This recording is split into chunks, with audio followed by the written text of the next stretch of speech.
Welcome to Fiction Audiobooks. If you enjoy the content, like and subscribing would be greatly appreciated.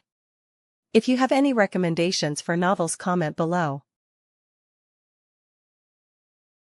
Please join my Patreon at https://www.patreon.com/fictionaudiobook.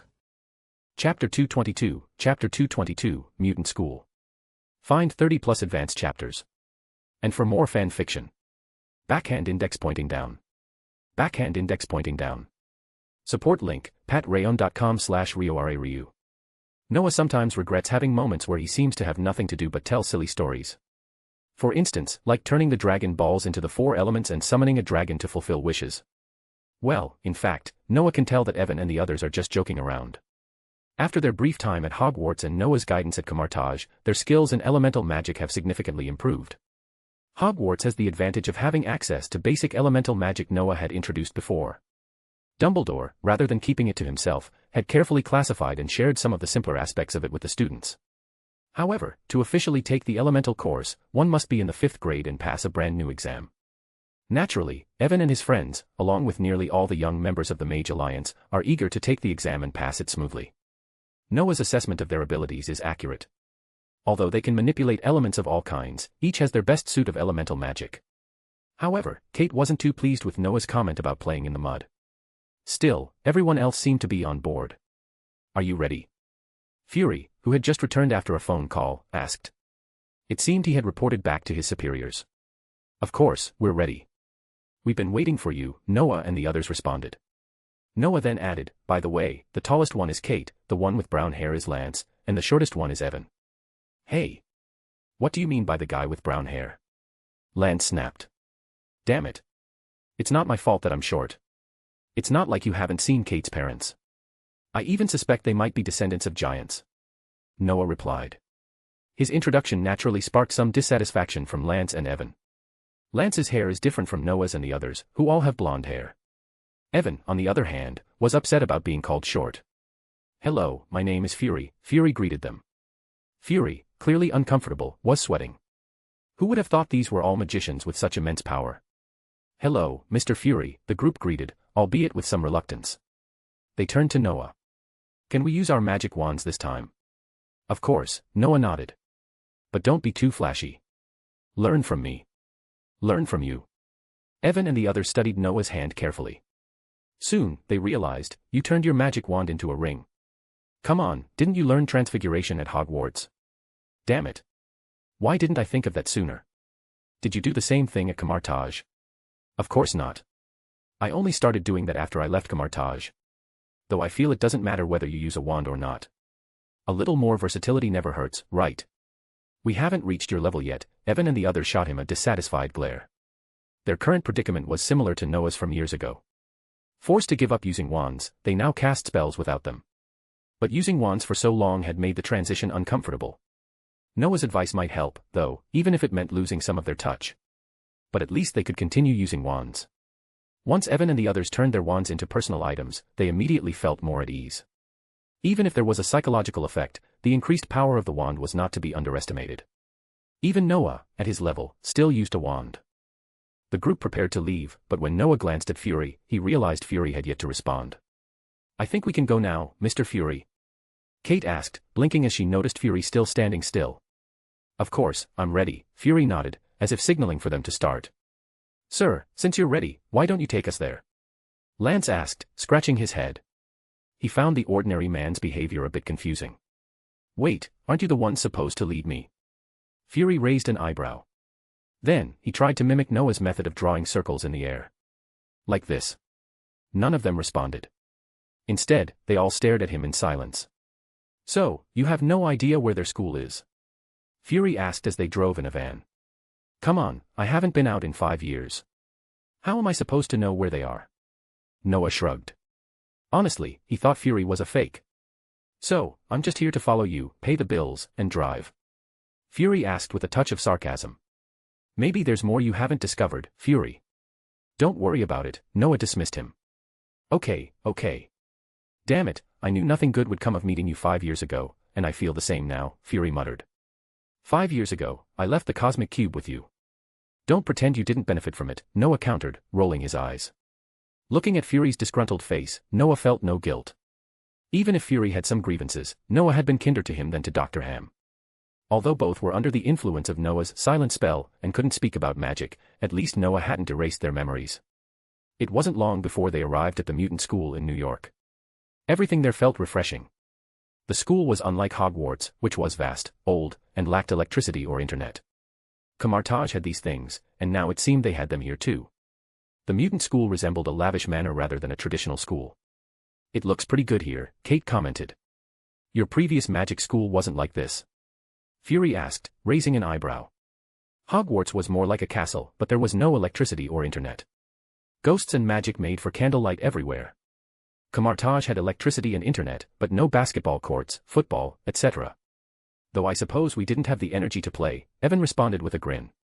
It sounds like your life as a magician was pretty dull. No football, Fury remarked, shaking his head.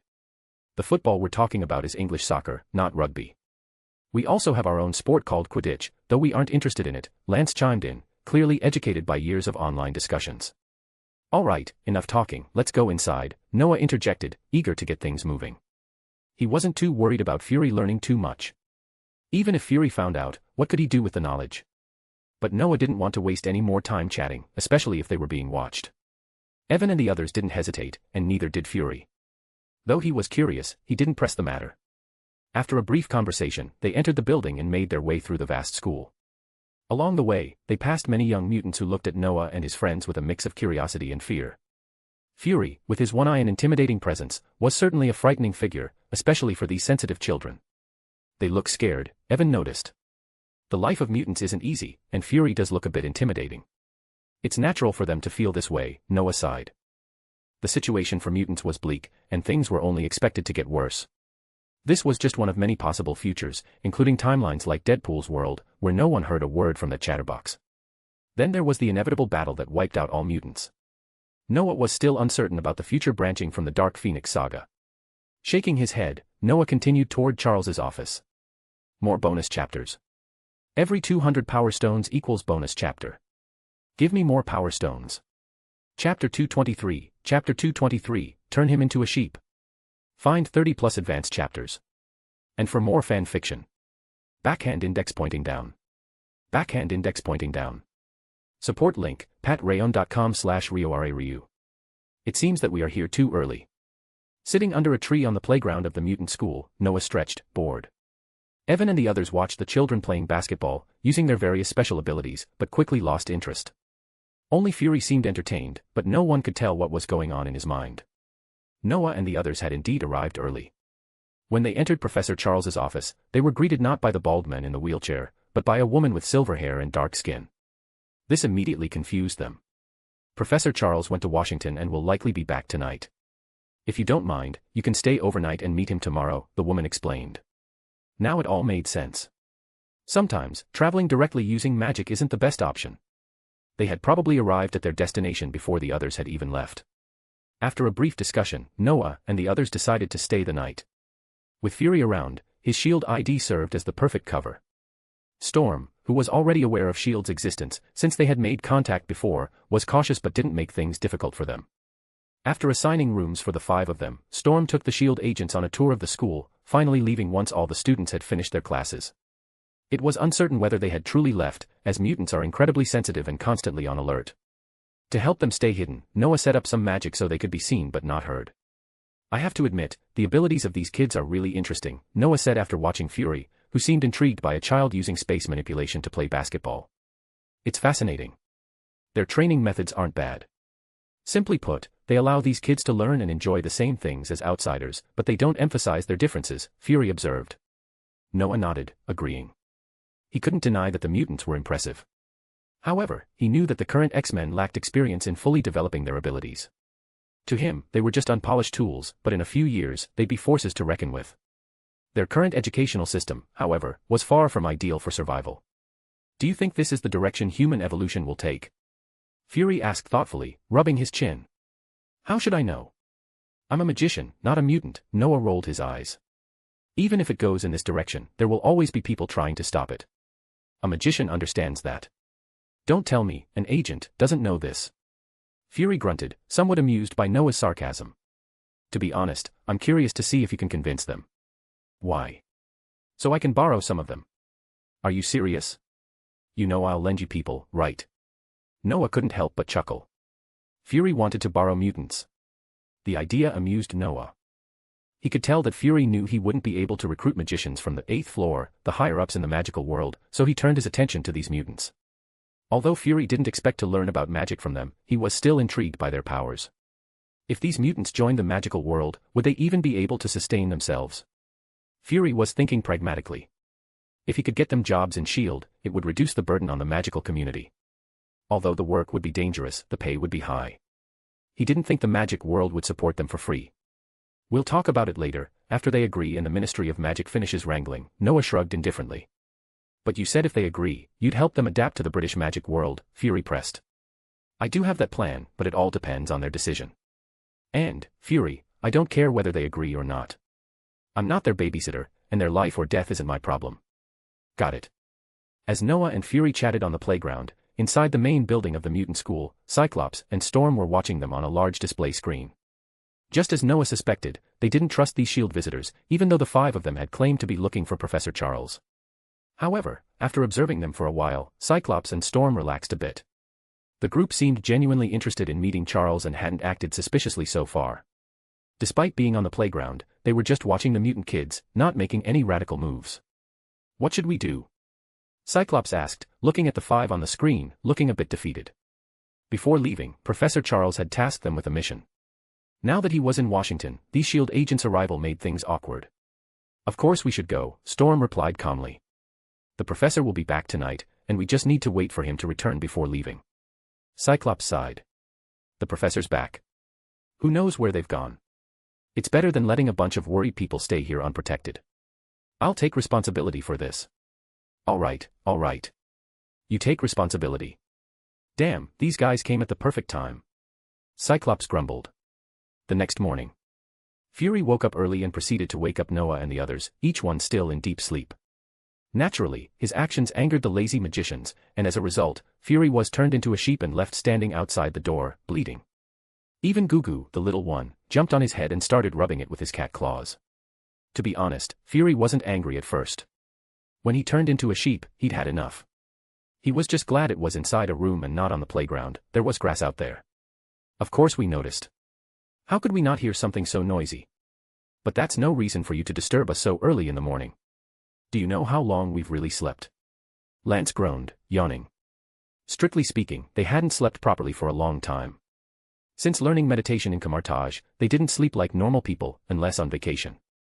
They preferred to meditate instead, which wasn't quite the same as real sleep. No matter how much they meditated, they were still tired, especially now that they finally wanted to rest, only to be disturbed by Fury. Damn it. Is this really the reason you turned me into a sheep and made me stand out here for 3 hours? Fury grumbled. Wouldn't it be nice to experience animagus? I don't know how many people can't learn it, Evan smiled, though it wasn't friendly. As far as I know, Noah doesn't know animagus either. Though it seems he doesn't plan to learn it.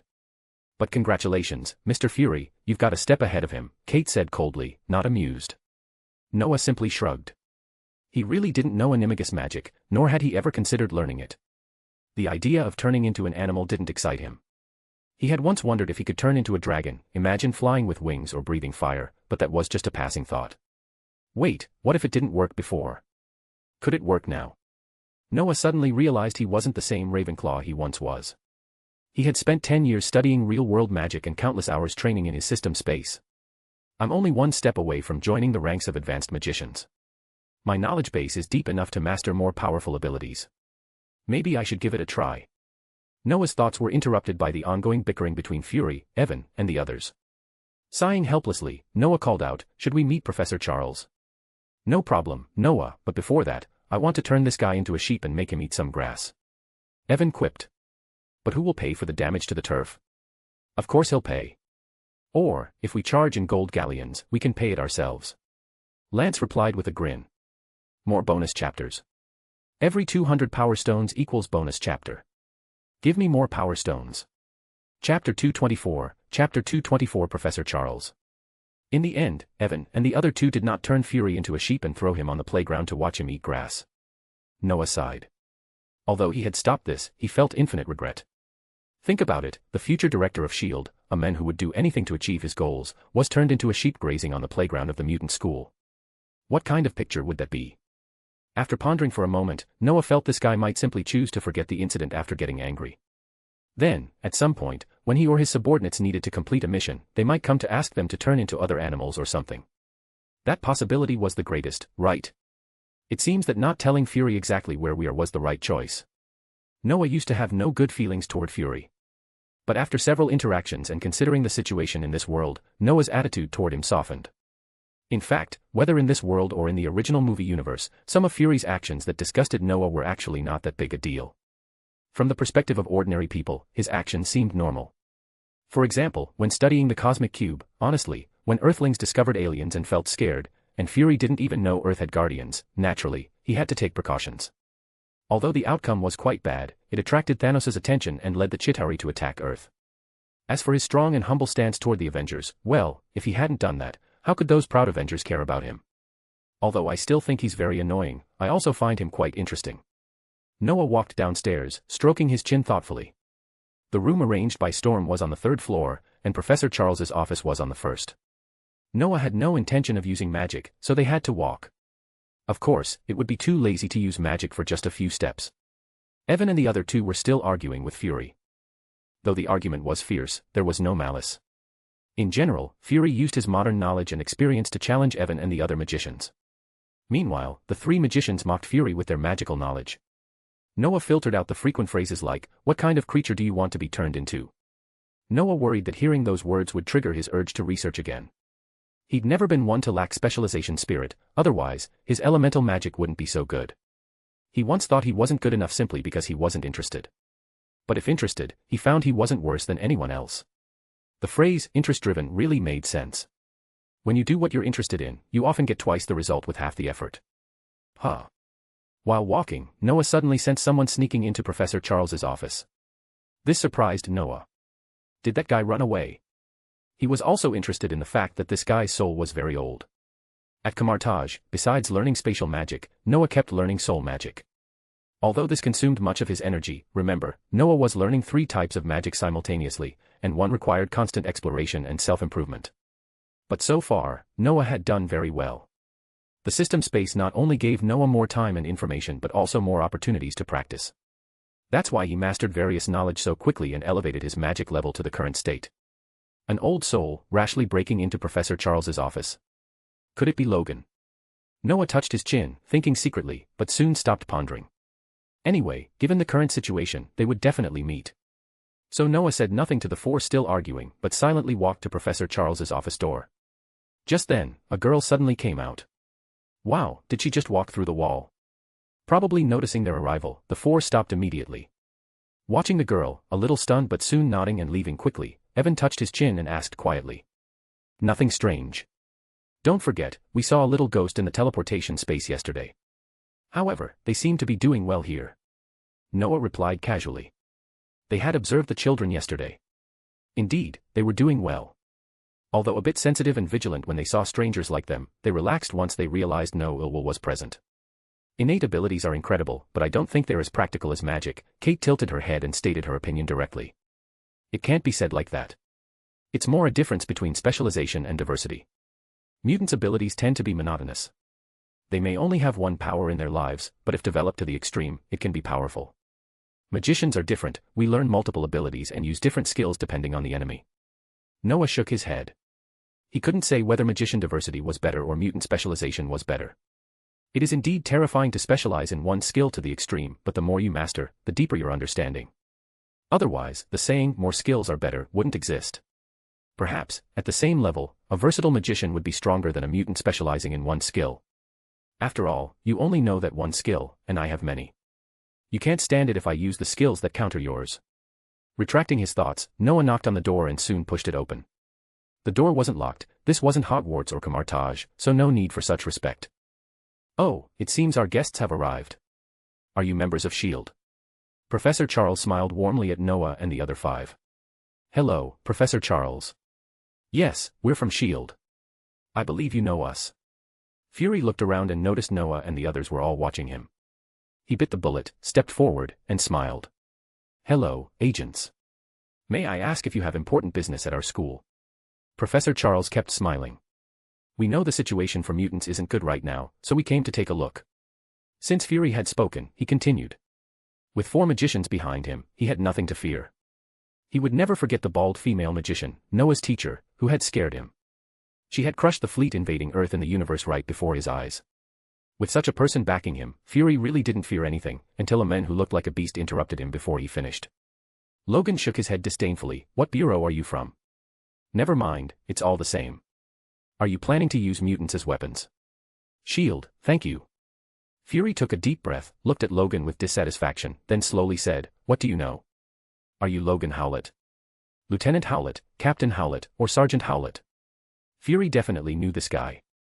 S.H.I.E.L.D.'s database had plenty of information on mutants. Information about Wolverine came from William Stryker's abandoned lab. Fury naturally knew about this guy's involvement in World War I, World War II, and the Vietnam War. The titles Fury mentioned corresponded to his ranks in each war. Fury didn't know Logan had fought in the Civil War, but he noticed Logan's confused expression. That look was of confusion, as if he remembered nothing. No, more precisely, he was somewhat confused but tried to recall something that slipped away, which puzzled Fury. "Okay, Commander, Logan has lost his memory. He doesn't remember the past." Professor Charles frowned, looking at Fury, then sighed. "I'm sorry, Commander. If you want to recruit mutants, you've come to the wrong place. We're a school, not an agent training center. Are you going to let mutants die like this?" Noah suddenly spoke. "Kid, what do you mean?" Professor Charles frowned again. The young man gave him a strange feeling. "You think your actions protect your kind, but your ideas are whimsical. You're like this." Noah sighed but was interrupted by Logan again. Logan's eyes were red now, seemingly triggered. He strode toward Fury, angry, gritting his teeth. "What do you know? What do you know?" "Stop, Logan." Professor Charles's face changed, feeling a sudden headache. Of course, he knew Logan had lost his memory and how. But Professor Charles didn't know exactly what memories Logan had lost. Now a S.H.I.E.L.D. agent revealed Logan's past. How could Logan not lose control? If Logan attacked a S.H.I.E.L.D. agent at the mutant school, the consequences would be severe. Professor Charles tried to understand S.H.I.E.L.D. This organization wasn't good, yet wielded considerable power. "I'm sorry, Logan." Professor Charles sighed. For the mutant school, for more mutants, he had no choice but to act. But before he could do anything, his eyes widened. Chapter 225, Chapter 224, Professor Charles. Find 30+ advanced chapters. And for more fan fiction. Backhand index pointing down. Backhand index pointing down. Support link, patreon.com/RioRaRyu. In the end, Evan and the others did not turn Fury into a sheep and throw him onto the playground to watch him graze. Noah sighed. Although he had stopped this plan, he felt a deep sense of regret. Imagine it, the future director of S.H.I.E.L.D., a man who would do anything to achieve his goals, turned into a sheep, grazing in the playground of the mutant school. What a sight that would be. After a moment of thought, Noah considered that Fury would likely choose to forget this incident once his anger subsided. Then, when he or his subordinates needed a mission carried out, they might approach them, asking for help with turning into animals or something similar. This possibility seemed the most likely, right? "It seems not telling Fury exactly where we are was the right choice," Noah mused. He had never been particularly fond of Fury. But after multiple interactions and considering the context of this world, Noah's feelings had shifted. In fact, whether in this world or the world of the original movie, many of Fury's actions that had once disgusted Noah were, in retrospect, not that egregious. From the standpoint of an ordinary person, his decisions were quite logical. For example, when studying the cosmic cube, it made sense that Fury would take precautions. Earthlings had discovered that aliens existed and were a threat. Fury didn't know that Earth had its guardians. Naturally, he had to prepare. Though the results were catastrophic, attracting Thanos' attention and bringing the Chitauri to attack Earth, Fury had acted out of necessity. And as for his humble approach toward the Avengers, well, if he hadn't done that, how could the proud Avengers have ever taken him seriously? Although I still think he's annoying, I also think he's kind of interesting, Noah reflected aloud. Noah was walking downstairs, stroking his chin in thought. Their room had been on the 3rd floor, while Professor Charles's office was on the 1st.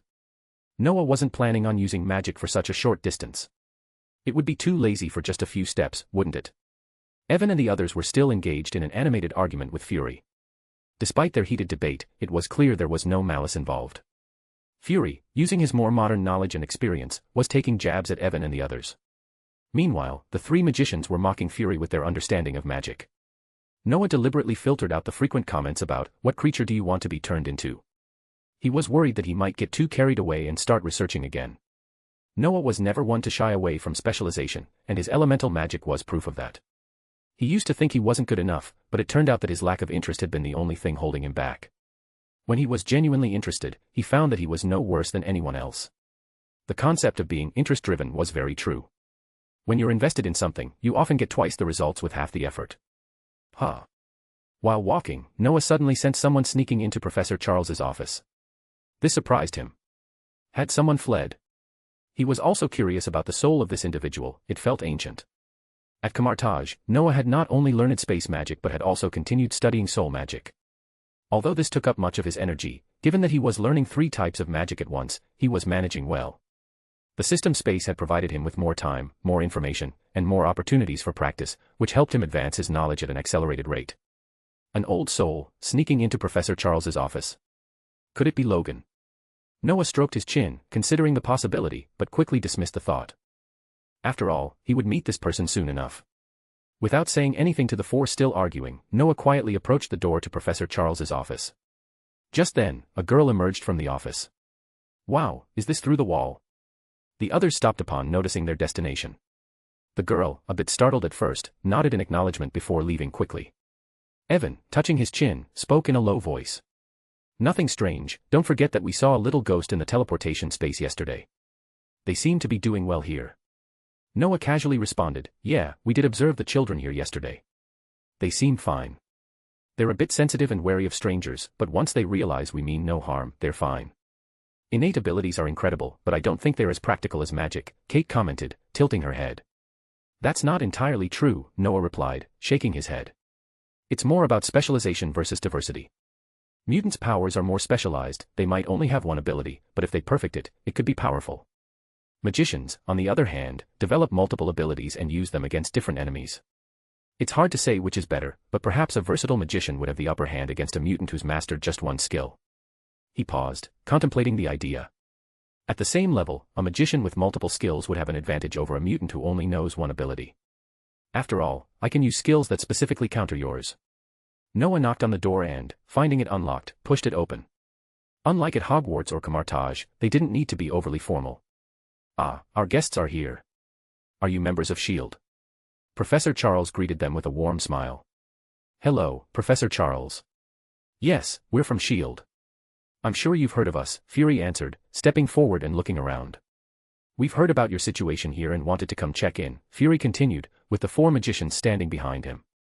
He felt more confident with them present, especially since he'd never forget how a certain bald female magician, Noah's teacher, had crushed an alien fleet in front of him. Logan, standing nearby, shook his head in disdain.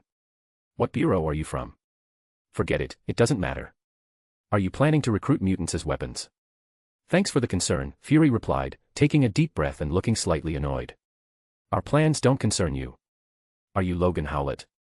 Lieutenant Howlett, Captain Howlett, or Sergeant Howlett?"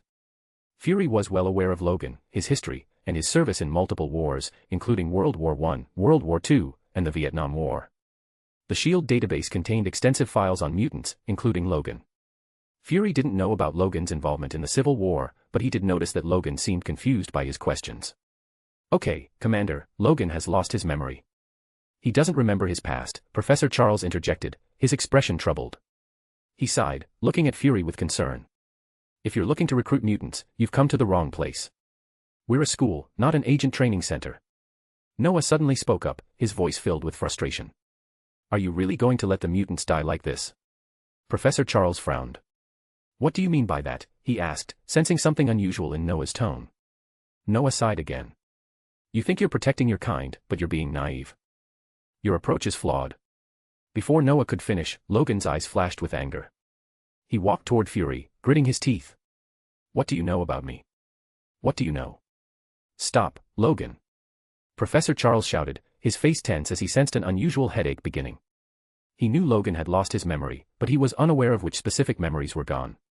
Now, with Fury hinting at Logan's past, the situation was rapidly becoming volatile. If Logan attacked a S.H.I.E.L.D. agent in the mutant school, the consequences could be disastrous. Professor Charles knew he had to take action to protect everyone.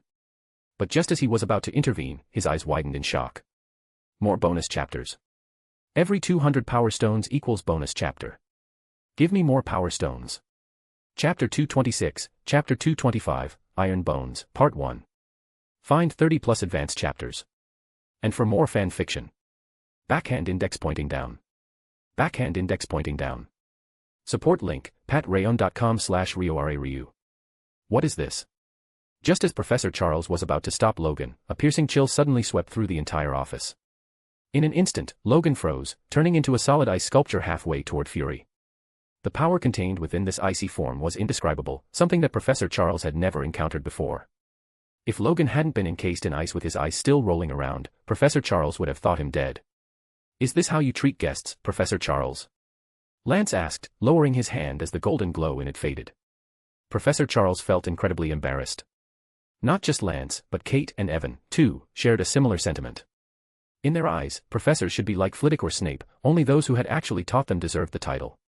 Although Professor Charles did resemble Professor Dumbledore in temperament, he had nothing to do with magicians like Evan. They had merely followed Noah's lead in calling him Professor. I'm sorry, it's my mistake, Professor Charles apologized, still a bit dazed.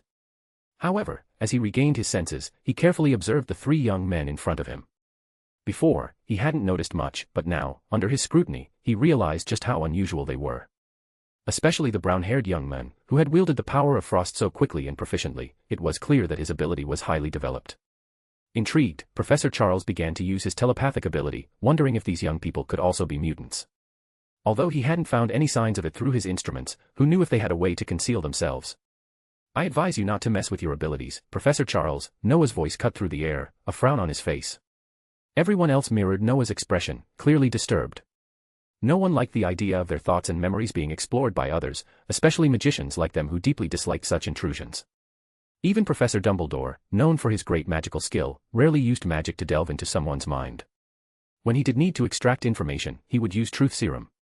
Forcing a magical intrusion into a magician's mind could cause serious complications. Sorry, I was just a little curious, Professor Charles responded, his face reddening with embarrassment. He had stopped using his ability, but the feeling of confusion remained. His mental power had hit an impenetrable barrier. He hadn't even been able to touch their minds. The irony wasn't lost on him, his greatest strength had failed against these four. This realization only deepened his confusion. While he couldn't be absolutely certain, he was now inclined to believe that these young people might be his kind, mutants, perhaps, who had joined S.H.I.E.L.D. for some unknown reason. Forget it, I don't want to discuss this now, Noah said, shaking his head. With a casual gesture, he breathed out a warm gust of air that began to melt Logan's frozen form. What a joke, Professor Charles had tried to invade their minds. The magicians weren't amateurs. They had all mastered brain occlusion magic. To be honest, this magic wasn't particularly difficult to learn, but it was highly practical for protecting one's thoughts and memories from being easily accessed. If Charles had magic, Noah mused, he would have likely been an extraordinary magician. But alas, he was a natural magician without any magical powers. If only he could use magic, who knew what level he might have reached. As Logan began to thaw, Professor Charles nodded, realizing that the S.H.I.E.L.D. agents before him likely weren't keen to share too much information. What he had just done was rather presumptuous, and there were more important matters on his mind than entertaining these agents. At that moment, Cyclops, Storm, and Phoenix entered the room one by one. Noah knew they were probably going to try to convince Logan of something. The interesting part, however, was that their conversation didn't avoid Noah and the others. In fact, when they learned that Noah and the others were mutants, the conversation took an unexpected turn. We've become mutants just like that. Evan whispered to himself, using magic to shield his voice so only Noah and the others could hear. They were now heading toward a laboratory. The mutant school was far larger than they had imagined. Idiot, they just think we're mutants. And Fury, don't talk. You don't have magic to shield your voice, so don't give us away, Noah whispered back. Fury's eyes widened in realization before he nodded slowly. Was this considered a form of silence? Lance ignored Fury's confusion and continued, but aren't they being too generous letting us visit like this? Aren't they worried about exposing their secrets? Maybe they want to turn us to their side, Kate said, shaking her head. Even if they can't convince us, they want to show that they're not a threat to normal humans. Don't forget, mutants are divided into two camps. Kate's insight was sharp. She was the one who had initially suggested taking risks with the little lion in first grade, and now she was providing a solid analysis. The Mage Alliance has been able to continue developing because of Noah's advice, Kate added, smiling. Exactly, Noah agreed, but we can still convince them, at least some of them. Kate smiled and nodded. Professor Charles mentioned that the children here feel isolated and misunderstood. Coming here, they finally feel normal. If they were introduced to the magic world, they might realize that they're not the only ones like this. Lance nodded. But what about the other group of people? You mean the ones who want to wipe out humanity? Kate rolled her eyes. If they do that, they'll be gone before long. Noah gave her a knowing look. She was spot on. Indeed, the old version of the mutant world was far simpler, with no magic or world guardians. But now, their world was far more complex. What Magneto was doing now was not much different from what Voldemort had done. It was dangerous, perhaps even worse. If Magneto succeeded, he might form a human elimination plan, much like Voldemort had tried to create, wanting to eliminate all humans or turn them into mutants. Noah thought about how Magneto's actions could lead to his own destruction if Professor Charles and the mutants didn't stop him. Noah, Kate interrupted, you're thinking too hard. Shaking his head, Noah glanced at Fury, who was fidgeting anxiously but didn't dare speak. A sudden chuckle rose in Noah as he imagined how Fury would change in the next 7 or 8 years. By then, Fury would be the kind of person everyone would find utterly irksome. Finally, they arrived at a laboratory, where Logan was soon placed under a detector. After a few scans, an X-ray image of Logan's body appeared on a large screen. Everyone stared in shock as they saw that his bones were made entirely of steel. Wow, this guy's a steelman. This is the real, steel bones. Evan gasped. Not just Evan, but everyone except Noah was stunned by the revelation. To think that someone could have indestructible bones and still live, this was beyond incredible. Fury, do you know anything about this?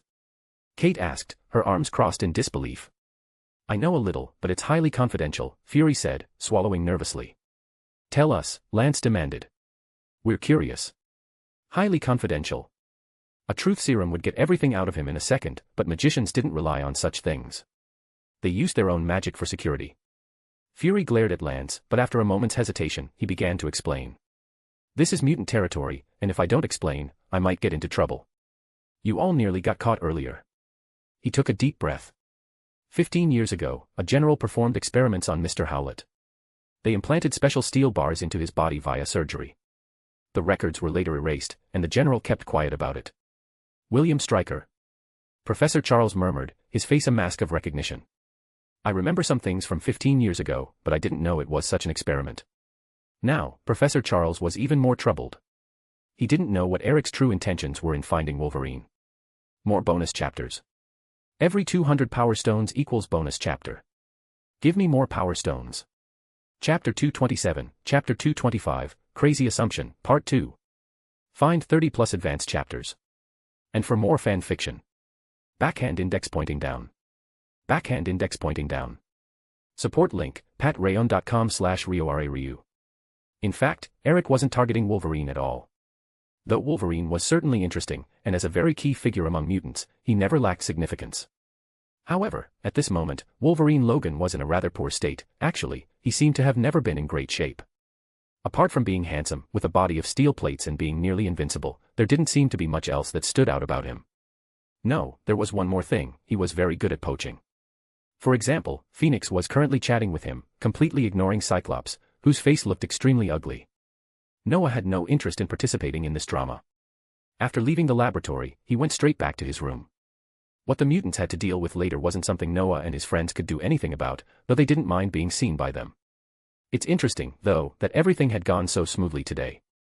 One reason was that pretending to be S.H.I.E.L.D. agents worked, and the other reason was pretending to be mutants.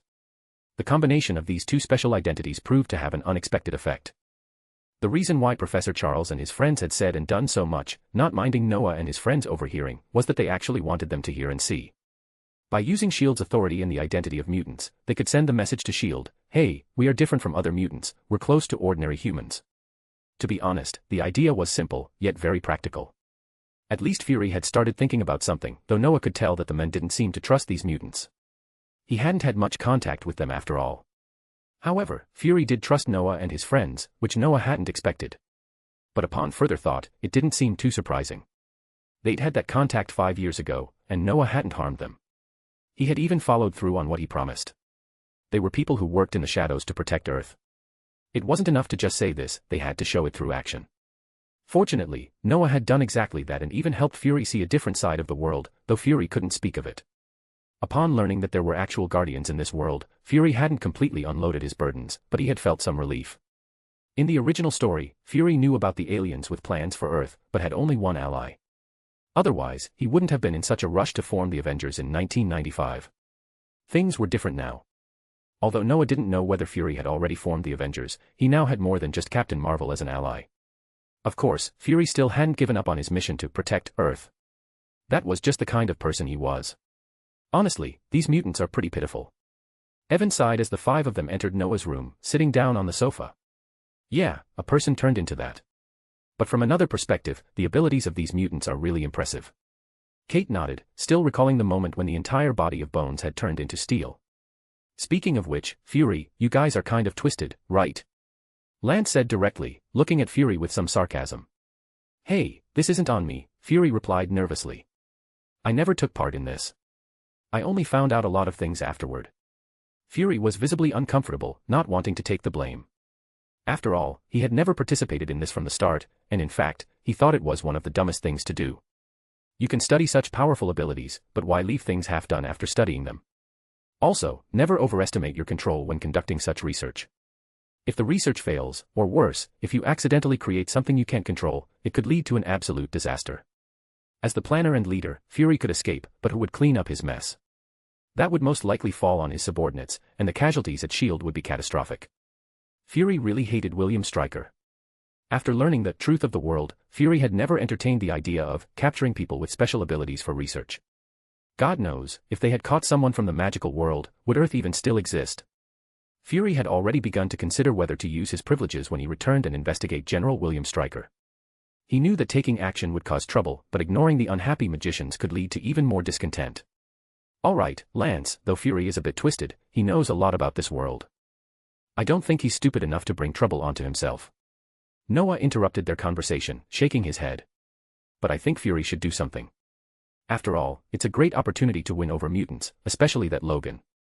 Yeah, I won't bring trouble upon myself. Fury nodded seriously, but then looked at Noah strangely. Wait a minute, how do you know what I'm thinking? It's strange that you can bear to see those aliens. But if you set up some institutions or capabilities to resist them, maybe us magicians can take a break. Noah shrugged and smiled. Don't even think about it. Being lazy isn't a good thing. Fury laughed. By the way, do you want to be silenced again this time? No, your magic hasn't expired yet. Don't worry. Noah shook his head. As long as you're with us, silence won't work. But if you try to spill the beans, people may drop dead the second you open your mouth. So I'm not concerned. Damn it. Fury rubbed his bald head, speechless. If I reveal something, will the person die? You magicians are terrifying. Noah ignored Fury's thoughts and turned to his three friends, who were still puzzling over mutants. By the way, guys, what do you think of Animagus? Animagus. As soon as magic was mentioned, Evan and the others were immediately intrigued. Evan stroked his chin. I don't have too many thoughts. This magic only lets you turn into small animals and insects, and it doesn't seem that useful for us. That was in the past, Noah said with a smile. But now, things are different. When you turned Fury into a sheep earlier, I was thinking, why don't we try to transform into a mythical creature? Noah's words stunned everyone, including Fury, who was still caught up in the idea of magic silencing him and suddenly dying. Turn into a mythical creature. That idea was so wild, even for Fury, who didn't understand magic. Animagus can't turn into just any animal at will. The form you take is usually tied to the wizard's personality and body shape. Typically, you can only transform into one animal, and the transformation is limited to non-magical creatures. Transforming into magical creatures could lead to unexpected consequences. Maybe it was because of the inherent differences in how wizard magic and magical creatures' magic worked. It takes years of practice to become an animagus, which molds you into the most suitable animal. But there's always a chance of failure, and transforming requires great courage. Kate became serious. Noah, we all know the risks of animagus. Well, let's not talk about whether we can succeed, but becoming a mythical creature is too dangerous. Do you want to become a dragon? Noah pursed his lips. Dragons weren't exactly friendly figures in the Western world. In almost every novel or fairy tale, there's an evil dragon who captures a princess, bringing about a heroic battle that ends with the prince saving her. But Noah wasn't about to give up that easily. Dragons were dragons. Think about how evil Deathwing was, how cruel Smaug was, but they all had one thing in common. They were handsome. Strong, powerful, and undeniably handsome. Every man could relate to that. It's fine, Kate. Don't forget, I'm almost at the level of a high-level magician, Noah grinned. And don't say you're not interested in mythical creatures. But Noah. Lance frowned, clearly concerned. All right, everyone, I just brought it up as an idea. I don't know if it'll work, but I want to try, Noah said, shaking his head. He understood Lance's worries but added, of course, I won't take unnecessary risks. I'll do thorough research first, I'm not looking to destroy myself easily. In fact, if this plan was feasible, Noah thought he could ask Master Ancient One for help. Master Ancient One, being the one who possessed the Time Stone, could help reset time if Noah failed. Of course, that would be a last resort. Noah didn't want to go that far, and he wasn't even sure if Master Ancient One would use the Time Stone to save him. So that would only be the final step. Noah felt he should prepare thoroughly first. All right. Evan and the others sighed helplessly, seeing that Noah had made his decision. After a long pause, Evan spoke, in that case, I'll go with you. Ah. Noah blinked, still processing. I'll join you, damn it. Just don't get us hurt. Lance pursed his lips. What are you? Noah was confused now. He had told them not to take risks. We know what you mean, Noah, but we're not at ease. Kate smiled. Don't forget, we're all Ravenclaws. We may not agree with your idea, but we're in this together. More bonus chapters. Every 200 Power Stones equals bonus chapter. Give me more Power Stones. Chapter 228, Chapter 226, the best time. Find 30 plus advanced chapters. And for more fan fiction. Backhand index pointing down. Backhand index pointing down. Support link, patrayon.com/RioRaRyu. To be honest, Noah sometimes couldn't understand the thinking of Westerners, even though he had lived for almost 20 years. Of course, the main reason for not understanding was that Noah was used to his previous way of thinking, and he had no intention of changing it. He could understand why these three guys had chosen to face danger with him. It was very similar to what Harry's father had done when his friends found out about Lupin's condition. So Noah couldn't refute anything. What he had to do was explore the mystery of what he wanted to study more carefully. To be honest, this was difficult. Magical creatures were different from ordinary creatures because magical creatures themselves had magical abilities. Magic was an inherent part of life. Magicians had magic, and so did magical creatures. This was the common trait between the two different forms of life. However, the difference lay in the way magic was operated and stored, which varied entirely between magicians and magical creatures. The complexity was unimaginable. This research would take time. For example, they would have to find some dragons, study their physiological structure from childhood to adulthood, and observe how they produced flames. They would also need to study the specific differences between human bodies and dragons, as well as their compatibility, etc. These were just the biological aspects. It seems that we'll have to look for Pickham and the unfortunate Dr. Ricard again. I wonder if Professor Snape's spell has been removed. If not, we can use it. Noah touched his chin thoughtfully.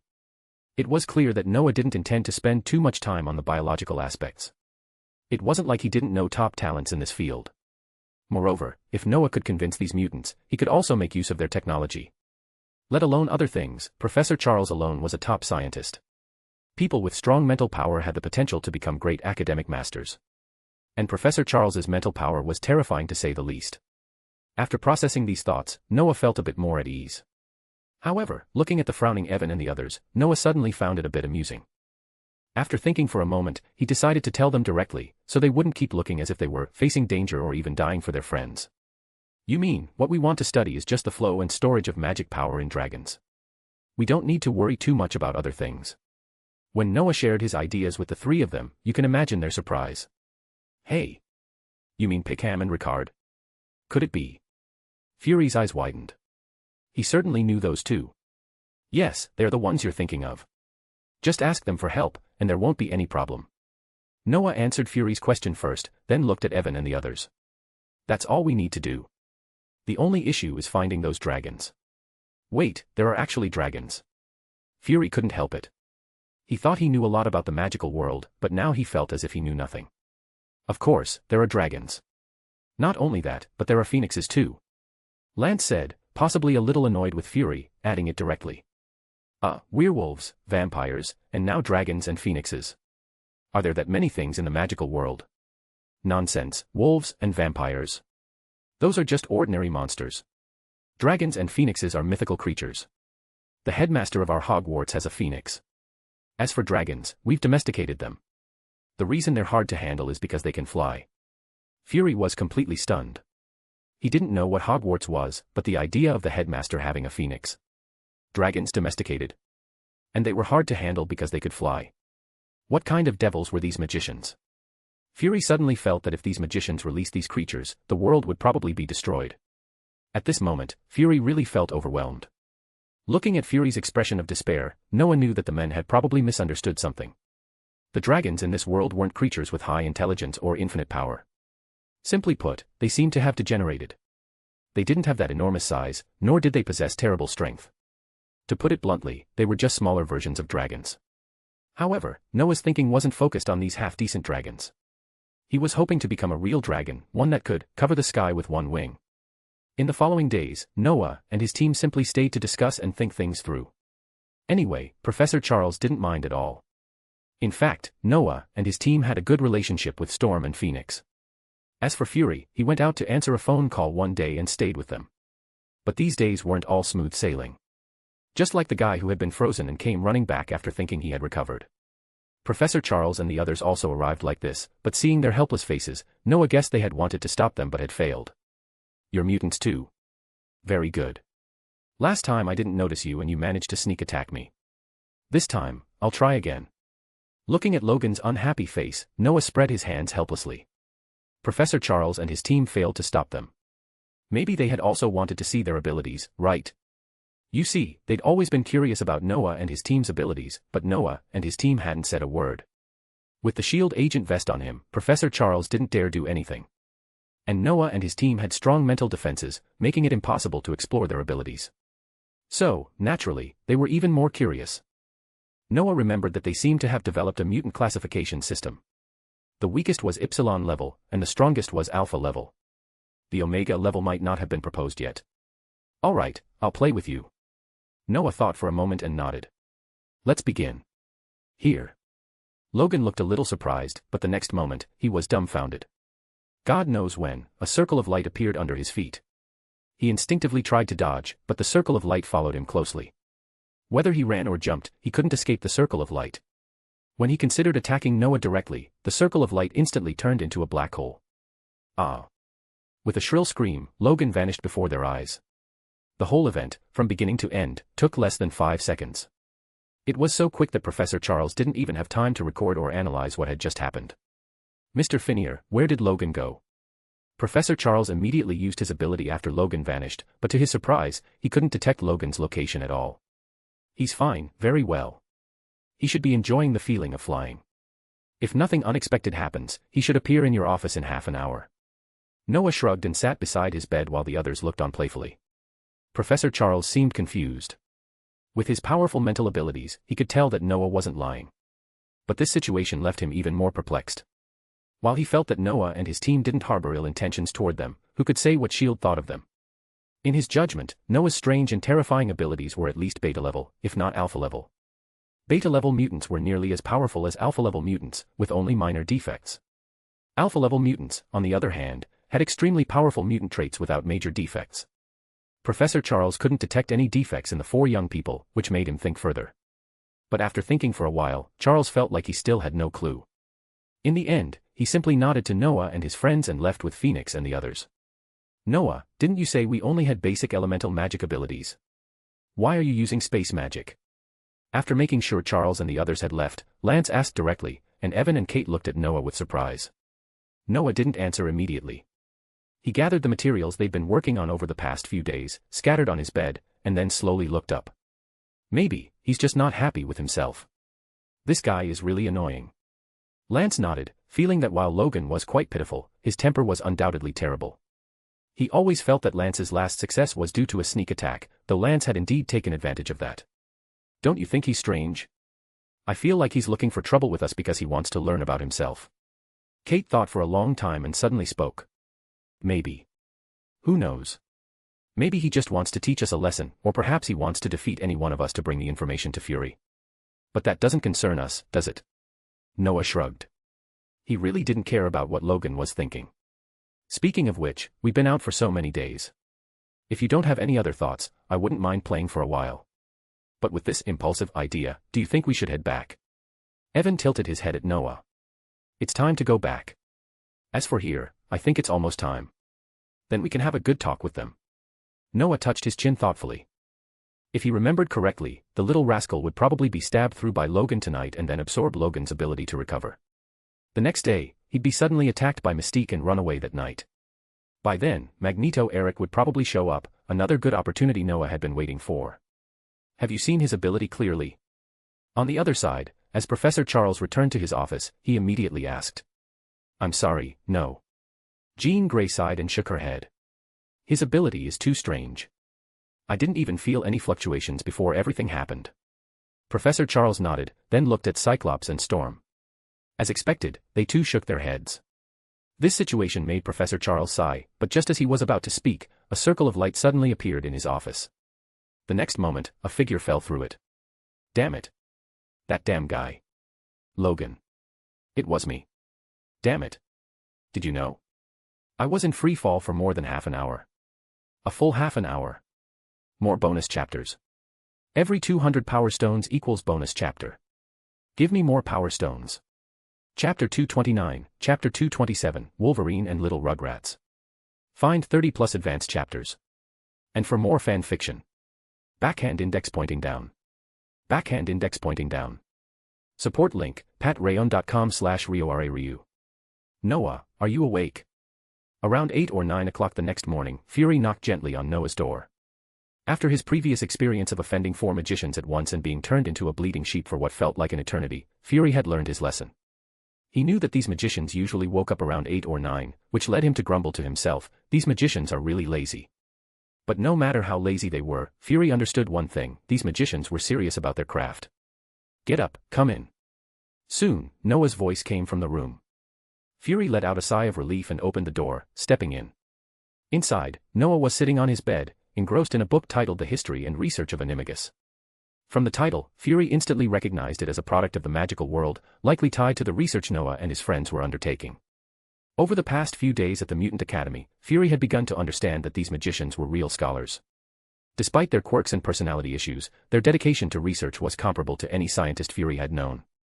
What's the matter, you need something this early? Noah asked, noticing Fury's presence. He placed a bookmark in the book and tossed it into his mirror space. Did something happen last night? Did you notice anything strange? Fury asked directly, not wasting any time. He knew Noah's straightforward nature. Of course I noticed it. How could I not hear it with all that noise? Noah shrugged. Truthfully, he hadn't heard a thing.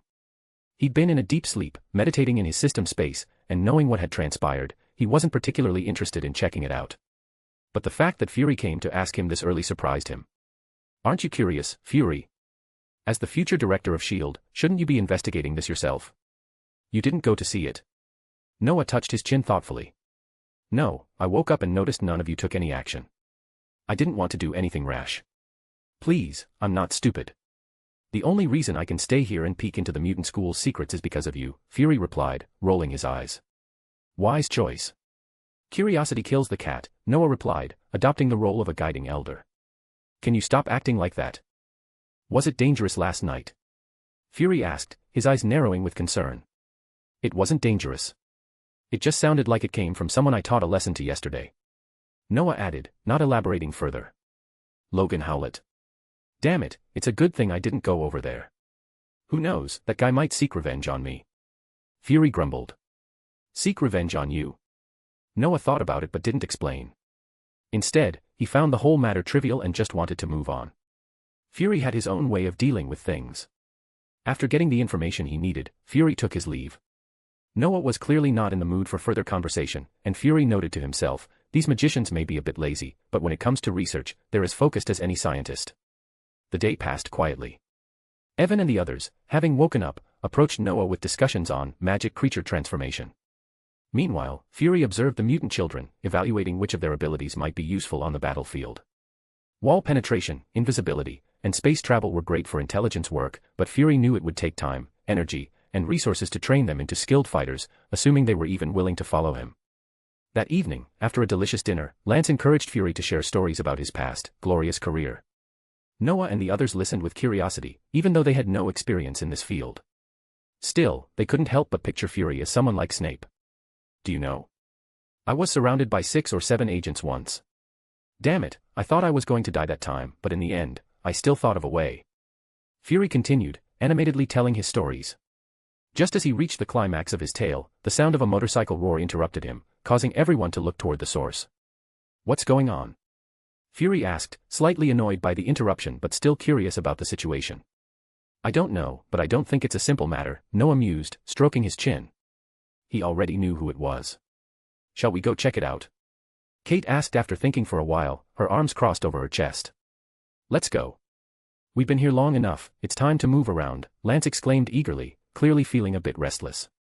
Yeah, let's go take a look, Evan agreed, clearly on the same page as Lance. Okay, we can go. But before we do, there's one place we need to stop, Noah said, tapping his chin thoughtfully. Aren't we just going to follow him? Fury asked, his confusion evident. Where are we going? The Ministry of Magic, or more specifically, the Magical Congress of the United States of America, Noah shrugged casually. And don't worry, I can find him easily. I put a magical mark on Logan. Fury blinked, trying to process this. Then what? I can find him in a few seconds if I want to, Noah added with a knowing grin. Meanwhile, Logan had stolen Cyclops' motorcycle and was speeding off in the direction Professor Charles had mentioned. He didn't fully trust Charles yet, but the mutant children had found a home, which Logan reluctantly acknowledged. As he raced down the road, Logan couldn't help but remember the strange experience he had with Noah. The thought of being thrown into a special space for half an hour still gnawed at him. Damn it, why does that British guy have to be so annoying? Logan thought, shaking his head. But the little rascal was his priority right now. As the motorcycle sped up, Logan's focus shifted to finding her. His enhanced sense of smell quickly led him to the train station, where he parked and easily tracked her down inside the carriage. The little rascal looked troubled, her eyes less clear than when they'd first met. Logan slowly walked over and sat beside her. Hey, little naughty, Logan said softly, his voice tinged with guilt. The girl looked up, surprised, and Logan continued, I'm sorry about what happened last night. Me too, she replied, her voice soft and filled with unease. Are you going to start wandering again? Logan asked, concern creeping into his voice. I heard Professor Charles is really mad at me, little naughty confessed, her voice heavy with worry. Who told you that? A boy at school, she answered. Logan thought for a moment, his mind racing. Charles mad at her? That doesn't sound right. Who's this boy she's talking about? Do you want to go back? Logan asked after a long silence, watching her closely. It's up to you, Logan added, a hint of resignation in his voice. If the school didn't want her, maybe it was best to leave. But something felt off to Logan. His senses were telling him there was more to this situation than met the eye. As the train began to move, Logan gave her one last look. What do you think? How about giving them another chance? I'll make sure you're okay. Do you promise? Little Naughty asked after a few moments of hesitation. Yes, I promise, Logan said firmly. Just then, the train shook violently, as if it had gotten stuck, throwing both of them off balance. More bonus chapters. Every 200 power stones equals bonus chapter. Give me more power stones. Chapter 230, Chapter 228, arrived on time. Find 30 plus advanced chapters. And for more fan fiction. Backhand index pointing down. Backhand index pointing down. Support link, patrayon.com/RioRaRyu. I didn't expect that you, a little kid, have reached this point. On the first floor of the Woolworth building in downtown New York, a man who looked like an old cowboy and a younger one stood beside Noah and the others. Behind them, a group of Aurors from the United States, dressed in various uniforms, gathered. The Magical Congress of the United States, MACUSA, is hidden within the Woolworth building. On the outside, the building seems to have only more than 50 floors, but inside, it extends hundreds of floors. The structure of MACUSA is similar to the Wizarding Council of the United Kingdom, which is the predecessor of the Ministry of Magic. Initially, the purpose of establishing MACUSA was to combat the Purifiers, corrupt wizards who hunted their own kind for selfish reasons. Another challenge facing law enforcement was the rising number of magical criminals fleeing to the United States from Europe and other countries. The United States, historically a nation of immigrants, was once a haven for fugitives, but this was a thing of the past. Today, American magical law enforcement is one of the most powerful in the world. After MACUSA was formed, they created their own aura force, stabilized the magical community, eliminated the Purifiers, and began integrating outsiders into the magical world. In terms of pureblood theory, if we were to evaluate the Ministry of Magic in the United States, very few would meet the criteria. But despite their struggles with integrating ordinary people, MACUSA is significantly different from the British Ministry of Magic.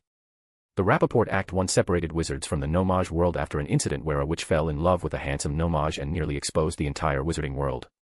This law restricted wizards and witches from forming relationships with Nomage, imposing severe penalties for those too close to them. In contrast, the British Ministry of Magic allowed magical families to share some secrets with their Nomage relatives, though they'd use magic to ensure they couldn't talk. However, this act was eventually abolished in 1965, with Serafina Piquery relaxing regulations during her tenure as the leader of MACUSA.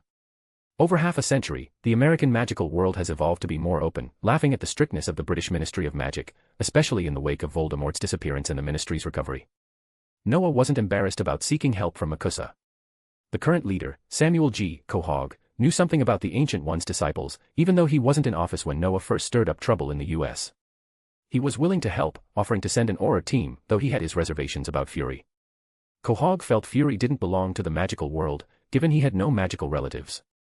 Don't worry, he's been banned, Noah reassured. This is probably the worst punishment for S.H.I.E.L.D. agents, right? Good. Don't let him send people here for no reason, Quahog replied. It'll be a headache. Despite the muggle-repelling spells around the Woolworth building, no one wanted to deal with agents snooping around after work. Noah understood, and Fury was clearly frustrated. These magicians could be quite annoying. Interestingly, the two Aurors that Quahog sent were old acquaintances of Noah. They were the cowboy-looking Aurors he'd encountered when he first arrived in the US 8 years ago, and they seemed particularly impressed by Noah. Speak, you two still stuck at this rank? Haven't you been promoted in 8 years? Noah teased, rolling his eyes as he pulled Fury's attention away from the crowd inside the building. Hey, Mr. Brand is already the deputy director, and I'm the captain, okay. Jack, the younger cowboy, shot Noah an irritated look. From a lowly apprentice to captain in 8 years wasn't too bad, but Noah was surprised that Brand, the older cowboy, had actually become the deputy director of the Department of Magical Law Enforcement. Guess being the Ancient One's disciple has its perks, huh? Noah remarked, surprised by the impact of his title. Okay, Jack, enough with the chatter. Mr. Finial, do you think the mutants will cause a big mess this time? Brand cut in, effectively shutting Jack up. I'm not sure if it'll be a big deal, but I know the Ministry of Magic is debating whether mutants belong in the magical world. The Ancient One wants me to check if they're suited for it. Noah shrugged, explaining his task. Brand frowned, quickly grasping Noah's thoughts. He suspected the Ancient One might have foreseen something in the future of the mutants. Magic was unpredictable, after all. Brand was unsure whether these mutants would fit into the magical world. What if things went wrong? Who would take responsibility? Okay, no problem.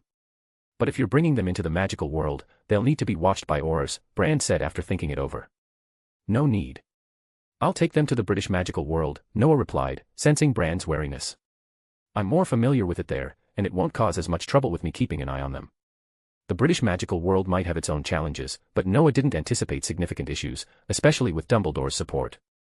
If anything did go wrong, he could always have Gugu, the little orange cat, take care of it. Noah soon felt the magic seed he'd placed in Logan's body, locking onto his position. Opening a portal, Noah's expression turned serious as he saw the near-scrap train with Logan lying in front of it. What happened? Fury asked, looking bewildered at the scene before him. His phone immediately started buzzing. Fury pulled out his phone, and the incoming text messages began flooding in. They were all from his boss. His face darkened as he quickly figured out what was going on. He stepped aside to answer the call. At the headquarters, we cut off his phone signal. His identity is sensitive, Brand said, grinning as he watched Fury react. Well done.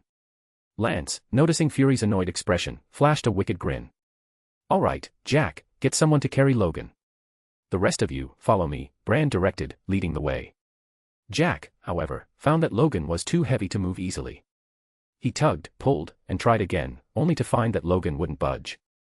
What's going on? Jack muttered, refusing to give up. But after several failed attempts, he had to admit defeat. Logan was just too heavy. Fury, what was the call about? Noah asked, his curiosity piqued as he watched Jack struggle. Nothing. Just more trouble with the mutants. They're making a mess again. I need to go over there and deal with it. Damn, I can't even get through to them, Fury replied, clearly frustrated as he hung up. Noah nodded. Just then, loud sirens and gunshots echoed outside. It seemed they were surrounded. Noah wasn't worried, though. With Magneto in the mix, it was no different from them walking right into a trap. As they stepped out, they were greeted by the familiar sight of Sabretooth, who had lost his memory, grabbing Magneto by the neck, while a group of guns hovered in the air, pointing at their owners. A man with his eyes closed had a bullet spinning in front of his forehead. More bonus chapters. Every 200 power stones equals bonus chapter. Give me more power stones. Magneto was obviously forcing Charles to let him leave, but as the group stepped outside, Eric and the others noticed them. Who are you? Eric frowned, clearly unsure of what was happening. Director Brand, it looks like we're on time, Noah grinned, ignoring Eric and focusing on Brand. It's indeed on time, but I think we might be in for some trouble, Brand replied, shaking his head. Let's move quickly. Understood. I'll do my best. You know how tough these mutants are, Noah nodded, his magic surging as he prepared for what was to come. The Aurors following them also readied their wands, and soon, the first raindrops began to fall. Chapter 231, Chapter 229, what about the chat we agreed to have? Find 30+ advanced chapters. And for more fan fiction. Backhand index pointing down. Backhand index pointing down. Support link, patreon.com/RioRaRyu. A magic that combines the forgetfulness charm and the rain-calling charm. Noah glanced at the rain falling from the sky. After a moment of concentration, he immediately detected something unusual about it. Honestly, he hadn't expected the U.S. Ministry of Magic to come up with such a spell. The complexity of mixed magic was significant. 50 years ago, a wizard from your British magical community came over. Using his pet and the forgetfulness potion, he made a torrential rain to erase the lingering dangers from a past war, Brant explained, his gaze fixed on the drizzle. Although we've repealed the Rappaport law, we still prefer not to be in the spotlight. In the American magical world, wizards didn't mind interacting with muggles. In fact, the guy you might drink with at a bar and see passed out on the floor could very well be a wizard. However, they preferred to stay out of the limelight. Not everyone was like Tony Stark. Magicians were taught to hide in the shadows, living with the mantra, we are people behind the world. So, shouting out, I am a magician, was simply foolish. Noah nodded, glancing at the group around him. Their expressions were unreadable. He turned to Eric. Noah couldn't help but be impressed. Maybe it was Eric's helmet, but he managed to dodge the rain almost immediately, though he was still partially soaked. It didn't seem to bother him much. Eric had grown increasingly alert. The group in front of him was clearly no ordinary bunch. He was curious now. Who were they? But soon, his curiosity waned. Whoever they were, as long as they interfered with his plans, they were enemies. He raised his hand slightly, and in an instant, all the guns were pointed at Noah and his companions. With a grim look, he growled, Who are you? What is your purpose here? Us. Noah touched his chin thoughtfully. After a brief pause, he answered, We're here to talk to you. Talk to me. Eric sneered. Are you qualified? Before Noah could respond, the guns fired in unison. Clearly, Magneto wasn't a fan of small talk, and he wasn't one to hesitate. Damn it. The saber-tooth, still held by Charles, cursed angrily. Despite Charles's influence, he was still under control. Charles was feeling a bit dizzy after spotting Noah and the others. He realized they were part of S.H.I.E.L.D., an organization that should not be crossed. However, before he could warn Eric, it began to rain. This was no ordinary rain. Even without seeing the outside situation, Charles could tell it carried special properties, making him momentarily confused. As Charles scanned the area, he relaxed and focused. He could hear the thoughts of those around him and quickly realized what was happening. The memories of these people were being erased, while new information was being implanted. This method made Charles frown, and as soon as Noah mentioned wanting to talk to Eric, he understood. Some things were better kept from the general public. Charles sighed in relief. But before he could fully relax, Eric's actions startled him. Does this guy even realize what he's doing? Charles muttered under his breath. Eric sneered, his voice cutting through the tension. I knew you'd try something, Charles. You saved them this time, but what about next time? I won't kill them, but my patience is limited.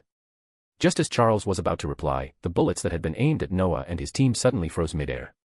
Eric's confusion deepened as he realized something was off. The ordinary people around them suddenly turned and began walking away with glazed expressions, leaving the area entirely. In the blink of an eye, the street was empty. As they left, Eric noticed something strange. The space around them appeared to crack. It seems I was wrong about having a peaceful chat with you, Eric muttered under his breath, only to be interrupted by a young voice cutting through the confusion. Noah sighed. He hadn't come here intending to fight Gandalf, no, Magneto, but there was little choice now. Staring at the men before him, who was controlling metal like a magician, Noah couldn't help but think that Magneto was the real-life version of Gandalf. Shaking his head, Noah pushed those thoughts away. This was no time for daydreams. Noah stepped forward and, in an instant, opened the mirror space. All of them, including Professor Charles and Phoenix, who had been hiding in a car by the roadside, were pulled into the mirror world. In the real world, Noah wasn't strong enough to defeat Magneto. Not with the reinforced concrete surrounding them. Magneto's abilities were too potent in his own environment. Even with all of Noah's progress, he had to be cautious. I heard someone say his powers could affect the Earth's magnetic field if fully developed. Noah mused quietly, raising his hand. Suddenly, the world turned upside down. Eric, ever alert, was momentarily stunned. Though he quickly levitated, something felt off. The magnetic force around him seemed to have weakened. On the other side, Charles and Phoenix were stunned. They hadn't even had a chance to jump out of the car when they were pulled into the mirror space by Noah. "Hey, next time you plan something, can you let me know first?" Brand muttered, looking around at the warped world around them. "You couldn't feel that?"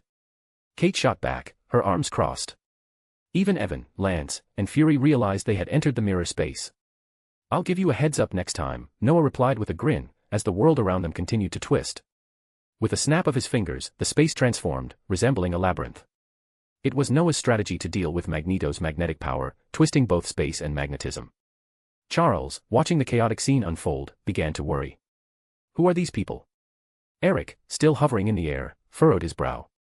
This was the first time he'd encountered such a bizarre scene. "Guess," Noah answered with a smirk, before raising his hand again. A pale golden halo appeared, and his magic surged. A fiery phoenix, wings blazing, spread into the air. Damn it. Eric cursed inwardly. He had initially thought this group of people might be mutants, here to negotiate. But now, he felt like they might be out to kill him.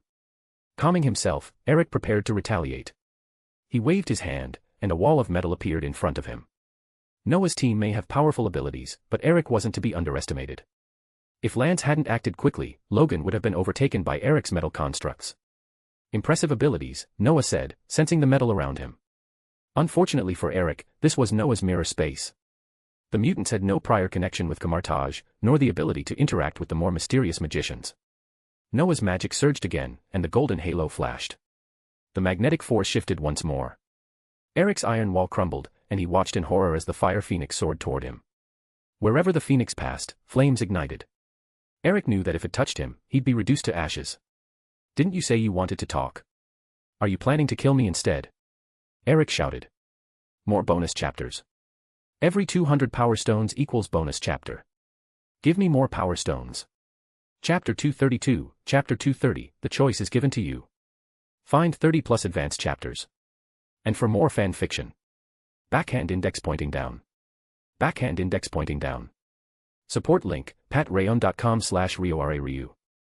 Noah's fire phoenix vanished the moment it touched Eric, leaving behind only the lingering heat in the air. The strange sight made the magicians present uneasy, but Kate and the others quickly summoned their light golden rings of magic, locking their powerful spells onto Professor Charles and Phoenix. It didn't take long for everyone to realize that these two must have been responsible for disrupting Noah's magic. The magicians, now more alert, knew that those who could disrupt other spells were no ordinary individuals. At that tense moment, Noah spoke, his voice calm and measured. "Okay, everyone. There's no need for any more aggression. I don't plan to kill Magneto." Noah truly wasn't looking to kill Eric. If he wanted to do that, there was one more thing he'd need to do: eliminate Charles and send the Phoenix Girl straight to hell. Honestly, it was a hellish task, and Noah didn't have the confidence to pull it off. The current situation with Magneto was, in truth, a result of Noah's advantageous position. If Magneto had known the true extent of Noah's powers and the abilities of the magicians, it's likely he wouldn't have been so easy to manage. For example, if Magneto had kept his distance, Noah wouldn't have been able to use the mirror space to pull him in, thus preventing him from manipulating the magnetic forces in his favor. And then there was the interruption by Charles. Noah was a little annoyed by that. While he had intended to deal with Magneto himself, being interrupted by someone else was a different matter. Noah glanced at Professor Charles. His mental power was undeniably formidable. Even though he had precautions in place, Noah could still feel something unusual. A thought entered Noah's mind, almost irresistibly. Though Noah quickly blocked it with his defenses, his magic was still affected, even if slightly. Noah said nothing. He knew how terrifying Charles's telepathic abilities were. Without magic, Charles could block a spell using nothing but his mind. This left Noah a little wary. Moving forward, he'd need to be more cautious around Charles. "Okay, now can we have a proper conversation?" Noah spoke again, this time without any intention to escalate further. He lowered his defenses, and Kate and the others slowly lowered their hands. Eric, now visibly frightened and sweating, was teleported right in front of Noah. He still wasn't entirely sure about what was happening. Noah sized up Magneto. He resembled Gandalf in many ways, but Noah was far from amused. If it weren't for you, would all the magicians be affected like this, turned into dual-wielding madmen? With a shake of his head, Noah cast a magic spell at Eric. Magneto's expression froze instantly. What are you doing? Charles noticed the movement immediately, frowning. A confinement spell and a little something to prevent him from moving around, Noah replied coolly. And as for you, Professor Charles, I'll overlook the interruption earlier. But I hope you don't try anything else. Noah couldn't help but feel a little exasperated. The two of them, who had just been fighting each other, were now acting like they were on the same side. Noah mused, are all the people in your circle this powerful? For example, the peculiar relationship between a certain thick-headed person and someone with red-eye issues.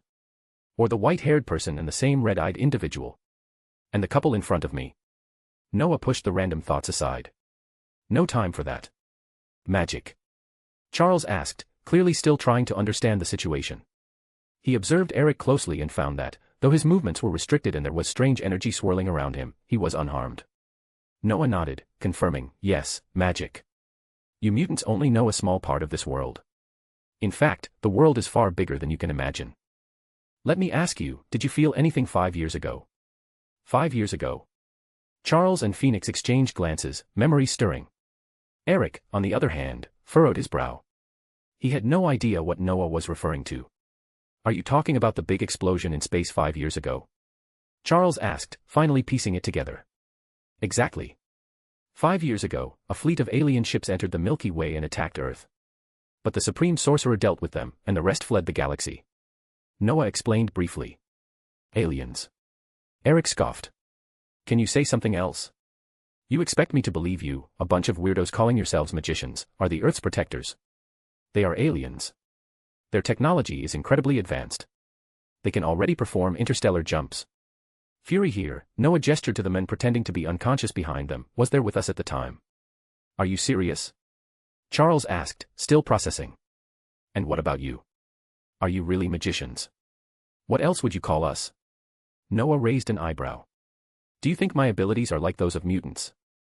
Even if there are mutants who share powers with me, can they use hundreds of different abilities like we can? Noah had only used a handful of spells so far, but even these were far more versatile than any mutant ability. Charles, Eric, and Phoenix fell silent, deep in thought. Which mutant could possibly control such a wide array of powers? The answer was obvious, it was impossible. A new, even more absurd idea began to form in their minds, could there really be magicians in the world? Is it possible, are you part of some organization of magicians? Charles asked slowly after a long pause. Eric and Phoenix leaned in, eager to hear more. Of course, Noah replied. We do have a purpose in seeking you out, and it's normal for you to want to understand more. There was, however, one thing Noah didn't say. If they refused to join, there was no way for Noah to erase their memories. If they refused, they'd have to remain in the mirror space forever. The world is vast, beyond imagination. There are countless planets with life outside Earth. Some are cruel and predatory, others peaceful. With so many different lives coexisting, how could Earth, a planet on the fringe of the Milky Way, survive? The answer is simple, Earth has its own defense, and that defense is the magical community. We magicians stay hidden in the shadows of the world. Maybe we go out and buy things, drink like regular folks, but we never tell ordinary people what we really are. Noah took a deep breath, choosing his words carefully. His explanation left Charles and the others deep in thought. Magicians, huh? Charles murmured, still processing. And it seems like there are a lot of you. But how do you manage so many? Noah sensed their confusion and continued, there are many of us. To help with management, almost every country has its own Ministry of Magic. Hold on. Brant interrupted, we call it the Magic Congress here, not some ministry. Okay, Magic Congress. Noah shot Brant a glare before continuing, but you get the idea. The structure varies by country, but you'll understand it. Yes, we understand, Charles and Phoenix nodded, while even Eric seemed to be thinking it over. With our own magical organizations, we also have law enforcement to keep magicians in check. That's why we have Aurors. To train young magicians, we have magical academies. Our system has been in place for thousands of years, and it's become very efficient. The information was overwhelming for Charles and the others. They had no idea how complex their world really was. It was beyond anything they had imagined. After a long pause, Charles asked, "So, the reason you're looking for us is to ask us to join you and hide?" "Pretty much," Noah replied. "But it's also a matter of the magical world. When mutants first appeared over 100 years ago, there was discussion about it. But it was eventually shelved. Because of that, no one paid attention to you for all these years, and your lives in the human world haven't been easy. But now, the Ministry of Magic around the world is debating your existence." Noah paused, letting that sink in, before continuing, "If you agree, I can introduce you to the magical world. If you don't." Charles interrupted again, "You mentioned before that the Ministry of Magic is still debating our situation." Noah nodded, "Indeed. But I have a deep connection with the British magical community. Let me put it this way, you are considered aliens and monsters in the ordinary world. But in the magical world, you're just ordinary people. The choice is yours. But before you decide, think about the younger mutants and the way the world views you." More bonus chapters. Every 200 power stones equals bonus chapter. Give me more power stones. Chapter 233, Chapter 231, what do you think? Find 30 plus advanced chapters. And for more fan fiction.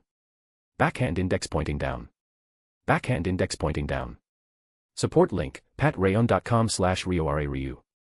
So, you brought them together. Dumbledore sat in his office, a strange expression on his face after hearing what Noah had to say. Before this, Camartage had already greeted him at the temple in London, and Dumbledore had not refused. It could be said that he had mentally prepared himself, and he was curious about these mutants. However, it seemed that convincing them wasn't a simple task.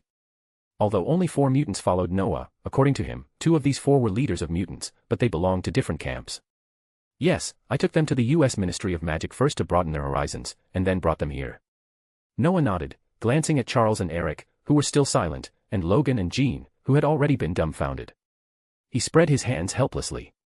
In fact, it seemed easier to convince them than Noah had originally thought. After Noah said, "Think about those young ones who are not yet adults, and consider how ordinary people view you," Charles and Eric's faces changed. To be honest, whether these two were fighting against humans or trying to integrate into the human world, their goal was relatively pure. That is, for the future of mutants. They wanted to provide children with a suitable learning environment, one without prejudice, a place where they could become normal people. This was the future they sought, and in that moment, both were moved. If the magician in front of them was telling the truth, then the magical world hidden behind this one was already quite orderly and vast. They could certainly join. However, there was one problem: they were mutants.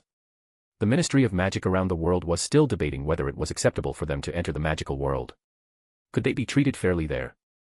"Please, to ordinary people, you are monsters. But aren't we magicians?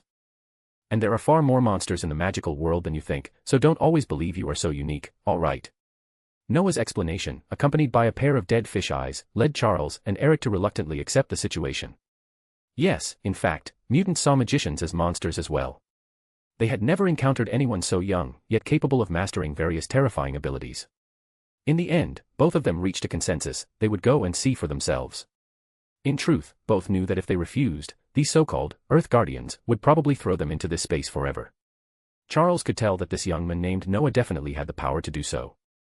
After exiting the mirror space, Noah's first stop was to take them to the Magical Congress of the United States to report. After all, Noah had to thank them for lending their people, right? Although Quahog was curious about why these mutants had agreed, he didn't care. After chatting briefly with Noah, he let them go. The destination Noah and his friends were headed to was naturally the British Ministry of Magic. To show them the vastness of the magical world, Noah took them on a tour of Diagon Alley. Eventually, he arrived at Dumbledore's office to report the situation. To be honest, whether it was Charles, Eric, or Jean and Logan, all of them were stunned by the enormity of the magical world. Let's not even talk about the Magical Congress of the United States, which appeared to have only 50 floors but, in reality, contained hundreds. Just walking through Diagon Alley, seeing the chatting wizards, children running around the streets, and all kinds of magical creatures, was enough to overwhelm them. And the best part? Everyone was friendly, treating them with no prejudice whatsoever. Even when a merchant approached and began hawking his wares, Noah explained that they weren't magicians, yet the merchant didn't seem to mind at all. At most, he just complained about not being able to sell his goods. While it seemed like he was ignoring them, it was, in fact, a form of true acceptance. They were treated as ordinary people. "All right, gentlemen, do you have any questions?" Just as Charles and the others were deep in thought, Dumbledore's voice broke through the silence. Oh, sorry, Mr. Minister, please forgive my presumption. I was a little distracted just now."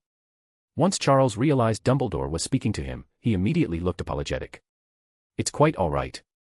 Every year, when Muggle-born children first enter the magical world, they have the same reaction as yours, shock. Dumbledore smiled, showing no concern. Yes, we never imagined that the world would be like this. It's normal. We've always kept ourselves hidden. Of course, there were a few bored individuals who went out, got caught by Muggles, secretly used magic on themselves, and then watched as those Muggles burned to death with twisted expressions, recording it all. As if remembering something unpleasant, Dumbledore shook his head, causing Charles and the others to shudder. How could anyone be so bored? However, that was hundreds of years ago, Dumbledore continued. So, don't worry about it. I understand, the past incidents with wizards and witches, Charles nodded. Actually, Minister, I have a question. Before we came here, Mr. Finial informed us that the magical ministries of various countries were debating our issue. If we decide to stay, then stay. It's no big deal. Dumbledore waved off the concern and gestured for a cup of coffee, which flew toward him and added a generous amount of sugar. After the cup stopped in front of Dumbledore, a spoon also flew in and stirred it automatically. Dumbledore leaned on his hand and spoke slowly. The debate about your problem arose from the fact that you were once very hostile and a bit dangerous. Then why did you agree? Eric, not one to back down, asked with a bit more directness than Charles, especially since the danger had clearly been caused by him. Because Noah's teacher sent me a message, saying that he hoped to give you a chance to try, Dumbledore said, half-truthfully. Let you see if you could live in the magical world, and see if you pose a real danger.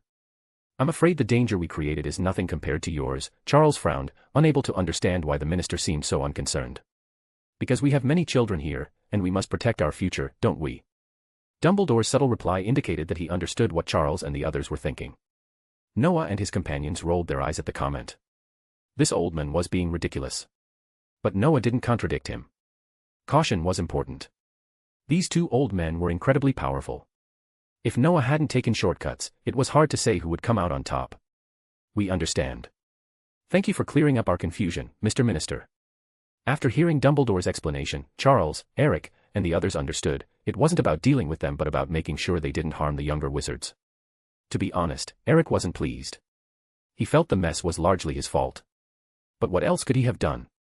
Had they not been suppressed by ordinary humans like their friends? For the future of mutants, he really couldn't do anything else. And, honestly, he didn't trust these wizards. Even Charles felt the same way. But what if they didn't trust them? They were completely powerless in the face of these magicians, who had countless abilities. It could be said that no matter how powerful they were, they stood no chance against these magicians, especially when facing Noah. They still hadn't forgotten the distorted space. If magicians were this terrifying, they really had no way out. Minister, I'd like to ask, if we stay, what kind of treatment will we receive? Charles looked at Eric, who remained silent, and, after a pause, asked. Stay. Have you decided? Dumbledore raised an eyebrow. I thought you were wondering what our true intentions were in seeking you out. This. Charles and Eric broke into a sweat. They had indeed entertained such thoughts. You can stay. Before the magical ministries of various countries reach an agreement, you can stay and bring your people. However, after that, you'll have to join the magic ministry of your own country. I understand. Well, as for the treatment, I'm afraid you won't receive the same benefits as magicians. But you can send your children to Hogwarts to study, learn magic, and master their own abilities. Although we've never had experience with this, it's still possible to teach children the right values. Of course. Letting the children study at Hogwarts. Though they didn't fully understand what Hogwarts was, Charles and the others guessed it was a magical school. They didn't expect the children to become magicians, but giving them the proper value system was crucial. Finally, regarding you, Dumbledore said, taking a sip of coffee. I'll be honest, we will monitor you when you first join. It's necessary. But you don't need to worry too much. Just live a normal life. With another sip of coffee, Dumbledore added, we can't give you much, but we're offering you a new opportunity. An opportunity to show your abilities and live a normal life. What do you think? More bonus chapters. Every 200 power stones equals bonus chapter. Give me more power stones. Chapter 234, Chapter 232, Mutants in the Magic World. Find 30 plus advanced chapters. And for more fan fiction. Backhand index pointing down. Backhand index pointing down. Support link, patreon.com/RioRaRyu. Check out my new fanfic, White Medium Star. I am tech reviewer White Medium Star. The conditions given by Dumbledore were not particularly favorable, they only ensured the survival of the mutants. However, Charles and the others were extremely pleased with this. The future of mutants does not rely on the charity of others. Charles and Eric had been striving for this very goal. Although they used different methods and even treated enemies differently, their ultimate goals were the same. The help given by others would always make them feel inferior, and that was not something these two proud men desired. Therefore, the conditions offered by Dumbledore were the most satisfying for both of them. After some thought, they immediately agreed. As for the monitoring, it applied only to adults like them.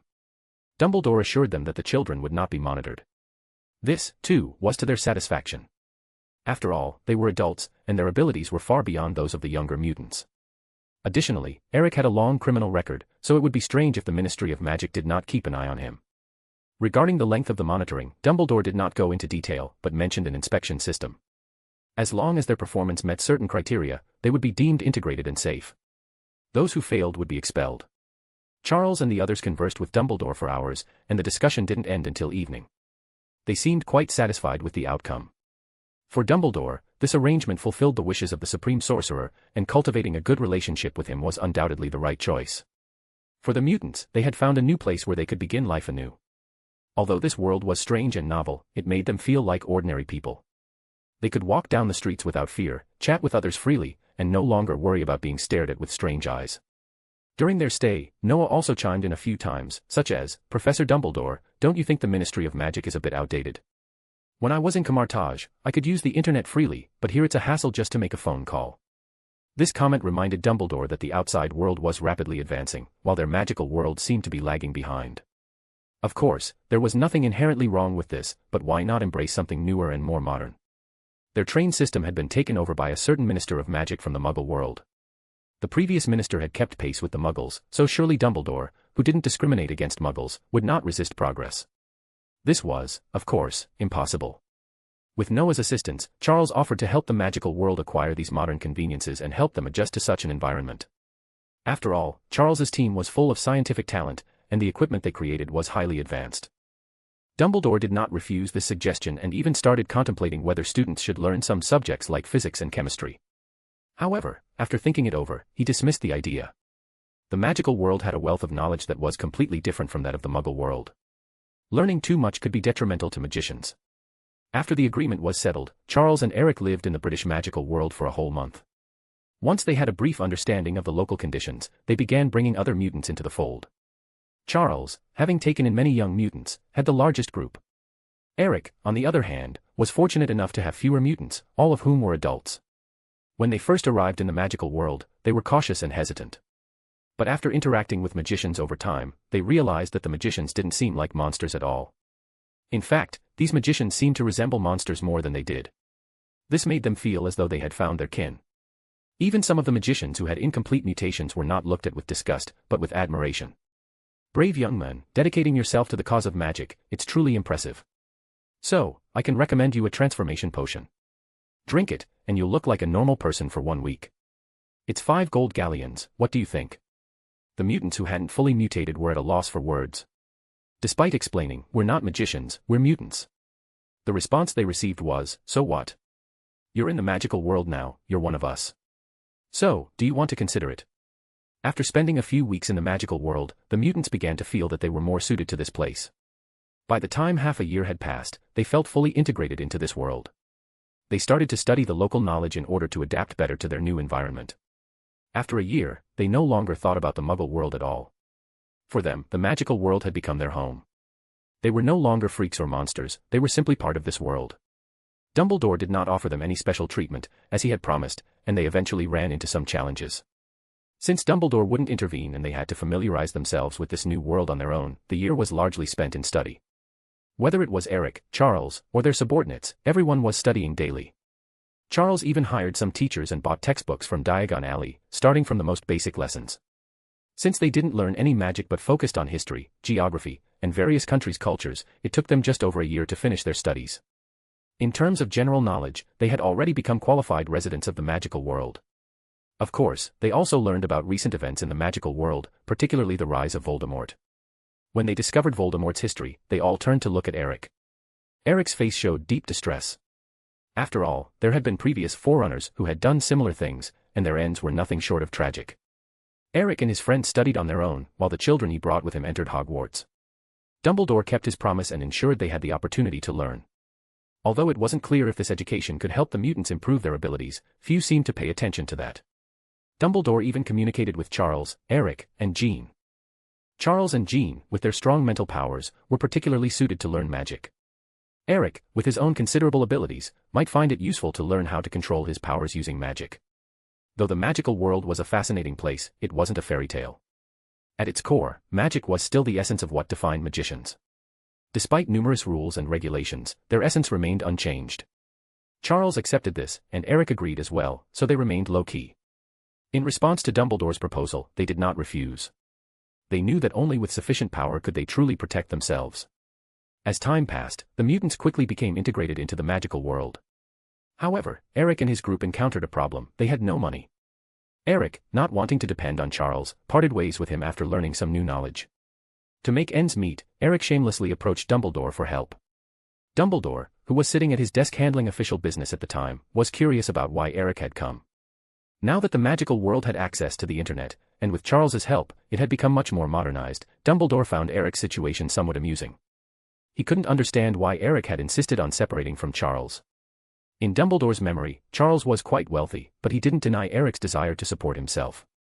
So, Dumbledore wrote a letter to Eric and told him to take it to 221B Baker Street.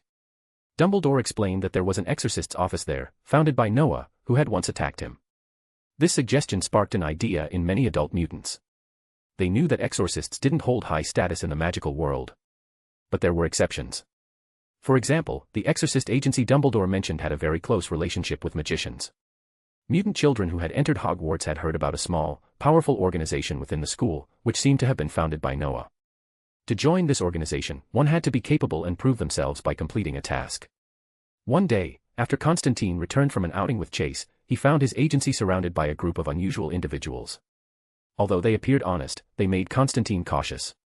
"So, all these mutants came to you looking for work?" Noah asked, holding a mobile phone to his ear, his face contorted with amusement. "Yeah. Damn it. You know, if I say no, I won't sleep tonight. They even have women pretending to be me to take missions. Are these people crazy?"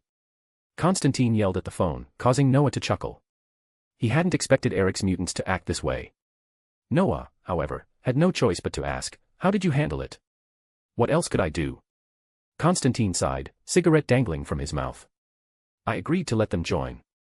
It just so happened that there were mutants causing trouble in London, so I let them take care of it. Why do I feel like you're actually kind of happy about this? With so many capable subordinates, aren't you satisfied? Don't be ridiculous. Don't I have to pay them? You annoying guy, you throw everything my way and then act like you're off the hook." More bonus chapters. Every 200 power stones equals bonus chapter. Give me more power stones. Chapter 235, Chapter 233, A Model of Self-Pitfall. Find 30 plus advanced chapters. And for more fan fiction. Backhand index pointing down. Backhand index pointing down. Support link, patreon.com/RioRaRyu. Check out my new fanfic, White Medium Star. I am tech reviewer White Medium Star. Noah was unsure about the quality of life for mutants in the British magical world. However, in his view, the fact that Dumbledore hadn't approached him directly meant that everything there must be fine. Since Noah had brought Charles and Eric to the British magical world and left magic marks on them, he left quietly, only to focus on his mission and observe how far these mutants would go before they self-destructed. The mutants' current situation wasn't ideal, but at least it was better than before. Noah believed that integrating them into the magical world was the right choice. Although the mutant story has ended, why do I feel fine and even happy? Do I secretly hate those messy and painful mutant tales? Noah wondered as he returned to Camartage with Evan and the others. After leaving the mirror space, Noah patched Fury's magic and let him leave. He thought more about it, and realized that he truly didn't enjoy the mutant story. Especially at the end, when mutants, who had the power to destroy the world, were chased by ordinary people like rats. It seemed more like a mental issue than a narrative. Having personally dismantled a possible future event, Noah felt a sense of relief. This wasn't the first time he'd interfered with such events. Back at Hogwarts, he had prevented countless plots from coming to fruition. Tom Riddle, who once boasted of being the greatest dark wizard, had been tricked by Noah. The moment Riddle was resurrected, he discovered that all his Horcruxes had vanished. Worse still, Riddle never made it to the Ministry of Magic, let alone Hogwarts. He died at his father's grave in a pitiful state. You did well this time. The magical communities of various countries are still debating, but at least they'll see the results with the British magical world taking the lead, Master Ancient One said when Noah, Evan, and the others shared their experiences. Master Ancient One, their abilities are incredible. If they continue to grow and learn from magicians, I'm worried. Evan and the others were concerned. The mutant's potential for mutation was enormous. Noah had mentioned this in casual conversation. If these mutants' powers were allowed to develop further, they could reach terrifying levels. Continuing on this path might not be beneficial. We'll have to keep a close eye on their progress in the magical world. Noah, can you manage them now? Master Ancient One asked with a smile, turning to Noah. Their abilities aren't fully developed yet, especially since I left magic marks on them. If nothing unusual happens, I can keep them in the mirror space until they become skeletons, Noah shrugged. The mirror space was a powerful tool. The development of magic required independent thought. Magic was not meant to be simple or fixed in use. Though Noah hadn't mastered elemental magic to its fullest, advanced and unique space magic was different. The potential of space magic was enormous. Whether it was Master Ancient One distorting space with fans or Cassius creating a long sword, these were specialized uses of space magic. Noah could do these things, but his primary focus was not close combat. Despite his already terrifying physical fitness, thanks to fusing with Carol's blood, Noah had experienced incredible changes. His magical power had reached a new level. His magic reservoir was no longer a stream but comparable to an ocean. Moreover, his body was still evolving. His organs had become more resilient, and his mental power had grown stronger. It could be said that his physical strength had enhanced his combat abilities. That's good, but Noah, you still need to be careful, all right? Master Ancient One reminded him. I understand, Master. Don't worry, I'll never underestimate them, Noah replied seriously.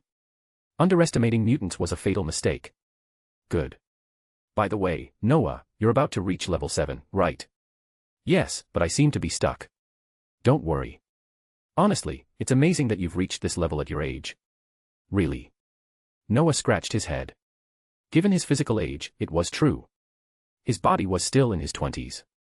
But if he considered his actual age, excluding his previous life, he was nearly middle-aged. The time he spent learning in the system space was 6 times faster than the outside world. Though it seemed as if he was progressing quickly, it was hard to grasp just how much time had passed. Noah didn't see himself as a genius, more like a cheating genius. The system space's accumulation allowed him to advance far faster than others, but now he was encountering a new obstacle, his own body. Noah's body was too strong.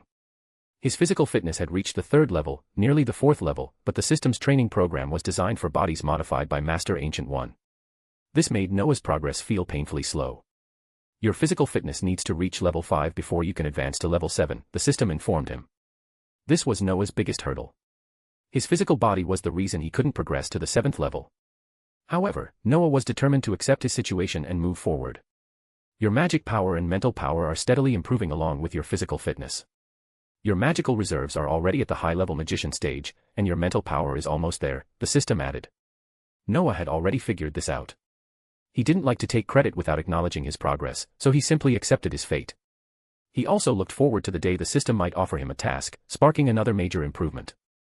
But the system's ability to stay silent was far beyond Noah's expectations. Left with no other choice, Noah silently worked hard to improve. Though his magic wasn't advancing as quickly, he could still rely on meditation to improve his magical power, though Noah felt that Master Ancient One had misled him on that front. After his meeting with Master Ancient One, Noah delved into his own research.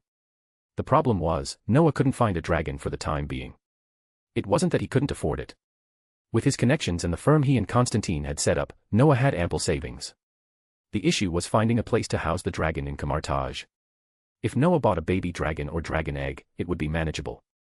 But even if he obtained one, he wouldn't be able to study it properly.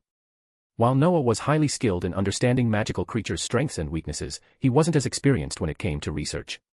After consulting with Evan and the others, he decided to tackle the research independently. Camartage's vast library provided ample material for Noah and his team. Though they were starting from scratch, as Ravenclaws, learning was their forte. Within a year, they had gathered significant knowledge on dragons and magic. Their research evolved from simple understanding to hypothesizing about what real dragons might be like. In this time, Noah also introduced them to advanced elemental magic techniques. By their 4th year at Camartage, they had progressed further, and Noah had received a notice. The Guardian of the London Temple had chosen to return to Camartage, resigning from their position as the Guardian. More bonus chapters. Every 200 power stones equals bonus chapter. Give me more power stones. Chapter 236, Chapter 234, The Greatest Enemy of Camartage. Find 30+ advanced chapters. And for more fan fiction. Backhand index pointing down. Backhand index pointing down. Support link, patreon.com/RioRaRyu. Check out my new fanfic, White Medium Star. I am tech reviewer White Medium Star. Noah had been contemplating the position of the Guardian of the Temple in London for quite some time. It wasn't that Noah didn't want to be a Guardian in New York, but he was genuinely concerned that he would finally settle into the role, only for a meteorite to fall from the sky and destroy his temple. It seemed absurd. If he was going to New York, he'd wait until he was strong enough. Besides, it wasn't a bad thing if his future junior didn't settle there. With teleportation magic at his disposal, he could always go there in the blink of an eye. And truthfully, the Guardian of the Temple in New York was in good health and everything seemed to be going smoothly.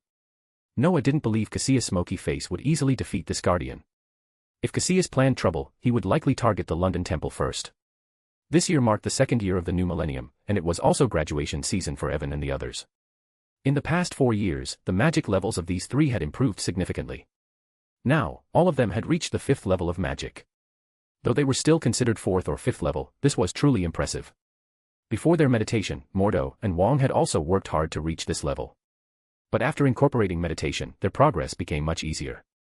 Though the 5th level wasn't remarkable by itself, since even a 6th level magician would be far more powerful than a 5th level, considering that Professor Dumbledore had spent his whole life reaching the 5th level, it was still an achievement. If not for elemental magic helping him comprehend new ideas and reach the 6th level, Dumbledore might have remained at the 5th level until the end of his life. Evan and his friends had reached this level in their 20s, which was astonishing. Along with Evan and his group, the Hogwarts students who came to Camartage during the same period had also made remarkable progress. Except for the 3 who followed Noah, everyone else had reached level 5 or above.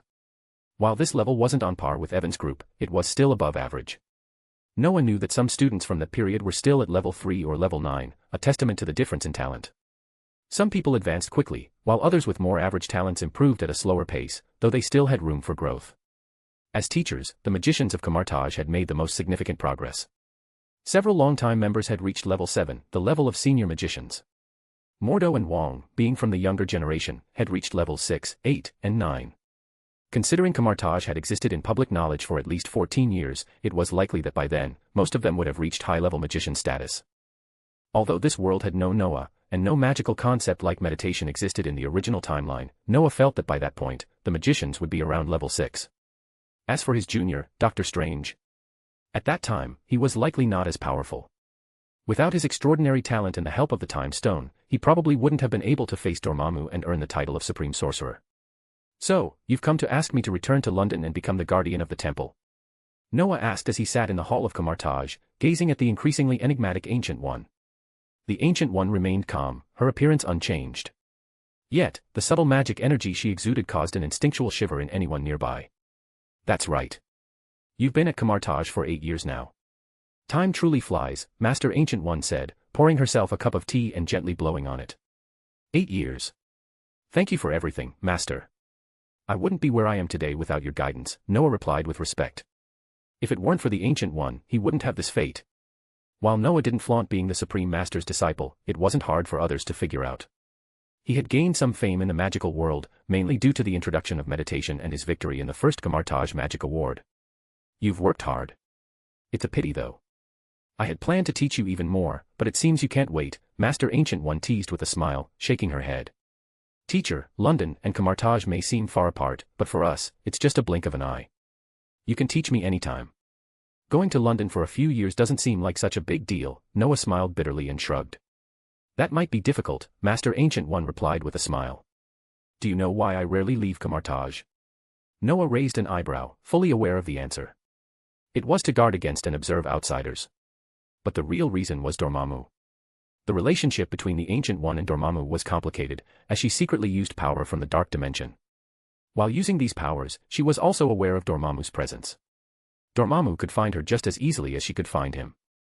The Ancient One had been wary of Dormammu for a long time. Dormammu, once an Earth magician, had entered the Dark Dimension and evolved into a powerful, destructive force, completely eroding his mind. That's why the Ancient One set up the temple to counter Dormammu's influence. It wasn't until Strange's arrival that she decided to fully commit to completing his training, preparing him to become a magician capable of protecting the Earth. Noah knew all this but didn't voice it out loud. If he did, it could lead to trouble. So, Noah simply nodded, aware that the system protected him from being discovered by the Ancient One. I'm here to guard against a terrible enemy, Master Ancient One stated, her voice serious. The enemy from the dark power? Noah asked thoughtfully. Master Ancient One paused for a moment, then nodded slowly. Yes, it's indeed the power of darkness. Noah's words caught her off guard. How did he know this? Was it just a guess? Actually, when you asked me that question, I didn't think much of it. But I have a talent for sensing strange powers, much like I did with Voldemort back then, Noah explained. That makes sense. Did you detect this power in me? Master Ancient One asked. Yes, I've noticed some of this power, Noah replied. Doesn't it make you uncomfortable, she asked. Why would it? I explained my view on this in our first trial class. Power is neither good nor evil, it depends on how it's used. You've been protecting the Earth with it. Just because it comes from darkness, should we discard everything about you? That's too simplistic. It's life that controls power, not the other way around, Noah said, his voice confident. Master Ancient One studied his smiling face and, for a moment, felt proud. He had become a great magician. Though Noah could be lazy, his will, knowledge, and judgment were extraordinary. The power of darkness wasn't inherently evil. Master Ancient One had prepared herself for this long ago, but she still had some lingering worries. After all, pursuing light was the dream of every righteous person. She didn't want Camartage to fall into chaos because of these powers. Well, it seems you have a good grasp of it. But how difficult is it to fight this power? Noah asked, noticing Master Ancient One's absent expression. Oh, it's manageable. I didn't absorb much of it, she said, returning to reality with a sheepish smile. His master is incredibly dangerous and powerful. Even I may not be able to defeat him, but I know how to handle him. And while his power is terrifying, I can control it. Noah knew that she had managed to use Dormammu's powers to fuel her own magic, ultimately becoming the supreme sorcerer. But the way she dealt with him was a bit more straightforward, holding the time stone and repeatedly saying, I'm here to negotiate, would have been enough to frustrate Dormammu. Are you thinking something rude, Noah? Master Ancient One asked, her eyes narrowing. No. Of course not. Noah instantly became serious, though he felt embarrassed. Actually, it seems unrealistic for me to live in London. But maybe you could visit for a few months every year. That should be fine, right? Heh. Master Ancient One glared at him. So, you want me to go to London, huh? Even if I agreed, why would I go there for a few months instead of letting you stay there? Well, teacher. Noah nodded. By the way, could you give me a share of that dark power? Give you a share? Why? Aren't you studying mythical creatures? Master Ancient One asked, genuinely curious but not angry. Since you can master those powers and transform them into your own magic, I'd like to try too. Of course, I know it's dangerous. I'm only planning to study it. Magicians are naturally curious. If you're worried, you could leave a mark on me, Noah reasoned. Curiosity kills the cat, Noah. This is too dangerous. I'll just try. I won't ask for more. All right, I'll consider it, but only if it's strictly for research and not for use. Though, why do I feel like you're trying to get some free labor? If something happens, can I still save you? Master Ancient One said with a knowing smile. More bonus chapters. Every 200 power stones equals bonus chapter. Give me more power stones. Chapter 237, Chapter 235, Preparing to Take Office. Find 30 plus advanced chapters. And for more fan fiction. Backhand index pointing down. Backhand index pointing down. Support link, patreon.com/RioRaRyu. Check out my new fanfic, White Medium Star. I am tech reviewer White Medium Star. Noah was a little confused by the Ancient One's care for him. At times, he even wondered if she was training him to be the next supreme sorcerer. Though this thought seemed far-fetched, when Noah reflected on it, it appeared that the Ancient One's teaching was more focused on him than on Strange. A strange thought crossed his mind: could he become the supreme sorcerer in the future? If he did, would Strange have no choice but to return to the ordinary world and continue being a doctor? Or perhaps, would he be sent to Baker Street to become the supreme detective? Noah stroked his chin, pondering. He couldn't quite figure out what the Ancient One was thinking, but at the moment, those thoughts weren't the most important. The crucial thing was that Noah had acquired some of the power the Ancient One had taken from the dark dimension. Though it was a small amount, the power radiated an evil aura. One could only imagine how terrifying it must have been in its entirety. The Ancient One had processed the power before handing it to Noah and had left magical seeds within him as a safeguard for any potential risks. Noah didn't resist but felt relieved. If something went wrong, at least he could be saved. However, the idea of something going wrong seemed far-fetched. The moment Noah acquired the power, his internal system activated. Although no specific tasks had been assigned to him, it began to give him a brief explanation of what he had just acquired. Report: high-dimensional dark power detected. Report: the power is of extremely high quality and requires analysis. Do you wish to analyze it now? Noah silently rejected the offer. Analyzing this power in front of the Ancient One would be a mistake. How would he explain that it had broken through the seal instantly? He decided to wait until he returned to the British magical world to analyze it.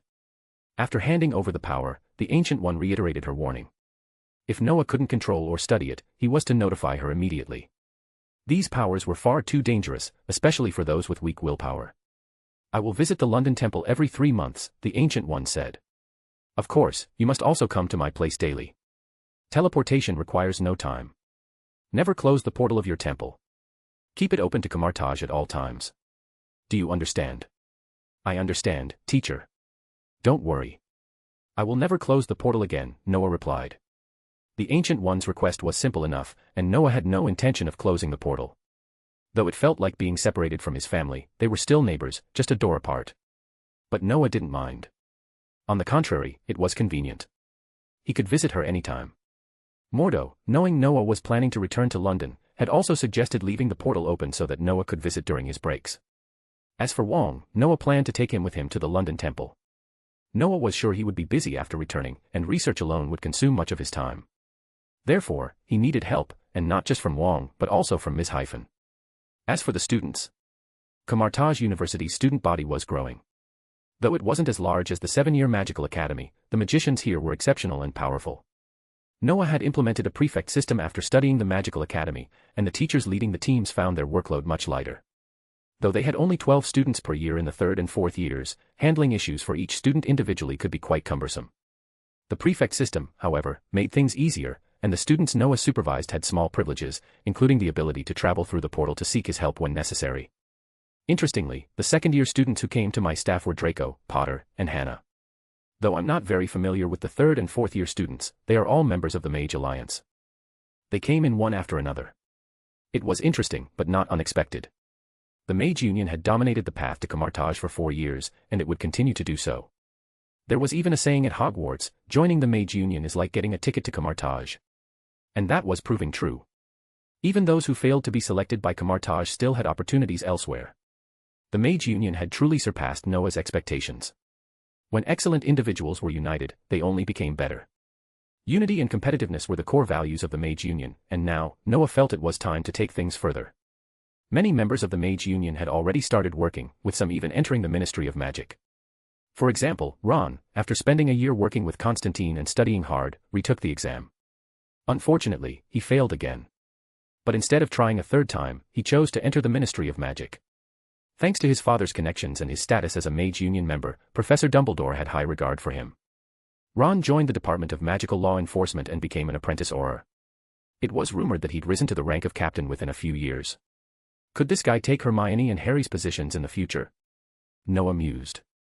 Before becoming the Minister of Magic, Hermione had been the director of the Department of Magical Law Enforcement. When she ascended to the role of minister, Harry took over her position. It wasn't hard to imagine Harry one day becoming Minister of Magic. Anyway, no matter what, the future is promising, Noah concluded, shaking his head and stopping his thoughts. The future was in his hands, and all he had to do was grasp it. Having received the Ancient One's permission, Noah began preparing to return to London. The Ancient One had no objections to Noah taking Wong and Ms. Hyphen with him. As far as she was concerned, they were only separated by a portal, and the time difference between their locations didn't change much. Wong's students would be treated the same as Noah's. With everything in order, Noah left the room. He needed to check in with Wong and Ms. Hyphen. Ms. Hyphen, always supportive, agreed immediately after Noah explained. She also fully supported the Ancient One's approach. This makes the two sides closer. If you have any questions, you can ask your teacher, and we can come here every morning to exercise with everyone, right? Well. Noah wasn't too enthusiastic about the exercise. It wasn't that he didn't enjoy it, after years of training, he had become accustomed to it.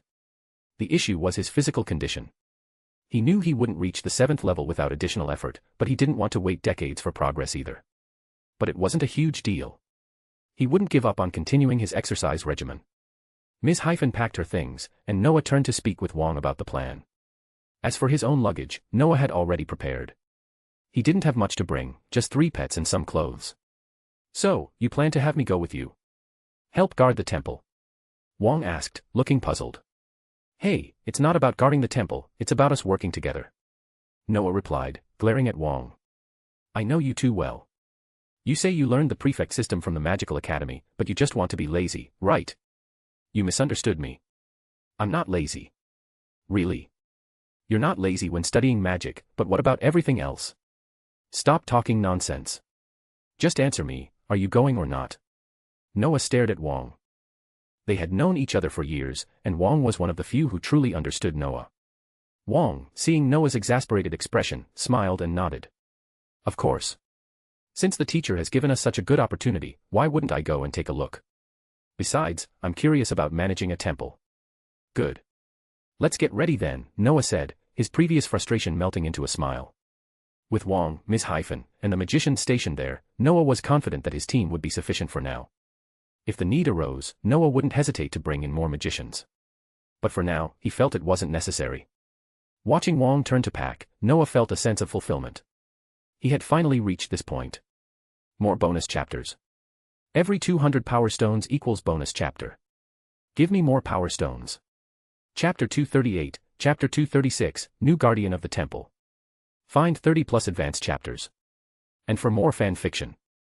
Backhand index pointing down. Backhand index pointing down.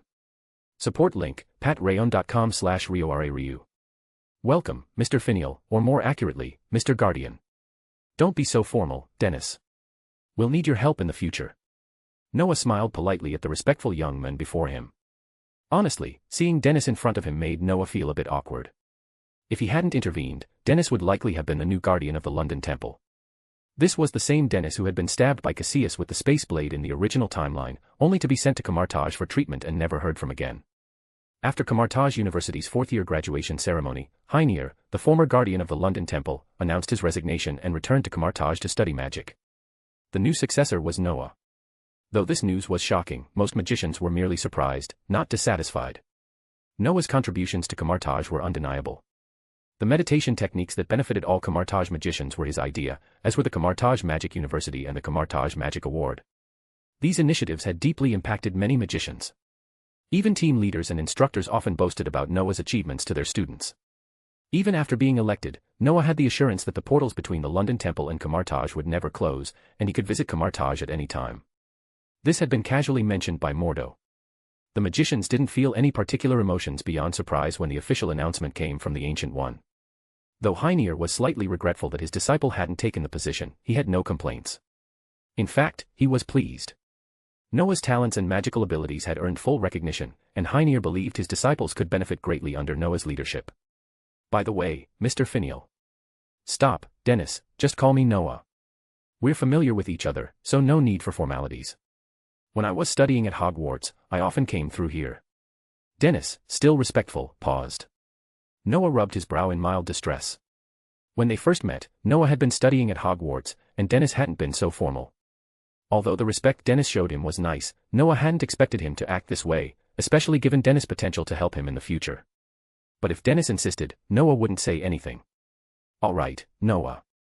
There's something I think you should know. What's up, buddy? Noah asked as he glanced at the temple with Ms. Heffen and Wong. The Minister of Magic wants to meet you. What? Professor Dumbledore? He wants to meet me. Doesn't he know that I'm the new guardian of the temple? Well, now, no one really knows who the new guardian is. They only know that my teacher stepped down, and a new guardian has taken over. Based on tradition, the ministries of magic from other European countries will visit soon. Noah touched his head, surprised. He hadn't expected the new guardian to have so many responsibilities. Having to meet with the ministers of magic from various countries wasn't something he had anticipated when taking on the position. Fine, let's meet. When will Professor Dumbledore arrive? He should be on his way and will be here shortly. Noah nodded. Meeting Dumbledore like this seemed interesting. He paused, realizing it had only been a short time since he last saw the professor. But when he thought about it, it had actually been almost 2 years since they last met. The last time, Noah had brought the mutants to the British Ministry of Magic. That was more than 2 years ago now. Noah shook his head, amused. Scientists were known for having poor senses of time due to their constant work on research, but so were magicians. Magicians, with their long lifespans and constant focus on magic, often didn't care about the passage of time. Just like Noah, who had been occupied with studying dragon species and teaching new students, things that consumed his time without him realizing how quickly it passed. Well, I didn't even realize I attended a graduation ceremony, Noah muttered, shaking his head. He led Miss Heffen and Wong to the second floor to find their rooms. The temple was massive, with enough rooms to accommodate many people, so Noah and the others had no trouble finding places to stay. Noah even thought that, should 50 magicians come, there would still be plenty of space. I didn't expect we'd return like this, Miss Heffen said, gazing at her room with a touch of emotion. The room was clean and modern yet retained a classic British style. It seemed to perfectly match Miss Heffen's tastes. The most important thing, however, was that it was in Britain. Although Noah didn't feel particularly attached to this place, his soul wasn't originally from here. Miss Heffen had deep ties to the country. We'll stay here unless I step down one day. But even then, you're welcome to stay. Besides, traveling to Camartage is just a blink of an eye, Noah said, sensing Miss Heffen's thoughts. Of course. I'll have more time to visit the orphanage without worrying about the time difference, Miss Heffen said, her smile growing brighter. She stood up and hugged Noah gently. Thank you, Noah. Noah was taken aback for a moment but quickly regained his composure, patting her gently on the back. He didn't know exactly why she was thanking him, and he didn't need to understand. Perhaps it was for bringing her into a new world, or maybe for letting her return to London, or even for giving her a place where she could feel at home. It was complicated, and Noah didn't want to dwell on it. Okay, dear, Professor Dumbledore is coming. After a long hug, Noah noticed Dennis approaching the room and gently reminded Miss Heffen. Yeah, she hummed, releasing Noah and beginning to arrange her room as though she hadn't heard him at all. Well, aren't you coming to meet Professor Dumbledore with me? Noah was still savoring the feeling of the hug but knew he had more important matters to attend to. I won't go, Noah, Miss Heffen said without turning around. You're the guardian now. You should handle things like this. I need to finish setting up my room. Noah sighed. He wasn't sure what he'd do in the future with Wong, but he'd need help managing things like this. He could only walk out silently as Dennis stood waiting outside. You're out, Noah. Minister Dumbledore is already outside the temple. Dennis didn't pry into personal matters, magicians rarely did. He simply stated the fact. All right. Where's Wong? Noah asked, helping Miss Heffen close the door. Wong is tidying up the library. He also wanted me to tell you that the storage room needs attention too, so he won't be joining you. Noah rolled his eyes. Wong was being tricky. He probably knew how much Noah hated these meetings with ministers, so he'd found an excuse to avoid them. Noah couldn't help but laugh at Wong's predictability. Shaking my head, Noah muttered as he followed Dennis downstairs. With Dumbledore already here, he couldn't afford to keep the professor waiting. Dennis, don't you have anything else to do? Noah asked. Dennis paused, thinking. I might need to go to Camartage. The temple is short-handed since the teacher took many magicians with him. But I suppose I can wait until after you meet with Professor Dumbledore. No, don't go today. We'll talk after I meet with the professor. But Lord Guardian, won't you have a lot to discuss with the minister? Do you want me to step aside? No, just boil some tea, pour some water, or take notes. Or you could be my flute boy and play some music if you like. Can't magic handle that? Also, I don't play the flute, but I can play something else if you prefer. More bonus chapters. Every 200 power stones equals bonus chapter. Give me more power stones. Chapter 239, Chapter 237, Hello, Professor Dumbledore. Find 30 plus advanced chapters. And for more fan fiction. Backhand index pointing down. Backhand index pointing down. Support link, patreon.com/RioRaRyu. Dennis didn't follow Noah in the end, because what Dennis said was true. Noah and Professor Dumbledore indeed had a lot to talk about. The old and the young had once been principal and student, but now, many years later, one was the minister of the British Ministry of Magic, and the other was the guardian of the Camartage London Temple. It could be said that these two had many topics to discuss, whether it was magic knowledge or the future of the British Ministry of Magic.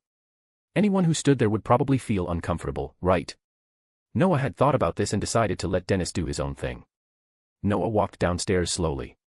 He could sense that Dumbledore had arrived with his team, but they were waiting outside, hesitant to enter without permission.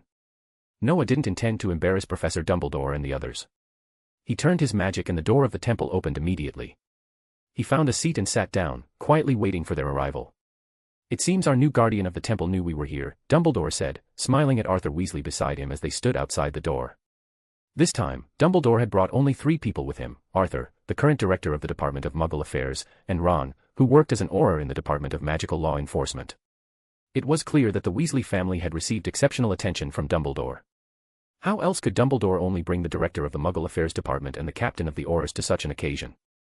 In addition to Dumbledore's trust in them, their positions in the Ministry of Magic had earned them such recognition. Yes, Minister. But, with only 3 of us here, don't you think it's a bit? Arthur started to say. Arthur noticed the open door and, although people were coming and going around, no one paid any attention to it. No one even noticed the building in their midst. People continued on their way, talking and laughing, oblivious to the presence of Dumbledore and his companions. Arthur, however, had long grown accustomed to being ignored in such situations. His main concern was whether their presence would seem disrespectful, especially since, except for Dumbledore, the others didn't hold high enough positions or have the necessary magical expertise. Don't worry, Arthur, there's no issue. The magicians of Camartage are closer to ordinary people. It might even be better to have you along, Dumbledore reassured him. Indeed, Camartage never cared about blood status, pure blood or Muggle-born. They held a better attitude toward ordinary people than many parts of the magical world. Dumbledore felt that having Arthur, who understood ordinary people, was the best choice. All right, Minister, I'll leave it to you, Arthur Weasley nodded in resignation.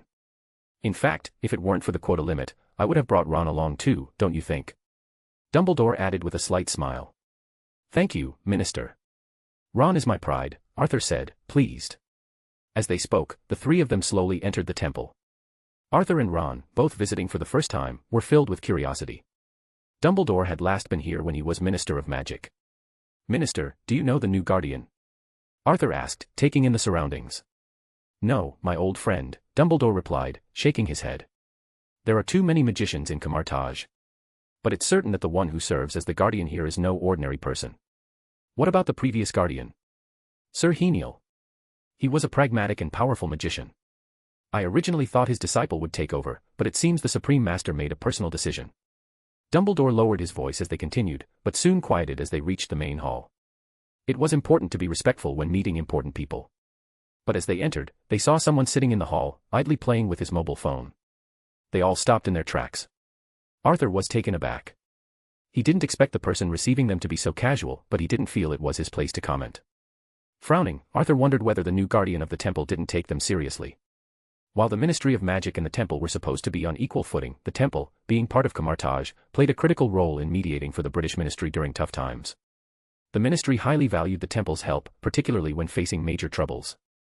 Though Arthur had never seen Noah, he knew that his influence was immense. He couldn't understand why the young man was behaving in such a manner. Confused, Arthur looked to Dumbledore, the Minister, for guidance. What he didn't expect was to see Dumbledore's eyes widen in astonishment. Ron's expression mirrored Dumbledore's, even more exaggerated. Before Arthur could inquire, Dumbledore's stunned expression faded, replaced by a smile. Noah, don't tell me you are the current Guardian of the Temple, right? Dumbledore asked with a grin, addressing the young man casually sitting in front of them, phone in hand. Arthur was speechless. This young man was Noah. Noah Finial, the elder of his son, the founder of the Mage Alliance, the inventor of meditation, and the direct disciple of the Ancient One. Arthur glanced at his son, who was smiling as well. Ron seemed to know this person too. Arthur's mind raced. Was this really the legendary Noah, but wasn't he just in his 20s? How had he come to hold such an important position? Although it's a bit embarrassing, I really did take this position, though I had to persuade my teacher to let me have it, Noah said, putting his phone away and standing up. He smiled at Dumbledore and the others. Although it's only been 2 years since we last met, Ron, we haven't seen each other in a while. And, hello, Mr. Weasley.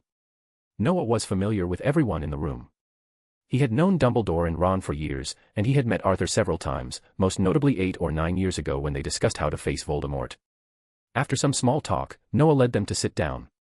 He had many questions for Professor Dumbledore. He had been deeply absorbed in his studies for the past 2 years and had little knowledge of the outside world. Professor Dumbledore, sorry, no, it may be hard for me to change my habit of calling you Professor, Noah started. Don't worry, Dumbledore reassured him.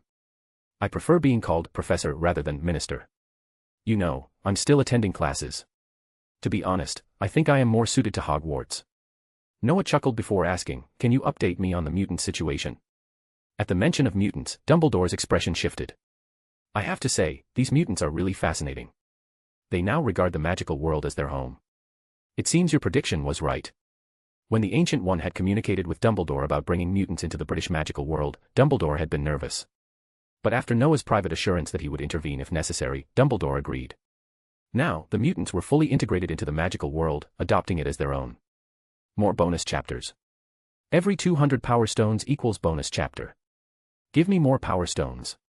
Chapter 240, Chapter 238, Bald heads are all scary guys. Find 30 plus advanced chapters. And for more fan fiction. Backhand index pointing down. Backhand index pointing down. Support link, patrayon.com/RioRaRyu. After hearing the news from Dumbledore, Noah felt completely relieved. Although Noah had made this guess based on his experience from his previous life and had personally gone to the Mutant Academy to observe for a few days, he had only given Professor Dumbledore his hypothesis. But guesses are always just that, guesses. Nothing is certain until it's put into practice. Fortunately, the performance of these mutants had exceeded Noah's expectations. They had even begun to stop paying attention to whether they were mutants at all. They almost instinctively thought of themselves as natural magicians. The gap between magicians and ordinary people lies in the fact that magicians have supernatural powers, while ordinary people do not. Mutants gain their powers through mutation, but no matter how you look at it, they are naturally endowed with powers. It seems that they had reason to think of themselves as magicians. However, as they integrate, there are also certain issues that have given Dumbledore a headache. One of these issues is the frequent question of why the magical world didn't integrate them earlier. Initially, Dumbledore had not paid much attention to it. But when Dumbledore realized how powerful the bald man named Charles had become in just 1 year, he had to offer some explanations. Damn it, it's not my fault that the magical world didn't integrate with them. The entire magical world has been debating their situation because the Ministry of Magic doesn't know whether their abilities should be classified as magic or something else entirely, Dumbledore complained. We also need to consider their feelings. If they don't want to integrate, it would be a waste of effort. They're not exorcists. Faced with Dumbledore's complaints, Noah could only smile bitterly. This problem was indeed complicated. The Ministry of Magic had its own considerations, and the mutants had their own ideas. The most challenging aspect was that they couldn't sit down and negotiate openly and sincerely. After all, the magical world was hidden, it couldn't just come out and announce everything to the public. What will you do in the end? And what level is Charles at now? Noah asked curiously, scratching his head. What else can we do? We'll show them the history and emphasize that the magical world has its own set of problems, Dumbledore explained. Fortunately, their leaders, Charles and Eric, are both reasonable, so the situation hasn't deteriorated. As for Charles, he's now a 4th-level magician. Professor Dumbledore spread his hands, and Noah was a little stunned. There were no issues with the treatment of mutants. Eric had always been suppressed by Charles, and as long as Charles made a decision, Eric had no room to resist. Charles's magical level surprised Noah. To reach the 4th level in just 2 years. Was this guy even human? However, Noah quickly dismissed this thought because he felt that Charles seemed less like a human and more like a force of nature. Although Noah had reached the 3rd level in his 2nd year of practicing magic, there was one thing to note: Noah's mental power had grown steadily over time. Charles, however, had a natural mental power that was terrifying. At his current age, even if Charles hadn't deliberately trained his mental power, it had already reached a level that many high-level magicians could hardly attain. Noah didn't understand how Charles gathered his magic power, though. He had never revealed any method for improving magical power. Even if a mutant could enter the Mage Alliance, such information would never be made public due to certain oaths. How did he do it? Noah asked, intrigued.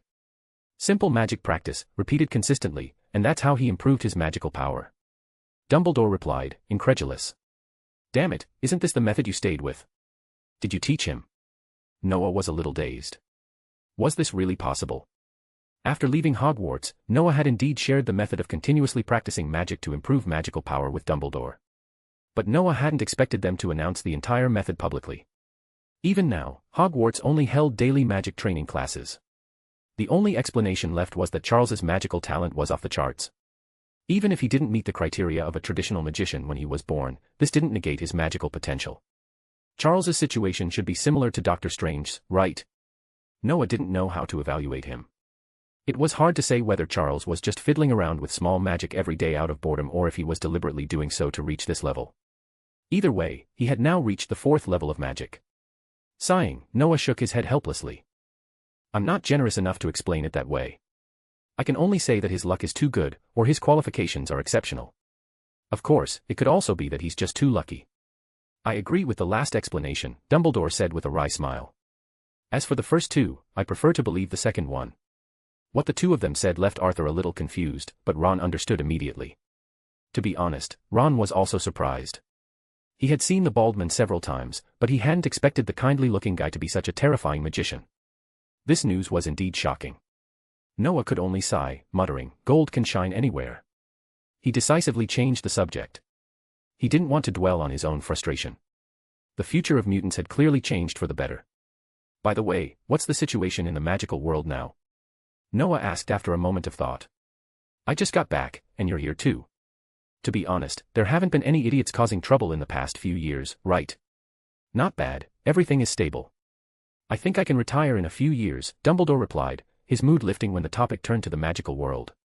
"With Lucius Malfoy's help, we've dealt with a lot of troublemakers. Some people can't be completely eradicated, but they can't cause any significant disturbances. The British Ministry of Magic had indeed been stable in recent years. After several years of sorting things out, the pureblood nobles had basically been consigned to the garbage dump of history. With Lucius Malfoy's help, the ultimate traitor, they had captured batches of fanatical purebloods. Even those who hadn't been caught were slowly eroded by Dumbledore's influence. It had to be said that much of this development was thanks to the Mage Union that Noah had founded. The Mage Union now had many members, and each one of them was highly skilled. Although they were unlucky and couldn't enter Camartage, they had proven their worth by staying in the magical world and developing there. With excellent character and solid magical skills, they quickly rose through the ranks and took up very important positions. Moreover, in the past few years, their performance had been excellent, and with Dumbledore's trust, their positions had advanced rapidly. As long as there were exceptional individuals who chose to leave the exam route and join the Ministry of Magic, those who had previously held the positions would move forward.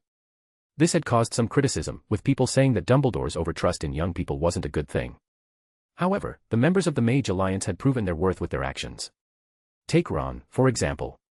He once led a team to take down a group of dark wizards when even experienced old Aurors had failed. This achievement alone made Dumbledore and the Mage Alliance proud.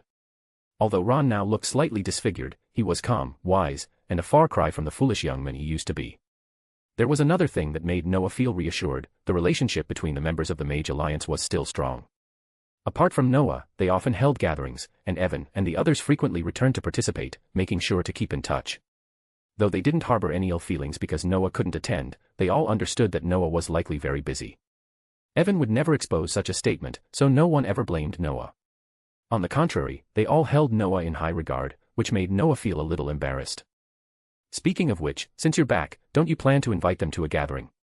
Dumbledore asked, clearly sensing Noah's emotions and teasing him. "Of course, I'll even bring back those guys studying in Camartage." Noah nodded. Since he'd been wrong, he intended to make up for it. He never thought he would be above making mistakes. After that, Noah and Dumbledore continued their conversation, discussing various matters. For example, the development of information infrastructure in the British magical world had progressed far more quickly than Noah had expected. Now, the entire magical world could make calls everywhere, and wireless networks were accessible almost everywhere. Noah hadn't anticipated this. He had proposed this idea 2 years ago, thinking it would take about 5 years to complete. But to his surprise, it had been finished in less than 2 years. This is very convenient, and it allows them to learn more, so why not do it? Dumbledore answered with a smile. "But, aren't you worried that magicians might be exposed to harmful information? Or that they might learn something completely unrelated to magic?" Noah asked, tapping his chin in thought. "So we hired Jean Grey to manage these things," Dumbledore replied. "I must say, she's done an excellent job. Everything that can be consulted is carefully selected and won't affect us. Also, our network is fully shielded from outside interference." Noah was impressed. It seemed that the magical world had evolved far beyond what he had imagined. These mutants not only made the lives of magicians more convenient but also protected the world from external disruptions. That was truly remarkable. "By the way, I've been planning my research for the last 2 years," Noah added. "Since the mutants have integrated so well, why should I go to New York to find Pickham? I can just find Charles." More bonus chapters. Every 200 power stones equals bonus chapter. Give me more power stones. Chapter 241, Chapter 239, Noah Finial is here. Find 30 plus advanced chapters. And for more fan fiction. Backhand index pointing down. Backhand index pointing down. Support link, patrayon.com/RioRaRyu. The train at platform 9 3/4 slowly came to a stop, and soon, a large group of young students in Hogwarts uniforms rushed out of the carriages.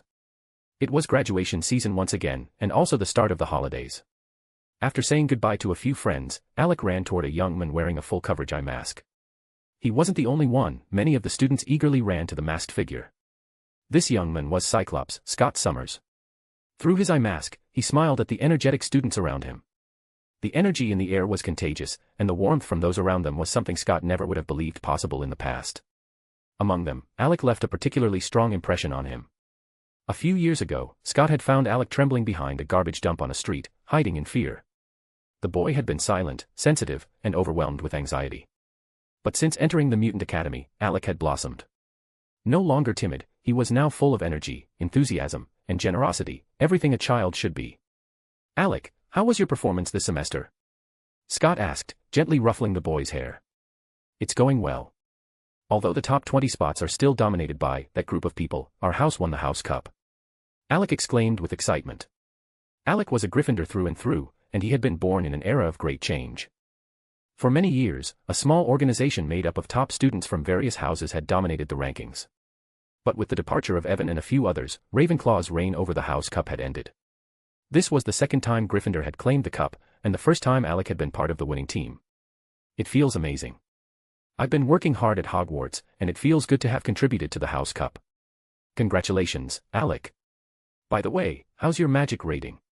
Scott asked, nodding in approval. When mutants first entered the wizarding world, their first lesson was the history of magic. Afterward, they studied the history of Hogwarts, and some surprising revelations had come to light. It turned out that a figure who had once taught Charles and Eric a lesson was incredibly famous in Hogwarts. Noah Finial, despite only spending 3 years at Hogwarts, had been admitted to Camartage University on special merit. His accomplishments were legendary, he had even been immortalized in textbooks. His impact on the magical world was profound, influencing not only magical rankings but also the development of the Camartage Magic Award. Scott knew that Alec admired Noah more than anyone else. Noah, coming from an ordinary background, had achieved greatness in the magical and mutant worlds alike.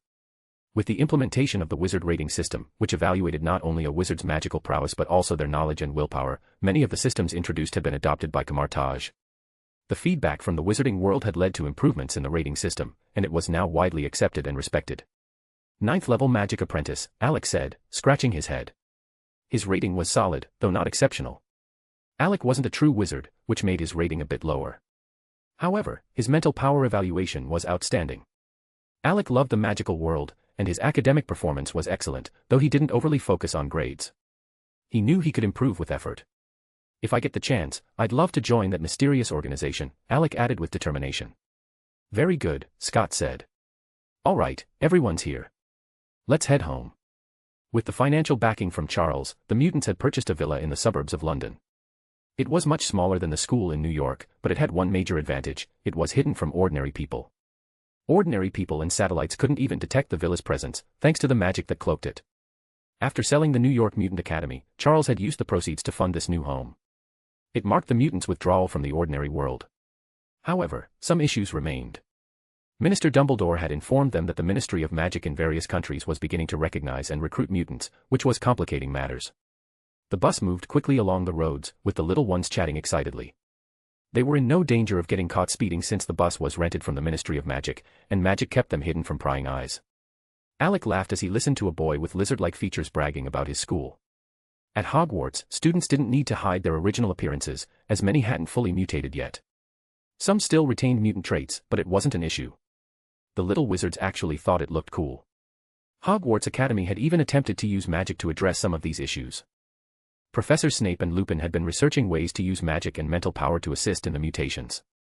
Their efforts were bearing fruit, as several students had completely reverted to human form while retaining their abilities. Not long later, the bus arrived at the villa, and the children hopped out, eager to enter. But as they approached, they sensed something was off. The villa seemed unusually quiet. "What's going on? It was always lively when we left last year," one of them murmured. "Did Professor Charles forget when we were coming back?" another wondered aloud. Scott noticed the quietness as well, and his instincts kicked in. Having been a child experimented on in the past, he became immediately alert. As he considered leaving the villa quickly, Professor Charles's voice suddenly echoed in his mind, soothing his nerves. He relaxed and turned to the kids. "Everything's fine. Professor Charles is just receiving a guest." "A guest? Is it the Minister of Magic?" one of the children asked, relieved. "No, it's someone else," Scott replied with a smile. "You're all familiar with this person. Who is it? Who's important enough for Professor Charles to receive them?" Alec asked, showing the bold spirit of a Gryffindor. "Noah. Mr. Noah Finial. Scott laughed softly, shaking his head. He's here with Professor Charles right now. The revelation shocked the children. This was the legendary figure from their textbooks, the hero of Hogwarts. They immediately bolted toward Professor Charles's office, eager to meet the man who had become a legend. Scott followed behind, amused by their excitement. In Professor Charles's office, Noah Finial sat across from a bald man, thinking to himself, this guy truly is one of the strongest mutants. Without any magic training, he's reached level 4. His mental power was staggering, nearly off the charts. Noah sighed internally. What an extraordinary person. Can someone like him truly transcend their body and reach a higher state of existence? What a monster, Noah muttered under his breath. More bonus chapters. Every 200 power stones equals bonus chapter. Give me more power stones. Chapter 242, Chapter 240, Cooperation. Find 30 plus advanced chapters. And for more fan fiction. Backhand index pointing down. Backhand index pointing down. Support link, patreon.com/RioRaRyu. So, you came to me hoping that I can help you complete these studies. Charles sat in his wheelchair, quietly observing Noah, his face filled with a warm smile. Although Charles and Noah were not very familiar with each other, Charles had a positive impression of him. As the first magician Charles had met, Noah had introduced him to a world that wasn't repulsive but rather embraced them as equals. Despite Noah's earlier irritation, almost to the point of killing Eric did not seem interested in negotiation at the time. Moreover, after learning magic, Charles reflected on that moment and realized Noah's control over his magic had been deliberately relaxed. When a magician loses control over their magic, the result is the dissipation of the magic's power. This suggested that Noah never intended to harm Eric, but merely wanted to teach him a lesson. Charles understood that Eric could be tough and irritating, and a lesson might have been warranted. Since entering this magical world, Charles and his group had absorbed much new knowledge. One of the things he learned was that Noah Finial was a magician beyond the control of the magical world itself. Magic strength was an important factor in this world, and Noah belonged to one of the most powerful magical organizations. This organization was not just strong but governed by certain rules, abiding by the magical world's guidelines without interfering with others. It could be said that Camartage represented an exemplary magician organization. While other magical organizations studied on their own, Camartage ventured into more interesting activities. Yes, because you're a highly educated scientist in the ordinary world, and genetic biology is your field of expertise. That's why I hope you can help me, Noah explained. Charles hadn't realized how much Noah had thought about before approaching him. After Professor Dumbledore left, Noah had the system extract high-dimensional dark forces for analysis, which would take a long time. So, Noah didn't waste time and went directly to Charles for assistance. Of course, I'll help, Charles agreed readily. But I'm curious, what would you have done if I said no? Noah rolled his eyes. What would I do if you didn't agree? Catch a little guy to threaten you? Please, you're already part of the magical world. I wouldn't attack you unless you really offended me. Although Noah privately thought he probably couldn't beat Charles, he quickly shook his head and added, if you don't help me, I'll find someone else. Do you know Pickham?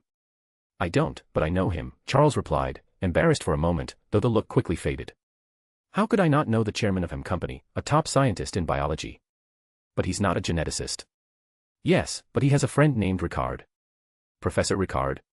That's no problem, Charles nodded. Charles had no doubts about Noah's ability to find these experts, considering his connections with people like the deputy director of S.H.I.E.L.D., who was rumored to be soon promoted. But Charles dismissed these thoughts and focused on the task at hand. Noah's goal seemed risky, but it also had the potential for great success. I can help you with the research, Charles continued, but there's a catch. If you're not here, I can't perform many of the tests and experiments. You're studying magical creatures, and we need samples. Since the magic is for you, it's better if you're present. No worries, I've already planned for that. Noah grinned. I'll be staying in London from now on. London. Charles raised an eyebrow, then suddenly thought of something. Wait, did you become the guardian of the temple? Wait, you know about that? Noah was surprised. Yes, Minister Dumbledore gave us lots of books, so it's not unusual for me to know.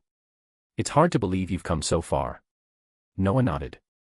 The temple doesn't hide it, and it's not that surprising. He was, however, starting to feel a little odd. Every time someone heard about his progress, they'd comment, "You've come so far." Was it wrong for him to move forward? Before Noah could comment, a sudden burst of footsteps interrupted, and his frown deepened. What's going on? Is there a problem? Don't worry, Scott's back with the kids. They probably want to meet their idol, Charles said with a smile. Oh. Are they Hogwarts students? They're my juniors, but what do you mean by idle? Noah asked, confused. Don't you know? Charles raised an eyebrow. You're written into the textbooks now. You're part of the required course History of Magic and Modern History at Hogwarts. What? Noah was stunned. He hadn't known about this at all. How could he be written into textbooks while still alive? He had once joked about getting his portrait printed on commemorative coins, but now, his place in textbooks had come first. Just as Noah was about to respond, the door to Charles's office opened, and a group of young students entered. They stared at Noah in awe, their excitement clear. Noah sighed inwardly but politely chatted with them. The most common question. How could he, at their age, have accomplished so much? Noah couldn't exactly say, well, if you had a system like mine, maybe you could too. So, instead, he reassured them, you need to focus on your studies, listen to your professors, and make more friends. The students nodded eagerly and were soon ushered out by Scott, leaving Noah and Charles alone again. Now, Charles led Noah to a laboratory, where various testing instruments were set up on Noah's body. Do you think this magic will succeed? Charles asked as Noah lay on the experimental platform, preparing for the tests. I don't know, Noah admitted. But I'm hopeful. Charles paused, then nodded. It's like science, isn't it? Constant progress and innovation. Exactly, Noah said with a smile. If it works, think about how much it will improve the magical community. Turning into a magical or mythical creature could enhance a magician's combat abilities, and Noah was confident that it would result in broader coverage, even if the power wasn't at its peak. And if it works, Noah added, maybe you could apply for the Camartage Magic Award. Isn't that a big incentive to strive for more powerful magic? The Camartage Magic Award. Charles smiled. That's definitely a strong motivation. More bonus chapters. Every 200 power stones equals bonus chapter. Give me more power stones. Chapter 243, Chapter 241, Hungarian Tree Peak Dragon. Find 30 plus advanced chapters. And for more fan fiction. Backhand index pointing down. Backhand index pointing down. Support link, patreon.com/RioRaRyu. The influence of the Camartage Magic Award in the magical world is vast, and the rewards it offers excite all magicians. Whether they are high-level wizards in hidden magical organizations or ordinary magicians, the anticipation for the award's rewards is immense. In recent years, numerous remarkable magical achievements have emerged. For instance, in the second Camartage Magic Award, held after the establishment of Camartage University, the winner was a high-level magician from a magical organization in Germany known as VIC-AST. His winning work was a unique magic that allowed people to communicate with their ancestors. While the magic wasn't perfect, it didn't allow the user to choose a specific ancestor, and one could end up speaking to someone completely unknown. The significance of this discovery was immense. It opened a new door to understanding the soul. Thus, Ole Musk, the magician behind this work, won the second Camartage Magic Award. He later spent some time studying further at Camartage. The third award went to a magician from the United States named Ryan Horseman, whose work was less extraordinary but still noteworthy. He had created an alchemical device, an energy core powered entirely by magic. This core could replace electricity and other energy sources in the mundane world with just a few modifications.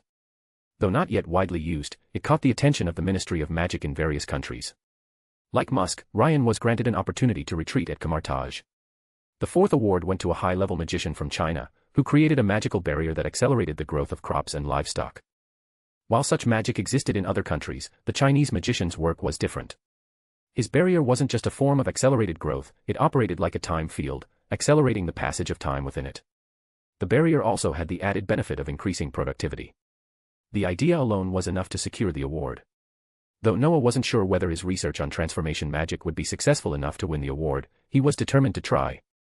If successful, he thought, when Thanos arrived, maybe he'd have a whole army of fire-breathing dragons to greet him. This picture seems quite interesting. Do you think Thanos can really be roasted into a purple sweet potato? Charles mused as he examined Noah's physical data report. He was astonished by the numbers on the report. He hadn't expected that this tall, thin magician would possess such incredible physical fitness. Noah, however, wasn't surprised.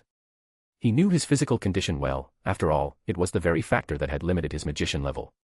Despite his progress, Noah was still working on improving his physical fitness. After the test, Noah left Charles's villa and returned to the temple in London. The days ahead were busy, with the ministers of magic from various European countries arriving one by one. Camartage's recent activities had greatly benefited the magical world, so these ministers were eager to visit. Among them, Noah met an old acquaintance, Ferenc Lecaras, whom he had met in Budapest years ago. Ferenc, once a staff member at the Ministry of Magic, had now become the Minister of Magic of Hungary. Noah hadn't expected that. Ferenc was equally surprised to see Noah, especially given that the boy who had reached the 4th level at the age of 13 had now become the guardian of the temple. Naturally, the two caught up. Ferenc spoke about the current state of magic in Hungary, mentioning that vampires and werewolves had been largely cleared out with Noah's help. Even those that hadn't been fully eradicated were now hiding in the depths, too afraid to cause trouble. Noah smiled, congratulating him on the success. By the way, where's the partner from that year? Is she still in Hungary? Noah asked, recalling Selena, who had helped with the big cleanup back then. Selena. She left after helping us. We don't know where she went, Ferenc replied. That's unfortunate. I was hoping to see her again. By the way, Mr. Minister, do you sell dragons? Noah inquired casually. Tree-peak dragons. Are you looking for tree-peak dragons, Mr. Guardian? Ferenc asked, clearly intrigued. The Hungarian horntail dragon was one of the most dangerous breeds. Massive in size, covered in spiky scales, and with a fearsome tail, it was a challenging beast to kill. Its thick skin was resistant to magic, and only the most dangerous spells could penetrate it. But its eyes were a weak point, though hitting them was difficult because of the dragon's speed and ability to fly. Its fiery breath made it even more dangerous. However, Noah found this prospect intriguing. The ability to wield fire as a weapon meant that the dragon might be highly attuned to magic. If it didn't have that affinity, Noah could always try to integrate magic into its flames. Yes, I wish to purchase a batch of tree-peak dragons for research. From dragon eggs to young dragons, adults, and even older ones. I need them all, Noah said, making his request clear. Ferenc agreed without hesitation, as it wasn't a problem for him. They quickly struck a deal. Noah bought 3 dragons and a dragon egg at a very low price. Ferenc, despite losing money on the transaction, was thrilled. With the deal concluded, Noah proceeded with other matters. It took almost a month to wrap everything up, and Noah was exhausted. He felt like he would be better off heading to Kamartaj to face his younger colleagues or training with Mordo. Are you tired? Seems like you just chatted with them, showed them around, and sent them off, Ms. Heffen remarked as she rubbed Noah's head, finding him slouched on the sofa. Ms. Heffen was immensely proud of Noah's achievements. Back when she first met him, she hoped he would simply have a good job, but now, as the guardian of the temple, Noah had far exceeded her expectations. As she lovingly ruffled his hair, she asked, "Don't forget, you represent Kamartaj." "Don't worry, I remember," Noah said with a stretch. "But we're still a bit short-handed. Right now, it's just you, Wong, and Dennis. And your 3 classmates, Evan, Lance, and Kate." Ms. Heffen inquired. "They're reporting to the Ministry of Magic, but they'll help out when they can," Noah replied. He had suggested this arrangement, letting Evan and others contribute their talents to the ministry while still assisting him when they were free. At that moment, a voice from the system echoed in Noah's mind. More bonus chapters. Every 200 power stones equals bonus chapter. Give me more power stones. Chapter 244, Chapter 242, Different Worlds, Different Things. Find 30 plus advanced chapters. And for more fan fiction. Backhand index pointing down. Backhand index pointing down. Support link, patrayon.com/RioRaRyu. Report, the test report on the dark power of the high dimension has arrived. The voice of the system was still as mechanical and cold as ever, but it instantly dispelled all of Noah's fatigue. He immediately sat up, apologized to Ms. Heffen, who was looking at him in confusion, and quickly ran back to his room. Ms. Heffen didn't question Noah's mysterious behavior. In her experience, magicians were often like this. Perhaps Kamartaj needed Noah for something, so she simply found a book and sat down on the sofa to read. "Okay, give me the report now," Noah said as he entered his room. He didn't hesitate for a moment. Noah was eager to see what the system had discovered. Every time the system analyzed something for him, he had gained unimaginable benefits. Although the system never spoke in excess, and often tricked him, Noah had to admit that he had benefited greatly, especially with his current physical condition. His physical fitness had long surpassed the imagination of ordinary people. However, Noah's fighting ability was still poor. Without the use of magic, he felt that even a random soldier could knock him down. But his body had surprised him in other aspects. His recovery and physical endurance were beyond remarkable. Noah felt as though he could never exhaust his physical strength. No matter how much he consumed, he always recovered quickly. At this point, Noah could use disguise magic, don a suit, and pretend to be Captain America, safely, of course. Noah didn't think Captain America's physical fitness was superior to his own. That was a fact.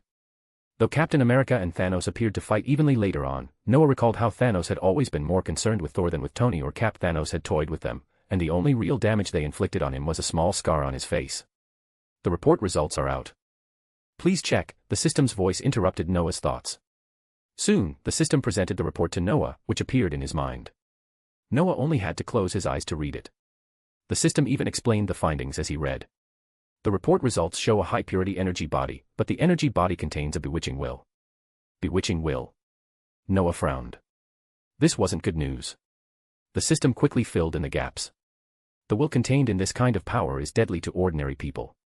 It can seduce and lead someone into total darkness. Even a magician could face great danger if they aren't careful. Noah had been mentally prepared for this, so he remained calm. However, the concept of will confused him.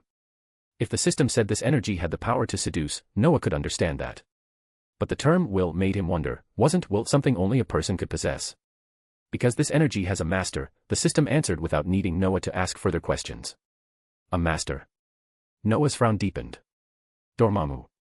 Yes, but not quite, the system's voice remained as mechanical as ever. Noah scratched his chin thoughtfully. The answer was vague, but he quickly pieced things together after reading the rest of the report. The energy had a will because it had a master. Even at his current level, Noah's magic had its own will, though it was nearly non-existent. The dark dimension space, as Noah had suspected, couldn't be an empty realm. It had likely had an owner for a long time, but Noah wasn't sure what troubles had led to the owner's demise. What he could confirm was that the owner of the dark dimension was dead. Dormammu, a former Earth magician, had accidentally entered the realm without the owner's protection. Over time, he became immersed in its terrifying power and will, turning into something beyond his original self, a being of immense power in the multiverse. I have to say, despite his misfortune, Dormammu is quite lucky, Noah mused after reading the report. Your thoughts are dangerous, the system warned in its cold tone. What's wrong? I was just commenting on his luck, Noah responded. You better not entertain such thoughts. Dormammu is probably no longer who he once was. Besides, do you realize that Dormammu is in the same universe as you? Perhaps the universe he's in is stronger, which allowed him to survive there instead of being burned to ash when he entered that space. Noah felt a little embarrassed. The system had a point. In the multiverse, even someone claiming to be from Earth might not be from the same Earth as Noah's. It was a reminder of how the multiverse worked. For instance, when the Avengers traveled through quantum space, they entered a parallel universe's version of Earth. Noah wasn't sure if Dormammu still retained any traces of his former self. The power and will he had absorbed were so overwhelming that it was hard to say whether Dormammu was still the magician from that Earth, or if he had become someone entirely different, retaining only vague memories. I understand, Noah muttered, shaking his head. I won't entertain such thoughts, don't worry.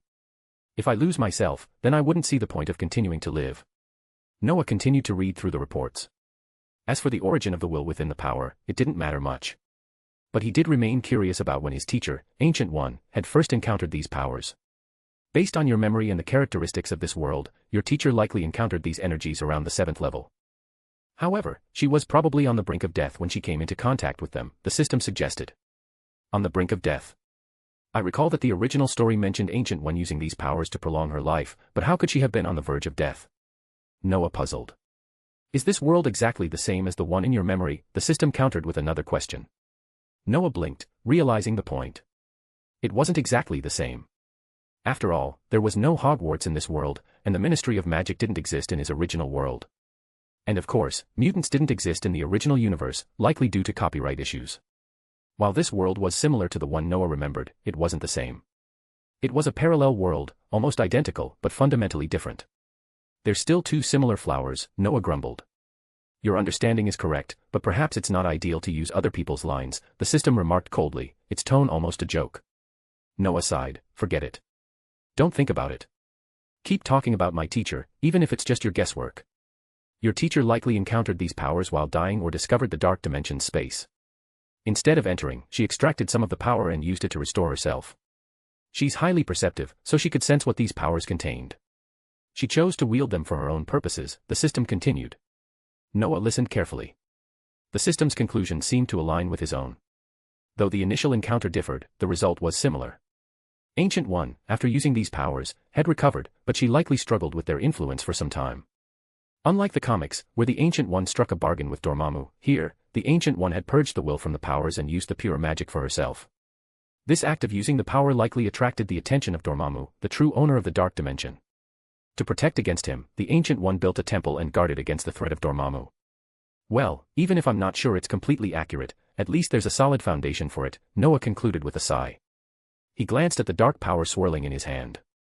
So, what should I do with this thing? More bonus chapters. Every 200 power stones equals bonus chapter. Give me more power stones. Chapter 245, Chapter 243, Busy and Peaceful Days. Find 30 plus advanced chapters. And for more fan fiction. Backhand index pointing down. Backhand index pointing down. Support link, patreon.com/RioRaRyu. I can help you remove the will contained in the power. This high purity power is very beneficial to your magic. The system quickly responded, and Noah fell into deep thought again. It must be said that the system was right. These high purity powers were definitely very attractive to Noah now. Under the influence of this power, his magic would definitely be further strengthened. But what puzzled Noah was that the system emphasized the word magic power but didn't mention the concept of body. Noah was not short of magic power. In fact, his magic power had become excessive due to his body's evolution. He thought of a cartoon he had seen, where a character had too much magic power, much like Noah, who felt as though he had a fox in his stomach. The difference, however, was that the character in the cartoon didn't have the knowledge and practical experience required for promotion. Noah, on the other hand, had read all the books in Camartage in 8 years, except for some that the Ancient One had specifically forbidden. Of course, those had also been read in the system space. Noah did not lack knowledge at all. As for practical experience, come on. Noah's practical experience was rich. Back in Hogwarts, he dared to challenge powerful professors, even though he got beaten to a pulp every time. When he arrived at Camartage, he found someone to practice with almost every day. It could be said that Noah didn't lack experience in actual combat. The only thing limiting Noah was his body, which had evolved by absorbing Carol's blood. Can't this power be refined into something that could evolve the body? Noah asked, a little depressed. You want to use magic power to evolve your body? The system asked in return. No. Then why do you think it's possible? Noah was too lazy to argue with the system about these things. Magic power from high dimensions can't improve the body. He thought it was impossible. Though Noah himself had tried to use his magic power to improve his body, he failed. But no matter how much magic power he had, it was only 6th level magic power. High-dimensional magic power was above the 10th level. It seemed almost unfair that the system told him it couldn't help him with this. Noah rolled his eyes, but then he thought of other ways. By the way, system, do you have an exchange function? Yes, but you can't exchange for things that improve your strength, and there are no so-called artifacts. Noah nearly rolled his eyes. After a long pause, he gritted his teeth and asked, then why do you say you can help me? I can provide knowledge. The system responded slowly, I am here to assist you in becoming the greatest magician. The path of a magician is never simple, because even if you have sufficient magic power and terrible magic skills, without the qualities of a true magician, you don't deserve to be called one. Knowledge is the most essential element of a magician, followed by magic power and other qualities. With me, talent is not a problem. Do you understand? Knowledge is the core. Followed by magic power. Talent is not a problem. Noah had no energy to complain anymore. He felt so depressed that he could hardly speak for a long time. You are powerful, you have the final say, I won't argue, okay. What can I exchange? Noah asked after a long pause. What you want is the information on dragons and the precautions of Animagus, the system answered directly. This answer made Noah's eyes light up, but he hesitated before asking, how much of these powers do you want to take? It's not taking, the system replied. It's just a reserve for some unpredictable things. The system didn't hide anything. Last time, you blamed me for not telling you what the power of the space gem was for. This time, I can tell you that I will use it to save you. Of course, you can make better use of these powers if you succeed. Noah felt a pang in his heart. Was this the feeling of salt being sprinkled on the wound? When Noah thought about the important reason why his current physical fitness hadn't improved, the power extracted from the space gem had been wasted, he felt heartbroken. It wasn't that he didn't want to go to Fury and get the gem back to draw more power. But the Ancient One had explicitly forbidden him from doing so and warned him that even if he wanted to retrieve it, he'd have to wait at least until after 2012. Okay, then I choose to exchange with you. But it doesn't seem like an exchange. Why do I feel like I'm at a disadvantage? This is just a model adopted according to your wishes. So I said it's okay. Entering the system library, Noah indeed found these materials. They were thick and detailed, covering everything from the changes in the elemental attributes of dragons, the flow of dragon magic power, and even some information about the dragon's evolution. Noah didn't know where these materials came from, but they were written in such detail that he had to believe them. However, there was a lack of information about the dragon's body structure, which disappointed him a little. Noah didn't mind, though. Since the system hadn't provided it, he assumed the system felt he could research that area himself. In fact, his research ideas seemed to be correct. He chose not to depend too much on the system, so he was fine without that information. As for the animagus materials, Noah found them strange. They were similar to the traditional animagus transformations but with even greater differences. They detailed the precautions when changing forms and also explained the storage and operation methods of reversing magic power. But, once again, they lacked research on physical biology. Despite these gaps, the materials were incredibly helpful to Noah. With them, he didn't know how many detours he could avoid. It seems the things produced by the system are really refined. These materials will keep me busy for years. I'm not Tony Stark, I'm not as talented as you, so I'll need more time and effort. Noah made his decision quickly. To be honest, Noah didn't think he was that smart. His advantage lay in knowing the future and having the system's help. Although he lacked time in the real world, he wasn't worried because in the system space, he had 6 times more time than ordinary people. He could take it slow. But slow wasn't entirely fitting. Who didn't want to be more secure when they knew there was danger? Noah wasn't stupid. He had set a small goal for himself. At least by the time Iron Man appeared, he would have achieved 7th level strength. Research was very time-consuming. It consumed time as much as studying magic seriously. Noah hadn't realized how quickly time was passing. The only one who seemed to notice was Miss Heffen, who often mentioned upcoming festivals. In addition, Evan and the others took a good rest after graduation before reporting to the Ministry of Magic. Then, they took time to study with Noah. Noah now understood why those mysterious magical organizations liked research so much. The charm of magic was indeed hard to resist. For example, Noah had been studying a conjecture that seemed like a fun project at the start, but he had now spent years on it. If not for the system's help, his magical cultivation might have fallen behind. Fortunately, Noah's research was making good progress. After Evan and the others arrived, Noah began splitting the information into simpler parts and gave the easiest sections to them. Evan and the others were a little confused after reading the materials. Although these were the simplest in Noah's eyes, they were far beyond their understanding. But the materials made it clear to Evan and the others that Noah had put in tremendous effort. It seems we need to work harder too. After reading the materials in detail, Evan and the others realized their progress was slow. However, they had no choice. They had joined the Ministry of Magic and had high-ranking positions. Evan entered the logistics department of the minister's office as a secretary. Lance joined the Aura Command of the Department of Magical Law Enforcement, assisting the current director. Kate worked in the International Magical Law Office of the Department of International Magical Cooperation. He was the busiest of them all. Hermione also joined the ministry, working in the British office of the International Confederation of Magicians. Students who graduated from Camartage University had mostly entered the Ministry of Magic or returned to Hogwarts, like Longbottom. Their busyness couldn't be compared to Noah's, who seemed to have little to do. As a result, Noah had never blamed Evan and the others. Noah's life was quite monotonous now. He had already memorized all the information. Now, in his free time, he studied the dragon he had bought from Hungary. He also collaborated with Charles for inspections and listened to the results. Or, he took Miss Heffen out for a stroll, like going to New York for fun. The most important thing, however, was his daily reports to Camartage or receiving the Ancient One in the temple once a month. But such a peaceful life was about to be broken, and the one to break it was Dumbledore. More bonus chapters. Every 200 Power Stones equals bonus chapter. Give me more Power Stones. Chapter 246, Chapter 244, The Ultimate Purpose. Find 30 plus advanced chapters. And for more fan fiction. Backhand index pointing down. Backhand index pointing down. Support link, patreon.com/RioRaRyu. Speak, Professor Dumbledore, what do you want to talk to me about?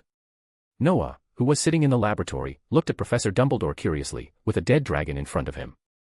The space of the temple seemed small, but with space-folding magic, even small spaces could be expanded. Noah, skilled in space magic, knew how to maximize the space. With Dennis's help, he found a room and transformed it into a modern laboratory, outfitted with many electronic devices purchased from Charles for the purpose of recording. The temple did not shield these electronic signals, and Noah seemed to prefer an environment with computers and the internet. Under Noah's touch, the temple had become modern, so much so that it almost no longer resembled a magician's residence. However, Noah did not forget his roots as a magician. The equipment in the temple wasn't powered by electricity but by devices improved by Ryan Horseman, the winner of the 3rd Camartage Award. While still small and somewhat crude, these improvements were beginning to be promoted. Are you conducting an experiment? I heard from Evan and the others that you're working on improving Animagus, Dumbledore asked, his gaze shifting to the dragon before Noah. Yes, Animagus has existed for years, but it has been limited to transforming into small and medium-sized animals. This is quite irregular. No one has ventured into magical or mythical creatures in this area, which is why I'm curious. I plan to try it out, Noah replied, holding part of the dragon's body as he took notes. This transformation magic doesn't follow the normal rules. Honestly, when you transform into a mythical creature, your combat power increases substantially, Noah continued, examining the dragon closely. What you're saying makes sense, but it's not quite what you think, Dumbledore replied, his smile tinged with a hint of bitterness. Ah? What do you mean? Noah turned his head, confused. In fact, the York Magic Association has already researched animagus for larger animals. A magical organization from the East has even worked on transforming into mythical creatures, but the control of these transformations is incredibly difficult. Too difficult to control. Yes, let's not even get into the difficulty of the research itself. The magic involved and how it's stored are both significant hurdles. But after overcoming those, there's an even greater challenge. When you transform into a mythical creature, your will may be replaced by its instincts. So, while we don't have data on this research, it doesn't mean no one has worked on it or that no progress has been made. Is that so? Noah nodded, acknowledging the insight. Dumbledore's explanation was in line with the reality he had anticipated. The advantages of becoming a mythical creature were clear. These beings had unique abilities, and transforming into one could greatly enhance the power of one's magic. It made sense that such a concept would have been explored. As for the control issues, even regular animagus transformations could go wrong, like when a person changes into an animal and can't revert back. Mythical creatures, whose ferocity exceeded that of normal animals, were a much greater risk. Now, Noah understood where the information about animagus advancements had come from. He wasn't sure about the specifics of the dragon transformation, but it was likely the work of a powerful magician. Noah dismissed the thoughts. The system had taken his high-dimensional dark power to prevent certain risks, and with Master Ancient One's protection, he had little to worry about. Still, without these guarantees, Noah would never have considered such dangerous research. Noah's physical abilities were at their limit, unable to improve further. The only way forward was through magic, reshaping his form into creatures with superior physical strength, endurance, and magical power. After much thought, Noah chose the dragon. While it had started as a whim, the idea had grown into something more practical. Transforming into a dragon would align well with his abilities. But Noah had a deeper, unspoken plan. He hoped that after transforming into a dragon, he could somehow transform back into a human, allowing the dragon's power to enhance his own. This was the part Noah was most excited about. Thank you, Professor Dumbledore. I understand. I'll be careful. And I'm just experimenting. If I succeed, I might win another Camartage Magic Award. If I fail, at least I have a safety net, Noah said, thoughtfully. Good. Be cautious, and when you're ready to attempt the transformation, make sure your teacher is present, Dumbledore advised with concern. No problem. By the way, Professor, what brings you here? Noah asked, curious about Dumbledore's visit. Ah, I almost forgot. Dumbledore patted his head, then said, there's a party tonight, and I'd like you to attend if possible. A party? Noah raised an eyebrow. Are those magic organizations or the Ministry of Magic involved? It's the British Ministry of Magic. Dumbledore tilted his head. There are a lot of new faces in the ministry, and many of them are your classmates, or even from your small organization. Aren't you planning to attend? Really? Noah put down the dragon's heart he had been inspecting, then took off his gloves and supported his head, pondering. Noah wasn't opposed to attending. After all, magicians had to socialize just like anyone else.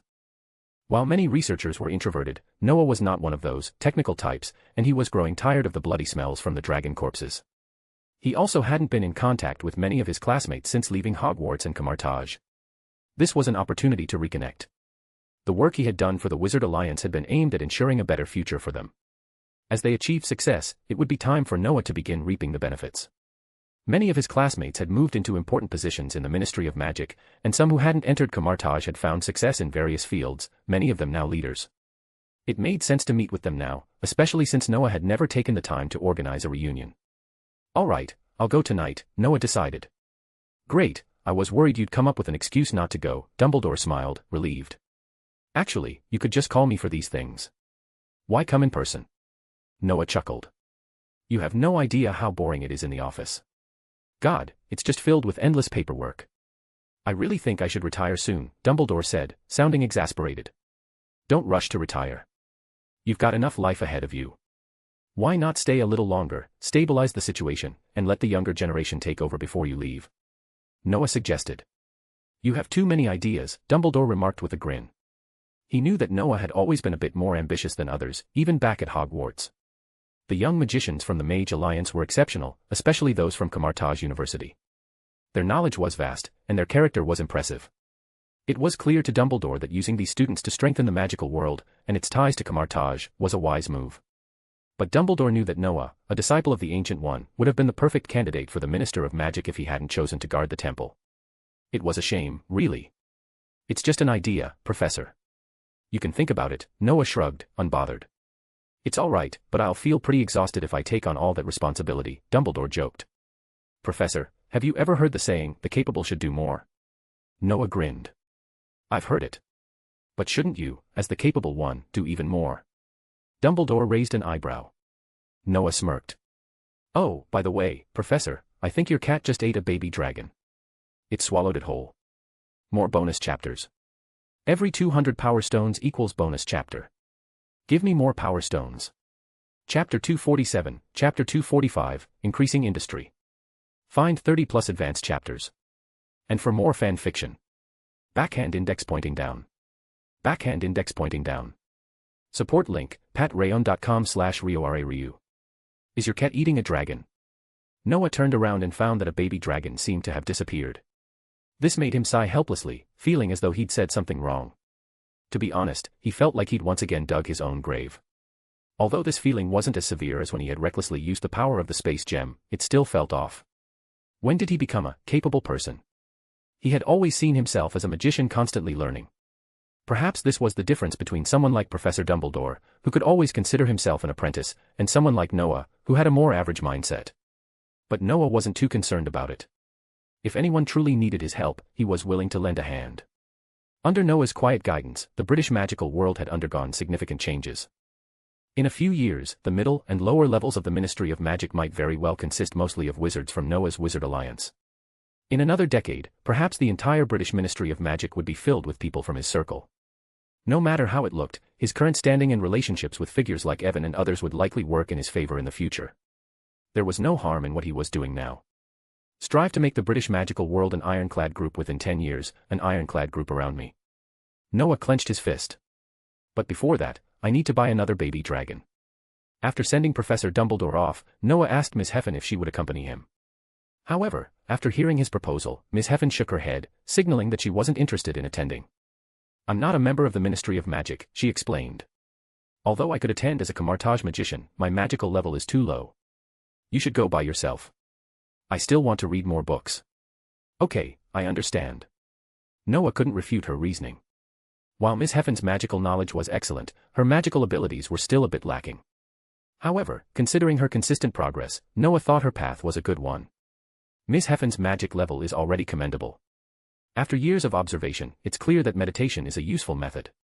Maybe I should consider taking on some disciples, Noah mused, touching his chin.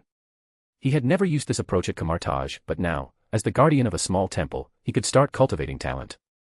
Although his temple had very few people, with only King Daniska and Miss Heffen, he wasn't the type to prefer complete solitude.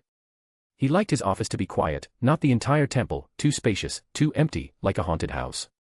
If he wanted more people in the temple, they had to be obedient and meet his standards. The best approach was to cultivate them from childhood. I should bring this up the next time the teacher visits. Noah walked to his room, changed clothes, and opened a space door. However, his destination wasn't the Ministry of Magic, it was Charles's laboratory. Charles had helped him set up a personal information data terminal. This terminal preserved details about Noah's physical and mental condition. While Noah wanted Charles to decipher the magic index, Charles had been unable to do so. Magic can't be measured by scientific means, Charles explained. We can only detect the strength of magic when it's released, but not when it's inside the body. Is that so? Well, there's nothing to be done about it. Since there was no solution, Noah didn't push further. In addition to magical data, Charles also had some preliminary information about Noah's body. Noah had come to exchange these details. I must say, your research data is quite thorough, Charles remarked, glancing through the information. It seems we're only a few years away from improving this magic. Charles looked somewhat excited. From the data Noah provided, he could tell that Noah not only had dragons, but likely quite a few of them. It will take a few years, Noah confirmed. Improving magic requires more than just basic research. We also need modifications to the magic itself. Although Noah had already perfected much of it with the help of the system, he didn't want to reveal this just yet. His current goal was to obtain more detailed data about his body. If necessary, he would involve Charles in dragon research. The hardest part was done, and now, with these, relatively easy, tasks ahead, Noah wasn't going to take them lightly. I really want to see a dragon in person, Charles said with a sigh as he looked at the information. It's easy enough to find one. There are giant dragons for sale in Hungary, and there are dragons in the British magical world. But there's an even simpler way. After you finish your work here, I can take you to my laboratory, where there are dragons. Though, I've already dissected them, so you'd have to wait if you want to see them alive. Noah's tone was calm, as if he were discussing an everyday matter. He didn't realize that Charles raised his eyebrows, startled by Noah's nonchalant response. It dawned on Charles that he hadn't fully adapted to this magical world. To most people, dragons were mythical creatures, legends of slayers and happy endings. But in the magical world, dragons were treated as tradable items. Noah was casually discussing the purchase and dissection of dragons, things Charles had never considered before. Am I the monster? Charles thought, reflecting on his own transformation. No, it's these magicians who are the real monsters. He laughed inwardly, realizing that only in this world could people like him truly thrive. All right, Noah.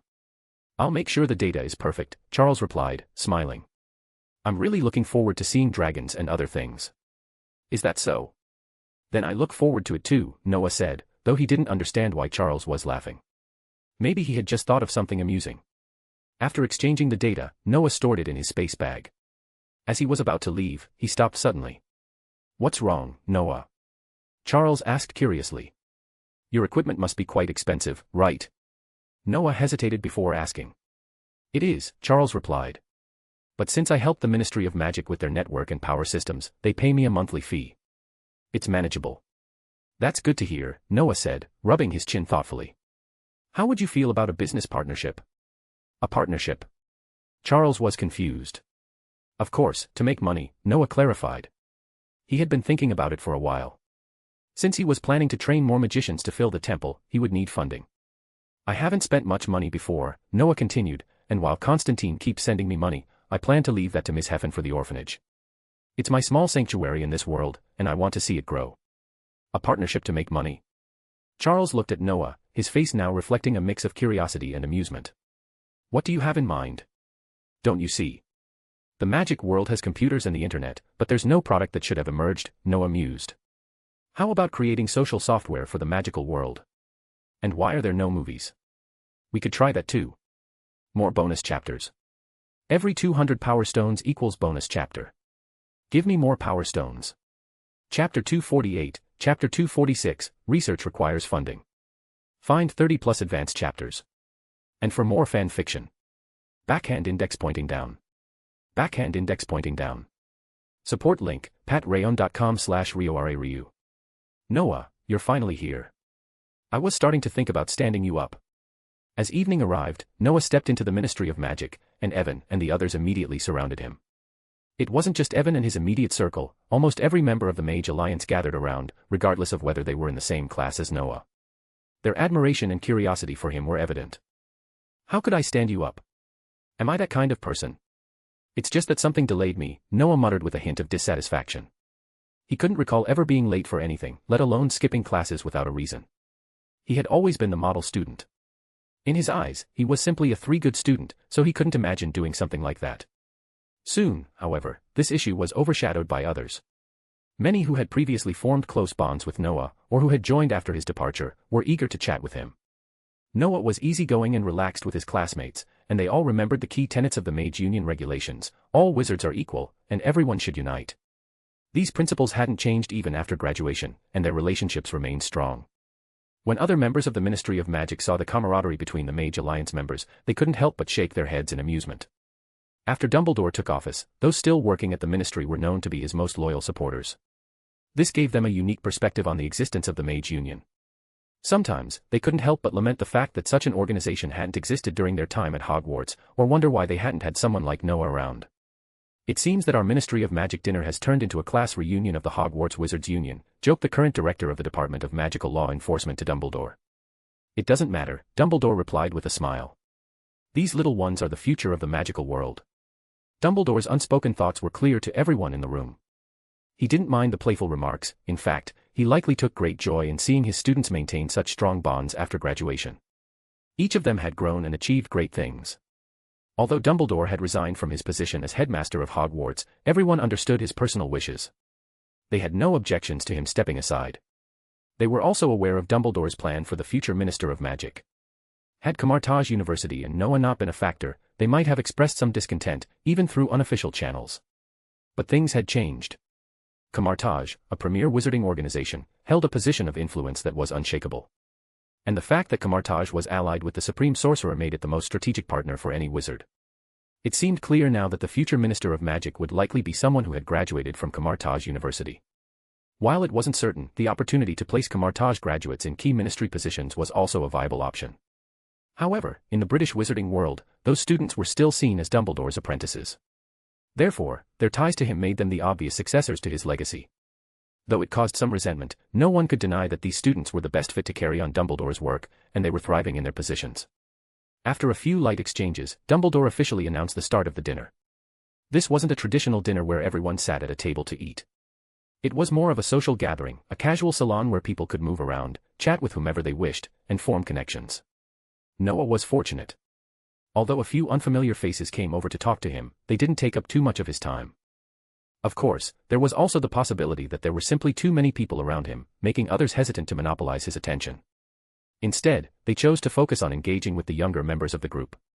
By the way, Noah, you still haven't told me what delayed you. But you arrived just on time, Hermione said, reclining on a sofa with a glass of juice in her hand, eyeing Noah curiously. Hermione was no longer the young girl she once was. After dressing up, she looked especially stunning. I went to see Charles before coming here. Charles Xavier. You know him, right? Noah answered without hesitation. Oh, is it Mr. Xavier, the one who provides us with electricity and supports all those little ones? Ernie, standing behind Noah, quickly pieced it together. Yes, that's the one. He and I are working on a project, improving the magic of Animagus. Evan and the others are involved too. We might even aim for the Camartage Magic Award, Noah replied thoughtfully, not hiding the ambitious nature of their work. Wait, what? The Camartage Magic Award. The other members of the Mage Alliance looked stunned, especially the students who hadn't attended Camartage University. We're working on transforming into magical creatures, even mythical ones. But we're still in the research phase, so it might take a while, Noah explained with a smile, though he was unsure whether they would actually be selected. Go for it, Noah. Maybe you can win a second Camartage Magic Award. Yes, you're the leader of our group, it's all up to you. Noah nodded at their encouraging words, grateful for their support. Interestingly, none of the Mage Alliance members asked to join this research or put any pressure on Noah. They all understood that while meditation in Camartage was beneficial, they had other ways to enhance their magical abilities, though none as effective as Camartage's methods. The biggest regret was not having access to Camartage's knowledge, a disappointment that lingered for many. Noah, sensing this, smiled and responded, whenever you need a break, feel free to visit the temple. While the collection of books there might not compare to Camartage, I'm sure you'll find many valuable resources. Really, one of them asked, eyes wide with excitement. That sounds amazing. Thank you, Noah. Noah's offer was met with enthusiastic praise. The habits and curiosities developed during their time in the Mage Alliance were hard to shake. Even as adults, some of them were married or engaged, yet they still sought out books to satisfy their curiosity. Noah's promise to provide them with access to his collection was the perfect way to make up for their inability to join Camartage and to satisfy their unending desire for magical knowledge. Noah smiled, nodded, and then stood up to leave, as he had other matters to attend to with Professor Dumbledore. By the way, do you really have a lot of books in the temple? Hermione asked, following him. It's okay. While some books are copies from Camartage, there are plenty of unique ones too. I haven't had time to read all of them myself, Noah explained, chuckling. So the quantity won't be an issue. Then can I visit when I have time? Hermione asked, her curiosity piqued. Of course. You can come anytime, but it's important to finish your work first. And perhaps you'll get to meet my teacher, Noah said casually. Wow, your teacher still visits you often. You must have a really close relationship. By the way, what did you need to see Professor Dumbledore for? Hermione asked, pausing before quickly shifting the topic. You'll find out soon enough, Noah replied with a smile, heading toward Dumbledore. Noticing Noah approaching, Dumbledore finished his conversation with a ministry official and smiled, stepping aside to make way for Noah. Is something the matter, Noah? Dumbledore asked kindly. Noticing Hermione beside him, Dumbledore assumed it wasn't a particularly secret matter. Well, I spoke with Mr. Xavier this afternoon, and we decided to collaborate on something. However, it still requires your approval, Professor, Noah stated directly. Charles Xavier. What sort of cooperation did you discuss? Dumbledore asked, intrigued. Noah explained, you know that Charles bought a villa to house many children. While the Ministry of Magic gives him financial support each month for electricity, the works of Master Ryan Horseman will take time to be fully implemented. So, Charles and I are planning to develop something new. Are you trying to make money from this? Professor Dumbledore asked, slightly embarrassed, while the ministry officials exchanged glances. After a long pause, they had expected Noah to bring up some grand proposal, but instead, he was asking for approval to fund his research. Yes, Noah said without hesitation. After all, research requires funding. More bonus chapters. Every 200 power stones equals bonus chapter. Give me more power stones. Chapter 249, Chapter 247, fortunately, there was a windowsill back then. Find 30 plus advanced chapters. And for more fan fiction. Backhand index pointing down. Backhand index pointing down. Support link, patreon.com/RioRaRyu. It's true that research requires funding, but Noah's research doesn't seem to cost much, if anything at all, right? For one, the data he studies is essentially provided by the system, so the most significant cost has already been eliminated for Noah. Even if he bought a dragon for experiments, the cost was minimal with the assistance of Mr. Ferenc. However, Dumbledore and the others were unaware of these details. All they knew was that Noah was conducting magical research. Dumbledore had even witnessed Noah dissecting a tree-peak dragon, carefully extracting its organs for study and documentation. So, he believed Noah without hesitation. After a brief pause, Dumbledore asked, do you need the Ministry of Magic to fund your magical research project? The Ministry's financial support would be far more convenient than Noah running a business on his own. Moreover, Dumbledore believed that the wealthier members of the Ministry would find the collaboration with the Guardians of the Temple to be an intriguing prospect, willing to open their wallets in support. Several Ministry of Magic staff members, eager for involvement, awaited his response. Yet, Noah considered the matter for a moment before gently shaking his head, declining their offer. The Ministry staff couldn't hide their disappointment. No, Professor. The Ministry of Magic's funds should be used more appropriately. If Charles and I succeed in our project, it might even increase the Ministry's tax revenue. Noah raised a goblet filled with fine wine, smiling as he spoke. Is that so? Dumbledore nodded thoughtfully, then asked with curiosity, can you share what the project entails? Noah smiled wider. I don't know if Professor Dumbledore has noticed, but while magic users have started using computers and mobile phones, and the internet is now widespread throughout the magical world, there's still a major gap. We don't have any social products. Social products? The term was unfamiliar, especially to Dumbledore and others who had spent their entire lives in the magical world. Even Charles, who had grown up in the ordinary world, wasn't completely familiar with the concept. However, after Noah's explanation, it became clear. The social product Noah referred to was software that enabled social connections, social software.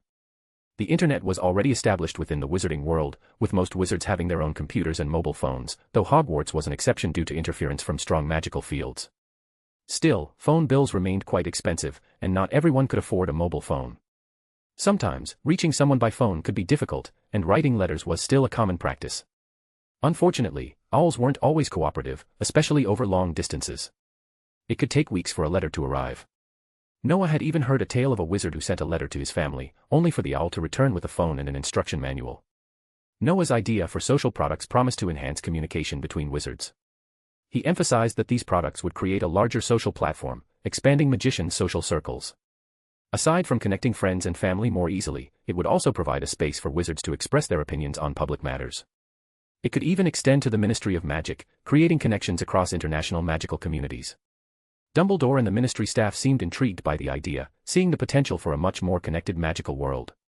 This is a truly remarkable concept, Dumbledore said, his lips pursed in thought. It was clear to him, and the others in the Ministry, how beneficial this idea could be. As for how Noah and his team would profit, that didn't concern them. Even if the Ministry of Magic supported the project in full, it would be fine. Particularly with a platform for wizards to voice their opinions, this could easily shift public opinion. With just a little guidance, many wizards would likely support the Ministry's decisions. If successful, the Daily Prophet might find itself out of business. Hermione, sitting nearby, looked at Noah in surprise. She hadn't expected such an innovative idea from him. Though she wasn't sure how Noah planned to make money from it, she had to admit that his idea could truly bring the magical community closer. Oh, by the way, this is just one of the ideas. The development of this social product is a secondary task. I have a few other ideas that shouldn't take too much time to complete. Noah observed their reactions and knew the project was gaining momentum. The idea could potentially bring together not only the British magical community but the entire global magical community. Even without international connections, as long as Noah and his team cooperated effectively, success was within reach. This social product is truly meaningful.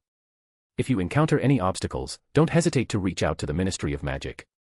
Dumbledore nodded in approval, though he regretted the project couldn't be realized immediately. Still, he fully supported the initiative. "Thank you, Professor Dumbledore," Noah replied. "There's another idea I've been considering. Have you heard of movies?" "Movies?" Dumbledore blinked, puzzled. "Is it the kind of thing people watch together in theaters?" "Well, kind of," Noah chuckled.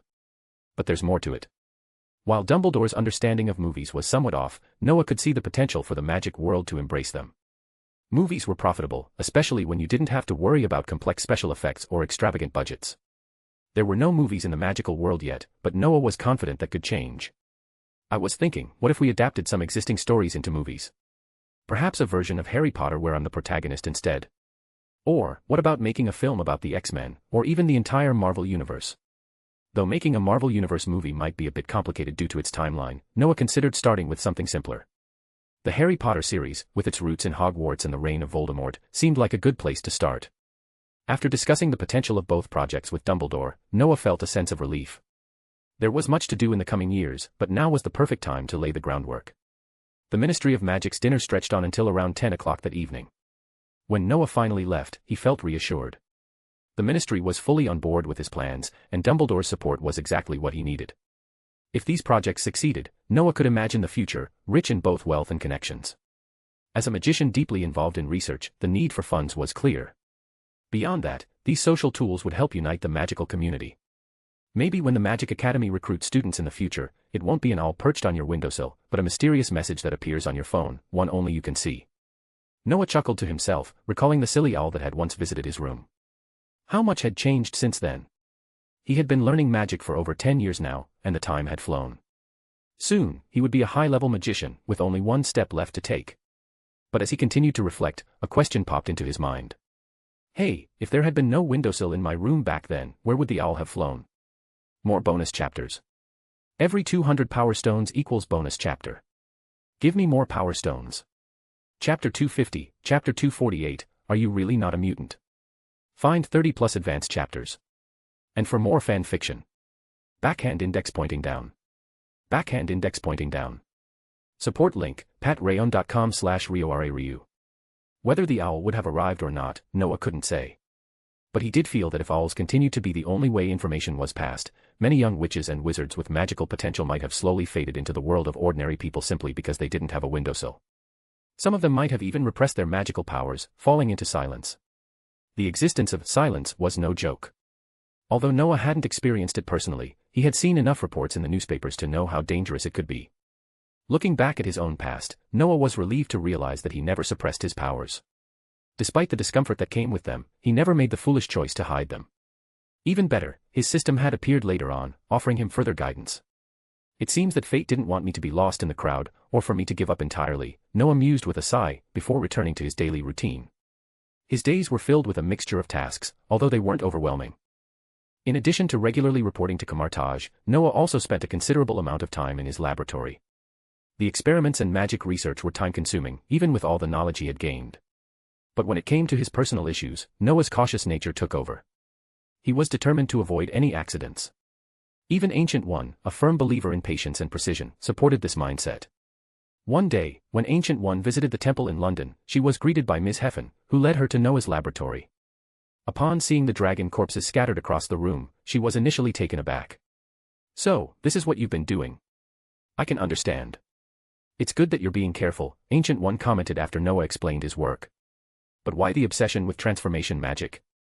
Noah sighed deeply. "Last time, my physical fitness evolved to a strange level.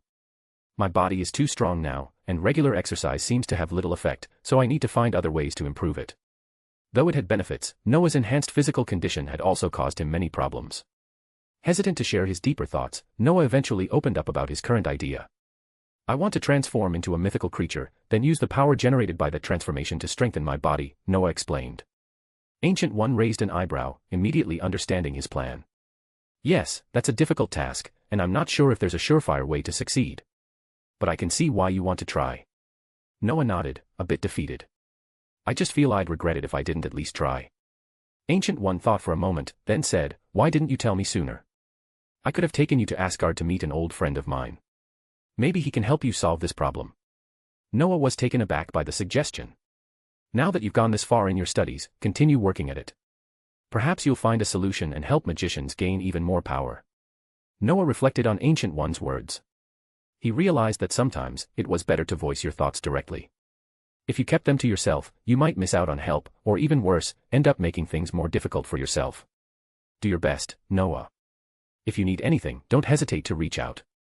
Ancient One gave him a reassuring pat on the shoulder before walking off to peruse his research notes. I understand, teacher. I'll keep at it, Noah muttered under his breath, half grinning as he stared at her retreating form. What else could he do? During their conversation, Noah also mentioned his desire to train or recruit a group of apprentices. Ancient One was open to the idea, but she had one important condition. She knew Noah was thinking of using meditation to train those magicians who were born as ordinary people. Ancient One had already been with Noah long enough to understand him, and she knew how dangerous this idea could be. If traditional magicians learned of his plan, it could cause major trouble for him. However, Ancient One wasn't a conventional magician. Her views were much more progressive, and she believed that having more magicians on Earth would be beneficial, especially with the potential calamities that may arise in the future. I don't mind, but there is one condition, she said firmly. You must keep this secret. Don't be too obvious. Don't let anyone else find out, especially Dumbledore and the others. I understand, teacher. Don't worry, I'm not foolish, Noah assured her. Noah trusted only a few people with this secret, and he knew they would never betray him. They were all in the same boat, and if something went wrong for Noah, it wouldn't be easy for them either. After spending some time with Noah and reviewing his research, Ancient One left the temple. Traveling to the London temple was nothing for her, she could arrive in the blink of an eye. With Ancient One's advice, Noah gained a lot of clarity. As one of the strongest and most experienced mages in the world, her perspective was invaluable. Noah was particularly struck by some loopholes he'd missed in his research. While others might have easily spotted them, he'd become so engrossed in the project that he hadn't noticed. How could I have missed this, he muttered, rubbing his head in frustration. But it wasn't a major issue. It was just a minor detail, and Noah would make sure to pay more attention in the future. Magic research was a slow and methodical process, but time passed quickly when Noah wasn't looking. Before he knew it, he and Charles had completed the first stage of their experiment. The first stage was complete. Charles had finished his physical examination report on Noah. The results were eye-opening. According to Charles, Noah's body was so extraordinary that he wasn't even human, he was a mutant. Your body has about 10 times the self-healing ability of Logan, not to mention this remarkable recovery power and durability. You don't need to worry about getting tired. Honestly, are you sure you're not a mutant? Noah shrugged. About 10 years ago, an owl stood outside my window with a letter, and I didn't know I could be a magician, let alone a mutant, right? His physical condition had certainly improved beyond what he'd imagined. But there was something Noah was certain of, his body was still evolving. Just recently, his body had evolved again and reached the 4th stage. He didn't know why it happened, but it did. Charles, still fascinated by the results, asked, is that so? To be honest, if I weren't concerned about how you'd interpret it, I'd want to check for the X gene. Noah raised an eyebrow. Can't you sense it with your mental power? He opened a portal to the temple, and as they passed through, Noah said, I'm not a mutant, Charles. Charles laughed. Of course not. But I'd love to see those dragons you've been researching. Once inside the temple, Noah noticed that the hall was filled with members of the Mage Alliance. They were reading quietly, and despite seeing Noah enter, they merely nodded and returned to their books. Noah's commitment to keeping the temple a quiet place had been well understood by everyone. They knew he was busy, and they respected his space. In return, Noah would take the time to chat with them, answering questions and offering guidance whenever possible. He would never turn them away. More bonus chapters. Every 200 power stones equals bonus chapter. Give me more power stones. Chapter 251, Chapter 249, everyone is looking forward to it. Find 30 plus advanced chapters. And for more fan fiction. Backhand index pointing down. Backhand index pointing down. Support link, patreon.com/RioRaRyu. Wow, is this a dragon? As Charles entered the laboratory, a strong smell of blood hit him, but when he saw the source, his expression immediately changed. A dragon, yes, it was really a dragon. The creature before him was pitch black, and even though it was dead, the dangerous aura still lingered. It was clear that the dragon was no ordinary beast. Yes, this is a Hungarian horntail, one of the most dangerous species of dragon in the world, Noah nodded. This one is an adult, about 91 feet long and weighs roughly 28 tons, nearly equivalent to 7 or 8 African elephants. Charles nodded. He knew that while the dragon was incredibly heavy, it wouldn't be a problem for magicians. If magic can solve something, it's not a problem. It was like the saying in the mundane world, if money can solve it, then it's not a problem. To be honest, I've read some information about dragons in books, Charles said, looking at the dragon. The books describe them as bloodthirsty, greedy, extremely cunning, and highly resistant to magic. I don't understand why they would be kept as pets. Are you reading Lockhart and the Dragons He Met? Noah asked curiously, scratching his head. No, it's a book full of history. By the way, who is Lockhart? Charles asked, intrigued. A liar, don't worry about him. He should be in Azkaban by now. A history-based book, it must be Keeney & Sweet's report on dragon research, right? Yes, that's the one. No offense, but a lot of what's in that book is speculative.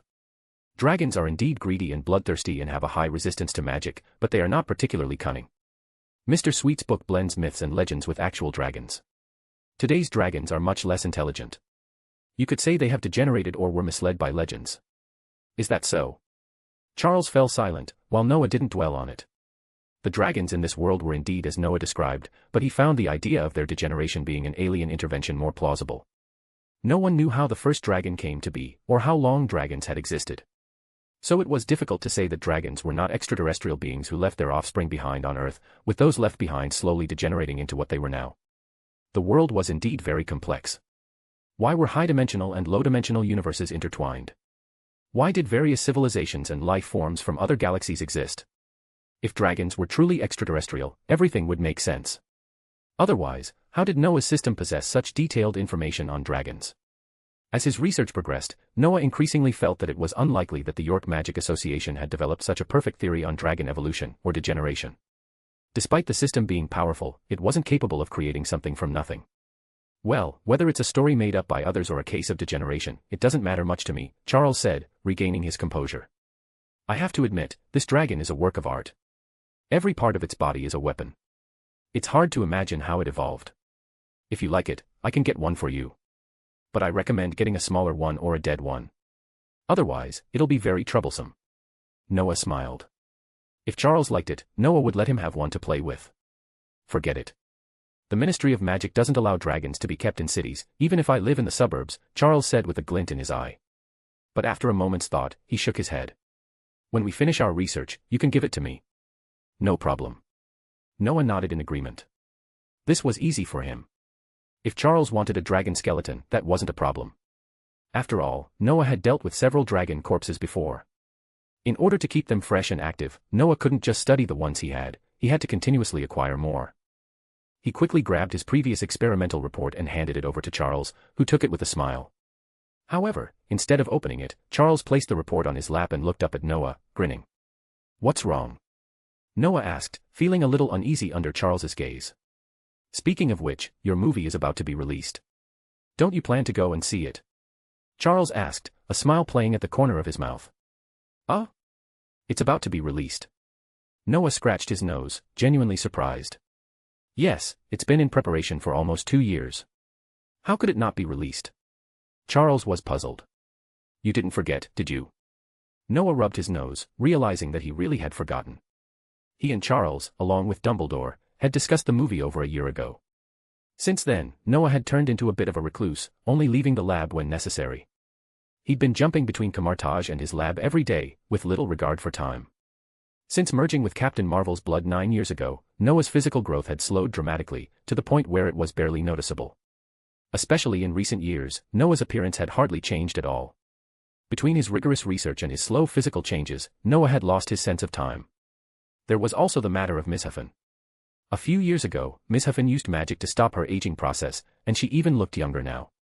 Shaping one's appearance with magic wasn't difficult, it was all a matter of personal will. For instance, Professor McGonagall didn't indulge in such things, and she embraced her natural age. Of course, no one cared if someone used magic to change their appearance, it was a personal matter. Well, it seems like you really did forget. You should get out more. It's not good to stay in the lab all the time, Charles teased, clearly knowing what had happened. Don't worry, this is just for now. I'll definitely recruit more people for magic research soon. After all, doing research alone has made me a bit depressed. I don't want to keep doing it all by myself, Noah said with a shrug. Indeed, Noah realized that research work was not his true calling. He preferred quietly reading a book with a cup of coffee, chatting with his friends or Mishafen, or taking Wong out to hunt magical creatures. As for the movie that Noah and Charles had worked on, it was basically a retelling of Noah's time at Hogwarts. Initially, Noah had wanted to create an original world. What if he hadn't been favored by the Ancient One, or what if there was no Noah Finial in this world? But Dumbledore had rejected this idea, as had Charles and the Hogwarts professors. After much discussion, Dumbledore and the others decided to make a movie about Noah at Hogwarts. There were only 3 films in total, each telling the story of Noah's time at Hogwarts over 3 years. Although they weren't up to Noah's original expectations, at least it would be shown on the big screen for a few years.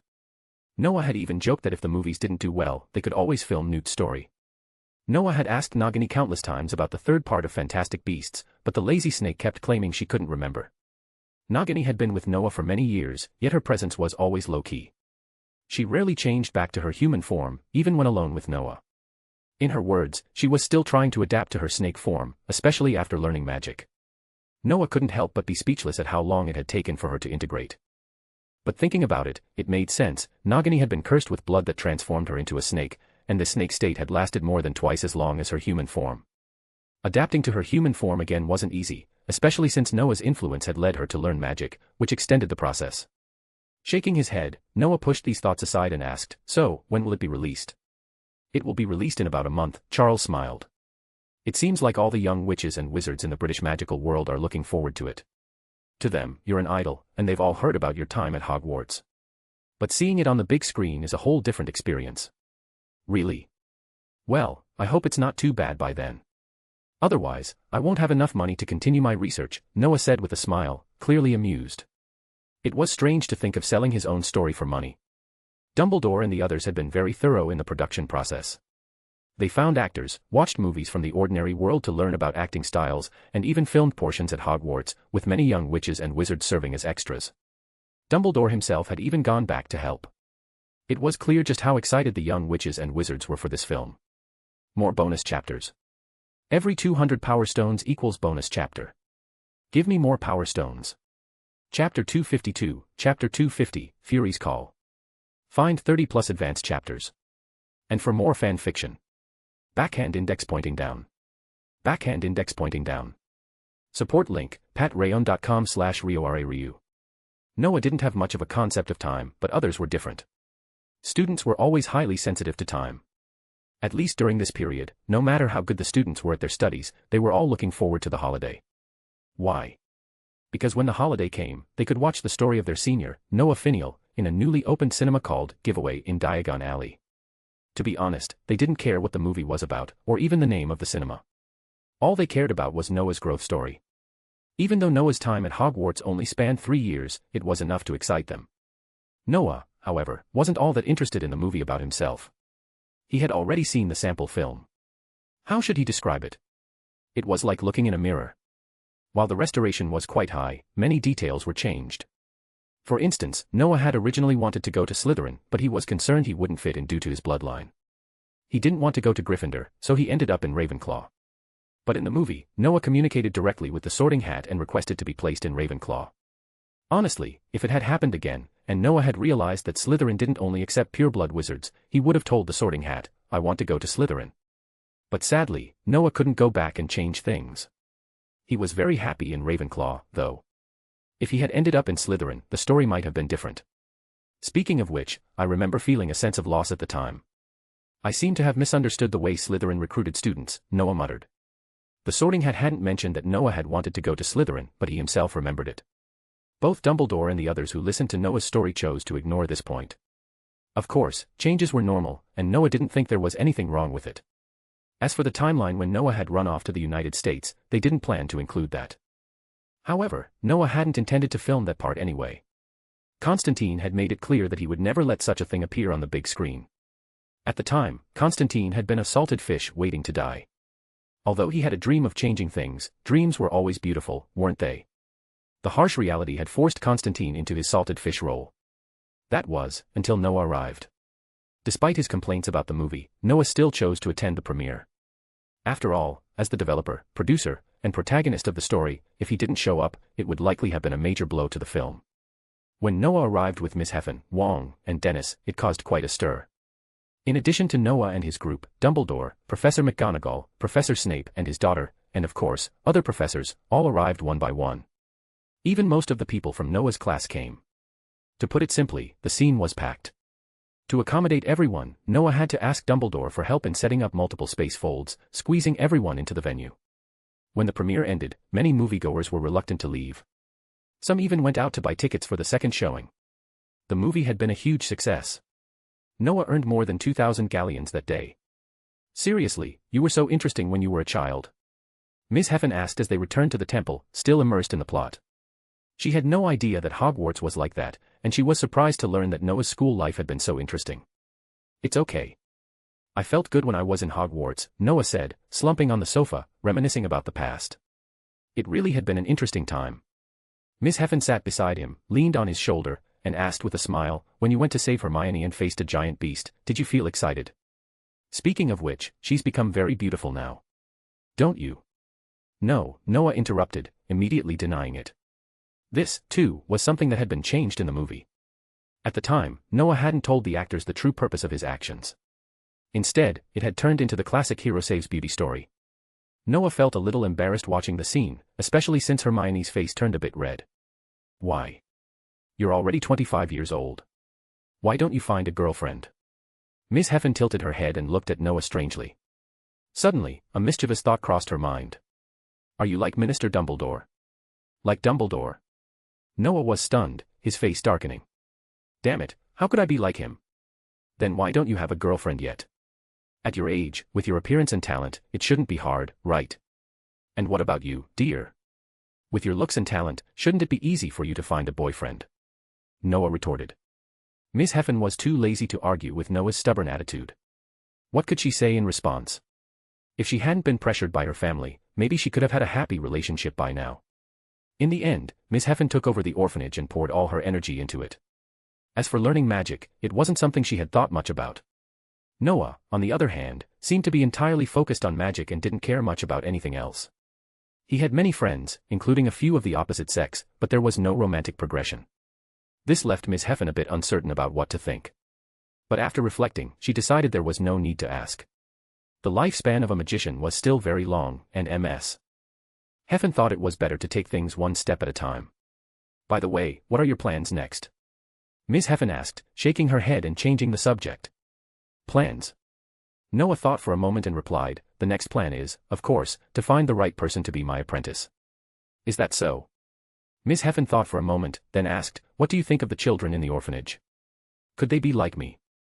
Indeed, Noah nodded. But, you know, they're all ordinary people, so this matter needs to be handled carefully and kept secret, understand? Of course, I understand. Just like me, right? Yes, and it's even more special than your situation. When they come here, they'll have to make various vows. I'll also choose those who are absolutely fine in character and studious. I don't want any troublemakers in my hands. Like Voldemort? Yeah.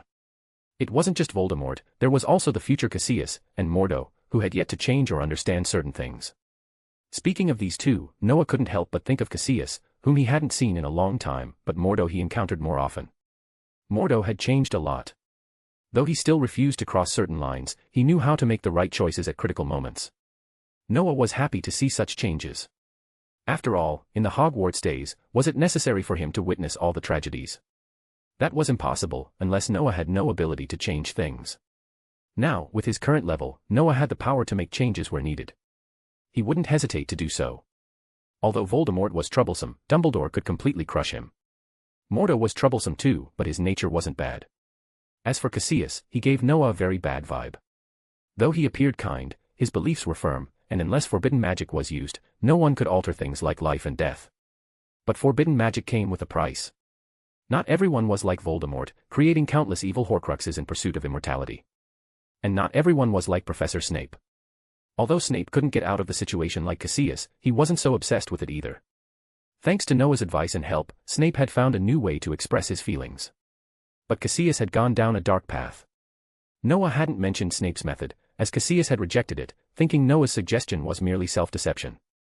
Noah didn't have a solution for this, but if Cassius really went down that road, Noah would make sure he regretted causing trouble in the London temple. Well, that was only if Noah was stationed there. If not, he could always rush back. Miss Heffen didn't know that Noah had been thinking about all this. She agreed with his plan, though. Talent wasn't as important with the help of meditation, and Noah didn't need to meditate. His dedication to basic training was the key to his success. Besides the kids, Miss Heffen also asked about Noah's research progress, his magic level, and more. While answering her, Noah held Gugu, who was running around the temple, in one hand, and pulled Nagini, who was hanging around his neck, out with the other to stretch her. Just as he was finishing his answers, Noah's phone suddenly rang. The name displayed was none other than Fury. More bonus chapters. Every 200 power stones equals bonus chapter. Give me more power stones. Chapter 253, Chapter 251, Director of S.H.I.E.L.D. Find 30 plus advanced chapters. And for more fan fiction. Backhand index pointing down. Backhand index pointing down. Support link, patreon.com/RioRaRyu. In a dimly lit, inconspicuous bar in New York, Noah, Fury, and Coulson sat in a corner. The time difference between the UK and the US was about 5 hours, so after Noah returned to the temple following the premiere, he had a long conversation with Miss Heffen before receiving Fury's call. It was only 5 or 6 o'clock by the time he arrived in New York. It was normal for Fury to have Noah's phone number. The two were quite familiar, and it was no big deal to exchange numbers. Noah, of course, reminded Fury not to contact him unless necessary, warning that there would be consequences otherwise. Fury, well aware of Noah's temperament, had not contacted him since their separation from the mutants, until today. Congratulations on finally becoming the director of S.H.I.E.L.D., Fury, Noah said, shaking his glass as the gentle voice of the resident singer filled the bar. The atmosphere of the bar was still quite good. It was a little noisy, but that was expected in any bar. However, Noah was puzzled. Why had Fury invited him to be his guest after his promotion, only to choose such a dreary place? Was Fury short on cash? Thank you, Noah, Fury nodded with a smile, then asked with a glass of wine in hand, aren't you curious why I chose this place? Of course, but it's better for you to answer this question yourself, Noah said, using his mental power to check the wine in his glass before sipping it confidently. People like me should keep a low profile. Though I'm the director of S.H.I.E.L.D., I can't control everything. You mean the World Security Council? Noah asked. No, it's a problem within S.H.I.E.L.D., Fury replied. I noticed that there seemed to be many factions in S.H.I.E.L.D., but it wasn't until I took over the director's role that I realized things were more serious than I imagined. Despite Fury's bright smile and apparent happiness about his rise to the top, he still looked uneasy, almost complaining about the power struggles within S.H.I.E.L.D. Noah knew well that S.H.I.E.L.D. had begun to split after absorbing Hydra's scientific researchers. Fury appeared energetic and often sported his signature grin, but Noah knew that in a few years, he would become the boiled egghead with a grim face, trusting no one. Fury had few people he could truly trust in S.H.I.E.L.D. Noah realized he was witnessing the transformation of a director before his eyes. The public saw only Fury's glorious title, but few could comprehend the sacrifices he had made behind the scenes. Noah wasn't concerned about S.H.I.E.L.D.'s future, he saw it as hopeless. Even without S.H.I.E.L.D., Fury would still rise to power. S.H.I.E.L.D.'s value now was primarily to provide Noah with information and convenience. It also served as a means to summon the Avengers, which Noah had been waiting for. By the way, Fury, how's the stuff I left with you? Noah asked, suddenly remembering the cosmic cube, which he had practically marked as his own. It's being studied, Fury answered, his face a little embarrassed. After a moment, he added, I can't do much about it. I can agree with you that there are guardians behind the world, but others don't know about that. And I also think ordinary people need to have their own defense capabilities. Defense against whom? Noah smirked. Against us magicians. Well. Fury scratched his head, of course, defense against aliens. I hope so, Noah replied. Though, honestly, I don't mind if you want to defend against us. Just make sure you can. Noah stretched and smiled, I've always been curious as to why you ordinary people have lost the basic sense of awe, thinking you can control everything. This is most severe in the United States, yet the magicians in the American magic world are far more pragmatic. Can you explain why? Fury and Coulson were visibly uncomfortable, unsure how to respond. Should they tell Noah that the confidence and arrogance of the U.S. top leaders stemmed from their achievements in the world of ordinary people and the creation of a powerful country? It was hard to say. While some believed the U.S. was the most powerful country, Fury and Coulson knew better. The United States was not the top dog in global rankings, and certainly not in areas like education, health, or life expectancy. The U.S. ranked first only in defense spending, but that didn't make it the most powerful country. Some people, unfortunately, either refused to see the truth or simply didn't care, fixated on past glories. Noah noticed their discomfort but decided not to press further. He had no real interest in the mundane affairs of the ordinary world. For most magicians, such matters were irrelevant unless something specifically required their attention. Okay, let's move on. Anything interesting happening in the United States? Noah asked. Fury paused, realizing there hadn't been much excitement lately. Most of what he dealt with was work-related, and the few personal tidbits didn't seem very interesting. However, after some thought, Fury decided to share something else. Do you know Tony Stark? Fury asked. Of course I do, Noah responded. That playboy. How could I not know him? It said he's with a cover girl again. No, Fury. Do you think magicians like us notice things like that? We can even tell how many mites are on their faces if we want to. Don't bother me with such trivial gossip. Fury was at a loss. You magicians are really boring, he muttered before continuing. Well, there's something else, but I'm not sure you'll care. Tell me. Otherwise, it's too dull in here, Noah said, gesturing for him to go on. Fury sighed and began. There was a serious accident at the Academy of Sciences recently. Before he could go further, Noah interrupted. Not interested. Next one. Well, something happened in my old unit, Fury sighed, taking a sip of beer. From Langley. The intelligence agency. Noah guessed. Yeah. Stop interrupting me. Fury shot him a look. Fine, Noah waved, and Fury continued. They secretly planned something, even sent their own director's son into it, and spent $30 million to train a cold-blooded killer. But. Fury paused, taking another sip. This killer lost control and lost his memory. Now he's on a journey to regain it and destroy their plan. It's a real tragedy, don't you think? Noah raised an eyebrow. A $30 million killer lost control and his memory. And now he's on a quest to regain it. Sounds familiar. He thought for a moment, then shrugged. Anyway, what happened to this weapon? I don't know. The CIA is in disarray, and they're all in Berlin now. Really? Seeing your amused look, I have to say, that's an interesting story. More bonus chapters. Every 200 power stones equals bonus chapter. Give me more power stones. Chapter 254, Chapter 252, Hello, Mr. Stark. Find 30 plus advanced chapters. And for more fan fiction. Backhand index pointing down. Backhand index pointing down. Support link, patreon.com/RioRaRyu. Noah wasn't sure if Fury was gloating or not, but in any case, Noah was just talking casually. However, the amnesiac agent really piqued Noah's interest. He felt the situation was familiar, but no matter how much he thought about it, he couldn't remember where he had seen it before. Of course, if there was a hint, Noah might have figured it out, but he didn't think it would matter. If you solve a problem on your own, you should understand what the key to that problem is. This was Noah's current style. But if Noah didn't want to play anymore, he could always turn the table. He wasn't the type to be stumped by a problem. Let's do this, Fury. He's no longer of any use to you. Why don't you help me find him? Noah suggested, thinking it over. The person who could leave an impression on him must be a good guy. Let Fury and his team search for him, satisfying Noah's curiosity while Fury worked on it. Meanwhile, Noah could think about the answer in peace. Why do you want him?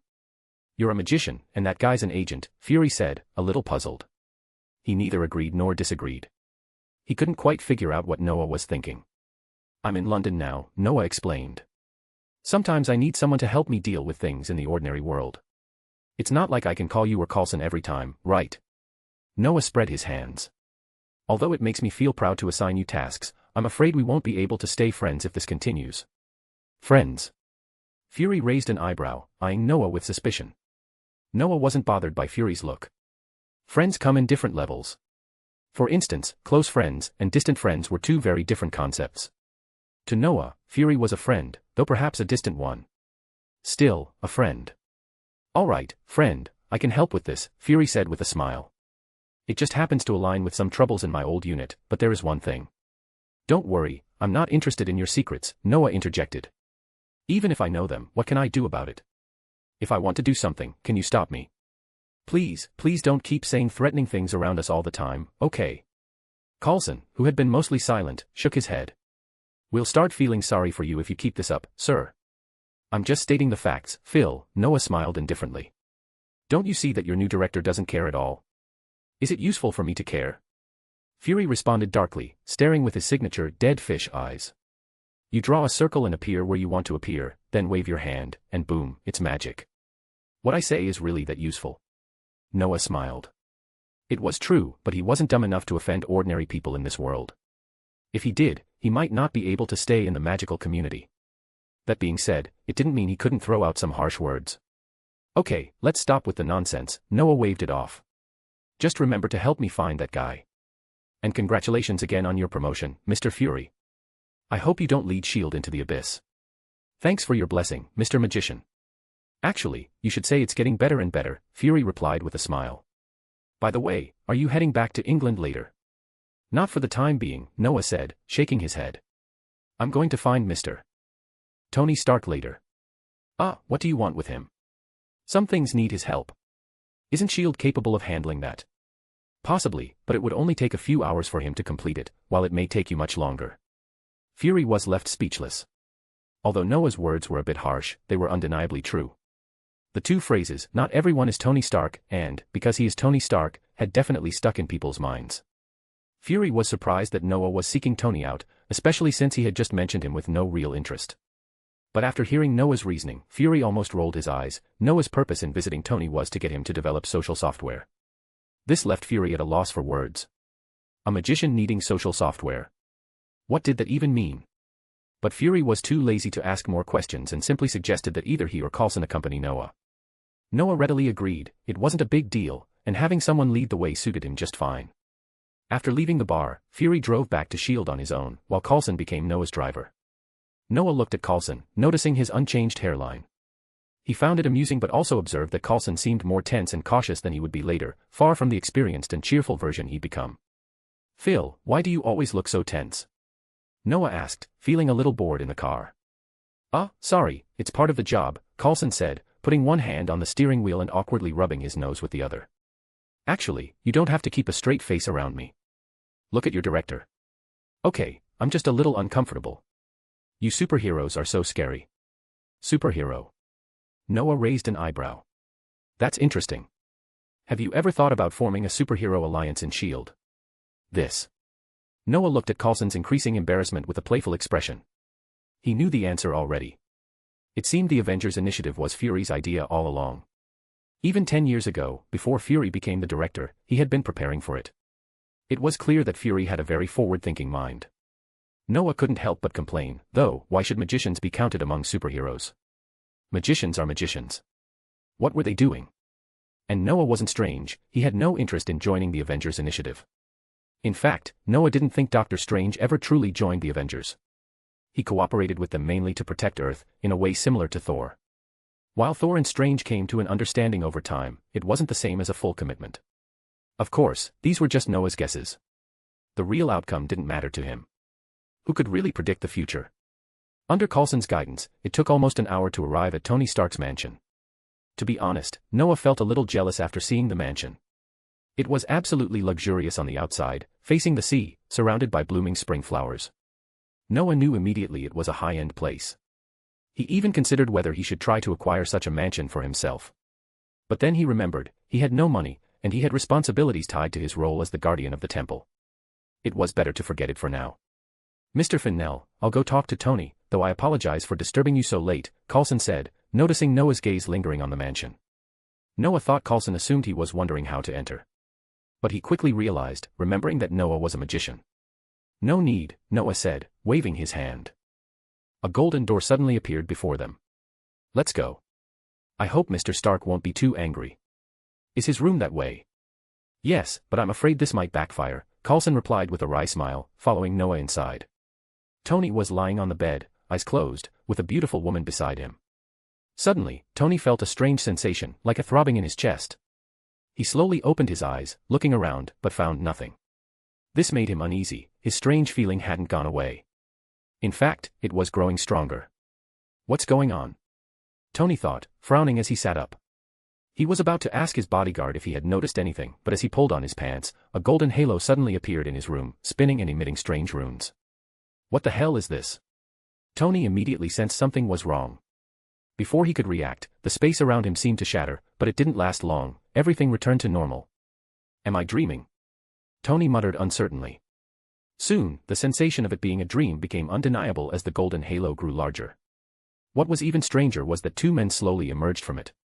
Tony was left stunned. What the hell was going on? I'm sorry, Mr. Stark, but I'm afraid you're not dreaming. One of the men, a young man with a soft voice and a distinct London accent, spoke up. Damn, what is this? Space technology. Space jump technology. Have you all researched this? Who are you guys? Don't you know you're trespassing? After confirming that the two men were human, Tony's focus shifted. But he couldn't help but ask who they were. This isn't science and technology, the young man replied, grinning weirdly. This is magic. The young man spread his hands, and two flames, emitting terrifying heat, appeared in his palms. Tony Stark, you're coming with us. Go. Where? Tony was even more confused. What the hell was magic? You'll find out soon enough, the young man smiled. Tony frowned, turning his head slowly, and his mouth fell open in shock. He saw another version of himself lying on the bed, this one with a twisted face and dilated pupils. Tony was completely stunned. More bonus chapters. Every 200 power stones equals bonus chapter. Give me more power stones. Chapter 255, Chapter 253, Who do you look down on?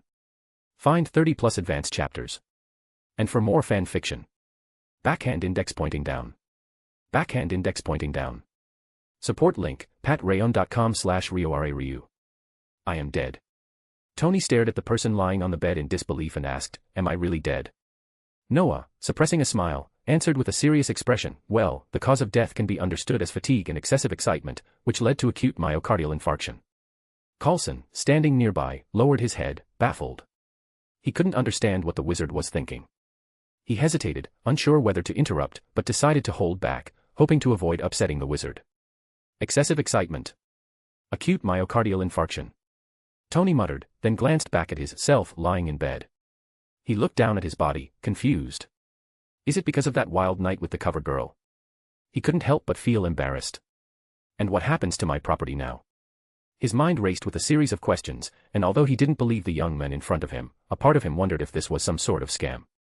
As the young man searched for a seat, Tony quietly moved to the bedside and reached out to touch his self. To his astonishment, his hand passed right through him, and the girl beside him was the same. So, I'm in a soul state? Tony asked, his voice tinged with bitterness. Are you here to take me to heaven? Why do you think you can go to heaven? Noah replied, clearly puzzled. Are you great? Isn't it?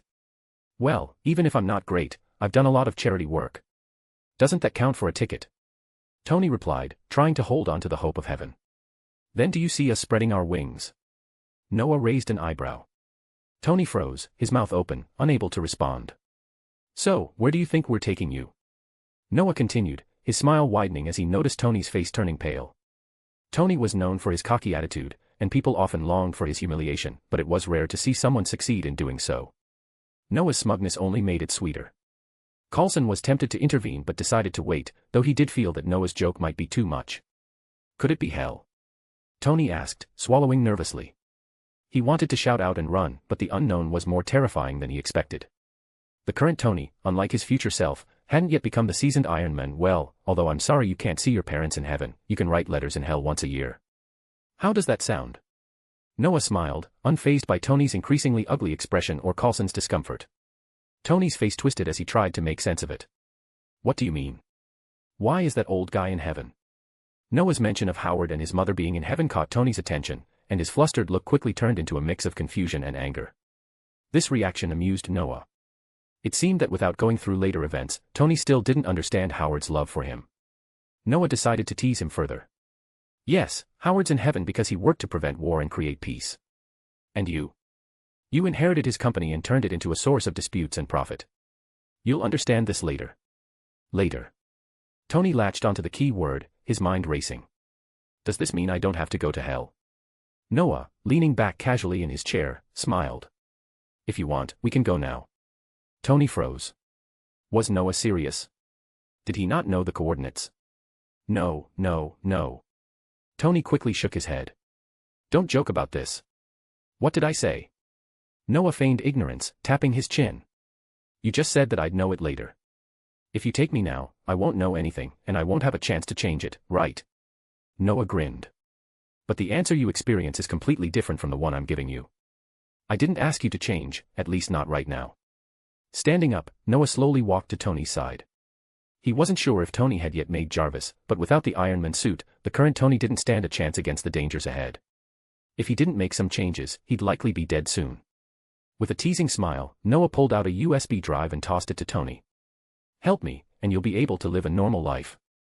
Just treat this as a dream. Tony, feeling like he was clutching at a lifeline, swallowed hard. Tell me what you need. Help me get two things, an intelligent AI system and some social software.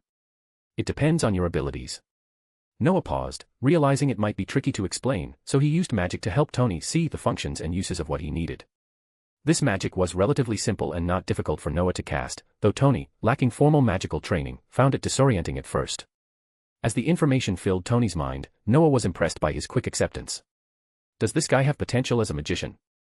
Tony, a little dazed but now understanding, said, an intelligent AI system will take time. But if you're in a rush, I can try to make a simple version. As for the social software, are you insulting my IQ? I could make that in 5 minutes. Tony proceeded to mock the complexity of Facebook, WeChat, Alipay, and other social media platforms. How is this possible? Noah thought. This man really isn't human. Tony's speed was nothing short of miraculous. In under 5 minutes, he had whipped up the software and optimized it, fixing potential bugs. Noah was astounded. What kind of computer are you using? Noah asked, still in disbelief. I built it myself, Tony said, clearly pleased with his achievement. Otherwise, how could I work this fast? Very good, Noah said, nodding before pulling the USB drive from the computer. As he did, he realized that in trying to humiliate Tony, he might have ended up embarrassed instead. Tony's prowess was something else entirely. Since you've helped me with this, I'll honor my word. We won't take you away. Noah then paused. But we'll be back in 3 years. By then, I expect the AI system to be completed. As for your company, continue as you have been, and don't make any changes. If you do, we'll break the agreement. 3 years. Why, hey, what are your names? Tony asked, curious. Before he could get an answer, golden halos appeared behind Noah and Coulson, and Tony felt a sudden headache. Goodbye, Tony. Enjoy your life, Noah's voice softened as Tony began to feel drowsy. You'll understand everything in the future. Tony didn't know how long it was before he woke up with cold sweat pouring down his face. More bonus chapters. Every 200 power stones equals bonus chapter. Give me more power stones. Chapter 256, Chapter 254, don't compare with him if you have nothing to do. Find 30 plus advanced chapters. And for more fan fiction. Backhand index pointing down. Backhand index pointing down. Support link, patreon.com/RioRaRyu. Was that a dream just now? Tony woke up, drenched in cold sweat, his breathing heavy and uneven. Everything had felt so real, yet it was almost dreamlike, leaving him unsure about what was real and what wasn't.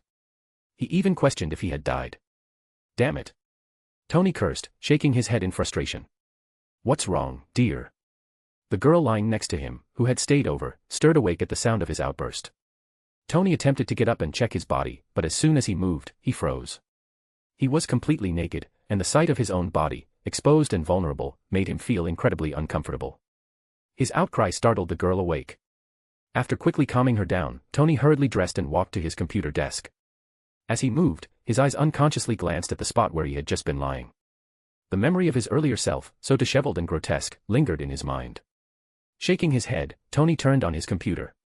But as he did, he frowned in confusion. There was nothing wrong with the machine. He clearly remembered turning the computer on earlier and using it to complete some software work. But now, nothing seemed to be there. After an extensive search, Tony found nothing, and the frustration built up within him. Did I have a dream? Tony muttered to himself, rubbing his head. He still hadn't fully woken up. But then, a thought occurred to him. He still clearly remembered the young man's appearance and the information the young man had given him. Without wasting any time, Tony opened a search engine and tried to find this mysterious person. What baffled him was that no matter how he tried, he couldn't accurately describe the young man. He even attempted to write down his experience from that night, but he couldn't form a single word. What's going on? Tony stared at the screen, cold dread creeping over him.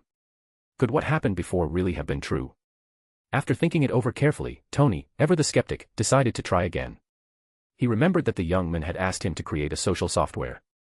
Typing quickly, his hands moving frenetically over the keyboard, Tony didn't even notice the annoyed glare from the girl lying beside him. He was fully absorbed in his task. In under 4 minutes, Tony finished the software. It seems to be true. Tony thought aloud, his mind racing as he placed one hand on his chin and the other over his chest, lost in thought. He had managed to recreate the software, and even more surprisingly, he felt quite skilled at it. Much of it was based on the memory in his mind. If that was the case, then it could only mean one thing: everything he had experienced was real. Were heaven and hell truly part of this world? And why had that strange death god chosen such a cheap way to keep him alive? Am I so cheap in his eyes? Who is he looking down on? Tony muttered, frustration building. But soon, another thought crossed his mind. His father and mother, Howard Stark, they seemed to be in heaven. But why, of all people, was Howard there? And why did the god of death think so highly of him? Tony couldn't help but scoff. Stopped a war. Created peace. Go to hell. He shook his head angrily. Just because I inherited his company, does that make me a warmonger? Tony's irritation grew as he realized the futility of trying to change things. It wasn't that he didn't want to, but every time he tried to describe the men, the words wouldn't come. His mind was blocked. There was no way for him to close the weapons department like he originally planned. Does this mean he'll come for me sooner or later? Tony thought bitterly. He never imagined he'd be treated this way. Shaking his head, his eyes suddenly lit up. If you want to come, then come. Am I, Tony Stark, afraid of you? While he couldn't deal with the men now, he had 3 years. If the men came back, Tony wouldn't make it easy for him. People like Tony weren't ones to admit defeat. If he had become a symbol of pride, it was because he refused to back down. However, before all that, I need to finish the intelligent AI, Tony mused. Whether that guy wants it or I need it for myself, this a death god and his friends need a proper AI system and social software. Maybe they'll want to pull together all the gods of death worldwide for a chat. Meanwhile, Noah had no idea that Tony was plotting to deal with him, nor did he realize that Tony's task to create social software had such implications. The only difference was that if Noah had requested a magician's software, it would have been much more accurate. Noah, after receiving the software from Tony, left with Coulson and returned to their home. He had a peaceful night's sleep at the London Temple. When he woke up the next morning, he was eager to show what Tony had created to Charles. My God, who made this? It's a genius design. My idea. Made by Tony Stark. Oh. Mr. Stark. You actually know him. Not exactly. I used some special means to get him to make it. Noah almost laughed at the thought of Tony's terrified expression, but he didn't explain things too clearly. His actions weren't entirely above board, and Charles likely figured as much. He simply nodded and said no more. After more than a week of testing by Charles, it was confirmed that there were no hidden tracking systems in the software. Charles then discussed with Noah how to release it. Actually, we could disassemble this thing, Charles noted. It has so many functions. But. No need, Noah interrupted. Tony compressed it to a size of just a few dozen KB. Why bother? Charles didn't mind the decision but did mention that operating the software would require more manpower and some highly skilled professionals. That's why I plan to have Tony create an intelligent AI system, Noah explained. But he said there was no one available. I'll have to wait a few years before seeking him out. Looks like I made a mistake. Noah's goal in asking Tony to create the AI was to reduce the manpower required for the software's operation. However, Tony hadn't made Jarvis yet, which left Noah feeling helpless. If you're not in a hurry, I'll find a way to develop an AI system specifically for managing this software, Charles suddenly suggested, grinning. You. Can you do that? Noah asked, surprised. While he knew Charles and other mutants had been advancing in technology, could they really create an intelligent system? How do you know unless you try? Charles replied. I've studied at Harvard, Oxford, and Columbia. Although I majored in biological genetics, that doesn't mean I'm not good at software design. Everyone has to learn more, right? Noah was impressed but still somewhat worried about Charles's workload. Charles still had to help him study the dragons, and Noah feared he might spread himself too thin. Don't worry, I have plenty of energy, Charles reassured him. Even if you asked me to design this social software, with your creativity, I'll definitely catch up to Mr. Stark's pace. Really? Noah raised an eyebrow. Are you sure? Of course. How long did it take Stark to design the software? Less than 5 minutes. To be precise, it was 4 minutes and 30 seconds. Noah shook his head as he sent Charles off to work on the AI system. Why compete with Tony Stark? He thought. Maybe you can outlast him, but trying to match him in creation and design. That's just asking for trouble. Charles went back to work on the AI, and Noah wasn't idle either. With 3 years to go before his plans truly unfolded, he began his own dedicated magician training program. Finding a magician was proving to be difficult, but with permission from Ancient One, Noah no longer had to worry about magical power. He was looking for people with perseverance and good character. Fortunately, Noah found a group of children from Miss Heffen's orphanage who were perfect candidates. They had been raised with good character, and Noah was pleased to see how much they admired and looked up to him. As Noah began teaching them, he was reminded that nothing was more reassuring than finding people who trusted and respected him. The children were eager to learn, especially once they knew they would be studying magic. 2 months passed quickly, and just as Noah was getting into the groove, his phone rang again. It was Fury. More bonus chapters. Every 200 power stones equals bonus chapter. Give me more power stones. Chapter 257, Chapter 255, it turned out to be Jason Bourne. Find 30 plus advanced chapters. And for more fan fiction. Backhand index pointing down. Backhand index pointing down. Support link, patreon.com/RioRaRyu. Is this where you work? After walking through the portal with Fury, he couldn't help but glance around, but the place remained unfamiliar. Behind him were Coulson, looking a bit embarrassed, and a girl who appeared confused by the situation. You can say that. Sit down, Noah nodded, but his expression darkened the next moment. He saw a panicked young dragon flying across the room, chased by an orange kitten. Obviously, the dragon was frightened by the kitten, and it bolted out of Noah's laboratory in a hurry. Noah quickly cast a spell to freeze the dragon in place, then squatted down and grabbed the kitten, which was still scurrying around on the floor. The little orange cat meowed in displeasure, then eyed Fury, clearly recognizing him. Fury, in turn, smiled at the cat. Not again. You came into my lab again. Seriously? You've eaten 5 of them already. If you keep this up, I'll have no money to buy more. Noah sighed helplessly. After his lapse in supervision, the young dragons he had purchased had been mysteriously vanishing. This time, however, the dragon had escaped so quickly that it probably wouldn't disappear again. Wong, keep an eye on this troublemaker. Dennis, lock this dragon back in the lab. With Noah's orders, Gugu and the dragon were soon taken away. Now that the situation was under control, Noah turned to Fury, who looked calm but slightly amused. Coulson was similarly unbothered, while the embarrassed guy and the girl seemed a bit dazed. Noah didn't pay much attention to them until they were all seated. He then spoke up, "So, did you catch this guy?" "Of course," Fury replied with a smirk. "Don't forget, I'm the director of S.H.I.E.L.D. Catching him wasn't difficult. Your old team didn't notice him." Noah raised an eyebrow. "Don't worry. They haven't caught on. They're probably still wandering around Russia right now." Fury laughed darkly, looking pleased by the thought. It was rare for him to laugh, especially with the constant headaches from S.H.I.E.L.D.'s internal politics. As the director of S.H.I.E.L.D., Fury often found himself juggling conflicts between departments, trying to manage egos, forge compromises, and keep things running smoothly. It was exhausting.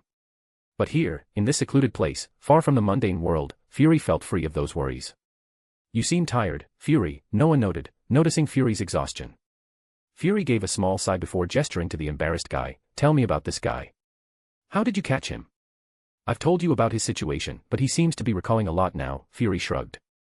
"His name's David Weber, although he only remembers calling himself Jason Bourne. We caught him in Moscow." "Ah," Noah nodded. He had recognized him from the start. Jason Bourne, the ultimate agent. Unlike other movie agents, who often relied on flashy gadgets, Bourne had only his intellect and physical skill. Noah then turned to look at the girl. "And who's this?" "Her." Fury looked a little embarrassed. "Her name is Elena Neski. When my tactical team apprehended Bourne, it was in her apartment. She happened to walk in, so you brought her here?" Noah raised an eyebrow. "Ah, yes," Fury scratched his chin. "She's Bourne's unrecorded mission." "Black Ops." "Black Ops?" Noah was curious. "I guess so. Simply put, Bourne's handler took the dirty money to eliminate some insiders. This was Bourne's first assignment," Fury explained. "And the people he cleaned up were her parents, right?" Noah added. "Yes," Fury confirmed. Noah looked over at Elena, who appeared drained and saddened by the conversation. His mind briefly wandered back to her earlier words upon seeing Bourne. "I have no money, and there's no washing powder here. What do you want?" It was clear that a 15 or 16-year-old girl, having lost both her parents, would struggle in such conditions. Still, she was persevering under the harsh circumstances of the slums. Noah realized just how much better his situation was compared to hers, and it struck him that she was trying to continue her studies despite everything. "All right," Noah said, rubbing his head. "She can stay here. We're short on help anyway, so one more person won't make a difference." Fury nodded, but before he could reply, he asked, "Is this the magic world?" "No, not exactly," Noah shrugged. "This is Westminster, not far from Downing Street." "Damn, you set up your workplace here?" Fury exclaimed. "Is it that weird?" "Ordinary people can't see it anyway," Noah smirked. Fury grinned. "All right, then. How about showing me around the magic world? I haven't had a break in ages. And while we're at it, could you get me a copy of that social software you had Tony make? It'd be good to chat." "I'll give it to you, but I'll need to strengthen your silent spell," Noah warned. "Otherwise, I might accidentally expose something important, and S.H.I.E.L.D. doesn't need that kind of trouble." Fury stared at Noah, half exasperated, half amused. "You magicians and your disappearing acts. Fine, whatever. Okay, I've got a computer here. You can install it yourself," Noah said with a smirk. "As for visiting the magic world, I can find a guide for you. But you'll need some pounds to exchange for galleons." Fury nodded, no longer caring about the details. Meanwhile, Coulson seemed intrigued by the idea of a magical vacation. Before long, when Fury had installed the new software and was testing it out, the guide Noah had arranged for them arrived. It was none other than Fred Weasley. After graduating from Camartage, Fred and his twin brother George had joined the Ministry of Magic. Although it wasn't what they originally intended, they had taken on a role in the Muggle Affairs Department, and when free, they worked as guides for people visiting the magical world. Once Fred was briefed, he led Fury and Coulson away, eager to show them the sights. The two seemed excited about the prospect of a vacation. After they left, Noah turned back to Bourne and Elena, who had both recovered somewhat. "It seems you're feeling better now," Noah said. "Introduce yourselves. You'll be staying here from now on." Bourne spoke calmly. "Who are you? Did you send them after us?" "Yes, S.H.I.E.L.D. It's an easy task for them," Noah replied casually. "As for why I found you, Fury told me a funny story about you. And, to be honest, I'm short on help here, so I had him bring you along. Simple as that." Bourne fell silent, but Noah wasn't fazed. Bourne might be formidable in the ordinary world, but to Noah, he was hardly a threat. "Your job isn't difficult. You'll help with some of the children here. You'll also do the shopping and day-to-day tasks. A peaceful life, provided I'm satisfied. If you do well, I'll restore your memory." Bourne's expression softened. "Restore my memory? A peaceful life?" "Yes," Noah nodded. "I understand this is hard for you to grasp, but it's the reality. You're extraordinary in the mundane world, but here, you're not much different from anyone else." Bourne smiled faintly. "I'll stay. I've lost everything. If peace is what you offer, then I'll accept it. I hope you can restore my memory as promised." "Good," Noah smiled. "As a magician, keeping my word is important." He then turned to Elena. "As for you, I can't undo what happened to your parents, but I can offer you a better environment. Stay, and I'll make you my apprentice." More bonus chapters. Every 200 Power Stones equals bonus chapter. Give me more Power Stones. Chapter 258, Chapter 256, paid download. Find 30 plus advanced chapters. And for more fan fiction. Backhand index pointing down. Backhand index pointing down. Support link, patreon.com/RioRaRyu. It wasn't surprising that Jason Bourne chose to stay. His life in the mundane world had been a mess. He had lost his memory, his lover had been killed by mistake, and countless other troubles awaited him. Although Bourne was unfamiliar with the concept of magicians, he could tell how dangerous this place was. In truth, he couldn't even remember what S.H.I.E.L.D. was. However, after seeing how easily he could outsmart the CIA and gain access to their intelligence, he knew that S.H.I.E.L.D. must be an even more extreme organization than the CIA. Bourne gathered this information easily after the two S.H.I.E.L.D. agents, Fury and Coulson, returned from their visit to the magic world. As he looked over the detailed information, Bourne felt his scalp tingle despite still suffering from amnesia. "Why don't you stop these?" Bourne asked, reading through documents like the Stumbling Stone Plan and the Black Heather Plan. "Stop." Fury and Coulson had been wandering around the magic world for most of the day, and had also watched a movie called Noah's Story with him. They hadn't quite recovered from the experience yet. But they quickly understood what the amnesiac agent was asking. "We have no reason to stop it. Can you tell me what position we have to stop it from?" Fury responded flatly. "But can you tolerate what they're doing?" Bourne challenged, his gaze fixed on Fury and Coulson. "Even if we announce that we've dealt with one person or one plan, there will be more like them. Are we supposed to just get rid of one every time? Fury didn't mince words in his response. We don't have the luxury of picking and choosing who we eliminate. It's easy to take out one person, but if you keep going down that path, you'll only attract more trouble. Fury's blunt answer made Bourne think deeply, though he was still processing it. Fury, however, didn't pay much attention to Bourne. To him, Bourne was just another unlucky guy. If Noah hadn't found him, he'd probably have died in some ditch. Fury didn't think Bourne would have survived for long. Anyway, let's talk about something else, Fury said, turning his attention back to Noah with a sly grin. I saw your movie. It's pretty interesting. It's a money-making tool, Noah replied indifferently. Many parts of it were altered. What you saw is just the modified version. Do you like little girls? Fury asked, his words slipping out without much thought. If you don't want to turn into a sheep and wander around Westminster, you might want to reconsider those dangerous thoughts, Noah said with a pointed look, his voice darkening. Noah's danger level was still high in Fury's eyes. He couldn't ignore Noah's threat, even if it was just a warning. After a brief exchange, Noah opened a portal for them to leave. They'd been lazing around most of the day, and it was time to get back to business. As for Jason and Elena, one of them was pondering things deeply, while the other was still uncertain about what to do. Noah, thinking it over, decided to have Wong and Dennis guide them for the time being. Both of them had little to do at the moment. Wong and Dennis were idle, as Noah was immersed in his research, and they weren't interested in participating. The tasks requiring attention at the temple were no longer urgent either, so they were both free. Wong, who had spent most of his time in the library, was quite happy in his role as the library administrator. Dennis, on the other hand, had other duties, like going out to buy groceries and taking care of the day-to-day life of the children Noah had taken in. So, there was no issue with Wong taking Elena under his wing, and Dennis looked after Bourne without hesitation. Dennis also understood Noah's reasoning. While he initially objected to allowing an ordinary person into the temple, he quickly realized that Jason Bourne might be more interesting than he had initially thought. With Noah's approval, Dennis started teaching Jason the most basic camouflage training methods. Yes, these were the ancient methods that blended magic with physical training. Though outdated in camouflage, they were still useful for others. Thus began Jason's unfortunate days.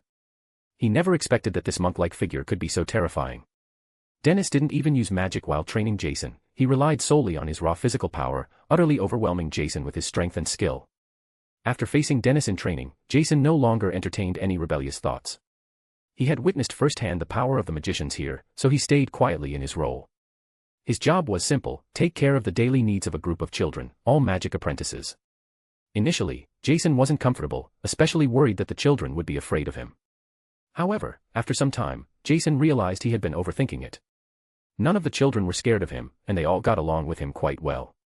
This warmth gradually melted the coldness in Jason's heart, a coldness that had formed after the tragic loss of his girlfriend. Jason started to believe that maybe he didn't need to worry so much anymore. After all, these magicians were no pushovers. You couldn't just capture someone who could open portals at will. Jason also found himself helping Noah with moving goods, which shattered his entire worldview. One of those goods was a dragon, an enormous creature, nearly 90 feet long. And apparently, that dragon was part of their regular cargo. Jason tried to attack it, using every caliber of weapon at his disposal, but he couldn't leave a single scratch on it. Charles, the bald professor, concluded that only a missile would be powerful enough to deal with it. For the magicians, that was just another piece of cargo. If all these creatures were released, Jason could only imagine the chaos they would cause. Meanwhile, Elena was adapting much more easily than Jason. Although she initially resented Jason for killing her parents, after reading Fury's files, she realized that Jason had only been a tool, a mere instrument in a much larger scheme. Truthfully, Jason, who had lost his identity, was more pitiable than Elena. While Elena struggled with her new environment at first, Wong guided her, and she soon began to enjoy this new world. She was learning and thriving in this new place, without the constant worry of survival or safety. In this environment, Elena found a kind and beautiful woman who cared for her deeply, giving her experiences she hadn't had in years. This warmth made Elena appreciate this new life even more. Elena valued everything she had here and worked hard to learn. Noah noticed the changes in both Jason and Elena, but he didn't pay them too much attention. After all, he had bigger fish to fry. For Noah, his primary concern was analyzing the dragon. Everything else was secondary. As for the social software, it was just a tool to make money. Yet, surprisingly, this venture had brought some good news. A few months after Jason and Elena arrived at Noah's temple, Charles rushed in, excited. Eric and Jean Grey followed him, bringing along a large machine. For this software, Jean and I put in a lot of effort, Charles said with a smile, eyeing the bulky machine on the floor. Is this the AI terminal you designed? Noah asked, raising an eyebrow at the size of the device. Noah had expected a small software solution, but this terminal was far larger. He quickly realized it had to be big in order to handle complex calculations. Of course. It's not perfect yet, but you just have to give it a verbal command, and it can help you manage this software. Of course, it's only for this software, it's not a smart assistant like Jarvis. Noah nodded, understanding the limitations. While it wasn't quite Jarvis, it could certainly help him operate the software that Tony had created. Great, Noah said. Now all we need to do is get Gringotts on board, and our software can be launched. Looks like we've succeeded again. Yes, we succeeded once more, Charles smiled. But how do you plan to make money with this software?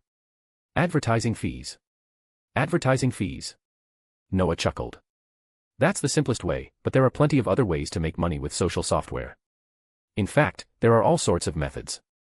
We could offer memberships, charge for premium content, and even sell downloads. Charles was intrigued. Sounds like you've got a lot of ideas. Noah grinned. There's no shortage of ways to profit from this kind of software. More bonus chapters. Every 200 Power Stones equals bonus chapter. Give me more Power Stones. Chapter 259, Chapter 257, WeChat. Find 30 plus advanced chapters. And for more fan fiction. Backhand index pointing down. Backhand index pointing down. Support link, patreon.com/RioRaRyu. Gringotts is the bank of the wizarding world. When Noah was planning to use social software, he had already thought of an online payment model. To be honest, this deviation from the traditional payment system was a fatal blow to the little goblins who adored shiny things. If it weren't for Dumbledore's mediation, and Noah's control over the London Temple, this endeavor might have failed long ago. Fortunately, though the goblins loved the gleaming gold galleons, they loved the growing amounts even more. After several trials, they finally agreed to Dumbledore and Noah's request and activated the payment function for Noah's social software. With computers and the internet becoming widespread in the wizarding world, Gringotts could not afford to miss out on these changes. Even the conservative goblins recognized that, with new, faster computing and storage methods, paper and ink would no longer suffice. After the payment function was resolved, Noah's social software was officially launched. As for the name of the software, Noah debated between WeChat and Facebook.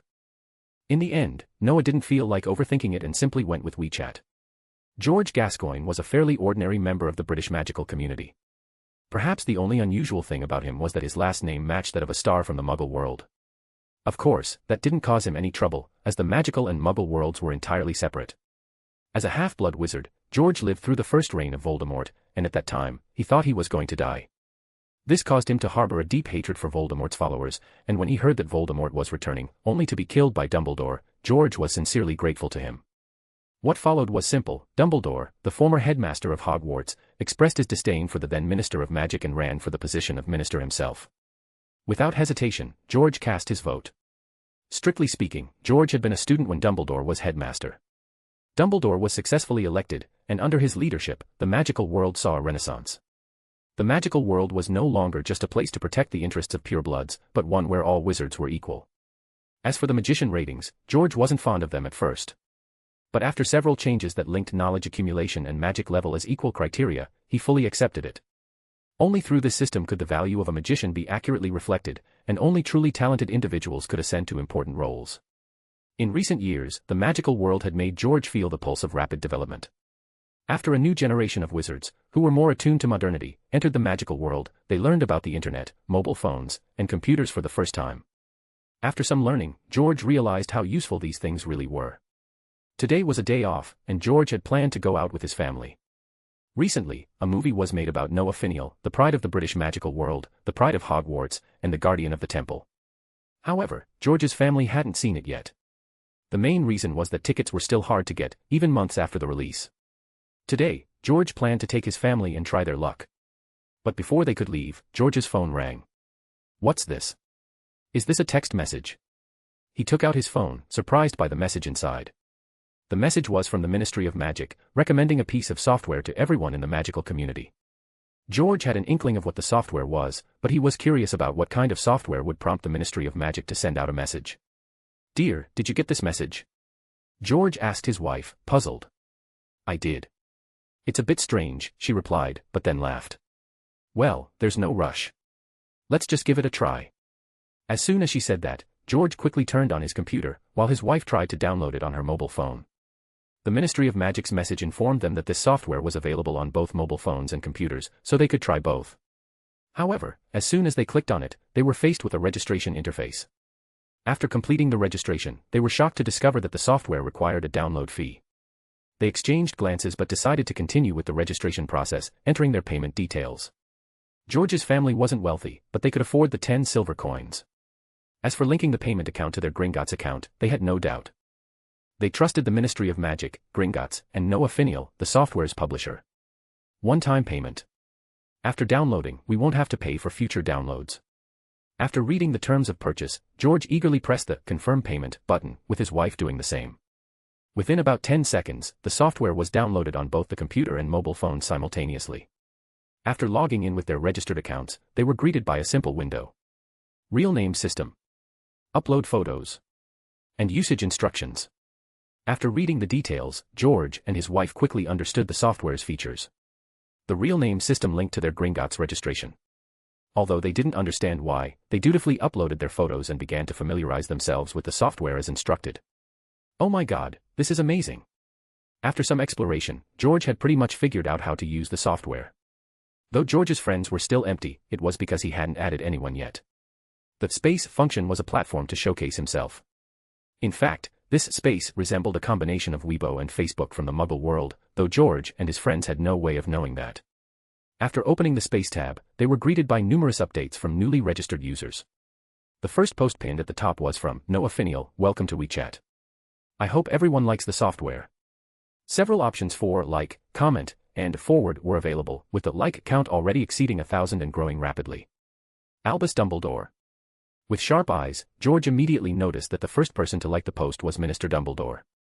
The rest were ellipses. George smiled and also liked Noah's post.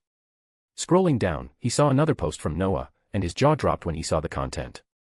The teacher came today, too, so I'm leaving a souvenir. Noah's post was short, but it included a photo. Noah and a bald woman in monk's robes stood in the front row, with a beautiful woman, a slightly overweight Asian man, and a muscular black man behind them. Everyone familiar with Camartage University knew the robes of its magicians and the appearance of the supreme sorcerer. George stared at the photo, stunned.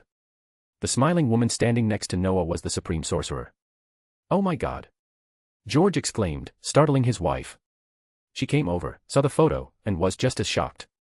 More bonus chapters. Every 200 power stones equals bonus chapter. Give me more power stones. The comments below were even more exaggerated, with many exclaiming, "Merlin is above," and similar reactions. It was clear just how extraordinary this image was. So this software can be used like this. Too bad the photo isn't animated. After recovering from their shock, George and his wife became even more intrigued by the software called WeChat. After clicking follow, they began scrolling down and came across information about Dumbledore, the current headmaster of Hogwarts, and the 4 deans. They felt as though they were closer to these individuals now. This is amazing. I'm following Professor Sprout. George's wife exclaimed joyfully. I was a Hufflepuff, after all. Everyone should follow, too. Of course, George laughed. I was a Gryffindor. As they continued browsing, both of their phones rang at the same time. When they answered, they were surprised to find it was their friends and former classmates, all calling with the same purpose, to encourage them to download the software. After confirming they'd done so, everyone added their old friends, and soon, George and his wife found themselves in a group chat with their classmates. Looking at the familiar faces in the group, they were flooded with nostalgia for their carefree Hogwarts days. Such events weren't unique to George and his wife, nearly the entire British magical community was taken aback by this software. Not only did it offer a variety of functions, but it also helped people reconnect with their former student life. Countless individuals sat before their computers or phones, gazing at old avatars and familiar names, some even shedding tears in the process. The WeChat craze spread like wildfire through the British magical world, and soon, it was taking over magical communities worldwide. In less than a year, the software had become globally renowned, though many wizards grumbled about the inability to access or download it. Noah was blissfully unaware of this, as his experiment was now in a critical phase. Chapter 260, Chapter 258, Brand New Magic. Find 30+ advanced chapters. And for more fan fiction. Backhand index pointing down. Backhand index pointing down. Support link, patreon.com/RioRaRyu. Since the release of this chat software, Noah had been observing its performance for a week before gradually stopping. The background data showed that its operation and development were excellent. Many magicians thought Noah was being merciful by charging only 10 silver coins for the software, and even Noah himself believed the price was too low. After the software performed well in the British magic world, it quickly caught the attention of other magic ministries. Some even sent special envoys to negotiate. The Ministry of Magic in Europe, due to its proximity, even made a direct visit. Noah had no reason to refuse this, but due to the software's control system terminal issues, it couldn't cover all the magic ministries worldwide. This left some with regrets, but Noah wasn't overly concerned. Now, Noah could be considered one of the wealthiest people in the magical world, as the software quickly became a money-making machine after Noah discovered a similar company in his past life. Under Noah's guidance, advertisements for various magic shops began appearing on the platform. More and more magicians turned to electronic transactions, eliminating the need to carry gold galleons, silver sickles, and copper nuts. Noah's encouragement even led many restaurants to join in, and soon the term takeout became popular in the magical world. Yes, many magicians proficient in apparition had joined the ranks of delivering takeouts while having fun. Of course, their salaries were very high, so ordinary shops dared not employ them. Instead, they preferred to use the flue network, which allowed them to appear from a chimney. However, traveling through chimneys wasn't exactly pleasant. Who knew which chimney was the dirtiest? The takeaway could end up unrecognizable due to the accumulated soot. Nevertheless, this new delivery method became increasingly popular, especially for those with busy work schedules. After these profitable projects, Noah negotiated again with the Gulen Pavilion. After confirming that WeChat could take a 5% commission from each transaction, Noah no longer paid much attention to the software's development. Instead, he focused his energy on research, only sending a message every week. It must be said that with Charles's assistance, Noah's research on dragons accelerated drastically. This made Noah sadly realize that his research abilities were nowhere near as good as those of these professionals. However, Noah didn't feel too discouraged. In his eyes, he was more of a combatant than a scientist. Although Noah had read countless books as a combatant, these were primarily about how to use and master various magics, as well as the strengths and weaknesses of different creatures. It seems we're really going to succeed, Charles said with a smile, looking at the data running on the computer and the pictures that had been integrated. After joining Noah's research team for a few years, Charles finally saw signs of success. It seems so, Noah touched his chin, excitement building up. But it's still hard to say until we see the results. Noah had been researching this from the beginning of the new millennium. At 27 years old now, he had spent 7 years on this project. The biggest issue for Noah, however, was that he had been stuck at the 6th and 9th levels for 7 years. Sometimes, he regretted acquiring Carol's mutant bloodline and especially regretted wasting the power of the time gem. While Noah's mindset was still positive, as many magicians had been stuck for even longer, his frustration grew. Having had a smooth journey for so long, Noah found this stagnation difficult to accept. Fortunately, though, while stuck, his magical and mental power had continued to improve. Noah also discovered that when his body couldn't contain so much power, the magic and mental energy began to purify itself. This purification made his abilities more resilient and powerful. However, Noah, accustomed to constant breakthroughs, found it difficult to accept this normal mode. But it didn't matter. Noah had come up with a new plan and was already testing it. Though he wasn't sure if it would work, it was certainly better than doing nothing. Noah wasn't Carol, who had the vast power of the space gem, nor was he Thor, who had mastered superior physical training. Though Noah had explored these avenues, it wasn't quite the same. Never mind. Let's try it first. Even if we fail, I can always ask the teacher for help from Asgard, Noah muttered to himself, shaking his head to dismiss his self-doubt. A 6th-tier, 9th-level peak magician was nearly unbeatable on Earth, so long as they didn't act recklessly. Of course, that was true for now. The future was uncertain. He wasn't like Captain America or Tony Stark, lucky enough to survive even in the face of Thanos. Thor, who had been somewhat unlucky, nearly died, if not for the Guardians of the Galaxy. Had Thor not met them, he likely would have shared the same fate as Loki, who was strangled to death on the spot. Both would have had their bodies drift through the cosmos, lost to history. Are you ready, Noah? Charles asked, seeing Noah lost in thought. Also, are you really not going to find a test subject? Find a test subject? Noah shook his head. That would turn it into a live experiment. I'm not a dark wizard, let alone an evil magician. Even volunteers would be at risk. Okay, Charles nodded. He didn't want that outcome. So, how are your safeguards? My teacher will come soon, Noah smiled. Without safeguards, I'd be useless. Since the release of WeChat, Camartage had created a huge chat group where all the magicians of Camartage were included. The group was constantly buzzing with activity. Eventually, many magicians realized it wasn't ideal, so they created smaller groups for more focused discussions. Noah himself had several small groups, like one for the brothers and another for the students he mentored. However, when something important came up, it was discussed in the main group. Noah originally intended to speak privately with the Ancient One about his experiment. But later, he realized that this magic could have a major impact on the Camartage Magic Award, so he shared it in the main group instead. The result was that all the magicians of Camartage became aware of it, sparking intense discussions. Almost all of them asked Noah to record a video and share it. Some even wanted to come and watch in person. The Ancient One mage naturally paid close attention to the matter. She immediately said she would come in person to provide protection for Noah. This alleviated Noah's concerns. As for the video, he didn't mind recording it, but he declined to watch it. After all, everyone was busy, and there was no need to waste time on it. It wasn't that Noah was afraid of embarrassment. "Are you ready, Noah?" A voice suddenly interrupted Noah's thoughts. Turning around, a light golden halo appeared beside Noah, and a figure walked out of it.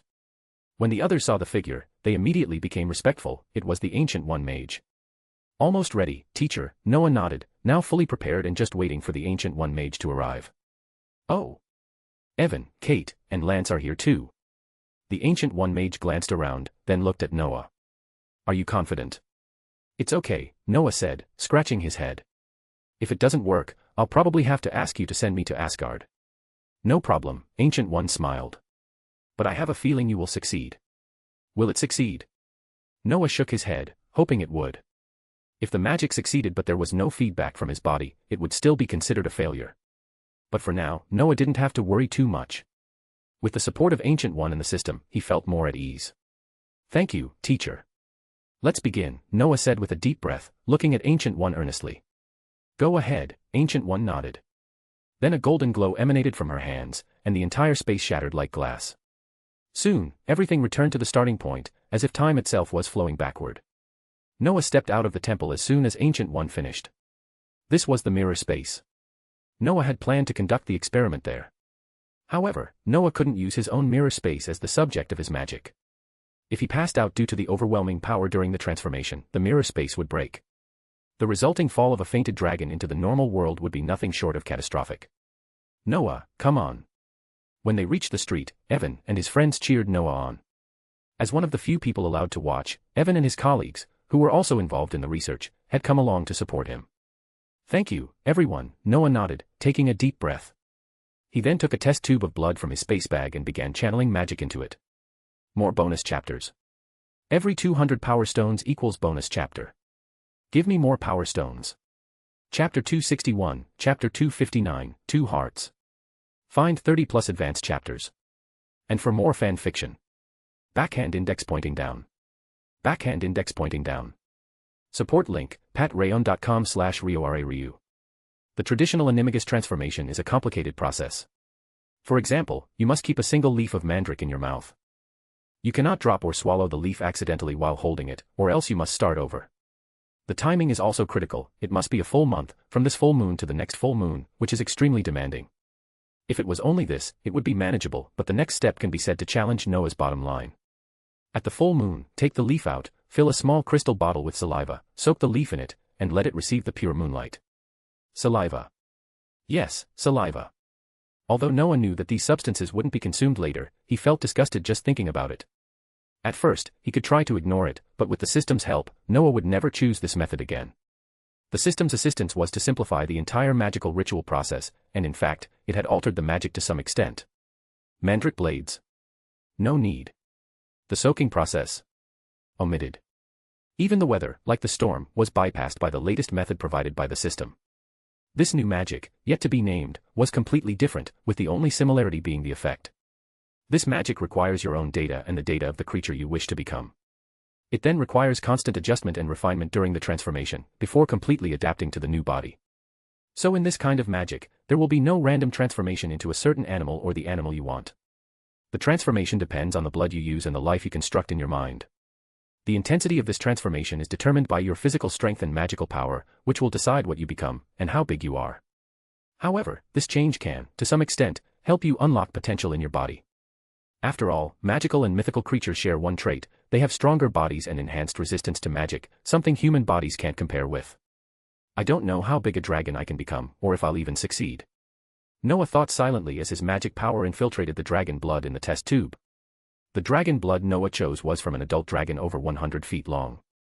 It was the peak of the dragon's physical fitness, so Noah opted for a fully mature dragon rather than a young one. Although Noah's magic power entered the blood, it rapidly boiled in the test tube. In the next instant, the test tube exploded, and the dragon blood in the small test tube seemed to multiply under the magic power's influence. It quickly spread and enveloped Noah's body. "Is this a bloody shirt?" Noah was somewhat amused. His current appearance was rather terrifying.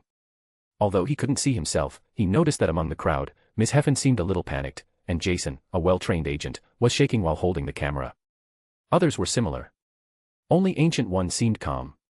Noah knew that Ancient One had probably blocked him with her mental power.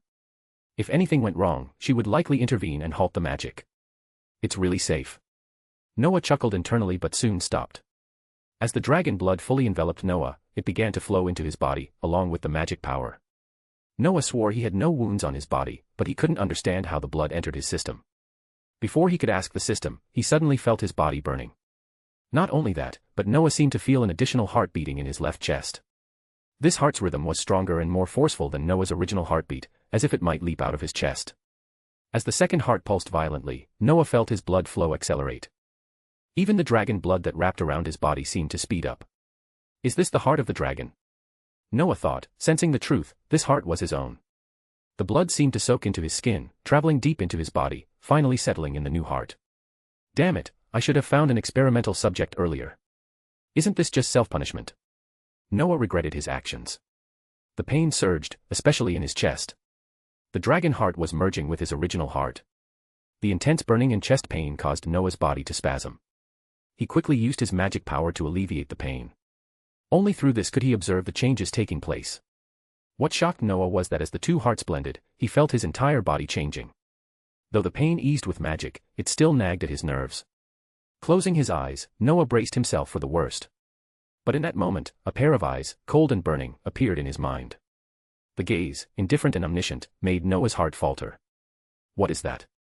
Noah wondered, though his heartbeat didn't slow. Instead, it quickened. At the same time, the image became clearer, and the owner of the eyes revealed himself. Noah was stunned, his fear growing as the figure appeared. Noah, still maintaining the dragon's form in his mind, was struck by the sight of a dark-scaled creature with lava-like flames enveloping it. The name that popped into Noah's mind startled him. "Is this a joke? I didn't intend to summon such an evil thing." Noah couldn't help but laugh nervously. This creature was undeniably powerful, but it looked far too evil.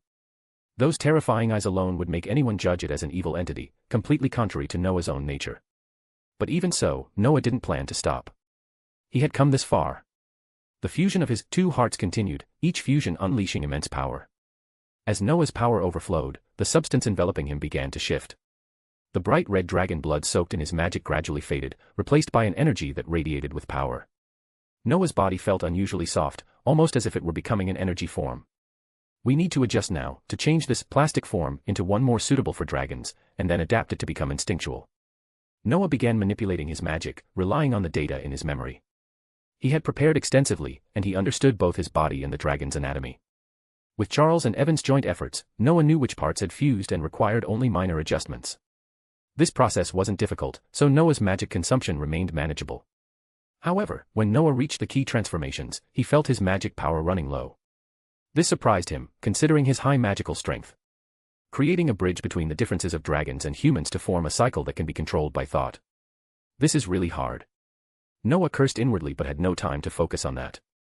His body had already taken on the form of a dragon, aided by his internal magic power. Luckily, Noah's magical reserves were vast, and his magic was potent. Though the transformation proved difficult, Noah's persistence allowed him to complete the process. "It's close, almost there." Noah sighed, slowly opening his eyes. He now seemed incredibly large, his body still radiating with the power born from the fusion of hearts. Noah felt a surge of immense power, something akin to what he had experienced facing Carol when she awakened. But Noah felt that he might not be as strong as she was back then. It was a strange feeling, and Noah couldn't explain it, but he was determined to ask the system once everything was over. The heart fusion was at its critical moment, nearing completion in mere minutes. Noah, clearing his mind and focusing on the transformation, felt the heat rising around him. The onlookers, unable to bear the intensity, saw the Ancient One create a protective magic shield. But her expression changed, worried. She felt Noah's magic power depleting, but the ritual was far from finished. Her concern grew as she feared Noah might face some sort of crisis. Just as Noah's hearts fused completely, the power around him surged violently into his body. This was the final stage of the magic, but Noah's face twisted in terror. More bonus chapters. Every 200 power stones equals bonus chapter. Give me more power stones. Chapter 262, Chapter 260, The Origin of the System. Find 30 plus advanced chapters. And for more fan fiction. Backhand index pointing down. Backhand index pointing down. Support link, patreon.com/RioRaRyu. How could this happen? Are you kidding me? Noah's face was extremely grim, but fortunately, he now had the face of a dragon, his body wrapped in a layer of black power resembling gauze. Otherwise, his appearance might have compelled Ancient One to intervene. Even though Noah had merged into his current form, Ancient One still had a way to halt his magic and potentially reverse time to before the spell began. The issue Noah now faced was that he simply didn't have enough magical power to fully finalize his new body. The root cause of this dilemma brought Noah to tears, his own greed. Noah had gathered an immense amount of data through 6 or 7 years of research, whether it was on dragons or himself. When Noah obtained this data and began planning how to transform himself to better adapt to his new form, the complexity of his designs was beyond imagination. It was akin to the human body. Imagine your heart originally positioned on the left side of your chest, but after transformation, it moves to the kidney area. To ensure the heart continued functioning as it should, Noah created numerous magical bridges. This was what made Noah's new body 100% perfect, an achievement he took great pride in. But now, the magical energy required to finalize this perfect form had exceeded Noah's limits. Although Noah's magical power was immense, his body could only handle so much. His magical energy had become extraordinarily pure, but even that wasn't enough to finalize the transformation. The situation Noah was facing was dire. Damn it, the manual didn't mention this. This damn system is cheating me. Noah cursed inwardly, unsure of how to proceed. The manual provided by the system didn't indicate the amount of magic required to complete the transformation. In other words, if Noah had followed the manual strictly, he wouldn't need such an excess of magical energy. The system's instructions were quite detailed, but Noah had made numerous modifications. The initial data provided by the system included dragon elemental attributes, the flow of dragon magic, and guidance on dragon evolution. It also provided essential notes on form changes and how to reverse magical energy flow. Using this data, Noah had created several bridges to adapt to his new body more efficiently and without obstruction. If Noah had adhered strictly to the system's instructions, he could still transform into a dragon, but the adaptation process would have taken much longer. If I had known earlier, I should have spent more time. Noah was on the verge of tears, facing two possible options. The first was to completely abandon the transformation, though this could result in Ancient One needing to reverse time and space. The second was to find a powerful force capable of helping Noah finalize his transformation. Damn it, I'd ask the teacher for help, but I can't speak right now. Even if I could, I'd probably end up crying out like a dragon. The current situation was troublesome and complicated. Then, Noah suddenly remembered the power granted to him by Ancient One when they exchanged data with the system a few years ago, and how the system had hacked it, those high-dimensional powers from the dark dimension. Though the power was minuscule, Noah distinctly remembered the term high-dimensional power.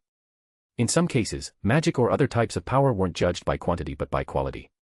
As for the attributes of these powers, Noah no longer cared. Even if he did, he'd stop worrying about them immediately. This world, based on Marvel and blending in all sorts of elements, had never operated on Cthulhu-like powers. Noah had never encountered the Old Ones, the Sleeping God, or the Lord of R'lyeh. He had never sensed any terrifying power lurking in the waters, nor had he seen any octopus-like monsters in magical history. In this world, power was controlled through will and mastery, not by succumbing to the temptation of power and becoming its slave. Thus, Noah didn't care about the nature of the power he needed, only that it was vital for his survival now. I knew this would happen, Noah muttered just as the system's mechanical voice suddenly echoed in his mind. You knew. Noah frowned, his mind flooded with questions. Did you foresee this, or is this your plan? This conclusion is based on your actions, the system replied coldly. Don't think I'm the mastermind behind all this. Then how were you created? I'm confused. Noah's frustration grew, though his body was on the verge of collapse. Deal with your problem first, then we'll talk, the system's voice remained emotionless. As the system's words echoed, dark power spread through Noah's body. The Ancient One immediately furrowed her brows, sensing the shift. The amulet on her chest unfolded, and a gem-emitting green light rotated silently inside.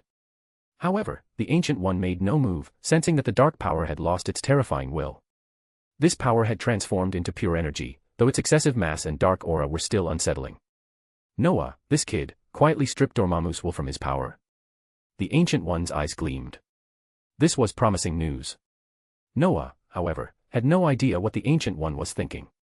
His concern had been that these powers might prompt her to reverse time and space, potentially grabbing him for questioning. Fortunately, this didn't happen, and Noah let out a sigh of relief. Okay, now we can talk, the system spoke once more, as Noah's body began to change again. If you have any questions, ask them. Where are you from? Why did you choose me? Noah didn't hesitate to ask. I didn't choose you. I'm just unlucky, the system responded with a hint of irritation in its tone. I was created by the Lord of the Void, but his friend, a damn dragon, was extremely unreliable. When they were doing experiments with me, the dragon got careless and was discovered, so they threw me into the void. The Lord of the Void. And his friend is a dragon. Noah blinked in confusion. Do they have names? Of course, but I don't know them. The system's voice remained mechanical. I was activated and cast into the void, shut down, and only reactivated when I reached you. Do you think I had a choice? Noah's lips twitched. He hadn't expected his system to have such bad luck. But reflecting on his own circumstances, it seemed he wasn't much better off. After having a barbecue and a few drinks with friends, he woke up to find himself in the body of a baby. The situation was undeniably frustrating. Suddenly, Noah felt a strange sympathy for the system. Both he and the system seemed cursed with misfortune. Two incredibly unlucky beings meeting, was it fate? Noah then had a thought. After learning magic, he'd begun to experience some good fortune. Could it be that negative times negative equals positive? Shaking his head, Noah decided not to dwell on such confusing thoughts. His body was finally taking shape, and time was running out. After some consideration, he pressed on with his questions. So, do you want to go back? Go back? The system sneered. You, a weakling, want to take me back to the endless void. What's the point? That was the answer Noah had expected. It made sense now, his system was a first-generation test product. Though a bit repelled by the system, Noah had to admit that it was precisely what he needed. All right, I'm a weakling, Noah conceded.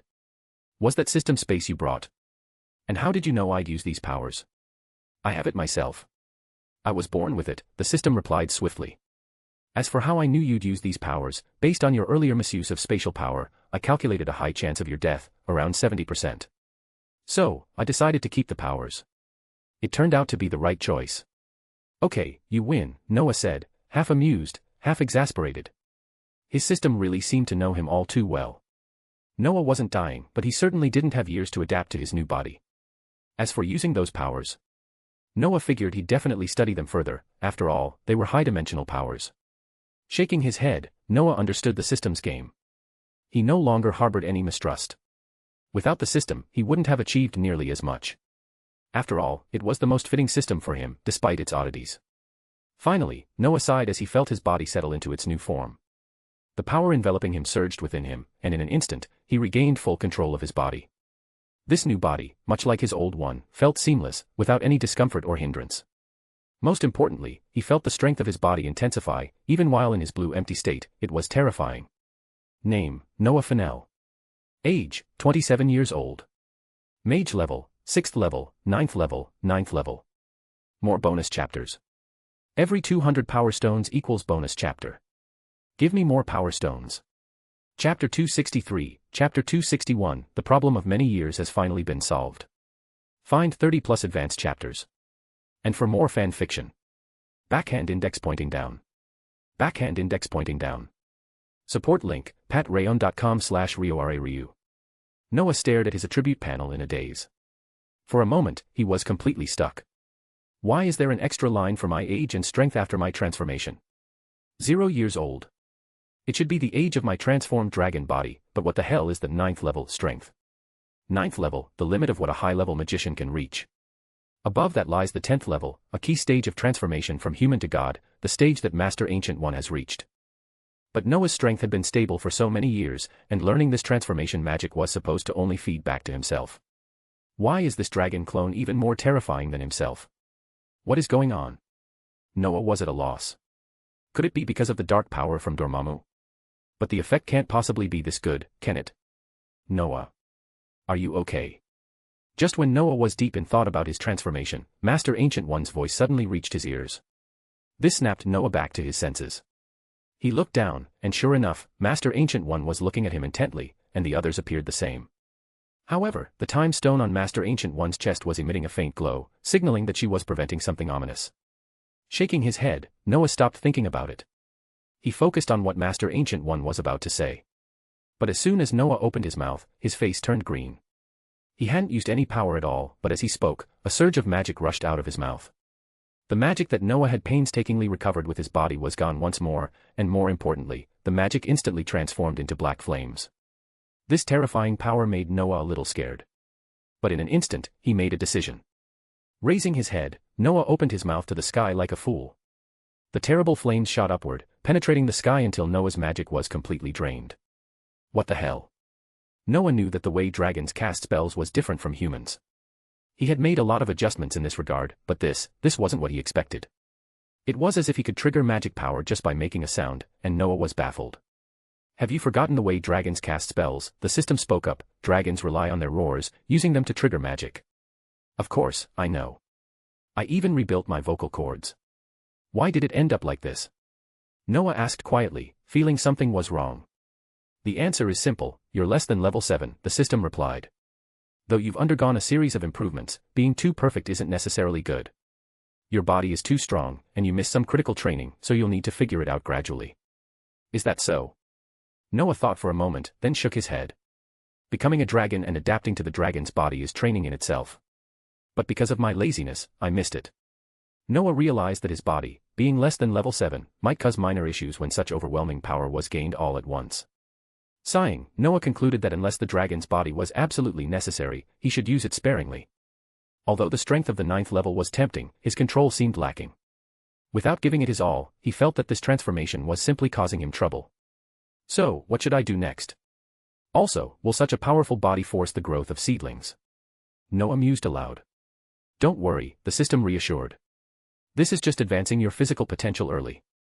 You are lucky, although you can't unleash such power in your original form, your body has withstood the development of the 9th level. You might not be limited in the future. Is that so? Noah thought for a moment. If he wanted to fully unleash his body's power, he still needed to remain in dragon form. But since the dragon form had fortuitously developed his body to the 9th level, it meant that Noah wouldn't encounter any major obstacles in his magical journey moving forward. Noah's mood lifted considerably. Although his physical state was far superior to his magical level, and he seemed better suited for close combat, he didn't plan to turn into a warrior. With no more hindrances to his magic, Noah didn't feel like running around hacking people with swords. Lost in his thoughts, Noah noticed Master Ancient One seemed ready to use the time stone. Suddenly, Noah realized that he couldn't stay like this. After a brief moment of contemplation, he immediately accessed his magic state. As Noah's human form appeared in his mind, his dragon body began to shrink rapidly. The black power, like gauze mist, reappeared and enveloped Noah. In just a few seconds, Noah transformed from a massive dragon, over 100 feet long, to a young man just 5 feet tall. Noah. Master Ancient One frowned at the sight of Noah's transformation. It's okay, teacher, Noah smiled. Although there were some unexpected moments, the overall result is huge. Indeed, it was a great outcome. After turning back into his human form, Noah immediately checked his physical state. Because his human form was so compressed, even though Noah's physical fitness had been developed to the 9th level, only the 7th level of strength could be exerted in his human state. That was more than enough. Noah had been at the 4th level before, so this was a massive improvement. Although the searing heat like a flame had been dampened by his magic earlier, it still scared him when he thought about it now. Fortunately, Noah had prepared for it, and such pain made the rewards all the more satisfying. You seem to have reached a terrifying level in your dragon form. Master Ancient One relaxed a little, but still frowned. Well. 9th level, Noah smiled. But his smile soon turned bitter. But being too perfect isn't always good. The transformation was too strong, I can't fully control it. Ah, so that's why you started spitting fire as soon as you opened your mouth. You couldn't control it? Master Ancient One asked. Exactly, Noah nodded. The magic of dragons relies on their roars, and I had no control over it. When I tried to speak, things went wrong. Noah recalled how his dragon form had been covered in black scales, hot lava flowing within him. Especially after integrating the dark power from high dimensions, he looked far from the ideal image of a dragon. Roaring at the sky, spewing fire, it wasn't a sight to behold. I understand, Master Ancient One nodded, then paused, seemingly struck by an idea.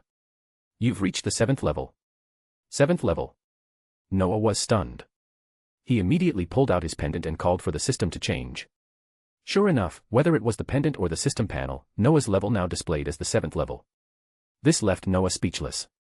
He didn't know what to think. Wasn't it just the 6th and 9th levels before? How had it changed so suddenly? And how many years had he spent stuck at that level? He realized that his long-awaited breakthrough had happened without his knowledge. He wasn't sure whether to laugh or cry. At this point, Noah had no interest in overthinking. He'd become a dragon and reached the 9th level, so he felt like he'd won the lottery. It seems your magic is very successful. Can you tell me about it? Master Ancient One observed Noah's expression, thought for a moment, then asked. Of course, no problem, Noah nodded. Without hesitation, Noah began explaining everything about his magic, from its creation to the present. However, Noah didn't reveal anything about his system. Having read the information the system provided countless times, he knew exactly how to explain it. He simply reversed the information, providing a reasonable explanation that wouldn't raise any suspicions. The others, including Master Ancient One, listened intently as Noah spoke. Their expressions gradually shifted from surprise to seriousness, eventually turning somewhat embarrassed. Noah, Charles, who had been involved throughout the process, looked embarrassed. Are you saying that our magic bridge design was too successful, making it impossible for your magic to finalize? Yes, the creation was too perfect, which resulted in the magic power needed for finalizing being too overwhelming, Noah replied, glancing at Master Ancient One. I see, Master Ancient One nodded. I never thought the dark power used for research would become your life-saving straw. Thank you, teacher, Noah said, understanding that Master Ancient One was helping him explain. The dark power Master Ancient One had provided for research and the dark power Noah obtained elsewhere were two completely different matters. With Master Ancient One's help, Wong and Dennis were relieved. Though they supported Noah fully, they had been worried about Master Ancient One's possible dissatisfaction, so everything was fine now. By the way, those dark powers are terrifying, but the will within them was erased. Did you do that? Master Ancient One, now back to normal, still seemed uneasy about the will in those dark powers. She was curious how Noah had handled it. It wasn't actually erased, Noah explained, using the method the system suggested. When I studied them, I was also irritated by the wills. Finally, I came up with a spell. After years of trial, I succeeded in removing the wills from the power. Remove. Magic. Master Ancient One's eyes widened, her curiosity piqued.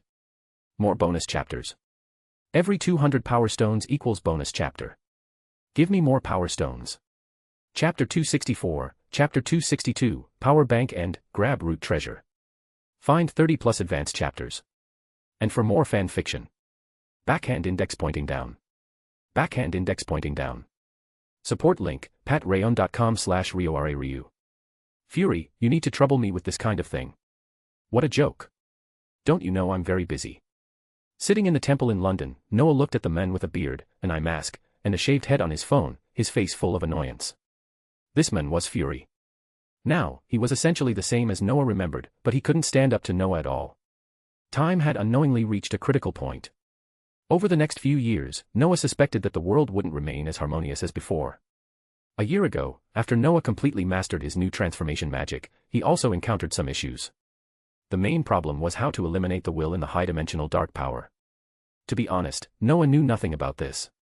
But Noah had a system, and so he handed over the plan provided by the system to Master Gu-Yi, considering it as good as done. It was an interesting situation, because the method suggested by the system wasn't difficult at all. Simply put, it involved using the soul magic that Noah and others had already mastered, along with special techniques, to completely and effectively remove these wills. Noah himself was confused when he first heard the operation, but he had to pretend that he had already figured it out. Fortunately, Ancient One immediately understood after hearing part of Noah's explanation, and her eyes began to shine brighter as she thought it over. The method wasn't difficult, but the challenge lay in the fact that few people would have thought of it this way. Although Ancient One was a top magician, it didn't mean she was omniscient. After hearing Noah's explanation, she instantly realized that she could do it. Ancient One was delighted to have the solution, though she did scold Noah for not telling her about this method earlier. Noah could only helplessly accept this, knowing that he couldn't admit he knew nothing before and that it was all the system's work. Teacher, I've been trying this myself for a while. Though it worked, it wasn't my main focus. My main focus was still on this new transformation magic. Is that so? Ancient One nodded silently after listening to Noah. She had been keeping track of his progress over the years. What Ancient One didn't expect was that this young man had helped solve yet another major problem without realizing it. Noah neither denied nor boasted about Master Gu-Yi's praise. After all, he and the system were one, but this particular issue had nothing to do with Noah himself. Of course, the exposure of this achievement did bring Noah some benefits, specifically, the opportunity to obtain more high-dimensional dark power. Although my other body is merged with my current form, the level of that body is now far ahead of mine. Since it's shaped by dark power, if it continues to use this power, that body should experience better development. Noah's request wasn't rejected by Master Gu-E. She had no issue with the idea, especially since Noah had figured out a method to eliminate the will from the powers.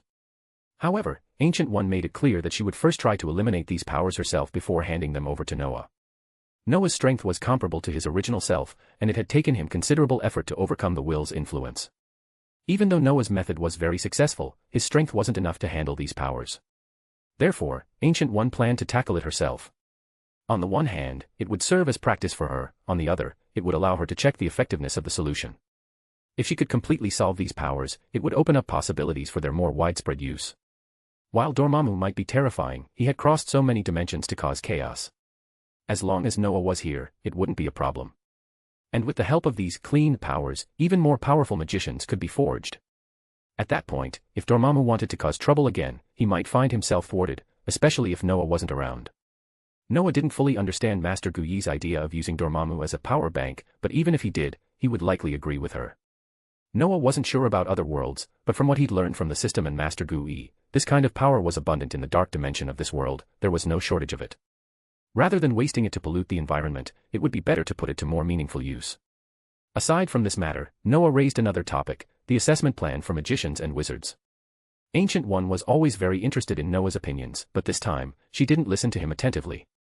Instead, she asked Noah to write the plan for her, and Noah had no reason to refuse. After settling these matters, Noah's life returned to peace. He had never been so idle in a long time. It had taken him 7 years, from when he first conceived the idea and began researching it during the millennium, to finally succeed. Noah couldn't exactly say his life had been bad during these 7 years, but it certainly hadn't been easy. After resolving this issue, Noah was shocked to find that, aside from the daily task of guarding the temple, he now had a lot of free time. So, Noah chose to relax. After finishing his work, he would travel with Ms. Heffen, Wong, Dennis, and Jason, a guy who knew everything about the world. Kamarta's magic was incredibly convenient. They could go anywhere they wanted. The only consideration was whether the time was right. As for passports and the like, even if Noah didn't help, Jason could take care of it. And if Jason couldn't, he could always ask Fury for help. It was amusing that Fury couldn't log into WeChat because he didn't have a Guline Pavilion account. In the end, he had no choice but to ask Noah for help. This allowed him to get a clearer view of the magical world hidden under the surface and see how these people lived. It might have been better if he hadn't seen it at all. As soon as Fury saw it, his scalp tingled. For example, a magician in the United States sent a message, and Fury, who was in the US, could easily search for it. He saw that the magician had found a mammoth cub. Or magicians elsewhere killed werewolves or vampires. What terrified him more was noticing that Noah had published a paper on the evolution of Animagus and displayed piles of dragon corpses, making Fury too afraid to even comment. God knows which fool decided these magicians were a threat to Earth when, in fact, they were a threat to their own interests. This led to an unprecedented conflict. Just thinking about it made Fury shiver all over. If it really happened, the world might become a true magical world. Fury spent his days staring at his computer or phone, reading information about magicians across the world. But Noah was too preoccupied to care. Fury couldn't say anything, nor could he expose it, so Noah didn't worry too much. However, Noah's relaxation annoyed Master Gu-E. So, you went to Asgard to get this. One day, as Noah received Master Gu-Yi's inspection of the temple, he stared at the book in his hands in disbelief. Yes, Noah, Ancient One said gently. The road of magic is long. Although you're a genius I've never seen before, you can't afford to slack off too much. Didn't you say the physical training there had no effect on you? I got it for you to satisfy your wish, didn't I? Master Gu-Yi's voice carried a lesson, even though it was said gently. Noah looked at the book in his hands, a bit dejected, but still honestly admitted to Ancient One that he was wrong and promised to do better. To be honest, after his transformation, Noah's physical fitness had reached an incredible level. Though he couldn't display it in human form, he still benefited from it. Now, what he needed to do was replenish his magic power until he could trigger the full potential of his 9th-level body in human form, then he would consider himself successful. Because Noah had accidentally made a big promise, in order to avoid mistakes, his system not only set the time ratio to 9 times but also added a new project to the system space. This new project was a combat simulation, similar to the Room of Requirement, where opponents were summoned. These summoned opponents were analyzed and simulated by the system, so their strength was guaranteed to be formidable, and they wouldn't show mercy. The only advantage was that, no matter how Noah struggled in the system space, he wouldn't accidentally die. With these benefits, Noah naturally felt inclined to be lazy. But now, Noah thought it best to follow Master Guyi's advice. The road of magic was long. Although Noah felt he was always being led astray and developing into a melee mage, he couldn't be bothered to think about it too much. By the way, Dumbledore submitted your paper on the new transformation magic to me.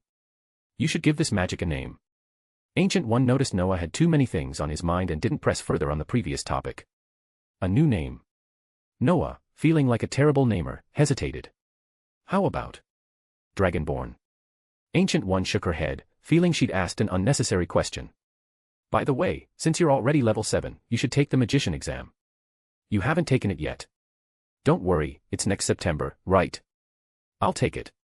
Noah nodded seriously. The magician and wizard exams were essentially recognition tests for intermediate and high-level magicians, aimed at assessing their knowledge and professionalism.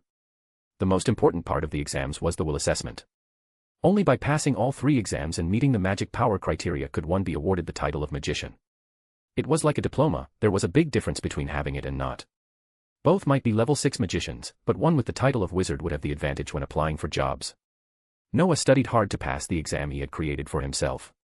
So when Fury called him, Noah naturally didn't have the best temper. Sorry, Noah. I don't want to bother you, Fury sounded embarrassed. But we're all struggling with this. Don't you still need the AI system? Isn't now a good time? You're really annoying. I need to review for my exam, Noah grumbled. Oh my god, Noah, do you still need to review? You're the pride of Ravenclaw. This won't take much time for you. Can you do me a favor? Okay, have someone pick me up in London. I'm not interested in going to your place. Of course, see you later. More bonus chapters. Every 200 power stones equals bonus chapter. Give me more power stones. Chapter 265, Chapter 263, Tony, I'll wait for you in New York. Find 30 plus advanced chapters. And for more fan fiction. Backhand index pointing down. Backhand index pointing down. Support link, patreon.com/RioRaRyu. They're coming in, Tony. Don't worry, Ethan. The activation will be completed soon. Tony seemed calm as he suited up in his steel armor, but in reality, he was anxious. About 3 months ago, Tony had come to Afghanistan with his good friend, Colonel Rhodes. This was supposed to be a pleasant trip, but somehow, his itinerary was exposed. Now, Tony found himself kidnapped by a group of terrorists in a small, unknown cave, forced to help them build weapons. But Tony wasn't one to surrender. With Ethan's help, he survived using electromagnetic means, while also devising a plan to escape this hellhole. Soon, Tony came up with a solution: build a suit of armor. While constructing the armor, Tony couldn't stop thinking about a certain night 4 years ago. He couldn't forget the words of the young man who had made him think of death. It seems I might really be going to hell. Tony had thought about it more than once. If it had been before, he would have brushed it off, but now he truly believed it. The terrorists' weapons were all from Stark Industries. In a way, Tony was responsible for fueling these conflicts. But Tony wasn't the type to give up, he wasn't about to accept his fate and wait for death. His goal was to escape and eventually right all the wrongs he had caused. His father, Howard Stark, was a hero who had stopped the war from spreading. Tony didn't want to be the one to ruin his legacy. Tony's feelings about his father were complex.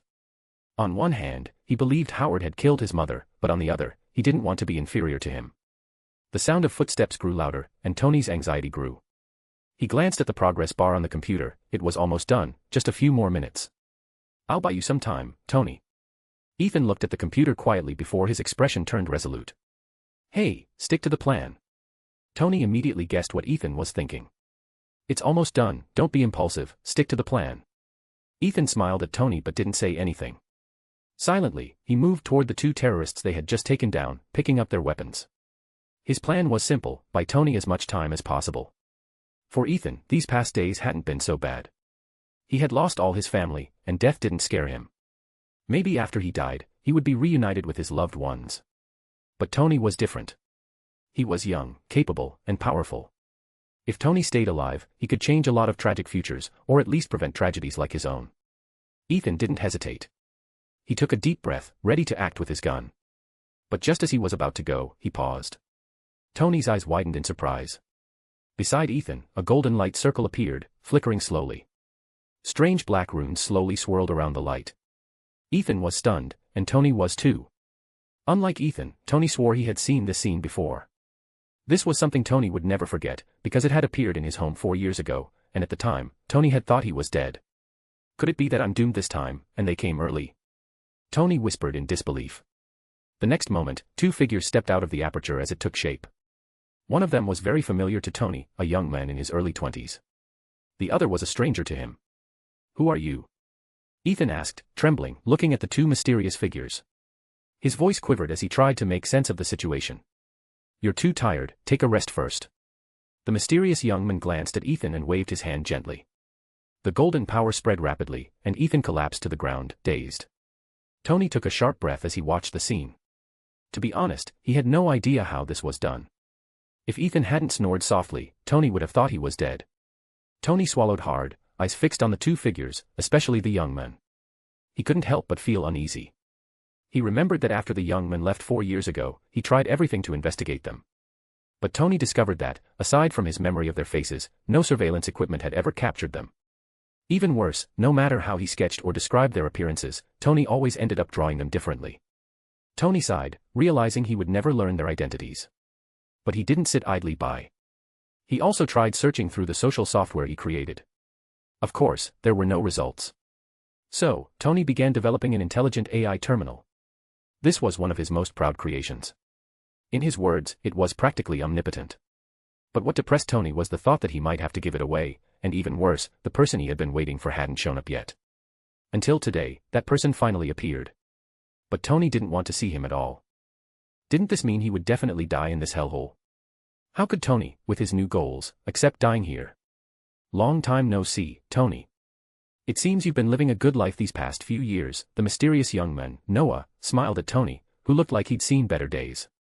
Noah had been picked up by Coulson in London just a day ago. To be honest, Noah hadn't planned to come here. He could have opened the portal. However, Noah couldn't stand Fury's constant harassment and was bored from reading books in the temple, so he decided to come here for a bit of relaxation. This time, Noah brought someone with him, Jason.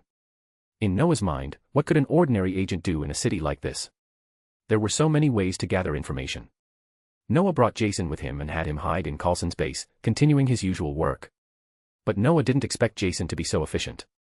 It took Jason only half a day to track Tony's kidnappers, and another half a day to find their exact location. When Jason reported in, Noah was stunned. Are you cheating or what? Noah, at level 7, had spent a lot of time pinpointing Tony's location using his mental powers. The map was vast, and Noah couldn't have done it at level 6. The gap between middle and high-level magicians wasn't that big, but it was a crushing gap. Noah, with his immense experience and extraordinary abilities, had taken a long time to do what Jason achieved effortlessly. Jason was just an ordinary person, and Noah was a magician. Was this cheating? Reluctantly, Noah decided to check it out. If it was the wrong location, he would let it go. If it was right, he'd deal with it. Thanks to you, I'm doing well, Tony said dryly, feeling like Noah was some kind of deathbringer. So, are you here to take me to hell? Again, if you want, I don't mind. Noah shrugged, glancing at the increasingly loud footsteps behind him. He sighed, here to find you. Of course, what else would I be doing? Tony responded, grumbling, and secretly checking the progress bar on the computer. It was almost 10% from completion. How's my AI terminal? Noah asked, unfazed by Tony's actions. It's done, Tony said, but he suddenly realized it seemed like he was worse off than a system. Shaking his head, Tony continued, hey, I set a password for the system. If I die. I won't die, don't worry, Noah interrupted, shrugging. Well, why don't you open that damn portal and let us leave quickly? Tony breathed a sigh of relief, but soon grew suspicious. Noah hadn't moved. This is your problem, not mine. What do you mean? That's exactly what I mean. Ward fake. Tony looked confused. What did this mean? Was Noah just going to check if he was alive before leaving? Tony thought it was an incredible possibility when he saw Noah's playful eyes, which seemed to say, yes, exactly. But soon, Tony smiled slightly when he saw the source of the footsteps. The group of people entering froze, as though time itself had stopped. Is this magic? Tony asked in disbelief, his eyes wide. What else? Noah nodded. It's just a spell to immobilize. I told you, this is your business. Don't die here. I'll wait for you in New York, understood? More bonus chapters. Every 200 power stones equals bonus chapter. Give me more power stones. Chapter 266, Chapter 264, Noah, are you lazy? Find 30 plus advanced chapters. And for more fan fiction. Backhand index pointing down. Backhand index pointing down. Support link, patreon.com/RioRaRyu. Tony was dumbfounded as Noah slowly opened a portal in his slightly dazed eyes. Jason, carrying the unconscious Ethan on his shoulders, followed Noah through the portal without looking back. Jason was a cold-blooded killer, with a list of high-profile victims, including rich people and politicians. To be honest, whether Tony was the boss of Stark Industries had no bearing on him. Of course, that was in the past. Jason had regained his humanity. Especially in the past few years with Noah, he had been smiling and spending time with this group of children. He couldn't change other people's lives, but his skills were improving day by day. Are you really okay, Mr. Noah? Jason followed Noah to Coulson's base. After tossing Ethan casually onto a bed, he asked with some doubt. It's fine. Don't you think his suit looks good? Noah smiled indifferently. And my imprisonment spell lasts a while. As long as he can move freely, the spell will be lifted. So, there's no need to worry about him. Jason didn't refute the explanation. To him, magicians were all-powerful. While they might be a little behind in technology, that was just technology. Other things left Jason in awe. For magicians, technology was probably just a form of entertainment. Jason had seen them use technology mainly to chat online or gather information. They rarely used it for anything else. For example, Noah, possibly not fully confident about Tony Stark, had turned on a magic that acted like a monitor. Here, they could clearly see Tony's astonishment after Noah and his group left, followed by his ecstasy when he realized his suit could move. As expected, just as Noah had predicted, Jason saw Tony Stark manipulating the battlesuit to fight. It didn't take him long to eliminate the terrorists one by one. Jason sighed, impressed by how scary magicians were and how amazing Tony was. Despite the desperate situation, he had managed to build such equipment and save himself. Tony was a genius. Jason frowned as he watched Tony escape, thinking, if such technology were put into soldiers' hands. If you had to face these guys, what do you think your chances of survival would be? Noah asked, watching Tony blow up the explosive depot and narrowly escape due to fuel issues. Noah shook his head with a smile, looking at the silent Jason. I'm sure I could kill them all, Jason replied, shaking his head. But if it was before, I might have been seriously injured. Is that so? Noah nodded. It seemed Jason was truly powerful. Sir, aren't you worried about Mr. Stark's new product being equipped on ordinary soldiers? Jason suddenly asked in confusion. Oh. Noah glanced at Jason, smiling. He won't do that. Even if he does, he won't release his most advanced stuff. As for this battle suit against magicians, well, that could be a little troublesome. The main issue is that it flies. You're so confident he won't release it. Or, as you said, he just won't. Jason pressed. Of course, let's wait and see. Noah was confident. Tony had likely been influenced by Noah's words. After returning to the United States, the first thing he did was shut down Stark Industries' weapons department. As for Tony's willingness to hand over his research later, it was largely because he believed he was going to die. However, after his rescue, Tony's style remained shameless. He honored the spirit of the contract, but never provided his most advanced technology. Are you two still here? Just after Noah watched Tony display his power and then collapse onto the street, he closed the broadcast. At that moment, Coulson suddenly ran over, his face full of embarrassment. He hadn't expected Noah and the others to still be standing there. Tony is fine, but he thought I was taking him to hell. Noah didn't have any issues, they weren't in their room, after all. Is that so? Coulson's face turned even more embarrassed. He remembered how he and Noah had worked together to scare Tony. Shaking his head, Coulson quickly recovered. What about Tony? Didn't he come back with you? No, he's probably playing in the desert now, Noah said, spreading his hands. If he's lucky, he'll be found. You should contact your military friends. I understand, sir. By the way, this is... Coulson nodded and then involuntarily glanced at Ethan, still sleeping on the bed. Ethan, the one who really saved Tony. You should take him back. It'll be easier for you to find Tony with him, right? After saying this, Noah opened the portal again. Everything that needed to be seen had been seen, and Noah had no intention of staying in Afghanistan. This was just the beginning, and he had no plans to babysit Tony. What Tony would face next wasn't dangerous. The opponents were the kind you'd encounter in a novice village. To be honest, Noah was a bit jealous of Tony's good luck. When Noah was in his novice village, the enemies giving experience weren't so simple. But what was even more tragic was that Noah knew who the final boss was, and back then, Noah couldn't even defeat a novice village boss alone. Luckily, Noah had eventually defeated Voldemort, the novice village boss. During the process, Noah mostly used magic to clean up the small fish. I'm acting as the commander of the game, and I even got equipment and experience. Noah mused, stroking his chin. It felt good. After returning to London, Noah dove into reviewing. To be honest, sometimes he regretted proposing the exams for wizards and magisters. In the end, it turned out to be a trap for him. But thinking about it, Wong and Mordo had passed the magister exam. Yes, those two were now 7th-level magicians. They were much stronger than in the original timeline, both physically and magically. Thanks to Noah's influence, these two had the most direct improvements. Dennis, too, had passed the wizard assessment. Among the 3 major temples outside Camartage, the London temple where Noah resided had the fewest people but the highest level of magicians. The little ones Noah trained were progressing steadily.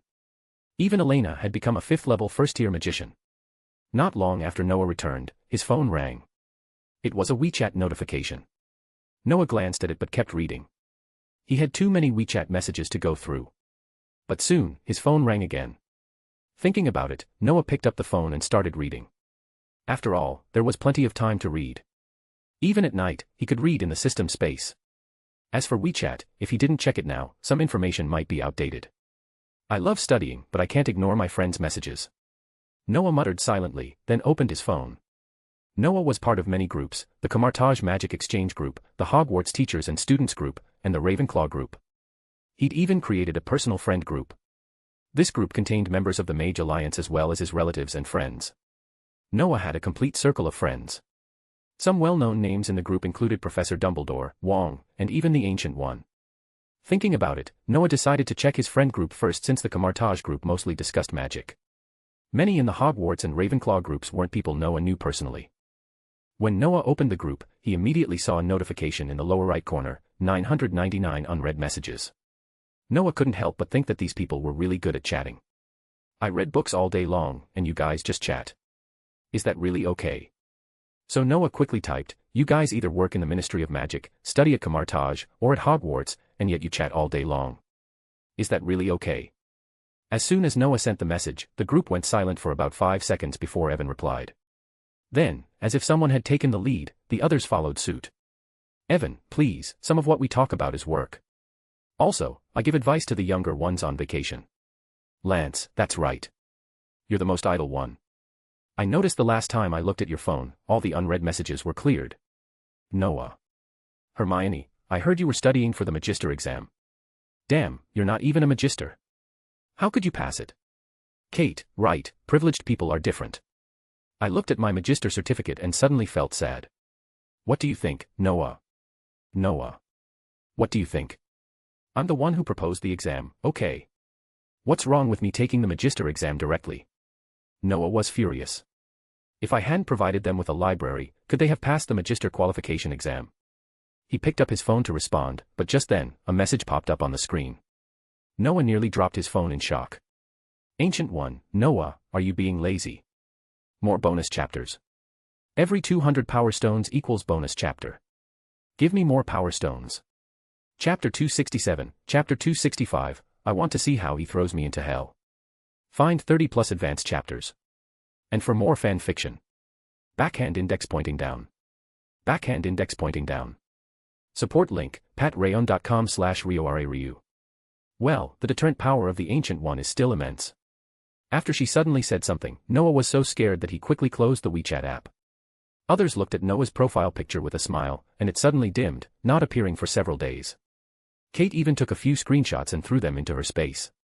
How terrifying is the deterrent power of the Supreme Mage? A title with a few screenshots was reposted more than 10,000 times in a short period. With this super chat software, the distance between grassroots magicians and senior magicians has been significantly shortened. Ordinary magicians happily watched how the guardian of the temple, the pride of Hogwarts, and the pride of Ravenclaw, Mr. Noah Finial, was frightened by a word from the Supreme Mage and didn't dare to go online. While they lamented the deterrent power of the Supreme Mage, they also envied Mr. Finial's fantastic relationships with his classmates. Kate's screenshot didn't just capture the words of the ancient mage, but also their previous conversation. From an ordinary perspective, Kate and the others' language and behavior were questioning high-level magicians, very rude and presumptuous. Yet, Mr. Finial didn't get angry. Though he was a bit speechless, such friendships were enviable. Many ordinary magicians thought about their old, unreliable friends. If it were before, it might have been difficult to contact them. But now, everyone has their own group, and staying in touch is much more convenient. WeChat has brought too many changes to the magical world. It's hard to imagine any magician living without it. Now, everyone knows that there may be one magician who can't use this app. That magician is working hard to prepare for the magician's start. Not to mention this unlucky guy, another unlucky fellow couldn't help but breathe a sigh of relief when he saw the plane slowly landing. This unlucky guy is Tony. After being thrown up by Noah, he fought a group of terrorists alone for several minutes and eventually escaped the damned cave alive. Unfortunately, his armor turned into a pile of scrap metal due to various problems. This forced Tony to find a way to leave the desert by himself. Fortunately, Tony was lucky. After being baked by the sun in the desert for most of the day, an explosion eventually attracted a military helicopter. Yes, Tony was rescued. He was finally rescued.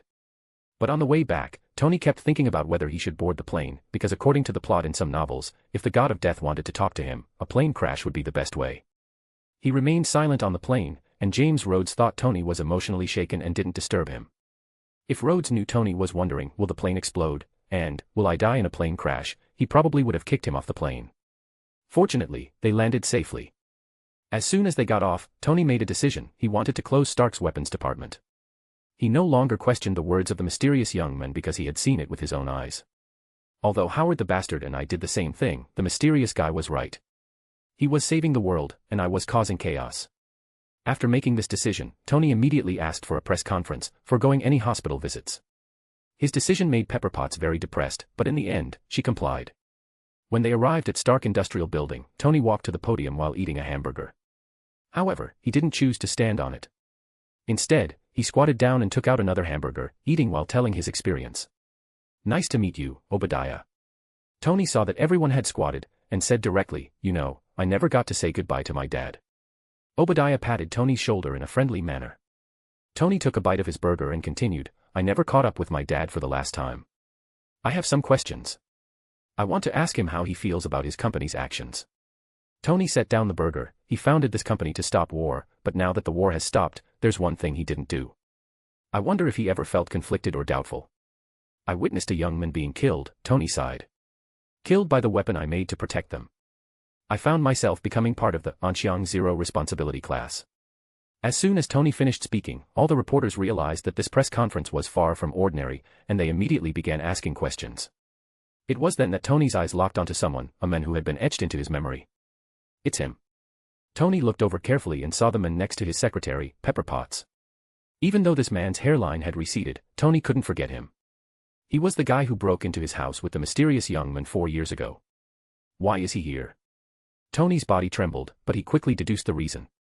He had held this press conference to announce the closure of Stark's weapons department. It seemed the words of the two strangers from 4 years ago had come true. Now, he had to make new decisions. Tony smirked inwardly. "You like to watch, right? Then watch closely." Coming back to his senses, Tony stood up and walked slowly to the podium.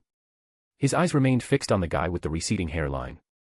Standing at the podium, facing the reporters, Tony suddenly smiled. "I realize that what I can contribute to the world is definitely not making things that explode." Taking a deep breath, Tony's expression grew more serious. "That's why I've decided to shut down the weapons manufacturing department of Stark Multinational Corporation. This decision takes effect immediately." With Tony's declaration, the entire press conference erupted in chaos. However, Tony paid no attention to the turmoil and continued to focus only on the guy he knew so well. When he saw the guy looking a bit surprised, Tony felt a sense of satisfaction. Even when Obadiah came up to stop him, Tony didn't care. After finishing his speech, Tony walked down the stage. As the person with the largest shareholding in Stark Industries, he wasn't concerned about other shareholders' opinions. Tony walked straight toward the familiar man. When he reached the man, who appeared stunned, Tony smiled. This was the smile of a winner. Seeing the man's surprised expression made Tony feel victorious. "How about it? Didn't expect me to do this?" Tony whispered mischievously. "Well, I really didn't expect it," the man nodded woodenly. "But I came here. Do you want to take me away, or come to get the smart terminal?" Tony asked before the man could finish speaking. "Tony, do you two know each other?" Pepper asked with surprise. "Well, he's from the Strategic Defense Attack and Logistics Support Agency. His name is Phil Coulson." He's an agent. Yes, the man Tony recognized was none other than Coulson. To be honest, Coulson was feeling a bit embarrassed. He had noticed Tony's gaze earlier and realized Tony had recognized him. His purpose for being here was to consult Tony about the iron armor, but he didn't expect Tony to misunderstand. Coulson hadn't expected Tony's memory to be so sharp. After all, it had been dark when they met, there was Noah, the #1 boss, and no one would really pay attention to him. Tony was silent when he heard Pepper's words. Coulson was also a little embarrassed. He didn't expect a joke from 4 years ago to lead to Tony shutting down the Stark weapons department today. For a moment, the two men locked eyes, and the scene became incredibly awkward. After a long pause, Tony finally spoke. "How did you get that guy back then?" "I can't tell you," Coulson looked a little constipated. "All I can say is my situation is similar to yours." Tony nodded, understanding. This was the first time he had encountered a situation where he couldn't know something. For that reason, he had undergone all kinds of mental tests during regular physical exams, even researching Jarvis, but found nothing. That feeling was bad. Tony knew that feeling well, knowing something but being unable to express it. After another long silence, Tony asked, "Is he human?" "Yes, but damn it, he is human." "No problem," Coulson answered tentatively, struggling to avoid saying, "Not an ordinary person." "Well, what's your purpose here?" Tony sighed, a little uninterested. Had he expressed the wrong feelings? "I came to ask about the specifics of your escape," Coulson replied truthfully. "And he also wants to get his things back." "Get his things back?" Tony's temper flared. "That was invented by me." "Damn it, where is that guy?" "I'm sorry, I can't tell you, but we will take you there." "By the way, that gentleman also brought your friend back." "My friend? Ethan?" "Yes. Do you want to see him?" "Of course, but before that, I'll go with you to meet the gentleman you mentioned. I want to see how he plans to throw me into hell." More bonus chapters. Every 200 power stones equals bonus chapter. Give me more power stones. Chapter 268, Chapter 266, Where is what I want? Find 30 plus advanced chapters. And for more fan fiction. Backhand index pointing down. Backhand index pointing down. Support link, patreon.com/RioRaRyu. Do you want to see how I throw you into hell? In the office of the London Temple, Noah rested his head on one hand while holding a book in the other. He looked at Tony with a strange expression on his face. As for Coulson, this guy was standing by with a helpless look on his face, and Tony couldn't stop him at all. "Okay, if you want, I'll satisfy you." After thinking for a long time, Noah suddenly smiled. Tony, who was initially angry, seemed to sense something was wrong. But the next second, a halo appeared directly beneath Tony's feet, and with a scream, he fell without any reaction. "Tell me, Phil, is there something wrong with this guy?" Noah rubbed his eyebrows, looking a little sleepy. He was indeed quite tired, especially after sitting and reading books he had already read long ago. Of course, Noah understood the meaning of reviewing the past to learn new things, which kept him sitting there without complaints, rather than worrying that the Ancient One might suddenly come to check on him. Well, to be precise, he was just angry. Coulson laughed dryly, then glanced at the spot where Tony disappeared. Did he really go to hell?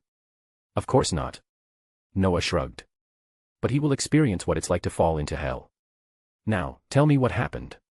Hearing this, Coulson finally breathed a sigh of relief.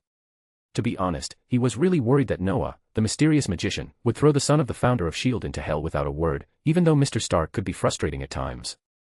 Soon, Coulson explained the whole situation. This made Noah chuckle. It seemed that he had left such a deep impression on Tony that, even now, Coulson, who was pretending to be clueless, was remembered by Tony.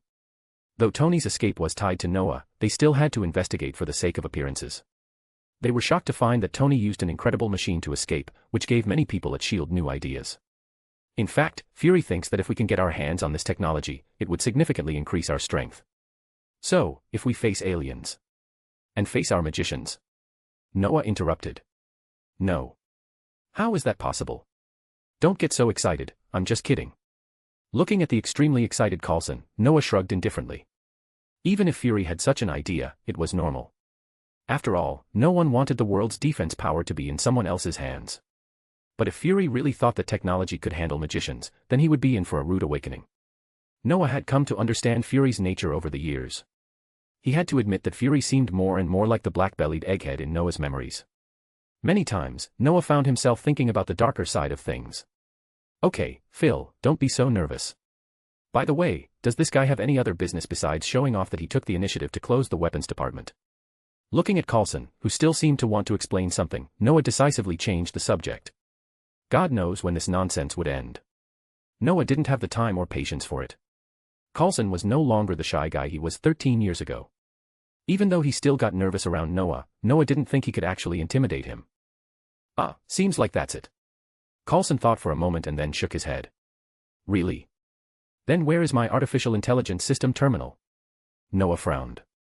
Did this guy forget to bring it?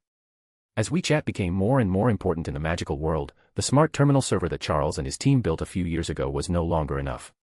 To deal with this issue, Charles and his team had to spend considerable time expanding and researching new developments. But Charles and Jean Grey were both biologists, so it wasn't easy for them to switch to working with artificial intelligence. The fact that they made something quite good showed their talent, but it was too difficult for them to keep progressing.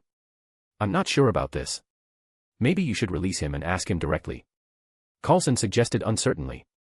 That makes sense. Noah nodded, then snapped his left fingers. Instantly, a halo appeared on the ceiling of Noah's office, and a figure fell rapidly with a heart-wrenching scream. The figure was about to hit the floor, but then, just before impact, something froze him in midair. Oh. Wow. Damn it. Tony looked down at the floor, barely 10 centimeters away from him, and his voice was hoarse from the shock. Damn it. The speed at which I was falling could have taken me to the other side of the earth. Really? Then congratulations, you haven't fallen into hell yet. If you want to try again, I won't cast the levitation spell next time, and you can go in directly. Noah said irritably. Another snap of his finger sent Tony crashing to the ground. Couldn't you be a little gentler? Tony rubbed his stomach, clearly uncomfortable. By the way, do you have any water? I'm thirsty. No, if you want to buy water, turn left and walk about 200 meters. I remember there's a convenience store there, Noah said nonchalantly. Damn, if I get out of here, how will I find my way in? Tony rolled his eyes. This place was truly strange and unfathomable. Jarvis had told him he was in Westminster, but Tony couldn't pinpoint his exact location. Satellite signals were erratic, sometimes even non-existent. This was troubling news for Tony. He still had no idea who he was dealing with, but one thing was certain, these people were no amateurs, especially the one in front of him. All right, I'm done with the small talk. I remember 4 years ago, I asked you to help me create an artificial intelligence terminal. Is it ready? Noah didn't waste any more time and asked directly. It's done, but can I ask you a few questions? Tony said without hesitation, his mind buzzing with curiosity. Noah supported his head with one hand and tapped the table with the other. After a brief silence, he asked, What do you want to know? Tony secretly sighed in relief, then carefully activated the recording function. Who are you? And why can't this place be discovered? We are magicians, Noah said casually, not thinking it necessary to hide this information. After all, Camartage would be exposed in 7 or 8 years anyway. As for why you couldn't find us, it's because you haven't detected their abilities, or our expulsion spell works very effectively. Magicians. Tony raised an eyebrow. There are magicians in this world. Heh. Noah smiled lightly. This world isn't just for ordinary people, there's also a world for magicians. The number of magicians isn't as large as that of ordinary people, but we live in every corner of the world, just like regular people. You have the magic world in the United States, and the Magical Congress of the United States. Magic world. Magic Congress. Tony looked at Noah in astonishment, then turned back to look at Agent Coulson. Coulson, sensing Tony's confusion, nodded honestly. Although he had never been to the American magic world, Fury had. Is there a magic congress everywhere? Tony asked, incredulous. Correction, we call the governing body of the magical world the Ministry of Magic. However, due to the structure and distribution of power, each country has its own version of the Ministry of Magic, Noah explained slowly. You ordinary people understand this better. Tony nodded. This was easier to grasp. But for some reason, Tony began to feel a little scared. If that's the case, wouldn't magicians be everywhere? Maybe some of the people he knew were secretly magicians, and once these magicians. Don't make that face. Seeing Tony suddenly shudder, Noah knew exactly what he was thinking.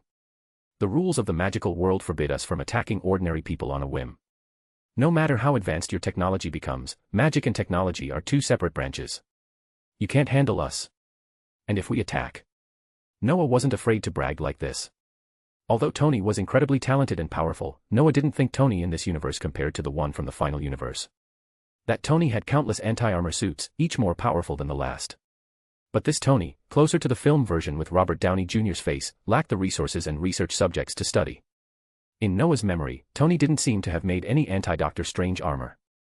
But he had created a set of Supreme Warlock armor that replaced Strange as the Supreme Sorcerer. Besides, there were too many magical systems in this world, whether it was basic school magic, the elemental magic system Noah currently specialized in, or Kamartaj's secret magic system. Just one of those systems was enough for Tony to study obsessively. Noah mastered all three systems simultaneously. By the time Tony began to study Noah's magic, Noah would likely have already reached the 10th level. At that point, Tony would show up in his armor, only to be met with one word: tragedy. Okay, I have some books on the story of magicians here. You can read them. But now, let's talk about the artificial intelligence terminal I requested. More bonus chapters. Every 200 power stones equals bonus chapter. Give me more power stones. Chapter 269, Chapter 267, it doesn't matter if there is one more. Find 30 plus advanced chapters. And for more fan fiction. Backhand index pointing down.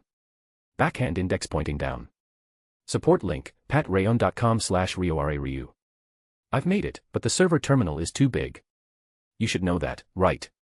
Tony glanced at the books on Noah's desk, but his mind had already wandered. The books looked simple, but the titles were incredibly attractive: History of Magic in the Ancient World, History of Magic in the Modern World, and History of Magic in the Magical Age. These three books divided the entire magical world into manageable sections, making it easier for people to understand. The revisions to these books had been quite the undertaking. They were practically masterpieces, created with the joint effort of historians from the magical world. The thickness of each book was daunting, but these were the best resources for anyone new to the history of magic. Noah had already read them, since there was a history test in the magician exam. However, even as the initiator of this exam, Noah himself still didn't know exactly what would be tested. So, he had simply memorized all three books. Of course, I know. So why didn't you bring it? Noah rested his head on his hand, an expression of dissatisfaction on his face. Hey, can you tell me what you plan to do with these things?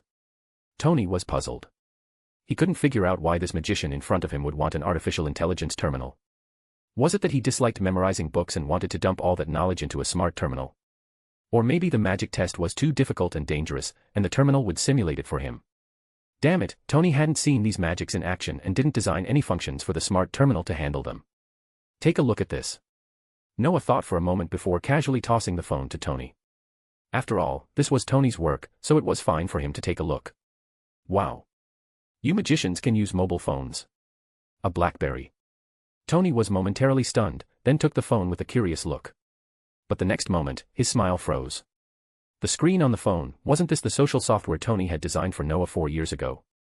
Looking at the densely packed chat box and the hundreds of unread messages, Tony felt a little numb. He casually clicked the space button and quickly understood how this space functioned. When he saw the messages in it, one by one, the updates from magicians all over the world, Tony's hands started to shake. After a long time, he took a deep breath and handed the phone back to Noah. You shameless guy. ? Noah looked at Tony, puzzled. Are you scolding me? You've made a lot of money off this software. Tony said, clearly upset. I've got no problem with you making money, but why did you change the author's name to yours? Noah Finial. Damn it, this is my Tony Stark's work. But the magicians don't know you. Who knows where you came from? Noah shrugged. He had, indeed, asked Charles to change the software's author to his name. Tony was already a super rich guy, it made sense that he didn't care much about the money. But this guy had a very obvious trait: he liked to show off. He might not care about making money, but he sure couldn't stand the idea of someone else taking credit for his work. Especially when it came to showing off in front of a group of magicians. How shameless. Tony crossed his arms and pouted. So, what do you need the artificial intelligence terminal for? To help you manage all this information. That's right. Noah nodded. He wasn't surprised Tony had figured it out. Although we claim to support freedom of speech, it's not feasible to let everyone speak their mind freely. Otherwise, who knows what kind of person will say something to confuse and scare others, leading to conflicts between magicians and ordinary people, triggering disastrous consequences. In simpler terms, it was about controlling public opinion. Some things could be said, but some had to be expressed very carefully, and some simply couldn't be said at all. Over the years, the magical world had more or less brought all magicians to an equal status. No matter where they were born, what education they received, or what services the magical world offered, they were basically the same. But it was undeniable that some people still thought, I'm from a certain family, I'm pure blood, and I was born with all kinds of advantages. Yes, such people existed, though they were few in number. But who knows? If one of these people made a controversial statement and it caught the attention of the purebloods in a country, and then it spread from one person to 10 to 100, soon it would cause major problems. Noah had already witnessed the incident with Voldemort, even if it was just a passing event. He wasn't here when the British Ministry of Magic was reshuffled, but the lesson had been enough. Could Noah let something like that happen again? Tisk, that's true. Tony shook his head but understood Noah's approach, though he was a little confused. I just looked, and it seems to be controlled. Aren't you worried this will lead to many magicians being laid off? Those aren't manual controls, but also smart terminals, Noah said, shaking his head. Although they work well, as the number of users increases and the radiation area expands, no matter how many servers and smart terminals we add, we can't manage it perfectly. We can only say it's barely stable. Is there anyone in your magic world who can make smart terminals? Yes, but they joined the magical world 6 years ago. You might know them. They're mutants. Mutants. Damn it. No wonder there were rumors of mutants being extinct a few years ago. Even if there are still some, they're very few. It turns out they've all entered the magic world. Noah nodded. As Charles and the others performed well in the magical world, the magic ministries of various countries slowly began to stop fighting over them. They all tried to integrate the mutants into the magical world, and aside from a few places where there were issues, most regions successfully integrated them. It could be said that mutants had basically secured their place in the future, and their abilities were quite impressive. With Charles's help, whenever a mutant was born, the Ministry of Magic worldwide would be notified and quietly arrange for them to be integrated into the magical world. Charles's abilities had been well known to magicians, which caused some trouble. For instance, Charles was born in New York. As an American, why did he go to the British Ministry of Magic? Also, Charles had a good relationship with the temple. Was there no temple in New York? Dumbledore had been talking nonsense with Kohlhaug for a long time. Everyone knew Charles's abilities and contributions to the magical world. Who wouldn't want him in their magical world? However, the final decision was left to Charles, and he chose to stay with the British Ministry of Magic. It was a personal decision, and the British Ministry had been the first to invite and help integrate them into the new world. They were not about to be ungrateful. Okay, I get it. Tony nodded. Is it Charles Xavier? I know him. A very powerful biological geneticist. I didn't realize he could make a smart terminal, too. A very powerful guy, Noah agreed. But right now, this thing doesn't seem enough. Of course. After all, it wasn't Tony Stark who did it, Tony said, giving a self-satisfied smile. I can help you with this. I even updated several versions of this social software when I was bored. The software in my hand is several versions higher than yours. Noah pursed his lips. He updated it when he was bored. And now his version was several steps ahead of Noah's. Noah didn't bother asking what had been updated or whether Tony was joking. The guy who had designed this software in under 5 minutes and 50 seconds, Noah wasn't going to say a word. Tell me what your conditions are. Noah saw Tony's expression and knew that this guy had conditions. But don't push it. At most, I'll use special means like I did 4 years ago. Damn it. Don't bring up 4 years ago. Tony clearly wasn't fond of that night in his dark history. He definitely didn't want anyone mentioning it again. Okay, let's not talk about that night. Tell me your conditions. If they aren't too unreasonable and I can meet them, I'll agree to it. Noah spread his hands, though he didn't mention that if they were unreasonable, he would resort to the Imperius curse. Noah considered himself a good person, but there were good people who were tough, and Noah knew he was one of them. His heart wasn't evil, and the effect of the Imperius curse wasn't as potent as a dark wizard's, but it could still control someone, and the curse would be lifted in the end. 3 questions. First, what the hell is Homeland Security? That name is way too long. Tony rubbed his forehead, having trouble remembering the full name of S.H.I.E.L.D. He pointed to Coulson. What's your connection to the security agency? Their director and I go way back. 13 years ago, when aliens invaded, Phil and their director worked with me to solve the problem. You can ask him for details. Noah answered directly. Aliens. Damn, are there aliens? Tony glanced at Coulson, who nodded seriously, leaving Tony speechless. So, are you magicians the ones protecting Earth? I'll take that as the second question. Noah tilted his head. You can think of it that way. The world is vast, and Earth isn't the only planet. Aliens aren't exactly benevolent, and as a primitive civilization, Earth can't be invaded without guardians. Okay, then the last one. Tony was overwhelmed by all the news and was too tired to care about the lack of a question. This is a request, not a question. I want to use this social software. I want to know more. Of course. Their director uses it, too. Noah smiled. There's already a Muggle on it, so it doesn't matter if there's one more. More bonus chapters. Every 200 Power Stones equals bonus chapter. Give me more Power Stones. Chapter 270, Chapter 268, Curious Tony. Find 30 plus advanced chapters. And for more fan fiction. Backhand index pointing down. Backhand index pointing down. Support link, patrayon.com/RioRaRyu. Tony, where are you now? Sitting in the car on the way to the hotel, Tony answered Obadiah's call. However, the voice coming from the phone didn't sound very friendly. Tony felt a little annoyed. After all, he had been refreshing the space and didn't have time to deal with Obadiah's complaints. I'm in London, there are some important things, Tony replied politely, though he was growing irritated. Obadiah Stan had helped Tony for many years after Howard Stark's death, and he was the one who had run Stark Industries alongside Tony's father. So, despite the annoyance, Tony still respected Obadiah, considering him a sort of elder. Okay, but can you tell me what you're thinking?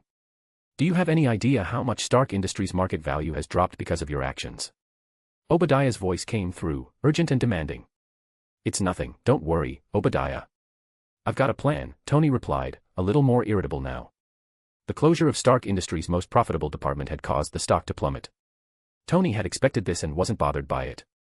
He knew he could figure out a way to save the company when the time came. Let's talk about it when I get back, Obadiah, Tony said, wanting to end the conversation. I'll probably be in New York tomorrow night. That's all. Hey.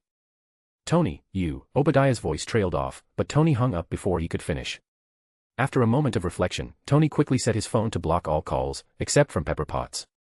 Then, he opened the latest version of WeChat, which he had just updated, and, after a few moments of skillful navigation, began to browse his space. To be honest, Tony couldn't believe how engrossed he was in this thing. But after thinking it through, Tony realized that he wasn't interested in the software itself, but rather in the people using it, the magicians. Before meeting Noah, Tony had only thought magicians existed in novels. When he first met Noah, he assumed the guy was just another illusionist. But after Noah took him to the lab and showed him the server and smart terminal, Tony's views had changed drastically. Whoever heard of a magician who could move a pile of dragon bones as large as a small mountain with a single wave of his hand? Or cut a baby dragon in half with a swipe, and then feed it to the cat? Well, Phil Coulson had explained that the cat was actually a primordial beast, but Tony was still stuck on the fact that the dragon was real. When Tony asked Noah about the bones, Noah's explanation sent a chill down his spine. They're all leftovers from experiments. The Hungarian tree spear dragon is expensive. It can destroy a city if it's released. Luckily, I have a good relationship with the current minister of the Hungarian Ministry of Magic. You treat something that can destroy a city as a commodity. It's just hard to kill, not unkillable. It's uncontrollable, though. But bullets? Forget it. Missiles might work, but this thing is fast and could likely evade them. Why, do you want one? No need. Thinking back to Noah's regretful face and those dragons that exuded a certain deterrent even in death, Tony swallowed his words. He suddenly realized that closing the Stark weapons department might have been a huge mistake. Shaking his head, Tony decided not to dwell on it. He picked up his phone again and started scrolling through his space. Though he only had Noah as a friend on WeChat, the space allowed him to view posts from magicians all over the world. He noticed that the magicians all used real names on the platform, and even Tony had to use his real name. It was an inconvenience, but Tony thought it was a good system. He had even been forced to deposit $100,000 into Ghouling Pavilion, but that didn't bother him, money wasn't an issue. Tony continued browsing, finding it fascinating despite not knowing any of the users. He observed several strange magical organizations and Ministry of Magic officials posting updates, often accompanied by strange magical images, which only piqued his interest further. However, Tony suddenly noticed that Phil Coulson, the agent from the logistics bureau sitting next to him, kept glancing at his phone. Tony raised an eyebrow. Dude, don't tell me you don't have the qualifications to use this thing. Tony grinned as he raised his phone, showing off. Well, there really isn't, Phil replied, a bit helplessly. Didn't you hear from Mr. Finial? Only 2 people in the ordinary world use this software, you and our director. Really? Tony smirked, enjoying the moment. Seems like you're not all that valued by the magicians. Maybe. After all, I'm not our director, and I don't do what you do for Mr. Finial, Phil shrugged, unconcerned. Tony found himself a little bored, but his curiosity was now directed elsewhere, specifically, on Coulson's knowledge about aliens. Are there really aliens in this world? Tony asked, leaning in slightly. Of course, Coulson nodded. 13 years ago, when I just joined S.H.I.E.L.D., my first mission was investigating a woman in a spacesuit with Fury. Back then, he wasn't the director. Wait, spacesuit? Tony's eyes widened. Is she an alien? No, Coulson shook his head. She was originally an Earthling, but she was taken by an alien race called the Kree. The most important part is that she lost her memory and didn't know she was from Earth. Then what happened? Then, the director and I witnessed a group of green aliens who could shapeshift. They were Skrulls. One of them even transformed into me and was discovered by Mr. Finial, who dealt with them. Coulson detailed everything, from the Skrulls to the Kree, and how Noah's magic had nearly set the spaceship ablaze. He even spoke of the Supreme Sorcerer's immense power, able to open doors to the universe and destroy an entire fleet with a mere wave of the hand from billions of kilometers away. Tony listened intently, his skepticism fading as Coulson recounted the events. Honestly, if it weren't for Jarvis confirming that an explosion of such magnitude did occur 13 years ago, Tony might have assumed Coulson had read one too many science fiction novels. Both men were silent for a moment, taking in the weight of the revelation. Coulson added quietly, "We've collected data that suggests the missiles fired towards Earth were equivalent to atomic bombs. If they hit, Earth would have been destroyed." Tony sighed deeply and thought for a long moment before giving an order to Jarvis via his earpiece. "Jarvis, delete our previous recording." "Okay, sir." Jarvis was Tony's most prized AI system, fully under his command. And even though Tony didn't want to admit it, he had to admit that Noah had contributed to its creation. Tony sighed. He had originally wanted to analyze the recording or expose it, but now he realized that doing so would likely bring him more trouble than he was willing to handle. Upon arriving at the hotel, which had been booked through Stark Industries, Tony quickly dismissed everyone. He retrieved the History of Magic books he had taken from the temple and began to peruse them. These books contained a wealth of information spanning thousands of years, and Tony found himself deeply engrossed. As he read, a massive, hidden world of magicians unfolded in his mind, one that was so fascinating and overwhelming that he couldn't stop reading. Meanwhile, back in the office, Noah was looking at his phone when he noticed a familiar face, Nick Fury, the director of S.H.I.E.L.D., wearing his signature eye mask. "I say, do you enjoy calling me on WeChat when you have nothing else to do? Don't you check the time difference?" Noah complained, clearly irritated. "Sorry, it's just that Tony is so important, I have to give him more attention," Fury said, his usual serious face breaking into a grin. "He's Howard Stark's son, and he's got a deep connection with S.H.I.E.L.D. "I don't care who he is," Noah shrugged. "But it's true he's quite wealthy. He bought an account for $100,000.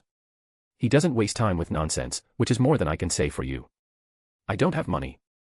Fury protested, then quickly added, "I haven't been greedy either." "All right, let's not dwell on that. How did your talk with him go?" "It's fine," Noah replied, resting his head on his hand, a little impatient.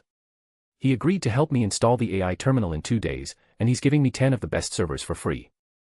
In exchange, I gave him my WeChat account. He also has WeChat." "Yep. Maybe you can add him as a friend and chat with him. More bonus chapters. Every 200 power stones equals bonus chapter. Give me more power stones." Chapter 271, Chapter 269, Tony's New Idea. Find 30 plus advanced chapters. And for more fan fiction. Backhand index pointing down. Backhand index pointing down. Support link, patrayon.com/RioRaRyu. Pepper Potts had recently noticed that Tony seemed a bit off. She hadn't seen Tony, the self-proclaimed genius, pick up a book and read it seriously for a long time. And his attitude had shifted too, becoming unusually focused, which intrigued Potts. However, every time Potts tried to ask him about it, Tony would quickly find an excuse to brush her off. What made matters worse was that Tony kept the books hidden, not allowing anyone to take a peek. Potts tried not to dwell on it, but she couldn't help but wonder what was going on. After all, Stark Industries was a complete mess. Since Tony had announced the closure of Stark Industries' weapons department, shareholders and Wall Street had been in an uproar. But there was one thing Potts found particularly bothersome: she had helped Tony with what she called his heart surgery, the replacement of the glowing arc reactor in his chest. After going through that once, Potts never wanted to do it again. As for what Tony was doing at the moment, Potts had no time to care. He was either buried in a book or tinkering with a server terminal. It seemed odd that Tony was still focusing on these things when Stark Industries was in crisis. Sitting at her desk, Potts shook her head and decided to stop thinking about Tony for now. She needed to focus on finding solutions to Stark Industries' issues. Just then, her phone rang, and it was Tony. "What's wrong, Tony?" Potts answered absent-mindedly. "Pepper, have the super servers I ordered been delivered?" Tony's voice came through the phone. "Super servers?" Potts thought for a moment and remembered that Tony had asked her to order a few super servers after his return from London. However, he hadn't explained what they were for. Potts wasn't too concerned about it, thinking it was just a trivial matter. The real crisis was with Stark Industries. She left the task to others, but now it seemed Tony was very invested in it. It should be delivered soon. You know these things aren't easy to come by, Potts replied while quickly checking the status on her computer. Great. I hope it gets here faster. Someone is coming, Tony's voice sounded a bit smug. I want to give him a good surprise when the time comes. He. Potts raised an eyebrow. She was certain Tony wasn't talking about her. Could it be one of Tony's friends? But before Potts could ask more, Tony hung up. Potts sighed, rubbing her forehead, and put her phone down. It was clear that this matter was important to Tony, so she decided to prioritize it. After hanging up, Tony returned to his work chair, staring at the cluttered parts in front of him. He had been thinking deeply since returning from London. The idea had first crossed his mind after his time in Afghanistan, but he had never fully committed to it. He wanted to create an armor, one that would protect both himself and the world.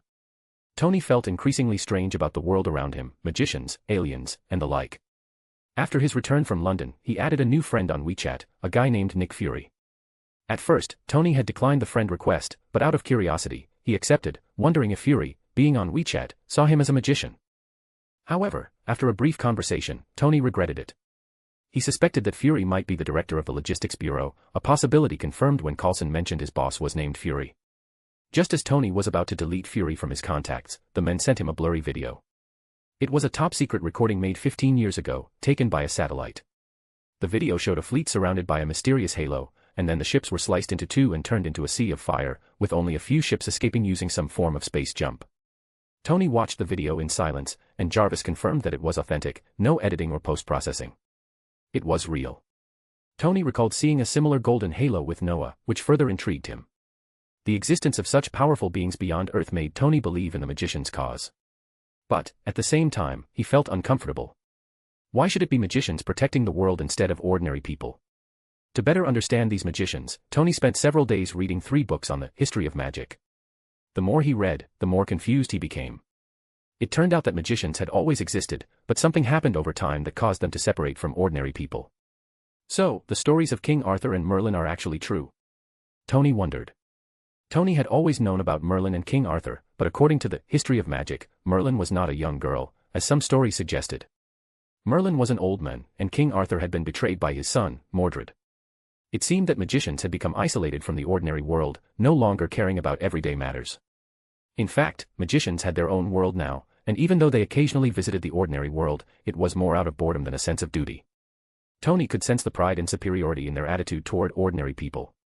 For instance, in the American magical community, non-magical people were called no-mage, and in Britain, they were referred to as muggles. While not explicitly insulting, these terms had an underlying sense of superiority. However, modern magic history had evolved, and Tony was surprised to learn that someone named Noah Finial had played a significant role in this shift. Despite Noah appearing to be in his 20s, Tony knew better than to assume his true age. After all, magicians lived for centuries. Forget it, why dwell on this? The world is vast and dangerous. If others can't protect it, why can't I, Tony Stark, do it? Tony thought, determined. After reading the history of magic and understanding the magician's world, Tony made a decision: he would never expose the magical world. The chaos it would cause was too great. But Tony wasn't going to rely on others for his protection. He had an idea to create something more powerful, an armor that could protect him, just as he had done in the past. Tony was not a man who just talked about things, he took action. His work on the artificial intelligence terminal for Noah was nearly complete with Jarvis' help, and now he was focused on designing the perfect armor. Though Tony considered copying Jarvis for a new AI, he knew better than to be too cocky. Charles, another top scientist, was now involved with magic, and Tony respected his expertise. He couldn't afford to be arrogant. Though Charles is a leading expert in biological genetics, he can still make an AI terminal. That's enough to prove his strength, Tony reflected. As for his new armor, Tony was laser-focused on the design. Even though he was a genius, he knew that a detailed plan was crucial. When he created the social software for Noah, it was because Noah had shared some memories that allowed Tony to classify everything efficiently. After 3 hours of hard work, Tony finally completed the design. As Jarvis projected the 3D model, Tony studied it intently. The design looked sleek and futuristic, but Tony couldn't help but wonder how it would hold up against magic. Would it withstand the magical forces he might face? There's also Magneto among the mutants. Could this armor resist him too? Tony wondered, his mind racing. It was a complicated thought, but Tony knew one thing: he couldn't afford to let his knowledge of the magical world make things more complicated. Sometimes, ignorance was bliss. Sitting back, Tony picked up one of the History of Magic books again, thinking it might be a good distraction. Hey, in stories, can't magicians enchant things? What would it be like if my armor was enchanted, he mused. More bonus chapters. Every 200 power stones equals bonus chapter. Give me more power stones. Chapter 272, Chapter 270, I want your copyright. Find 30 plus advanced chapters. And for more fan fiction. Backhand index pointing down. Backhand index pointing down. Support link, patreon.com/RioRaRyu. What do you think of this? Tony asked, standing in Noah's laboratory with his arms crossed, a proud grin on his face. Is it much better than the junk you used before? Charles glanced at Tony, his expression a mix of confusion and disbelief. So, everything I designed before was junk. Though Charles didn't say it aloud, Jean Grey and Scott didn't hide their disapproval. But even they had to admit, compared to what Tony had created, their own work seemed like scrap metal. Forget everything else, the intelligent system Tony had provided was far superior to anything they had made. The servers could function as satellite data terminals, something their technology couldn't come close to replicating. Very good, this will save me a lot of trouble, Noah said, nodding approvingly. He couldn't deny that what Tony had given him was exceptional. The replication system of Jarvis had been checked by Charles, ensuring that no rogue program was hidden inside, and the server was top-notch. Noah couldn't help but think, sometimes, the power of money was unmatched. While mutants had their superpowers, their lives were far more difficult than Tony's, whose wealth could afford him anything. It's okay, Tony replied, his smug grin fading as he became serious. However, Mr. Magician, I may need your help with something. Oh. Noah raised an eyebrow. Tony asking for help? That was new. Tell me, what is it? Tony hesitated before asking, I want to know if there's something like enchantment in the magician world. You know, something that can engrave magic onto equipment to trigger magical effects. Yes, Noah replied before Tony could finish. It's a common technique among magicians. You know, it's similar to how it's portrayed in games. He then grinned mischievously. Don't you find the space in my laboratory a bit strange? Of course, I've noticed. Tony said, excitedly nodding. Tony had been to Noah's lab before, but at the time, he was so focused on the dragon bones that he didn't really pay attention to the lab's size. After returning, he'd realized that it was unusually spacious, with no feeling of being cramped despite the large collection of bones. The realization hit him, Noah's lab had likely been transformed using advanced technology. This is space-folding technology, Noah explained, waving his hand. Magic runes appeared on the walls, and he continued, by imprinting and activating magic, this technique saves time and energy. It's quite common for magicians. Interested? Absolutely. Tony replied. I've made some things that can fly and... Don't tell me the Iron Man flying in the sky is you, Scott interrupted, rolling his eyes. A few days ago, some magicians had seen a red Iron Man flying over the Middle East. They thought it was just another magician's creation, until they realized it was something ordinary people had seen too, and it had been causing havoc by attacking them. The magical world was shaken, and with Camartage leading the way, they started paying closer attention to ordinary people's technological advancements. Yes, it's me. Tony shrugged, not at all embarrassed. He knew that the media had picked up on it.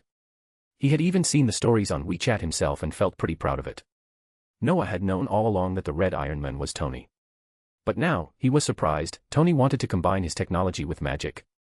Interesting idea, Noah said after a moment. But let me guess, you want to integrate your armor with magic? Exactly. Tony nodded eagerly. My armor isn't perfect yet. There are a lot of unreliable factors, so I want to make it better. Before I knew there was a magic world, I probably wouldn't have thought of this, but now. I'm sorry, I can't help you, Noah interrupted, cutting Tony off. You're not a magician. Not a magician. Tony blinked, clearly embarrassed but quickly catching on. You mean, I can't activate the magic enchantments? Exactly, Noah nodded. While you're incredibly smart, magic is very different from technology. Enchantments themselves aren't difficult to create, but the problem lies in activation. Clearly, you lack the ability to activate magic. Noah wasn't lying.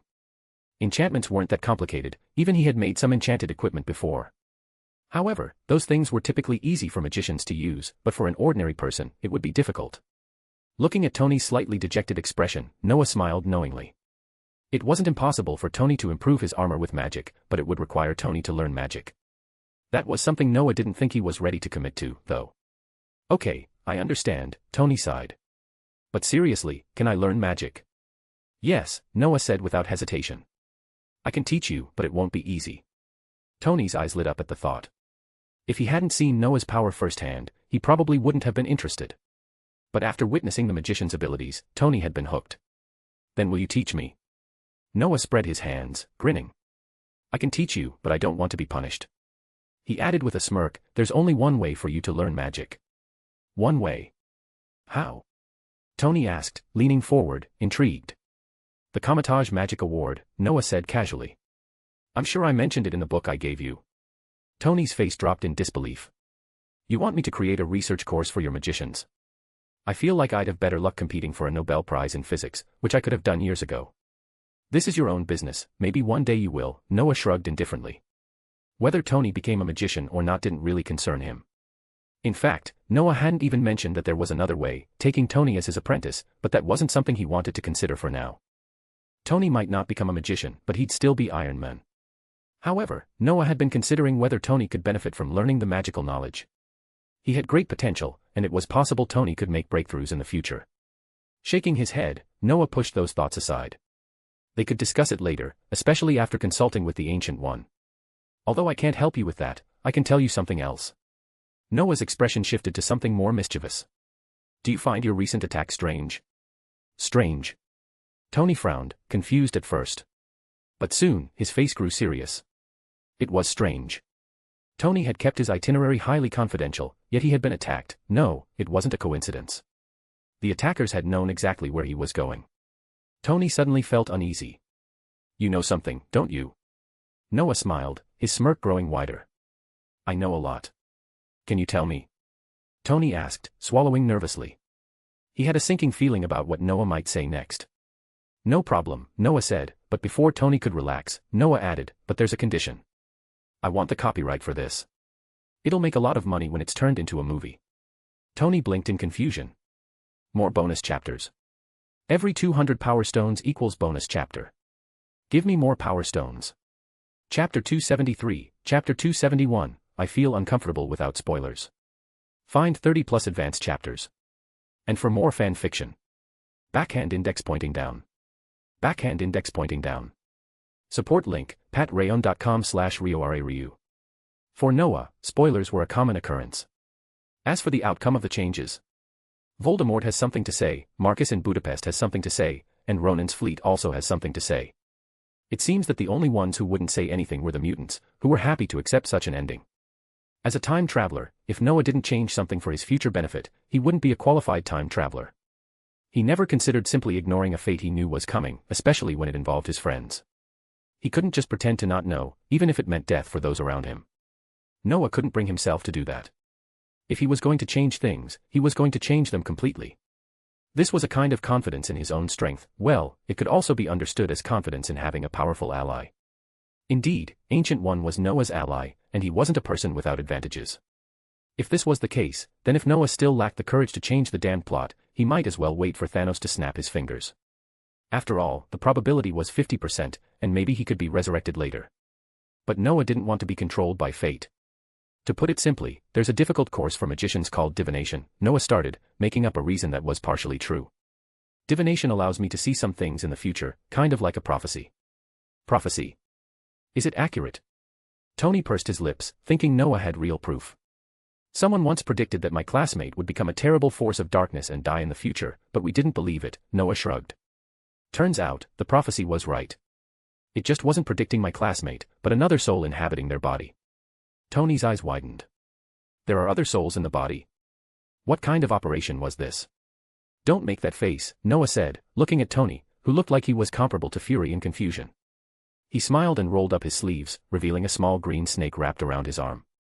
Snake. Your pet. Tony took a step back. He wasn't fond of snakes. You should be thankful Nagini isn't angry. Otherwise, you'd be dead, Noah shrugged. She's not a snake, she's a person. Woot fake. She's a person. Tony opened his mouth in disbelief. How is that possible? She's very special because she once had 3 souls in her body, Noah slowly lowered his sleeves. You won't understand if I start explaining these complex matters, but yes, the soul exists. Anyway, let's get back to the point. I saw something about your future. Future. Tony touched his chin. What kind of future? It would be bad if I told you everything, idiot, Noah shrugged.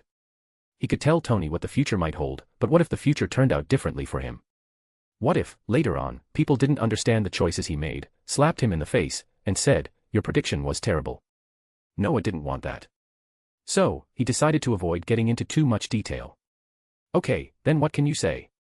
Tony still didn't believe Noah, though he was intrigued. Actually, even if I can't see the future, it's easy to guess, Noah spread his hands. Besides, I have seen the future, and it's very simple to change it. There's one person who knows everything about you and has a serious conflict of interest with you, Tony. Tony silently stared at Noah. He was thinking, and after some time, he found that there was indeed such a person. But Tony didn't want to believe it, because that person had been close to his father, Howard, and had taken care of him after Howard passed away. What did you see? After a long silence, Tony asked, his voice uncertain. I saw a lot. For example, the terrorists he contacted wanted to kill you. But once they found out you were Tony Stark, they had to raise the price, or you would have died. Noah didn't hesitate at all and revealed what he knew. What happened next? What happened next? Obadiah Stane continued selling weapons to those terrorists. If nothing unexpected happened, the scrap metal you left in the desert should have been found by those terrorists, and they would have planned to sell it to Obadiah. Would fake. Actually, if you could crack Obadiah's computer or get someone to break into his office and dig through his data, all of your problems would be solved, Noah casually suggested. He wasn't holding anything back, he was spoiling the plot. Did Tony later confront Obadiah and face the challenge of the armor that almost made him fail? That wasn't on Noah's mind. In fact, the armor wasn't bad. What nearly caused Tony's failure was when Obadiah knocked Tony out and forcibly took the arc reactor from his chest. Without that warm heart, Tony's story would have ended right there. Did you see all this? Tony's face was now as black as charcoal. Almost, Noah nodded. I saw that you had Potts go to Obadiah's office to find evidence. And I also saw that many people would come to you for that iron sheet in the future. Hey. That's not an iron sheet, that's my armor. Tony said, his expression firm. As for Noah mentioning that many people would come after him. Tony had thought about this. Since he developed the armor, Tony knew there'd be groups trying to seize it in the name of the government. But was Tony so easily manipulated? Tony was familiar with the rules of the American upper crust. As a top tycoon, he knew how the system worked.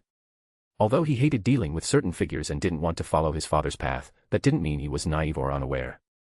Tony understood the system well. Because of that understanding, he sometimes followed certain rules even when he didn't want to. For example, during the Civil War in Noah's memory, Tony agreed that the Avengers needed oversight for the safety of ordinary people. He chose to sign the Sokovia Accords. Of course, he had his reasons, and Captain America had his own. Neither was entirely right or wrong, their values just stemmed from different perspectives. So, although Tony seemed unrestrained and resentful, there was still a moral compass within him that limited his actions. In contrast, Steve Rogers was constantly being restrained by the compass but refused to be confined by it.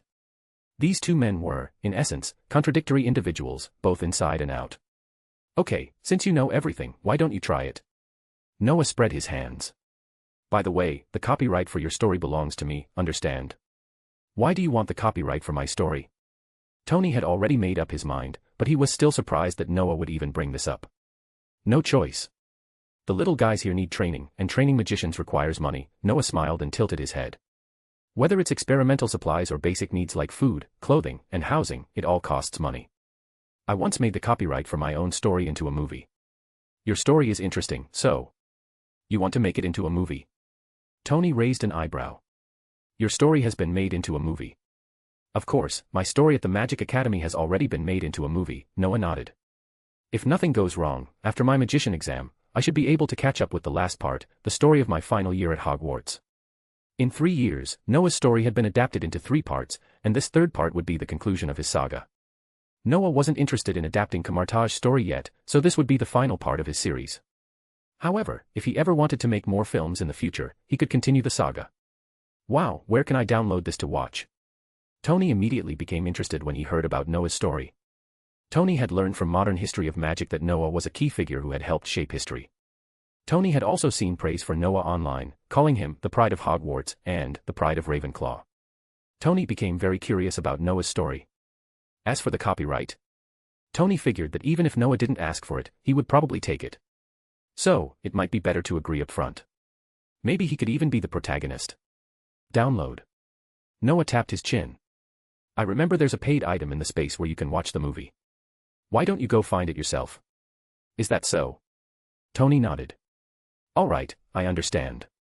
As for my story, I hope I'm the main character. You. Noah frowned. I think you should go back and have a good chat with your uncle first, especially after you find out he's been cheating you. Of course. Tony didn't hesitate. But what if it's not him? Then let's make a bet, Noah said, suddenly grinning mischievously. If I win, you give me 10% of Stark Industries shares. If I lose, I'll take you as my disciple and teach you magic. What do you think? Why do I feel like no matter what happens, I lose? Tony blinked. This was the first time he'd met someone so shameless. More bonus chapters. Every 200 power stones equals bonus chapter. Give me more power stones. Chapter 274, Chapter 274 Tony's Big Trouble. Find 30 plus advanced chapters. And for more fan fiction. Backhand index pointing down. Backhand index pointing down.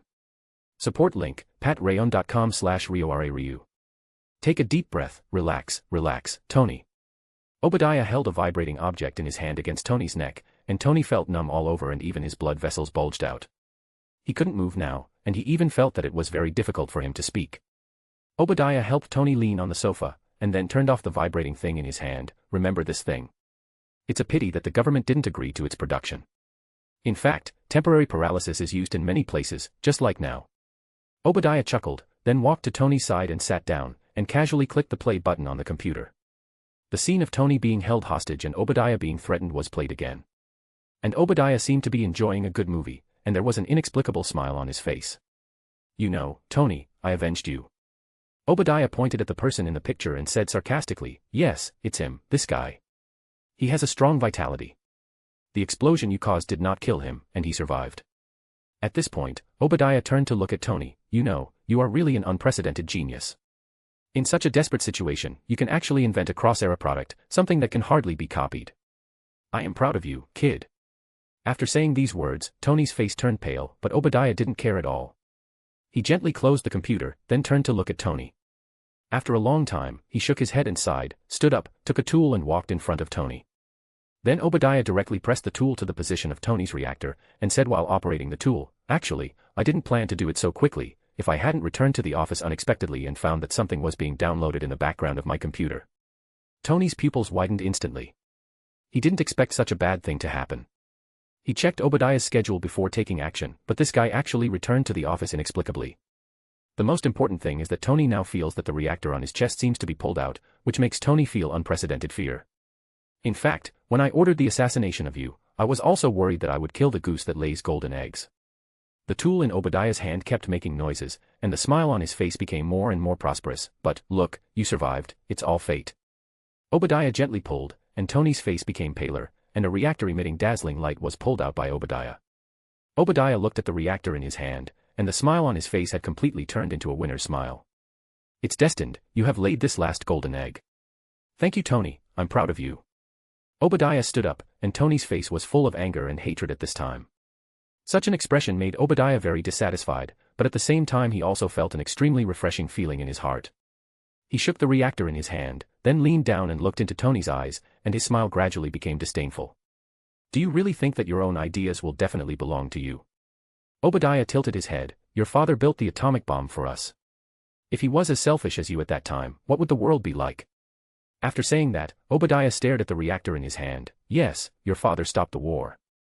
He is a great man. However, he is not a qualified businessman. Look, how beautiful it is, isn't it?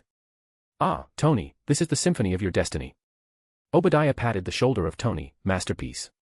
Look, this is also your relic, Shinichi. All weapons of the new generation will be equipped with it as the core. Under our joint control, it will put the world back on track. Oh no, it's under my control. Obadiah felt like he had said something, and he changed his words while taking out a box and putting the reactor in it. I wish you could see my armor, but I hope you can bring your great ideas and reconcile with your great father. Speak, system, is the thing you made reliable. Walking out of the forest, looking at the magicians who were still trapped in the illusion, Noah asked uncertainly. Noah was the first to wake up.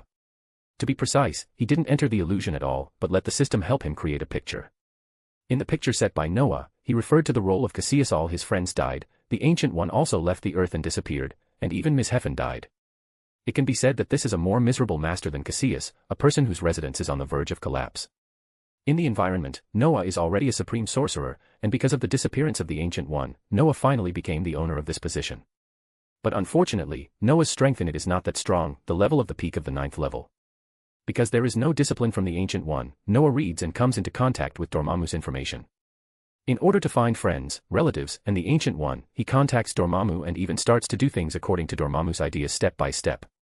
But just when everything is about to be born, Noah is obsessed with darkness and tries to save everyone. He suddenly wakes up. Then he tries his best to use the Time Stone, learns Strange's method and annoys Dormammu to death. Finally, the world was peaceful, and Noah became a qualified supreme wizard. He went further and further on the road of pursuing magic, until he finally became the supreme being and resurrected everyone. Well, Noah made it up himself. After reading it, he felt it was really bloody, so Noah was very unconfident to ask the system. You shouldn't ask me this question, but ask yourself, can the story you made up pass the test? The system's mechanical voice had no emotion, but Noah felt that there was a trace of contempt in this voice. Noah touched his nose. He felt that it was so bloody. No, such a tragic story can make it seem more real, right? With all kinds of trepidation, Noah slowly walked out of the forest, and soon he saw Mordo and Ancient One standing outside the forest. Teacher. Noah swallowed and said, why are you here? You are taking the exam, shouldn't I come to see you? Ancient One had a slight smile on his face and looked very kind. But when Noah walked to Master Gu-E, Ancient One suddenly grabbed Noah's ear. You should know that Noah is now more than 1.8 meters tall. Although he looks only in his early 20s, his actual age is also a person who is approaching 30. After being played by Master Gu-E, Noah felt his scalp tingling. Teacher, what are you doing? What? Ancient One said with some amusement, look at what you saw in the fantasy world. If you hadn't woken up in the end, I'm afraid I would be mad at you. Is it that serious? Noah's mouth twitched, and he suddenly felt that the story he made up was a bit too much. It seems that not everyone likes this kind of story where the whole family has to be neat and tidy. Well, Noah admitted that he was too miserable in the fantasy world. Well, although I don't know why this happened, it's too real. Noah broke away from the hand of the Ancient One and said while rubbing his ears. The fantasy world makes some difficult choices based on your truest thoughts and deepest fears. The Ancient One sighed, you know the existence of Dormammu, you are worried about your friends and relatives, so it's not surprising that you see these in the fantasy world. Really? Noah almost broke out in a cold sweat. He never expected that he was really a blind cat that caught a dead mouse and passed the test in danger. Yes. Ancient One nodded, congratulations, I think there is no surprise, you should have successfully obtained the certificate for the magician assessment.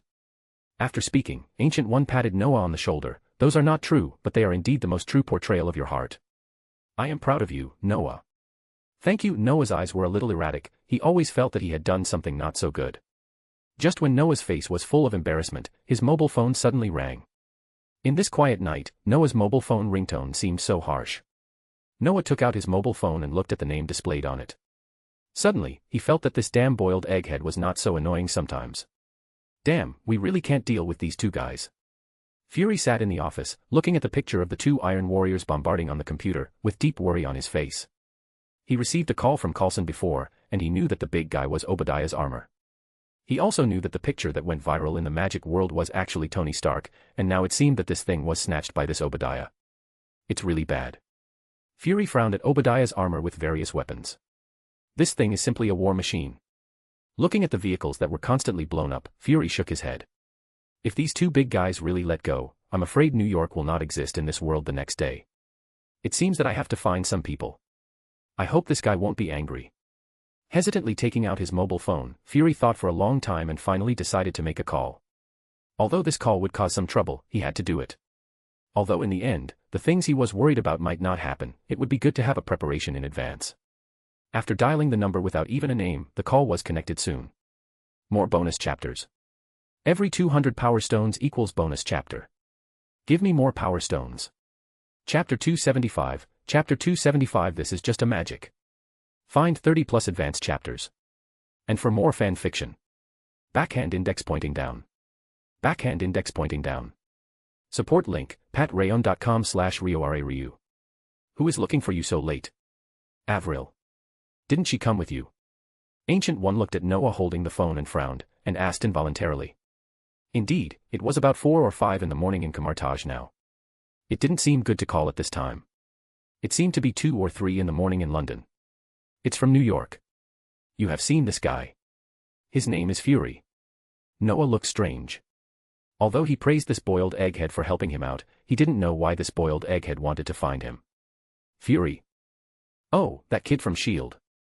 The Ancient One seemed to remember something, and then patted Noah's shoulder. Aren't you going to answer the phone? Okay, let's see what he wants. Noah nodded, then pressed the answer button, and then he said in a sleepy tone, Fury, you'd better give me a proper explanation. Do you know what time it is now? I'm sorry, Noah, I wouldn't call you if it wasn't an emergency, you know. On the phone, Fury's voice was full of bitterness. Damn it, Tony's armor has been leaked, and now he and the Obadiah you predicted are fighting in downtown New York. Prophecy. The Ancient One raised his eyebrows and looked at Noah inexplicably. Seeing this, Noah immediately covered the microphone of his phone with his hand, and then explained in a low voice, I learned divination magic before, and I just took it out to try it out, and I saw some pictures. So that's it. Ancient One nodded, and then quickly said, that thing is unreliable, you should use it less in the future, okay. If nothing unexpected happens, you can see a broader future in the future. Broader future? Noah raised his eyebrows, what does this mean? Suddenly, he was moved, and soon he thought of a result that made him laugh and cry. Could it be that Ancient One planned to let him become the Supreme Sorcerer? Soon Noah shook his head, and it would be better to wait until Ancient One met Strange in the future. And Noah never feels too good about himself, even if he has some such tendencies, but Noah will never forget the 3 major illusions in life. Nodding seriously, Noah took his hand off the microphone and said, don't worry, I think Tony can solve everything. Please. Noah, don't think it's okay. You told that guy and he still got it. Fury's voice came over quickly, can you help me? Come and have a look. You protect the peace and stability of the world. If Obadiah wins, then if this armor is equipped on all weapons, it's easy for us to deal with it. Noah rolled his eyes. If it doesn't work, let Magneto Eric go out for a walk. But soon Noah noticed that the Ancient One was thinking, which made Noah a little strange. Then, to Noah's surprise, the Ancient One actually spoke. Is it Tony Stark? Do you know him? Well, I know him. I met him a few years ago when I asked him to help me make some things. He went to my temple recently. Is that so? Then you go and have a look. In the future I can see, he is an important person. The Ancient One asked him to go and have a look. Noah's mouth twitched. It seems that Tony is a guy with a protagonist's aura. Wherever he goes, he is a hot guy. As for the latter sentence, Noah didn't take it to heart at all. The Ancient One only saw the things in Avengers 3. Tony's role in the future of the original version is even greater. Noah nodded and said directly to the phone, okay, I'll go and have a look. But in order to avoid unnecessary trouble, please move all the surveillance cameras and other things away from me, okay? Of course. Fury's reply was frighteningly fast, I'll move them all away now, you can come anytime. After Obadiah pulled out the reactor, Tony was in a dying state. He regretted a little, regretting why he didn't just find the agent of the Logistics Support Bureau to go with him and investigate Obadiah. This way, there would be no such a bad situation. Am I really going to hell? Tony thought to himself. He felt that all this was very funny. For years ago, he encountered a scene that he couldn't understand at all. At that time, Tony almost believed what that guy said. In the next 4 years, Tony has been thinking about what the 2 guys wanted to find him for. Simply looking for him to make some shitty social software. Or an artificial intelligence terminal. Tony couldn't figure it out. It wasn't until he almost died in Afghanistan and figured out the meaning of some words and came back that Tony realized that he was cheated. Feeling the gradually slowing heartbeat, Tony shook his head. I thought I had escaped death, but I didn't expect that the final outcome was still not free from this damn scene. After 4 years of fear, I finally got rid of that feeling, but in the end I still came to this step. Tony wondered, is he really destined to die like this, and then roll into hell, while his annoying father in heaven laughs at him? Wait. I don't want to die like this, and I'm not without a chance. Suddenly, Tony seemed to think of something, and he immediately struggled to get up. He remembered that there was this reactor in his laboratory, which was his original reactor. This reactor was almost thrown into the garbage dump by Tony, but it was kept by his assistant Potts and made into a souvenir and given to Tony. Now, this thing is Tony's last straw. Tony leaned against the wall and walked towards the laboratory step by step. He felt his heartbeat getting slower and slower. Even without looking in the mirror, he could guess that his face must be abnormally pale now. But this can't stop his desire to survive. He wants to survive. He can't let his invention become the source of chaos in this world. Taking the elevator and passing through the password door, Tony was already crawling forward when he arrived at his laboratory. But when he was about to get the reactor at the end, he had no strength left. Every step he took before consumed all his strength, and now Tony was completely exhausted. His heartbeat was getting slower and slower, and even if the reactor was only one step away from him, he couldn't touch it at all. Is this the end? Tony almost had no strength to breathe. Although he still didn't want to give up, it seemed that Tony had no choice at the moment. However, at this moment, a mechanical arm grabbed the well-wrapped reactor and brought it to him. Tony was a little dazed, but he reacted very quickly and took the reactor that carried his only hope. Tony knew this mechanical arm. It was the silly idiot who liked to spray fire smoke at him no matter what the situation was. Tony took a deep breath, then smashed the glass containing the reactor, quickly picked up the reactor and stuffed it into the groove on his chest. In an instant, Tony seemed to feel his life returning to his body, and his heart began to beat slowly and powerfully. Thank you, good boy. Tony stood up with the help of the table. Now, it's time to settle these things. When Noah passed through the portal and came to Stark Industries, he was really shocked by the scene in front of him. Noah didn't expect that the fight would be so tragic now, especially Tony, who was hung up and beaten by Obadiah. That's right, he was hung up and beaten. God knows why Obadiah's armor was basically intact at this time, while Tony's armor had been hammered to pieces. The most important thing is that Noah also found that the reactor on the chest of Tony's armor had dimmed, and Noah did not find Pepper Potts at the scene. What's going on? Noah touched his nose. Why is Ms. Potts not here? Who will help Obadiah with electrotherapy? After thinking about it, Noah thought that he should save Tony first. Tony now looks a little bad, to be precise, very bad, and Obadiah seems to have had enough. He threw Tony to the ground, and then rockets appeared on the arms of his armor. It's so ironic, Tony, you want weapons to disappear from the world, but you create the most powerful weapons. Obadiah's voice was full of mechanical mixing, and full of sarcasm. Now, it's often the taste of self-inflicted. The next moment, Obadiah's rockets sprayed out. But at this moment, Obadiah found that his rocket launchers flew in other directions for some reason. What made him even more incomprehensible was that everything around him seemed to have changed drastically. He couldn't stand steadily until he jumped up and used the boosters to keep flying. What was even more strange was that Tony was lying on the ground, but the building flipped up inexplicably. In Obadiah's eyes, Tony was now completely out of the Earth's gravity and was hanging vertically on the roof. What's going on? Obadiah was a little confused. This was completely beyond his knowledge and understanding, and even all of this had gone beyond the scope of physics. Nothing, just a magic. Just as he finished speaking, a halo suddenly appeared in front of him. As the halo continued to spread, a figure slowly walked out of it. More bonus chapters. Every 200 power stones equals bonus chapter. Give me more power stones. Chapter 276, Chapter 276. Now there are only 2 of us left. Find 30 plus advanced chapters. And for more fan fiction. Backhand index pointing down. Backhand index pointing down. Support link, patreon.com/RioRaRyu. Magic. Obadiah looked at the young man who suddenly appeared with a strange look. To be honest, if this guy wasn't so weird, and his appearance was so weird that it was outrageous. He really wanted to rush up and grab this guy's calm face, and then step on him hard. Just magic. Bullshit. If there is magic in this world, how to explain the physics knowledge? Obadiah thought that the young man in front of him just mastered some new technologies, and Obadiah believed that his armor could definitely deal with them. Looking up at this completely distorted world and the completely changed magnetic field, Obadiah's confidence was not so sufficient. Even Obadiah instinctively felt the danger, but this guy was not going to give up so easily. Damn it, it's a good thing you're here. Unlike Obadiah, Tony was relieved when he saw the figure that suddenly appeared. Then he seemed to feel that his approach was not right, and he immediately became tough again. No, in fact, even if you don't come, I can still get rid of this guy, Noah. Really? Noah looked at Tony, who was stubborn, with a half-smile, and then the light ring behind him flashed again. Then I'll leave. Tony was obviously intimidated by Noah, and finally he shook his head helplessly. Okay, you win. Now, as a director of Stark Industries, you hold 10% of the shares. Are you going to watch me die? If I die, I'm afraid your shares will be gone. Noah looked at Tony with amusement. He just opened his mouth to say something, but he was interrupted by Obadiah before he could speak. To be precise, he was interrupted by the missile fired from Obadiah's damn armor. Although I don't want to interrupt your conversation, there is one thing I must make clear. From today on, Stark Industries is mine. I think you should be quiet for a while. Noah glanced at Obadiah, and the next moment a light golden luster appeared on Noah's body, and strange black runes rotated around Noah. The missiles that were originally flying towards Noah disappeared in the air in an instant, and when they appeared again, they were all flying towards Obadiah. Damn it. Obadiah's face changed drastically, and he immediately controlled the armor to avoid these missiles. These missiles are all excellent products of Stark Industries. Although Obadiah believes that these missiles will not cause any harm to him, he does not want to take risks.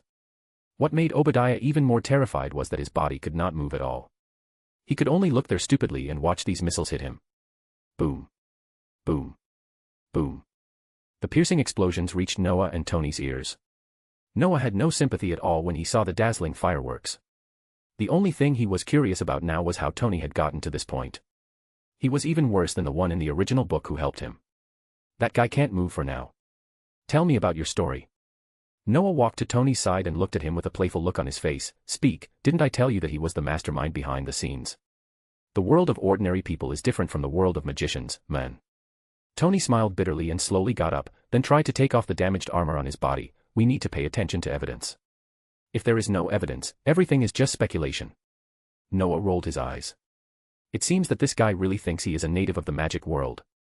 Shaking his head, Noah was too lazy to explain so much to him, and said directly, we in the magic world will also pursue evidence, but we have more special means. Oh. What means? Use magic. Yes, such as the Imperius Curse, or the Memory Detection Curse, and the Potion, Truth Serum. Wow, you are really convenient. Otherwise. But how did you get into this state? Tony saw Noah with a puzzled look on his face, hesitating between embarrassment and telling the truth, and finally he decided to tell the truth. This time is a lesson, a memory worth remembering for Tony, and with this mentality Tony is not worried about telling it. Noah listened to Tony's narration with a strange look on his face.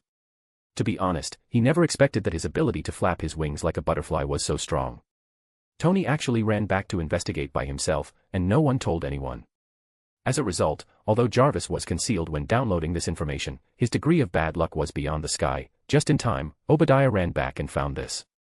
Combined with the original work, this guy Obadiah chose to start the plan directly. As a result, Obadiah's chance failed, and he was even retorted by his scientists, because that's Tony Stark. This answer made Obadiah almost lose his mind, so he took a trick to cut off the source of funds, and quietly ganked Tony alone, making a lot of money. It's really a tragedy. Noah spread his hands, looking at Obadiah who was struggling to push away the rocks below. Noah asked the last question, what about your secretary Ms. Potts? Such a dangerous thing, how could I let her participate? After hearing Noah's words, Tony rolled his eyes at Noah. Noah couldn't help but twitch his mouth when he heard it. No wonder you are in such a miserable situation. It seems that your goddess of luck did not participate in this matter. Then you really can't blame others. But think about it from another perspective. If Noah faced this situation, would he let his beloved participate? Touching his chin, Noah thought not. As for the original book, Tony asked Potts to participate in this matter. I am afraid that first of all, he did not expect that his arrest would have any connection with Obadiah. Secondly, in the company, Potts' power and status are not worse than Obadiah. He just went to collect some evidence. Even if he was arrested, he would only go to court at most. But now, after being fooled by Noah, Tony has realized that the situation may not be optimistic. So he would not take stupid risks. He would rather wait for more than 10 hours for Jarvis to steal the data. But he did not expect that he was so unlucky and was seen by Obadiah. Well, it seems that you are really unlucky. Noah spread his hands. If Potts did not participate, it was equivalent to no one turning on the electrotherapy mode. If there was no accident, Tony might really be beaten to death by Obadiah. Speak, why are you here? Tony stood up completely now. He shook his body, which was still in some pain, and asked with a puzzled look. Fury called me and asked me to come to protect New York. Noah explained truthfully, actually, I didn't want to come, but when I thought about my stocks if you died, I still came to see, at least for my stocks. In your eyes, before I had stocks. Yes, that's right. Damn it. You know, with me here, I can make more money sooner or later, okay. But the dividends of stocks are more practical. Although you can create value, you will be a pile of yellow earth in 100 years. I still need to find someone to cooperate with me.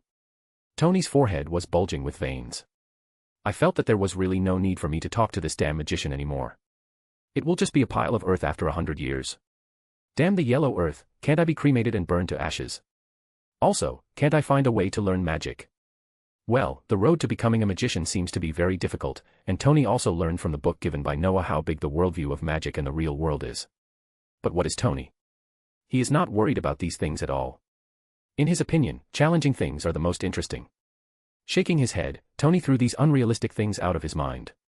He sighed helplessly at Obadiah who was still struggling desperately. After all, he is an old acquaintance and friend of his, and now Tony is not so happy in his heart. Of course, this is only part of it.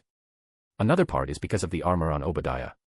Although this set of armor is not as powerful as the one designed by Tony himself, it must be said that in the current situation, Tony himself can't deal with it, even if he is equipped with various combat necessities.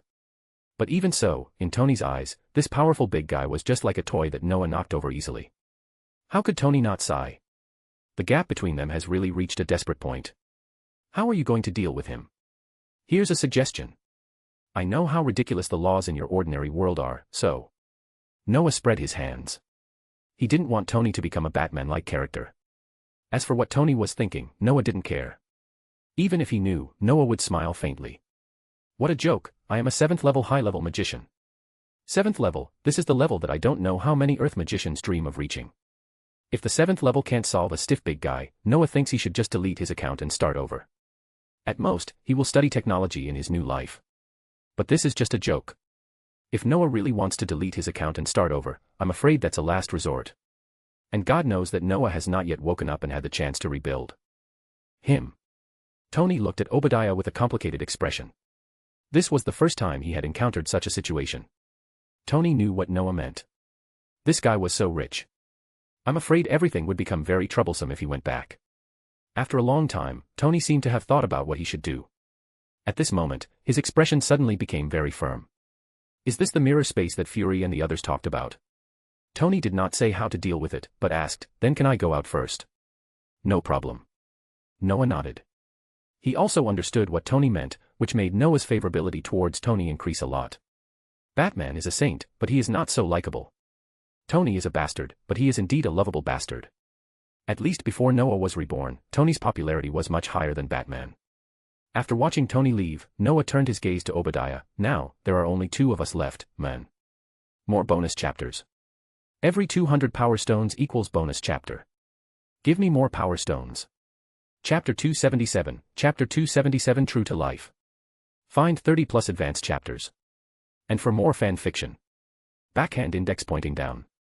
Backhand index pointing down. Support link, patreon.com/RioRaRyu. I'm obviously not cut out to be a hero, Standing at the press conference, Tony looked respectable in a suit, but his expression didn't seem that comfortable. Noah and Coulson hid in a hidden corner, standing together watching the press conference. For this press conference, Noah came here with the purpose of witnessing history. After all, it was a famous scene and Noah didn't intend to miss it. As for Coulson, this guy looked at Tony with a tangled face. He always felt that something bad was going to happen. Don't be so nervous, Phil, don't you notice that your hairline is moving up? Noah looked at Coulson with amusement. This guy is much older than the guy he met 13 years ago. You have to be nervous, sir. Carlson shook his head helplessly. You know, Tony Stark is not an obedient guy. I always have a premonition that something bad will happen. It must be said that Coulson's premonition is very correct, but so what? Coulson knew that he might not be able to stop this, and the guy who could stop it, Noah, was watching with a playful look on his face, which made Coulson sigh in his heart. By the way, how is your research on Obadiah's armor going? Noah didn't dwell on the previous topic, but changed the topic and asked, it is said that the thing is pretty good. It's being studied. Coulson didn't mean to hide it. He knew there was no need to hide it at all. The armor is complete and fully functional, although the appearance is a bit seriously damaged because of your action. But there is another important thing, that is, this armor has no power source. Reactor. Noah nodded. I took that thing away. There is a researcher in the magic world who is trying to improve the magic power source, so I plan to show it to him. After all, he is also an American. Coulson pursed his lips. If you want, take it.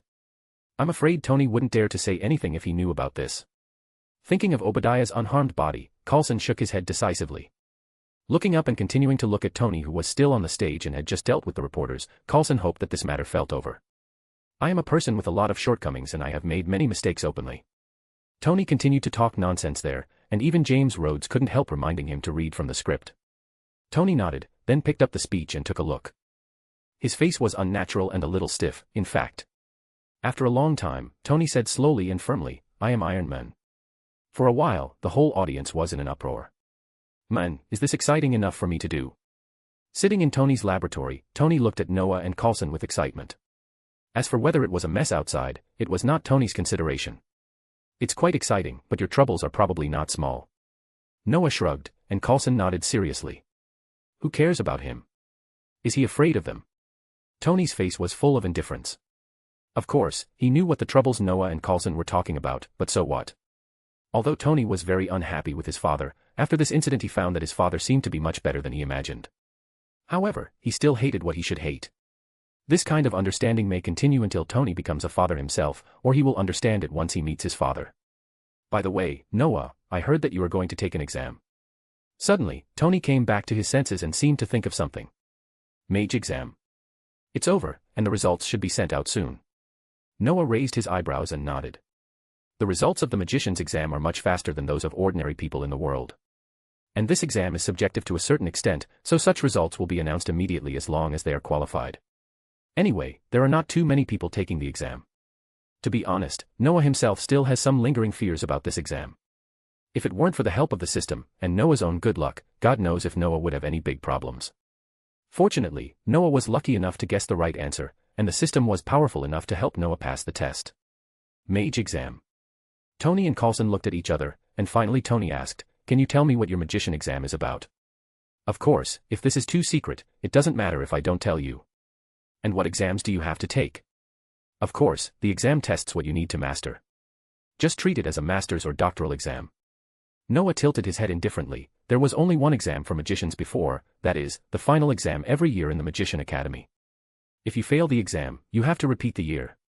As for now, isn't it mentioned in the history of magic? Noah thought about it and decided to talk about it. Anyway, it's not something to hide. As for now, in addition to the annual exam of the Magic Academy, there is also the final exam. Graduation exam, you can think of it as a college entrance exam.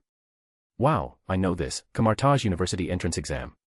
Tony whistled. Of course he knew this, and it is said that Camartage University has a qualifying exam every year for 4 years, right? Yes. Noah nodded. In addition to magic level and practical level, the exam for admission to Camartage University also includes psychological quality assessment. No one wants to see an anti-human guy among their students. The power of magicians is huge, just like the armor you made, which is no different from a baby in my eyes. Can you not talk about this? Tony's face turned bitter in an instant. Indeed, in Tony's opinion, it was no different from a baby. Noah blew that thing up with a wave of his hand. Okay, let's continue talking about the exam. Noah nodded. He really didn't want to talk about it anymore. What if I continue to talk and make Tony explode, and then go back and think hard, and really develop a test version of the anti-Noah Fenier armor for him, and then continue like this for generations? That would be no fun. As for the wizard and mage exam, it is a magic certification that magicians take after reaching a certain level of magic. Only after passing this magic exam can you be a truly qualified intermediate or high-level magician. Noah supported his head and explained slowly, this exam will test a lot of magic knowledge, whether it is history or elements, or humanities and geography. Of course, the most important thing is the test of the heart. This thing will let you see the things you desire most in your heart, and it will also let you encounter all kinds of terrible things, allowing you to make all kinds of choices. All kinds of choice. Tony frowned. Does that mean that you may make some choices that you think are right, but they are extremely wrong? Yes. Noah nodded, and then said shamelessly, you should know that in my fantasy, all my relatives and friends died, and I did terrible things to revive them, even at the cost of destroying the whole world. Fortunately, I woke up at the last moment, defeated the person who tempted me, and then I achieved my goal in the distant future. Fortunately, Noah's system does not have any independent personality, it is just a machine with a little personality. Otherwise, this guy might jump out and spray Noah, because Noah's story is really outrageous. Although he was allowed to pass the blind cat stepping on the dead mouse, Noah dared to say such shameless words, which is really shameless. Really? Tony's mouth twitched, and then he said seriously, I didn't expect that you were still a great man. Coulson also nodded seriously. Although this guy didn't say anything, the admiration on his face was completely revealed without saying anything. It is indeed worthy of respect. Imagine that when your best friends and your relatives are all dead, you are left alone in this world. The most important thing is that your life is still very long, which is not comparable to 100 years of solitude. In this case, it is normal to find a way to resurrect your friends and relatives, especially the profession of magician seems to have such ability. And the temptation faced by Noah is so terrifying that it can destroy the world, which is too scary. They have all seen the supreme sorcerer easily overthrow a fleet at a distance of tens of thousands of meters, so it is not incomprehensible to join a guy who can really destroy the world. What makes them feel admired is that in the face of such temptation, Noah finally made an extremely difficult decision. Put yourself in their shoes, if it were them, could they do it? This is probably a very, very difficult thing, so they think Noah is a great guy, a person worthy of respect. Although Noah felt a little embarrassed watching this scene, he still nodded and accepted it all. Anyway, in fact, it is probably like that. Master Ancient One also saw his own actions, didn't he? By the way, Noah, when will the movie you mentioned start shooting? Shaking his head, Tony stopped asking about these heavy topics. Although Tony can understand this kind of spiritual sublimation, Tony, who is not a magician, doesn't want to ask more about these topics that make him uncomfortable. Iron Man. Noah touched his chin. It should take some time. After all, the third and final part of my story has just been released. The next one should be the story of the mutants' changes. After their story is released, your story can be arranged. Really? Tony was a little surprised. I want to be my own star. I don't think anyone can compare with me. Hee hee. Noah looked at Tony with disdain. You play yourself. Have you received training in this area? No. Tony shook his head indifferently, but acting in your true colors is more important than anything else, and at most I can go and learn, right? By the way, can I go and see your story? Bring a friend. Sure. Noah nodded. Coulson is also fine, but I will only give 4 places to the Muggle world. You can do it yourself. I don't want to be invited to have tea by the Ministry of Magic because of this, understand? Of course, no problem. More bonus chapters. Every 200 power stones equals bonus chapter. Give me more power stones. Chapter 278, Chapter 278 Ancient Master's Warning. Find 30 plus advanced chapters. And for more fan fiction.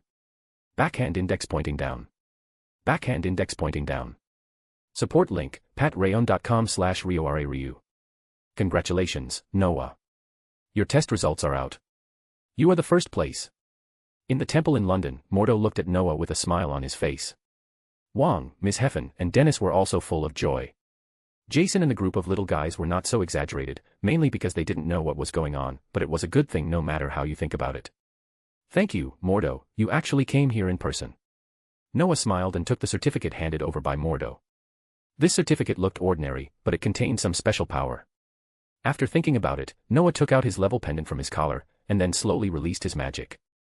Soon, this certificate and Noah's pendant exuded the same light golden luster. The two forces blended with each other, just like a magic trick. These two completely different things began to slowly merge, until Noah's pendant turned into a brand new cross-shaped pendant with a light golden luster.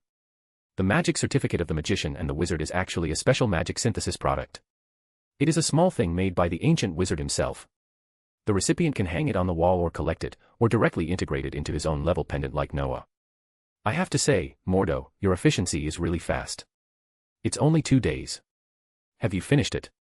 After Noah finished all this, he said to Mordo with a smile on his face, and casually activated the pendant in his hand. Soon, Noah's pendant exuded a dazzling luster, and a huge Arab number 7 appeared in people's eyes. In addition, there is a word under this 7, magician. This means that Noah is a 7th level and certified high-level magician. Not bad, you got full marks on the written test, breaking the record. Mordo smiled at Noah's pendant. You can be said to be worthy of being recorded in history, Noah. I don't really care whether it is recorded in history or not, after all, I am still a legend of Hogwarts and Ravenclaw. Noah also showed a proud smile on his face. By the way, how many people passed the exam this time? Including you, there are still 5. Mordo didn't need to think at all, and told Noah the answer directly. Only 5. This news made Noah feel a little surprised. So few. There are indeed very few. Noah remembers that when he took the exam, there were as many as 100 magicians there. Although there are very few 7th-level magicians, with the huge population base of the Earth, having nearly 1,000 is already very good. It is conceivable that Camartage gathered more than 100 people to take the exam at one time. Yes, very few. Mordo also nodded. In addition to you, there are 2 more people who passed Camartage. The remaining 2 are from other magic organizations. One is from China, named Sinli. He has the best grades except you, and his performance in the fantasy world is also the best. The last one is also from the UK, William Moore. Ah, the one from the York Magic Association. Noah recalled, and soon remembered the blonde, blue-eyed, somewhat familiar and kind guy. Yes, do you know him? Mordo nodded, and then asked curiously. I know him. We had some exchanges before the fantasy world exam. He seems to be a good guy. Noah nodded. He had a good impression of this guy. By the way, who is the person who passed Camartage? Shi Lin, and the other one is the guy who likes to use magic to make mechanical evolution, Victor. Mordo directly reported their names.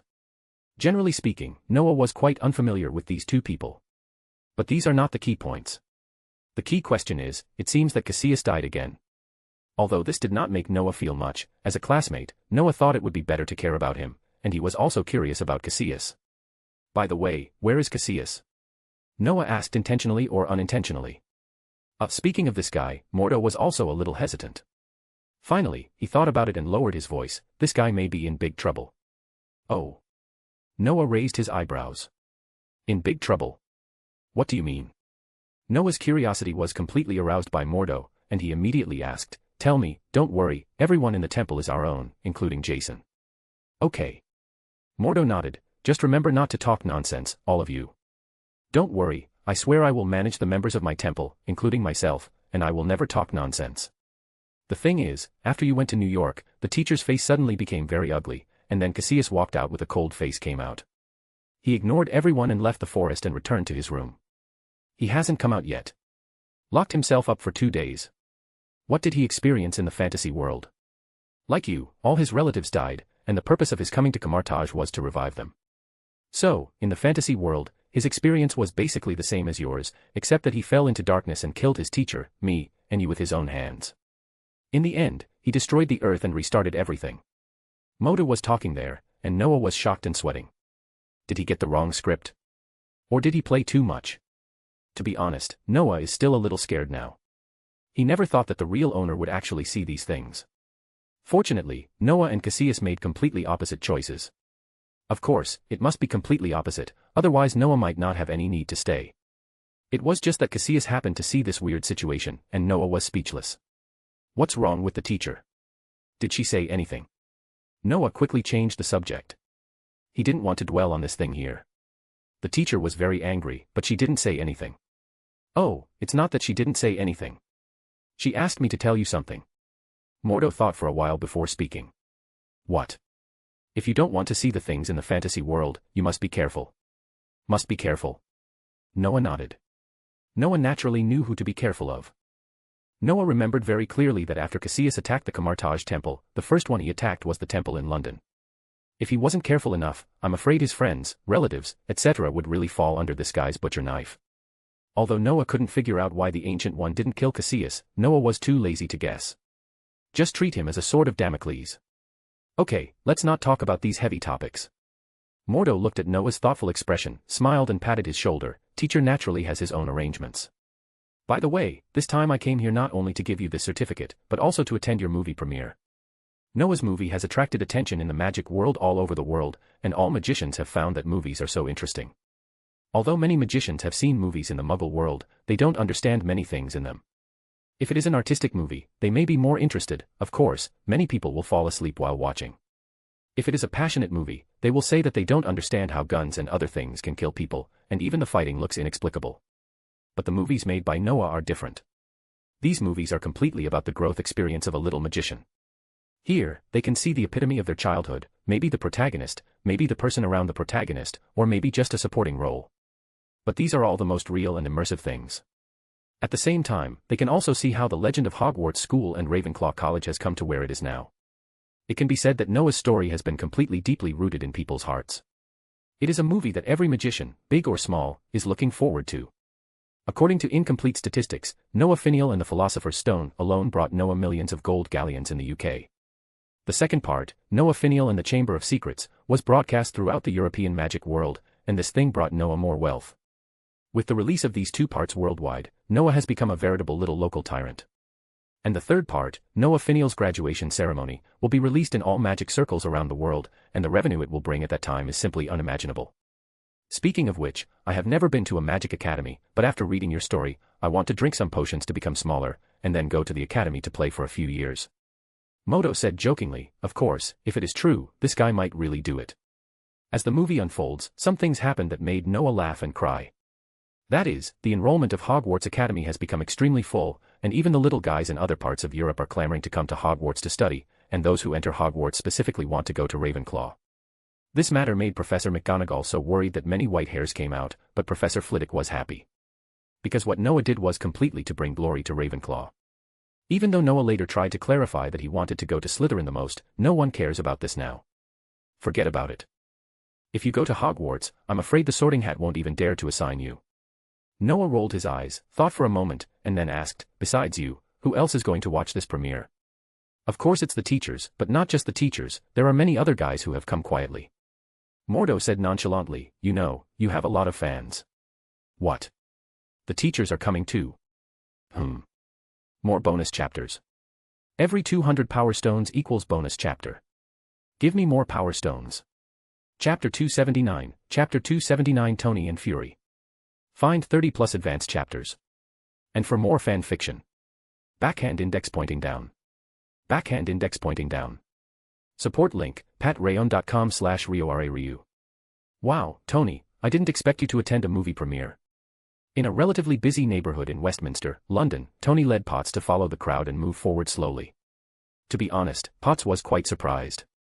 Why did a movie that looked like a children's fairy tale attract so many people? Potts had seen the first two movies called Noah Finial, and she personally felt that they seemed to be pretty good. However, the plot in it did not involve reality, so Potts did not have much sense of substitution, but Tony watched it with relish.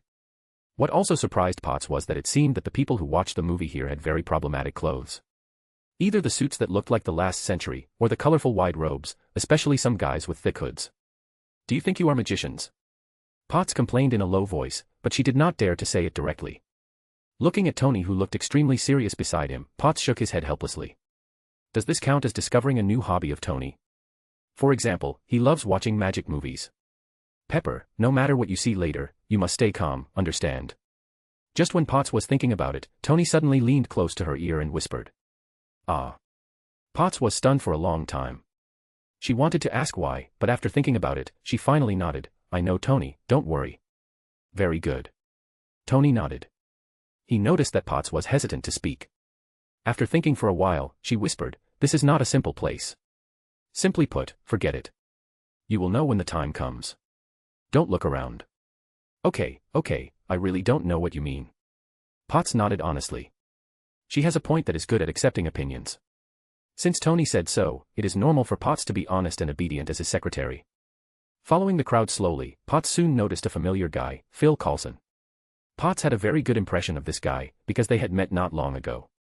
It can be said that this agent named Coulson helped Potts a lot. At that time, Tony lost contact, and Obadiah's mecha was rampaging in Stark Industries. If it weren't for this agent who suddenly appeared and saved her, Potts would probably be fine now. Does this agent also like to watch magic movies? Miss Potts thought secretly in her heart, but she would not think so superficially. An agent, plus a world-class billionaire, came here to watch a movie, which already shows that there might be something unusual here. Combined with what Tony whispered to her before, Pepper Potts' heart moved immediately. She is not stupid. If she only thought that Tony was just interested in it at the beginning, just like he still likes to eat hamburgers, then now she really dare not think so. I didn't expect you guys to come so early. Tony also saw Coulson and the big bald Fury next to Coulson. This Fury added him as a WeChat friend and gave him a video to watch. Tony remembered this clearly. Although this bastard always looked like everyone owed him money, Tony still had to pinch his nose and go over. At least Tony admitted it to Coulson. Hello, Mr. Stark. Coulson greeted Tony very enthusiastically when he saw him. Hello, Phil, don't be so polite. Tony smiled and patted Coulson's shoulder, speaking, do you feel uncomfortable with a boss like this? Especially when he looks like everyone owes him. Mr. Stark, do we have any misunderstandings? Fury's face was originally dark, and he seemed to be even darker when he heard Tony's words. It seems that he didn't provoke this guy at all, and he even helped this kid several times. What's wrong with this kid? Fury was completely confused. Think about it, Howard wasn't as annoying as Tony, although Fury and Howard didn't have much contact. Nothing, just tell the truth. Tony waved his hand casually and said to Potts, okay, let's go in quickly. After that, he turned around and walked in without paying attention to Fury's face that was about to drip with water. Pepper Potts turned back and nodded to Coulson and Fury a little embarrassedly, and then followed Tony in. What's wrong with you, Tony? Coulson once saved me. Pepper asked in a low voice after the two guys were basically invisible. Not only did they save you, they also called for help and found someone to save me. Tony said nonchalantly. Ah. In that case, why are you? Pepper was surprised, but she was very smart and thought of something. You mean, they are from the government? Yes. Tony nodded, although I don't know what they do specifically, someone has come to me now. Even if it's not them, I will be very unhappy, really unhappy. After Tony personally admitted that he was Iron Man, his troubles had already come. But as a rich man, Tony doesn't care about them at all, but it's really uncomfortable to have flies buzzing in his ears every day. Although Fury is not the one who came to him, Fury and his friends are agents, and this alone is enough for Tony to show them a bad face. If it weren't for Coulson saving Pepper, and Fury did find Noah and save himself, Tony would have deleted all the contact information long ago. Walking slowly into the screening room, Pepper suddenly felt a weird feeling. Because this screening room is really too big. Looking around, the first word that came to Pepper's mind was a sea of people. That's right, it was a sea of people. It was a dark mass of people everywhere. Looking over, Pepper felt that there were at least thousands of people here. Thousands of people are really not a small number. In many schools, there are only so many people in the whole grade, but so many people can be squeezed in here. Pepper remembered that the entrance they came in from didn't look so big. Also, what magic does this movie have that so many people can watch it together? With all kinds of curiosity, Pepper followed Tony for almost 10 minutes before finding her seat. Along the way, Pepper saw countless teenagers wearing the same style of robes, and even many adults dressed like that. The most incredible thing is that along the way, Pepper also saw many little guys holding a thing that looked like a kind of tableware, making all kinds of magic there. Pepper didn't know what to say. She felt like she had really come to a place that was hard to describe. If Tony hadn't been very calm and the people around her were very kind, she would have wanted to run away. Tony, where is this? After they found the location, Pepper couldn't stand it anymore. She whispered to Tony. As you can see, don't act so surprised, you'll attract other people's attention. Tony smiled and stared at the front, whispering to Pepper, but he did not forget to emphasize, magician. Oh my God. Pepper covered her mouth to prevent herself from shouting, and after a long time she slowly asked, how is it possible? Magician. Nothing is impossible. Tony still said with a smile, but when he noticed that two guys happened to sit next to him, his face changed immediately. For example, these two guys also know. These two people are Fury and Coulson, and they also noticed Tony. But like Tony, they also kept a kind face, and even Coulson and Fury changed into a black robe to make themselves look more like a magician. Of course we know, we even knew it 13 years earlier than you. Fury looked calm as if he was talking about something completely unrelated, and I heard that you were almost scared to pee your pants by him. You bastard! Tony was immediately angry, and he almost stood up and grabbed Fury's clothes. But it's a pity, regardless of whether Tony, who is not wearing armor, will beat Fury, they are now in the magic world. Even if Tony is so proud, he dare not mess around in other people's places, especially now that the sharp-eyed Tony has found that Noah and others have entered the scene, he dare not mess around even more. What's wrong, Tony? Is someone here? Why are you all quiet all of a sudden? Pepper seemed to have noticed the difference now, and she immediately asked in a low voice.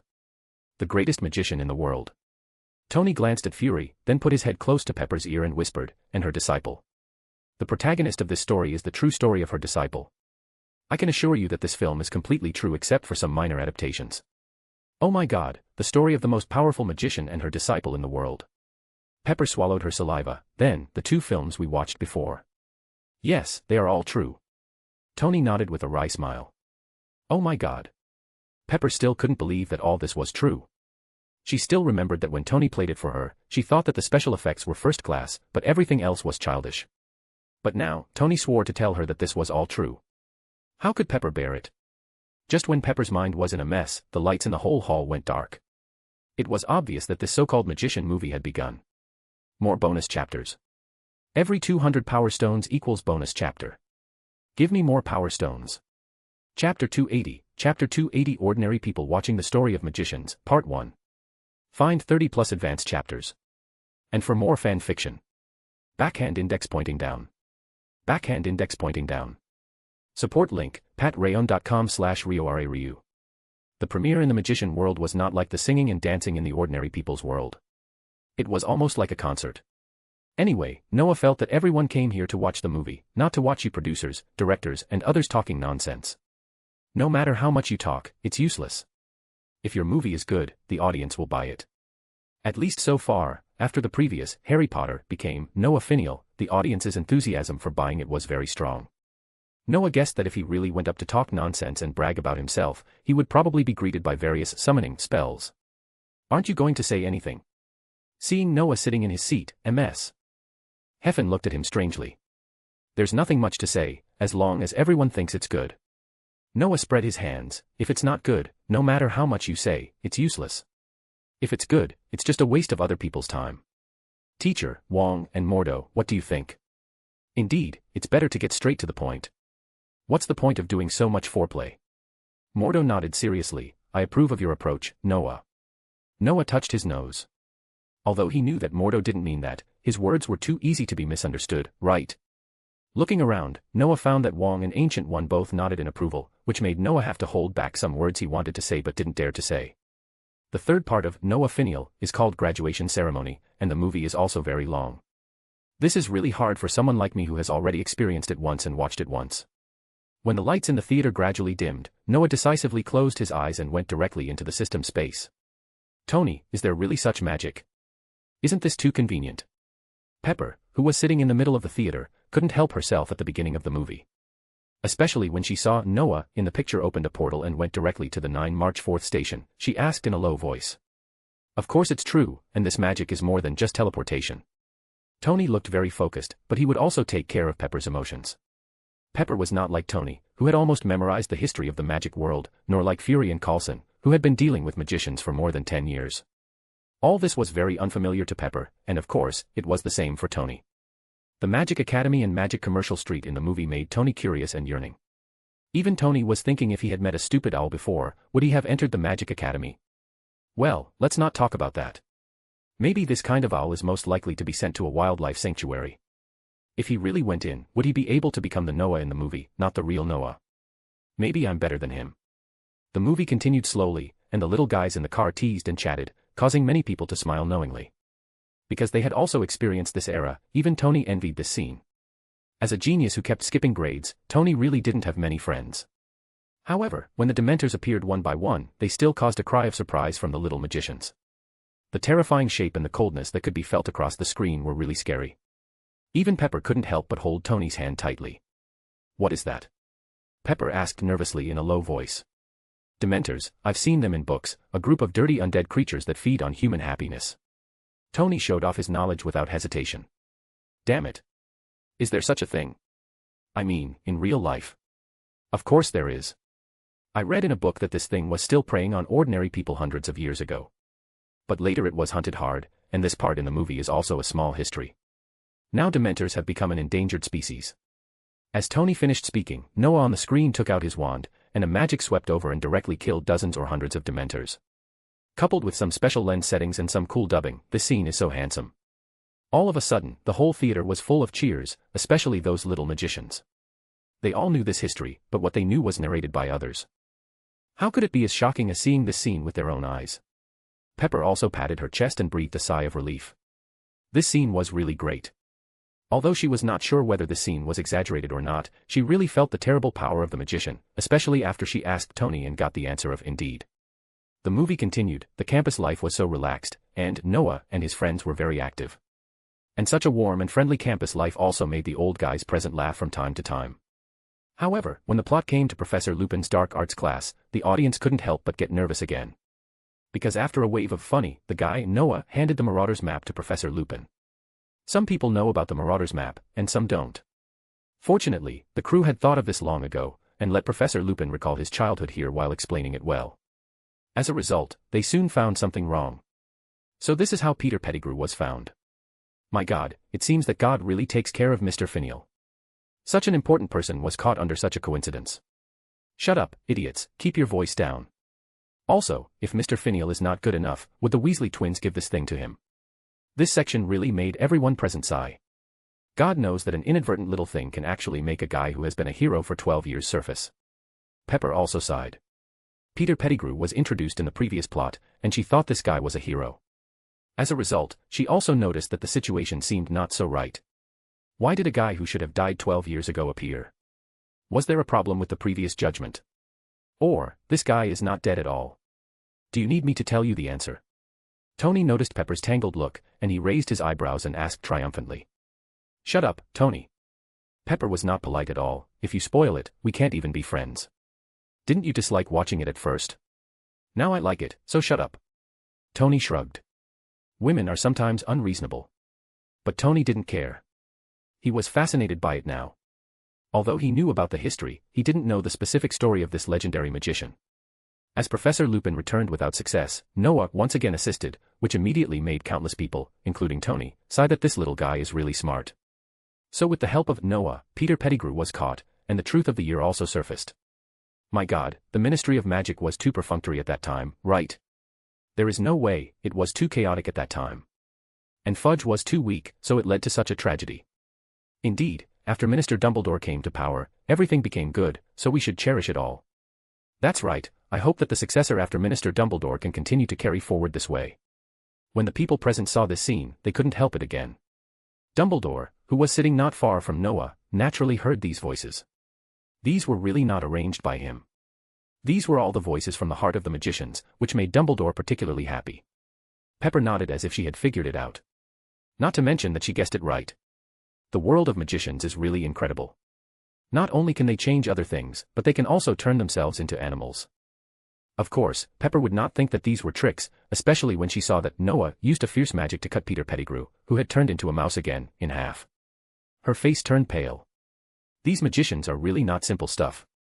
Even at a young age, they can use such fierce magic with such a blank expression, and after this scene was broadcast, the whole audience attracted a huge cheer. Pepper shook her head. Her current idea was not to offend these magicians.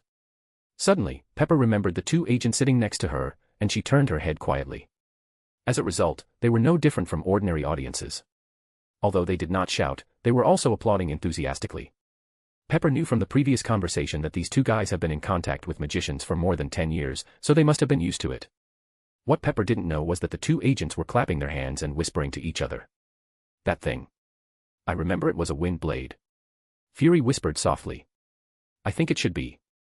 I can't see any shape at all, and there is not much prelude. The mouse that the men turned into was instantly split into two halves. It's too scary. If used. Carlson swallowed and said in a low voice. Fury nodded gently. It was really too scary. It seems that Noah was really polite to them.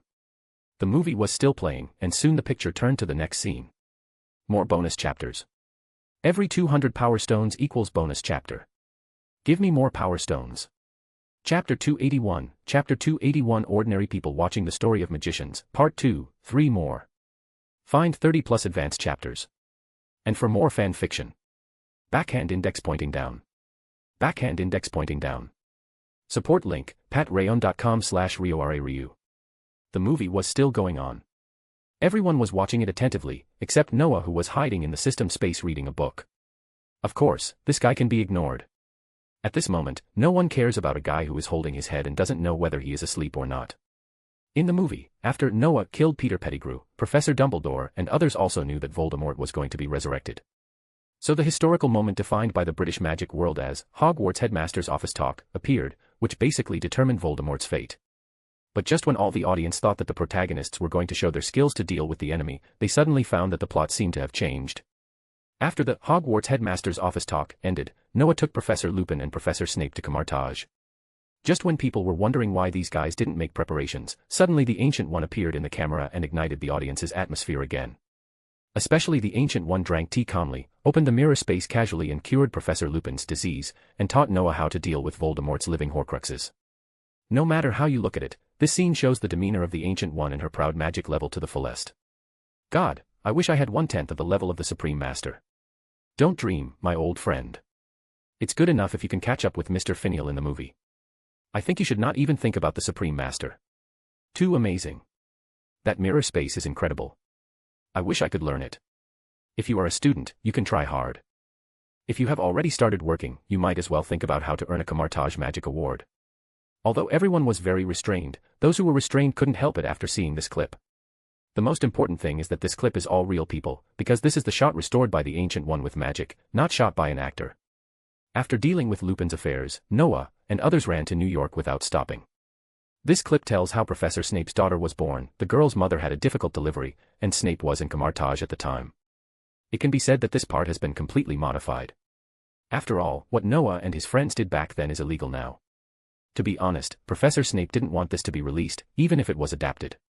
But since his daughter grew up and often asked her mother, Professor Snape had to think of some solutions. So this guy thought of Noah, and Noah thought of the movie, so.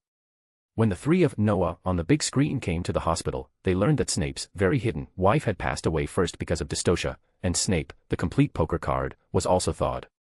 Especially when he was sobbing to save his child, the whole audience was silent. So Professor Snape has this side. Yeah, he's such a strong man, what a pity. No wonder he's so good to Lily. I've decided that if anyone becomes Lily's dean and bullies her in the future, I won't let that guy go. Me too. Professor Snape certainly heard the whispers in his ears, especially when he noticed that Lily was looking at him with tears in her eyes, and then she kept turning into his arms. Snape hugged Lily, and then lowered his head so that others wouldn't see his expression. He wasn't moved, he just felt like he couldn't afford to lose this person. Pepper couldn't help shedding tears when she saw this, and even Tony sighed deeply. Although he gently hugged Pepper's shoulders and patted them, although he wasn't a father, he could understand some of the father's feelings now. Did Howard treat me the same way back then? Tony thought to himself, holding his head, but he quickly suppressed these thoughts. Some things cannot be felt by watching a movie or seeing what others do. Especially now that the movie is still going on, even though it has been played for more than an hour. Snape's story has just begun. Soon, in the dull story after the holiday, everyone basically knows how tortuous Snape's story is. For example, why did he join the Death Eaters? Why did he help Dumbledore? Why was he so prejudiced against Harry? These things were quickly explained step by step. At this point, everyone present knew that he was such a great man. Pepper was no exception. I'm afraid that in addition to Noah, who was already asleep, and Snape, who felt completely ashamed to face people, only Tony and the two agents were complaining about these things. This kind of thing is indeed bloody enough, but it happened. Listening to the voices of the wizards around, it is basically certain that this thing is true. I can only say that this guy named Snape is too unlucky and loves too deeply. The plot slowly progresses, and everything finally comes to an end. While the audience is sighing at the wit of Noah and the determination of Dumbledore and others. Noah took advantage of Harry's sleep to activate the teleportation directly, so that Harry ran to see Voldemort in sleepy eyes, pajamas, and without even a pair of shoes. Seeing this scene, everyone was silent for a long time, and finally, I don't know who took the lead in laughing, and the series of laughter couldn't stop at all. Harry himself also laughed, because he was really done by Noah at the beginning. Noah is such a bad friend. I really miss my school days more and more. Unfortunately, I am a Hufflepuff. I am a Ravenclaw. To be honest, why didn't I have such a thing when I was studying? Satisfied, Eagle at least has Lord Finial, and Hufflepuff has only one Mr. Macmillan. Please consider our feelings. There are not many Gryffindors. Even Ms. Granger looks more like a Ravenclaw. Looking at Harry standing in a wasteland and shivering in the picture, the magicians watching the movie couldn't help but talk about it again. Harry in the picture is very unlucky, but they can believe that Harry will be fine. Even Pepper was a little amused by this scene. Have you ever had such a friend before, Tony? Pepper turned her head and asked in a low voice. Probably not. Tony hesitated for a moment, then shook his head decisively, but I'm wondering, if I go to this Hogwarts, which college will I enter? Ravenclaw. I think so too, after all, I'm so smart. It's really smart enough, Tony is always proud of his learning ability. As for the Sorting Hat, Tony doesn't think he is so smart and studious, which Sorting Hat will sort him into the other three colleges. The story continues, and the style presented on the big screen is getting darker and darker. Everyone who watches the movie knows that this is probably the end. Sure enough, Voldemort was resurrected with the help of Barty Crouch Jr., and Voldemort at this time looked more like a snake than a person. Resurrection magic, this is forbidden magic. Tony, Pepper, Fury and Coulson are all a little puzzled. Although they all know what the consequences of this magic are, who doesn't want such a magic? Shaking their heads, they quickly put these thoughts that shouldn't have appeared behind their minds. Even magicians don't dare to do this. Although there is a reason why magicians are long-lived, this thing is a real and terrible magic. Just look at the things that need to be prepared for this magic. The resurrected Voldemort is just as Dumbledore and Noah guessed. This guy directly summoned all the high-ranking Death Eaters. And when all the bad guys were in place, Noah also came to the scene with Professor Dumbledore and others. My God. This is too strong. A 6th-level magician is so terrifying. When everyone saw that Professor Dumbledore imprisoned everyone including Voldemort with a group imprisonment spell, these magicians couldn't help but exclaimed. What kind of magic is the imprisonment spell? A simple magic. But such a magic actually fixed Voldemort. Even though they knew they were watching a movie, they couldn't help themselves, especially since they also knew it was real. More than a decade ago, Dumbledore really did this. But this was just the beginning. As Dumbledore asked Snape to take revenge himself, the whole audience fell into an even greater carnival. Nothing is more exciting than killing your enemies with your own hands. And here, people once again saw Noah perform elemental magic. The flying phoenix that constantly devoured the Death Eaters seemed to be washing away all the darkness. The Death Eaters were defeated, and they were quickly defeated amid the cheers of all the magicians watching the movie. And when Snape used his own invention, the God of Swords, to kill Voldemort, the cheers on the scene reached an unimaginable peak. How do you feel? Walking on the streets of Westminster, looking at the Thames not far away, Tony looked at Pepper with a smile on his face. Now the sun has set, Tony and his friends went to see the movie at 2 or 3 in the afternoon, and you can imagine how long the last one lasted. But at this time, neither of them felt that they had wasted time. On the contrary, they were very excited. Great. Pepper smiled. To be honest, I never thought that there would be such a thing as a magician in this world. I never thought that there would be all kinds of disputes among magicians. It's a great movie, Tony, it's really great. As long as you like it. Tony raised his eyebrows. If there is a chance, I will invest myself. No, Tony. Pepper shook his head. You know what I mean. Thank you, Tony. I can see a new world, and watch a real story of a magician from the perspective of an ordinary person. More bonus chapters. Every 200 power stones equals bonus chapter. Give me more power stones. Chapter 282, Chapter 282 The So-Called God. Find 30 plus advanced chapters. And for more fan fiction. Backhand index pointing down. Backhand index pointing down. Support link, patreon.com/RioRaRyu. The Noah Finial trilogy, which adapted the movie Harry Potter, has finally come to a successful conclusion. This series of movies has been shown for 3 years, and the time spent on its early preparation is even longer. But it must be said that the reputation of this trilogy can be said to be incredible. The posts in the WeChat space were almost flooded again with the release of the last one. Albus Dumbledore, movies were originally a strange word for me, because I have almost never seen a movie in my life. But Noah changed my view. These 3 movies are his stories, but from another perspective, this is also the story of all the magicians in that period. After the movie ended, Professor Dumbledore immediately posted a dynamic in WeChat space.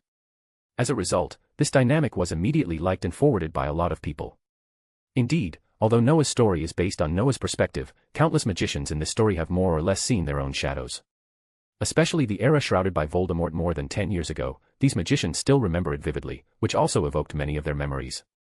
Compare it with the current life, and think about the days when you may not be able to make a breakthrough even if you work hard, and the biggest ruler of the Ministry of Magic is actually the pure-blooded aristocracy. All British magicians are grateful to Dumbledore, Noah, and the people who worked hard for it from the bottom of their hearts. Hermione Jane Granger, a perfect movie, a perfect curtain call. I was honored to study with Noah Finial at that time. I will tell you a secret. The Sorting Hat wanted me to go to Ravenclaw, but I chose Gryffindor. Kate William, thank you Noah Finial for letting me review what happened more than 10 years ago. I still haven't recovered. Lance Sever, it's more real and more interesting than I thought. I didn't expect our story to be so interesting. And in your eyes, am I not as smart as Kate William?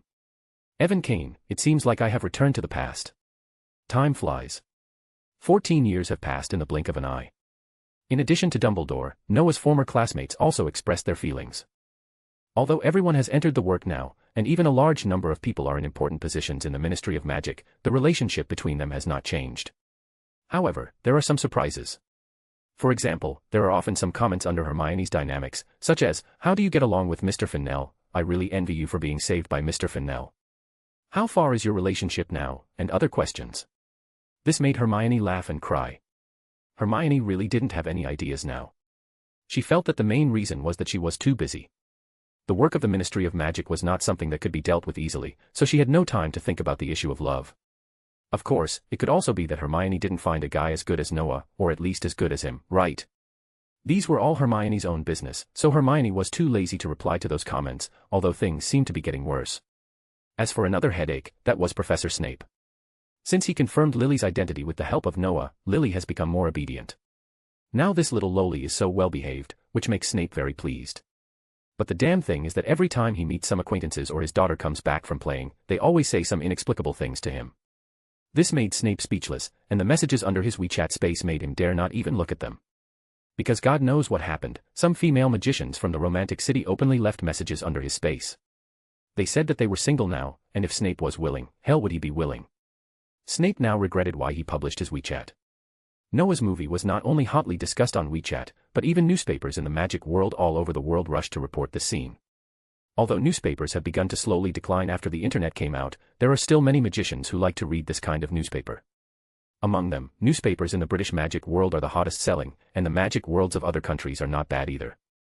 Although the 3 movies of Noah are, to some extent, the humiliation history of the British magic world.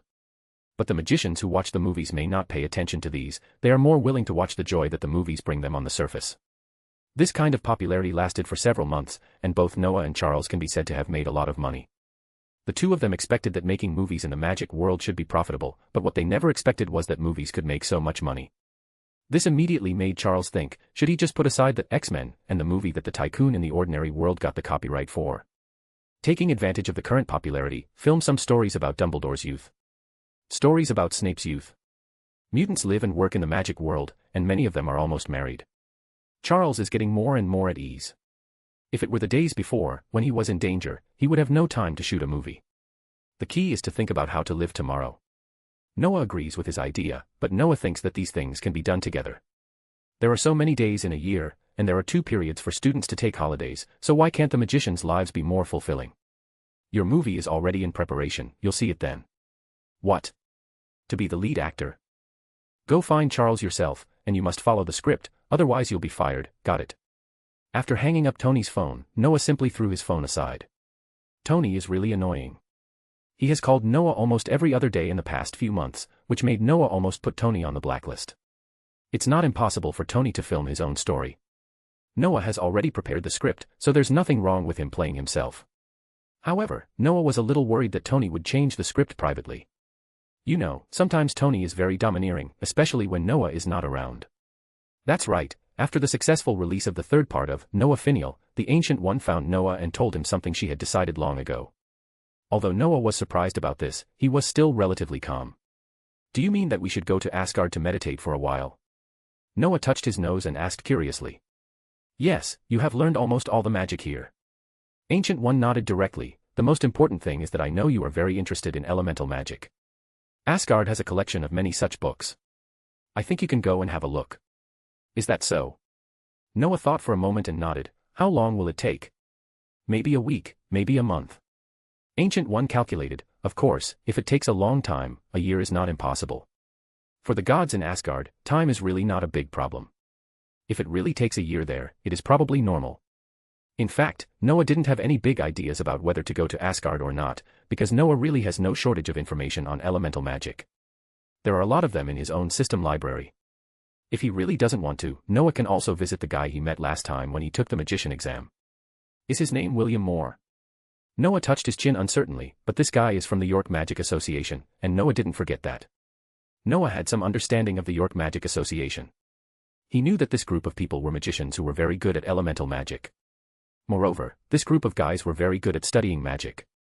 They rarely contacted the outside world, especially people from the non-magic world. They could be said to be a group of dead otakus. But it must be said that the magic level of this group of dead otakus was indeed powerful enough. William Moore was a 7th-level high-level magician, otherwise he would not have been able to take the magician exam. Noah felt that it would be better to visit them if he had time. Then go. After thinking about it, Noah said directly, it just so happens that I am also curious about what magic the gods use. Unfortunately, you are wrong on both points. Ancient One smiled and shook his head. First, Asgard can only be regarded as a race of advanced civilization and advanced life forms, and they cannot be generally called gods. Secondly, although the members of Asgard are good at magic, they prefer to use fists and swords to solve the enemy. Well, Odin is indeed like this. And Noah himself felt that calling the Asgard's gods was a bit too much. To be precise, the Asgardians are a group of people with unique physical qualities, as well as advanced technological and magical civilizations.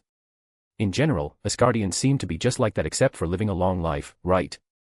For Noah now, I'm afraid he himself is not very afraid of Thor, especially when he has not mastered the passive skill and is still a hammer god. Okay, it seems that I did make a mistake.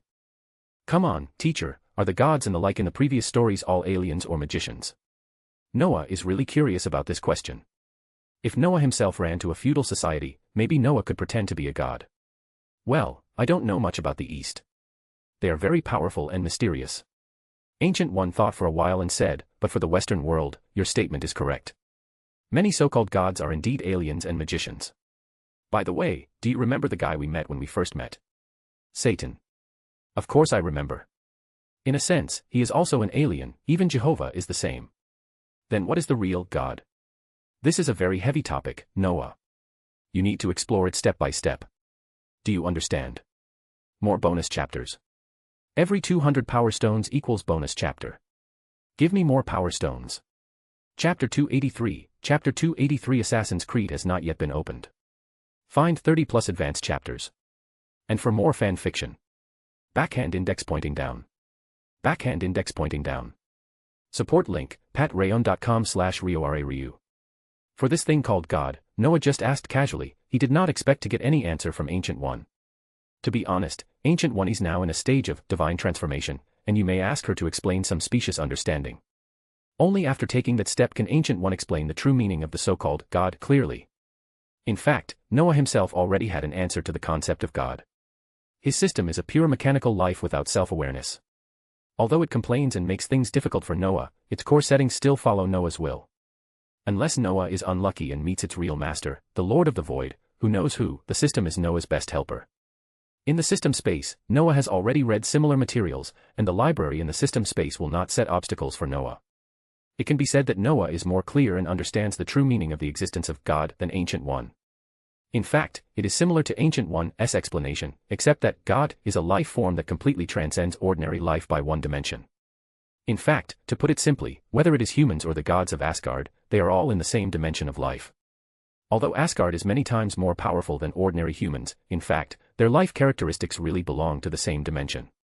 Only when you cross this dimension and become a higher state of life, can you say that you are a god in front of the life in this dimension of this world. Life is a process of continuous evolution, and God is a respectful name for high-dimensional life by low-dimensional life.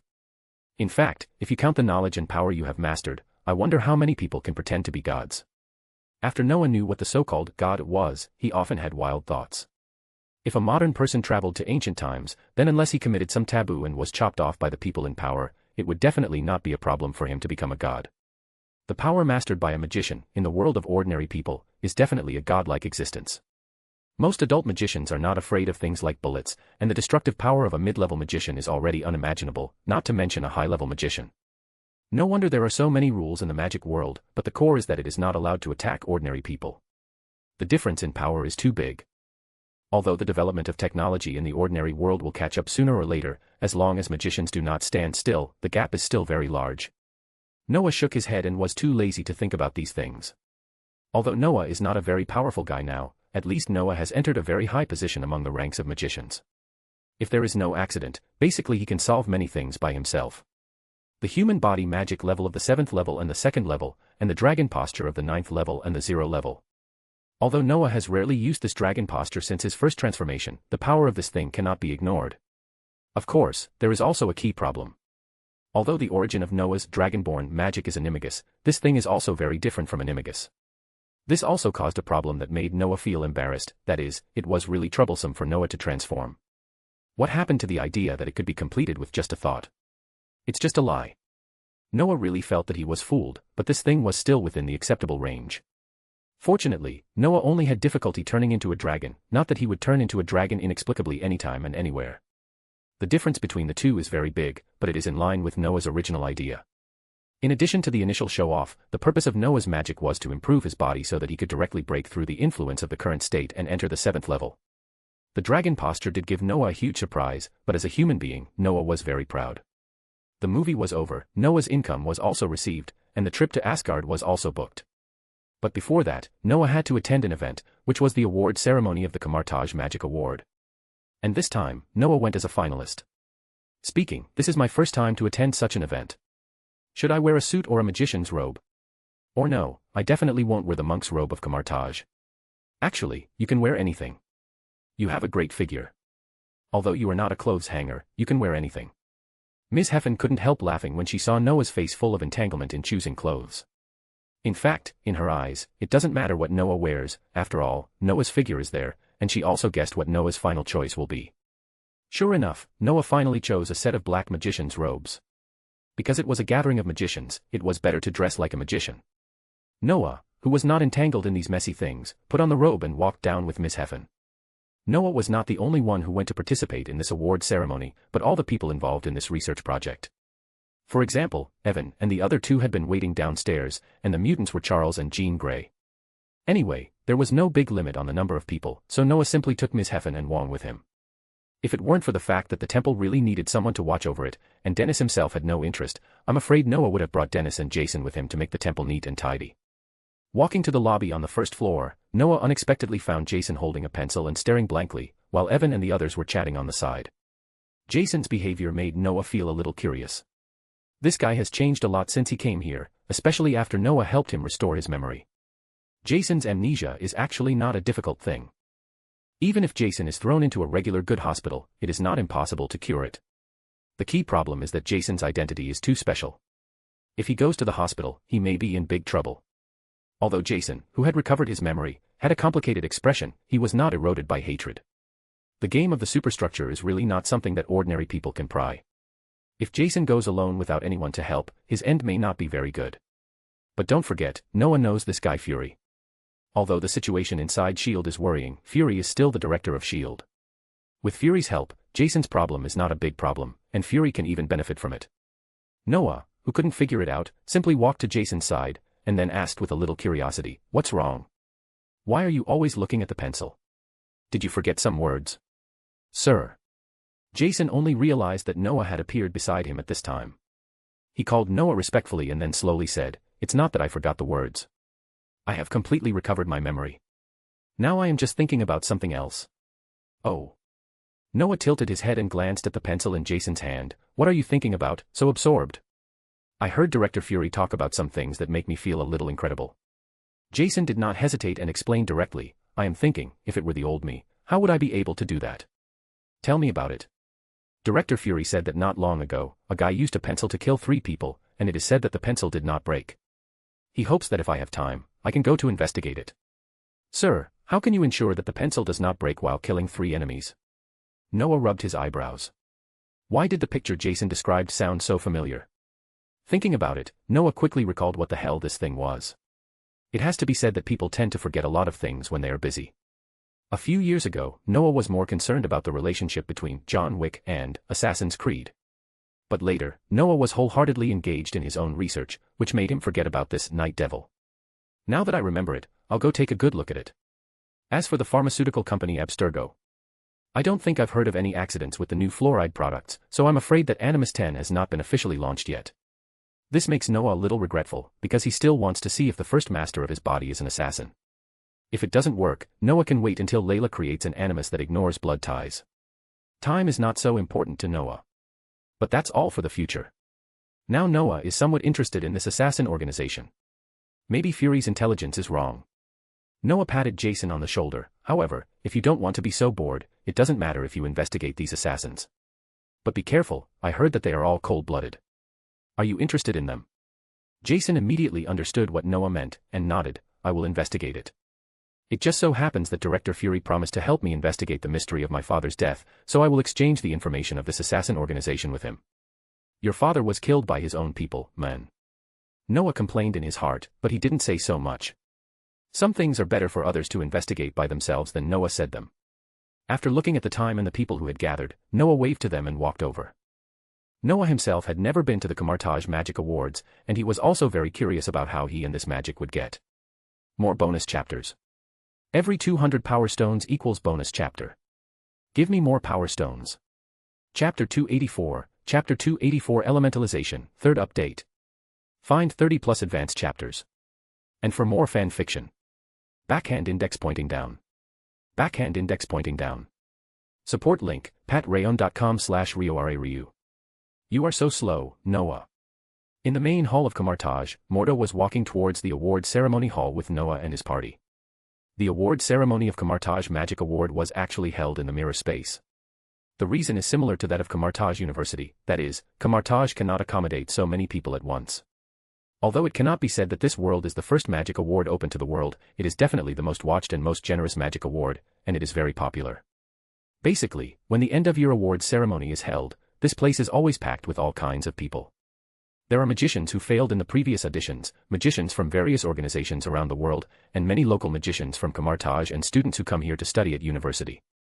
Not to mention all kinds of reporters, and some magician teams that broadcast and film. It can be said that there are 2 most lively dates in the entire magic world now. One is the enrollment of Camartage University, and the other is the Camartage Magic Award. These 2 places face different groups of people, but they are both projects that can change the fate of magicians. If you consider the time difference, you will find that we are not that slow. Noah shrugged indifferently. "By the way, why are you in charge of these projects now?" "No way, the teacher arranged it." Mordo smiled slightly. "You ran back to London for a vacation. Don't look at me like that, the teacher said so himself. And in order to make your vacation more comfortable, you also took the king away, so now I need to do a lot of things. Please, I have done a lot of work in the temple, okay? Noah rolled his eyes. He didn't think he was on vacation in the London temple. Really? Except for receiving the ministers of the Ministry of Magic of various countries at the beginning, you spent the rest of the time in the laboratory. Many things were handled by Dennis and Wong. Do you think I don't know? Mordo looked at Noah with disdain. This kid lived too comfortably. Noah did not refute this. Anyway, it was close to the truth. Noah's work in the temple was basically to deal with some internal affairs, and Wong or Dennis was on duty for anything that happened outside. The only time Noah was on duty, he even went beyond the limit. He killed Obadiah in New York. Although the guardian of the New York temple did not say anything, he even thanked Noah. But Noah himself felt a little embarrassed, but as far as Noah knew, the guardian of the New York temple seemed to be planning to retire. This guardian passed the first batch of magician assessments, and now he is working towards the 7th level. Maybe this guardian is not as thick-skinned as Noah, and he does everything himself. Now I feel that my magic level is a bit behind, so I plan to retire and practice my magic skills. Okay, go in by yourselves. I'll take you here. I still need to go outside to take a look. When Mordo led Noah and his group to the space channel of the award hall, Mordo chose to leave directly, but when he left, he turned around and emphasized, "Remember to save a seat for me, understand?" "Go ahead, understand." Noah nodded to Mordo, and then walked directly into the space channel. At this time, the award hall was already full of people. Looking around, there were nearly 1,000 people, not counting the reporters and Camartage staff. This surprised Noah very much, although he knew that many people here were here to watch. After taking a look at his number plate, Noah led his group directly to his position. Noah and his group were in the first row, which could be said to be the closest to the podium, and there were at least 3 small teams in the first row. Obviously, these teams were all participating in the final election. What surprised Noah was that he actually knew the leader of the team closest to him. This guy was William Moore, the magician from the York Magic Association. "Mr. Finer, it's nice to see you again." William Moore naturally noticed Noah and his group, and he immediately smiled and greeted Noah. In fact, it was not only him who noticed Noah and his group, but all the magicians present basically noticed them. Noah is very well known, although his recognition is a little low. His appearance as a child is more deeply rooted in people's hearts. There are only a few R&D teams or individuals who can be sent in by Mordo and walk to the first row. Obviously, Noah's participation in this Camartage Magic Award has been announced long ago, and this guy is almost the last to arrive, so naturally other magicians recognize him. Many magicians quietly took out their mobile phones to take pictures. After all, Noah can really be described as a legend. Apart from anything else, this guy, at the age of about 28, has already reached the level of a high-level magician. Moreover, as the most difficult magician exam, this guy actually got the first place. It is conceivable that this magician may become a supreme magician in the future. "Nice to meet you, Mr. Moore." Noah also smiled and nodded to William Moore. "Actually, you can just call me Noah." "Okay, Noah, then you can call me William." William smiled. "Our association has watched your movie, it's great. But it's a bit unexpected, because of your movie, many of our little guys want to go to the Magic Academy to study. This is also a good phenomenon, William." Noah spread his hands. "Little guys can make more friends in the Magic Academy and have a better childhood. I met the teacher during the summer vacation of my first grade. At that time, she asked me if I wanted to come to Camartage, but I refused because I thought I was too young." Noah answered directly without blushing, but only he knew how much of his answer was true. Noah was not in a hurry to go to Camartage back then, and his purpose was actually for the Mage Alliance, not to make friends. But no one knew these things, and it didn't matter how Noah made them up. William Moore seemed to be lost in thought. He seemed to think that this was indeed something worth considering, which made Noah a little funny. If William Moore really let the little guys from the York Magic Association enter the Magic Academy, then maybe these little guys could join the Mage Alliance. In this case, I am afraid that the Mage Alliance will become even more terrifying in the future. However, after thinking for a long time, William Moore finally shook his head. "It is indeed a good idea, but I can't make a decision on this kind of thing, but thank you for your reminder, Noah. It doesn't matter, I'm just talking." Although Noah was a little disappointed, it was reasonable. "By the way, who are the final competitors this time, do you know?" "You don't even know this." William Moore looked at Noah very strangely. He really didn't understand that Noah, the guardian of Camartage Temple and one of the final candidates for the grand prize, didn't even know his competitors. "I've been too busy lately, and I may have to go to Asgard soon, so." Although Noah felt a little ashamed, he didn't care too much. He really didn't know about this, mainly because he didn't pay much attention to it. The most important thing is that Noah is not that enthusiastic about the Camartage Magic Award. He has won it once, although the scene is not so big, but as the first Camartage Magic Award in history, Noah has long been famous in the history of magic. "Is that so?" William Moore nodded. He also knew about Asgard. To be honest, he envied the relationship between Camartage and this race that was still regarded as a god in ancient times and even now. Shaking his head, William Moore immediately made himself forget these things. Don't magicians look like gods in front of ordinary people now? Especially high-level magicians are simply unimaginable existences. Why should I envy those foreign civilized races? Isn't it just a long lifespan? It's not impossible for magicians to do this as their strength improves. After calming down, William Moore said, actually, there are 4 final choices this time. One is your magic called Dragonborn, one is the life extraction magic developed by a Chinese magician, and the other is the magic core technology improved by the American businessman magician Ryan Horseman. As for us, it is the transformation of elemental magic. After saying this, William Moore began to explain the characteristics of these magics to Noah in detail, and Noah immediately understood what kind of guys his competitors were. For example, the guy in front of him, his magic made Noah feel incredible. The York Magic Association is originally a magic organization that is extremely good at elemental magic, and their competition project is actually elementalization.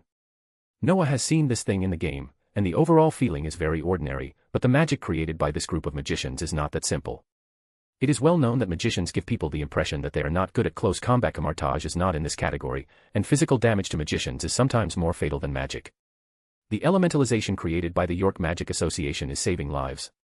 This thing can transform itself into an element and then reassemble it when you are fatally injured but can still cast magic.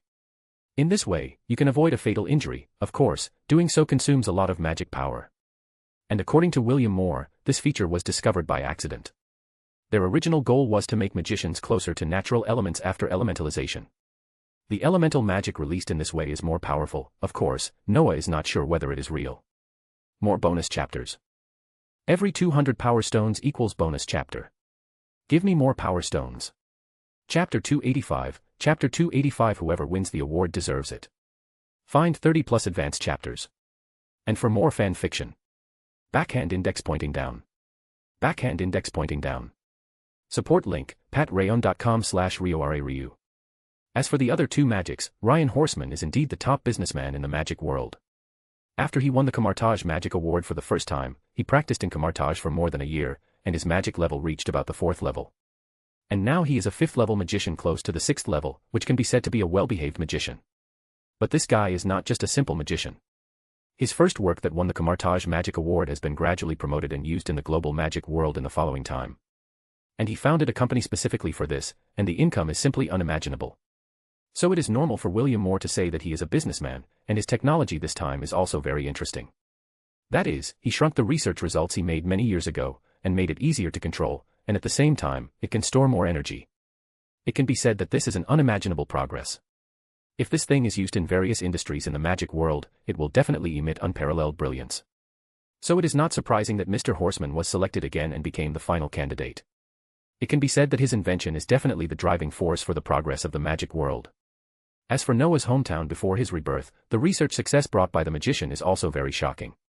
Life is indeed bizarre and incredible, but this magic master actually visualized the vitality and extracted it through special magic means. It can be said that the positive and negative effects of this thing are the same.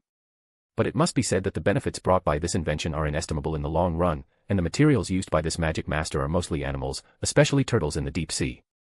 It is said that he was warned by the International Magic Organization because of this experiment, saying, "Don't destroy the landscape of nature, and don't waste time on these useless magics." Then the result is that the International Magic Organization was slapped hard by this magic master, and now the face still hurts. Once this magic is spread, it is simply unimaginable for those magicians who have ordinary people at home. This is much more reliable and powerful than Noah's attempt to get ordinary people to practice magic to gain vitality. However, this magic also has a very serious flaw, that is, once this magic is in the hands of a dark-minded magician, the consequences of this thing are also disastrous. However, this magic was finally shortlisted because its research value and practical value are immeasurable. It seems that the competition this time is really fierce. After listening to William Moore's brief introduction, Noah touched his chin subconsciously. It has to be said that this competition really exceeded Noah's imagination, because no matter which magic research result is taken out separately, it will definitely win the award. Unfortunately, they are all concentrated on the same stage, and the result is that no matter who loses, it is a tragedy. Indeed, it is more intense than you can imagine. William Moore nodded. For example, your Dragonborn magic, it not only changed the magic world's perception of transformation magic, but also increased the strength of this transformation magic to an unimaginable level, and the practical value is also very high, very incredible. It's okay. Facing William Moore's praise, Noah also smiled embarrassedly, but a friendly reminder, if someone uses this magic, don't change it randomly. Although the later effect is very good, the required magic power is too high, and I almost had a problem. I've seen that video. William Moore said directly.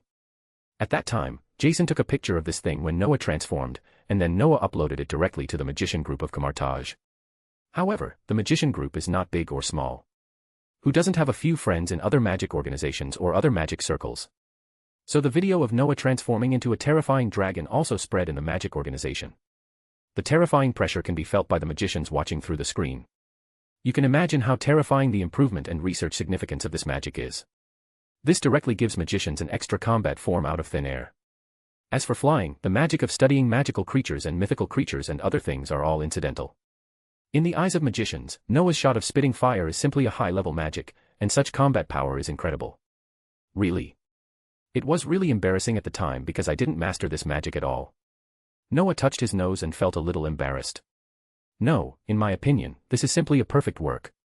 No one can adapt so quickly after the transformation. William Moore shook his head seriously. By the way, Noah, I'm very presumptuous to ask, can you tell me your magician level and the level after the transformation? Okay. Noah agreed directly. Anyway, he didn't intend to hide this kind of thing. It's now level 7, but it will be level 9 after turning into a dragon. William Moore's eyes widened, and the magicians sitting behind William Moore who attended the awards ceremony were also dumbfounded. What the hell? Level 9. What is the concept of level 9? That's the limit of high-level magicians. They swear that there are only a few known level 9 magicians so far. As for the Supreme Mage, that is completely different from one person, there is no comparison at all. Even the old president of their York Magic Association is only a level 9 magician now. You're level 9. William Moore swallowed his saliva, pointed at Noah with a trembling finger, and the disbelief in his tone was fully displayed. Yes. Noah nodded, but soon he shook his head helplessly, but this thing is not easy to control at all. Not to mention anything else, just transforming is a problem. I can only say that this thing can only be used when it's the most critical, and I'm not sure what the side effects are after using it. The human form should be exhausted. Noah said half-truthfully, in fact, it is impossible for others to reach this level. Because they don't have Noah's physique. The only woman with the same physique as Noah has completely turned into a super warrior, but she may not come to learn magic. So, Noah's state is unique and cannot be copied. Even if others use Noah's magic, the most they can improve is about 1 level. This is the answer the system told Noah. Of course, if it is level 9, using this magic can only be said to have a certain chance of breaking through, but the biggest possibility is that it will have no effect at all. It's incredible, incredible magic. William Moore sighed. He felt like he had no hope. Even if there are flaws, it is still an incredible magic. I believe that if such magic is promoted, the power of the magician will become even more terrifying. Noah smiled and did not answer. Enhancing the power of magicians has always been what Noah and Ancient One have been committed to doing. After all, no one is willing to leave their fate to others, especially magicians, who are some self-satisfied professionals. At least Noah himself is not willing to gamble his life and let the Avengers face Thanos. This world is too complicated, and God knows when some messed up characters will emerge. If it were a pure Marvel movie universe without so many messed up characters, maybe Noah would have given up struggling long ago. Suddenly, Noah seemed to think of something. Elementalization. Although this thing does not have any obvious effect on Noah's improvement, Noah always feels that this thing seems to have some effect on him, but where is the specific effect and what is it? Noah can't tell it all at once. Looking up at the ready Ancient One, Noah thought quickly in his mind. The feeling of a magician is sometimes mysterious. If you think it is useful, then it may really be useful to you in the future, just like a magician dreaming. So Noah simply stopped thinking about it and leaned his head a little closer. I'm very interested in the magic of elementalization. If possible, we can have a good exchange. Oh. William Moore looked at Noah in surprise. Noah is a magician of Camartage, and this magic award is also held by Camartage. If Noah wanted, he could get it without paying any price, but Noah did not do so, but chose to say hello to him. This made William Moore's good impression of Noah improve a lot, although even if he did not win the Camartage Magic Award, he could get some comfort in the end, such as some magic of Camartage. But Noah's behavior really made William Moore feel very comfortable, so he smiled and nodded. No problem, if you want information, I can give it to you now. Really? That's great. Noah did not expect things to go so smoothly, he would not miss such a thing. After receiving a set of materials from William Moore, Noah also handed over his own Dragonborn magic materials. Then both parties stopped communicating and lowered their heads to read the materials. Noah, why did you change this magic? Ms. Heffen was sitting next to Noah. She naturally saw what happened just now clearly, which made her a little curious. I have a feeling that this magic is of great help to me. Noah did not hide it. Ms. Heffen was his closest person. The feeling of a magician is sometimes very strange. When I can't make a judgment, I will choose to believe this feeling. Is that so? Ms. Heffen nodded, and then she asked curiously, so, who do you think will win the award this time? I don't know. Noah shook his head and then sighed, because no matter who wins the award, it is justified. More bonus chapters. Every 200 power stones equals bonus chapter. Give me more power stones. Chapter 286, Chapter 286 Arc. Find 30 plus advanced chapters. And for more fan fiction. Backhand index pointing down. Backhand index pointing down. Support link, patrayon.com/RioRaRyu. Here I announce that the winner of the 10th Camartage Magic Award is, Yao Lin. The winning magic, Life Extraction. When Ancient One announced the final list of winners, Noah and others sitting in the audience couldn't help but sigh. But soon, they also gave the warmest applause to this new generation of Camartage Magic Award winner. Of course, the award ceremony of Camartage Magic Awards is not as simple as just reading out a name. There will be many activities to do before the final winner is decided. These contents are all thought up by the magicians of Camartage, and with 10 years of experience in hosting, they already know how to mobilize the atmosphere on the spot. However, Noah is not very interested in the content of these performances and speeches. He has been thinking seriously about why the magic of elementalization can arouse his inner throbbing. Of course, even if he can't think of it, Noah will not be entangled. He can also take a good look at and learn this new magic. Until the last moment when Ancient One came on stage to announce the final winner, Noah stopped thinking about this magic. However, it is a pity that the winner this time is not Noah, but the magic master from China. Although Noah is a little regretful about this, he has to admit that the magic of life extraction may cause a lot of problems. But this magic is first class in terms of scope of application and research value. As long as the spread of this magic is prohibited, the threat of this magic will not be so great. Noah sighed, and besides lamenting that his magic was born at the wrong time, he did not have too many other thoughts. He probably felt sorry for Charles and others, because it was a pity that a person with such strong mental power could not exercise and purify his magic power through meditation. But before that, I need to announce something. Just when everyone thought the overall situation was settled, Ancient One suddenly spoke again. This made the originally noisy award ceremony venue suddenly become very quiet, and everyone immediately looked at Ancient One seriously. In fact, everyone knows the quality of this year's magic works. It can be said that every magic this year might have won the magic award in other years. Of course, it may not be so dazzling. Because magicians have never been a group that is complacent, I believe that there may be more amazing magic research or magic in the future. However, for this year's situation, we have made some adjustments and changes, because the magic that appeared this year is really too amazing. The speech of Ancient One made the whole audience seem a little silent. Noah, who was sitting in the audience, glanced at Ms. Heffen, who was holding his hand tightly. He could feel the nervousness of this lady. To be honest, Noah himself was not nervous, but he felt a little strange. He really didn't know what was going on with this matter. Originally, Noah was ready to hug the winner, Mage Lin Yao, with a smile on his face, but turned around and his teacher announced something he had never heard of, which made Noah feel a little puzzled. This is a temporary decision. All candidates this year can enter Camartage for a year of retreat. Of course, in order to maintain fairness, only the winners can enter the Camartage library, and the others can only learn meditation. Ancient One quickly announced the decision, and the quiet venue suddenly exploded. All candidates can enter Camartage to learn meditation, except that they cannot enter the library. God, this treatment is also what countless magicians dream of. Noah himself was a little confused. Think about it. He was still feeling sorry for Charles a moment ago, and was thinking about how to comfort this old man. As a result, it has taken a turn for the better. Well, although this is a temporary decision, it makes countless magicians very excited.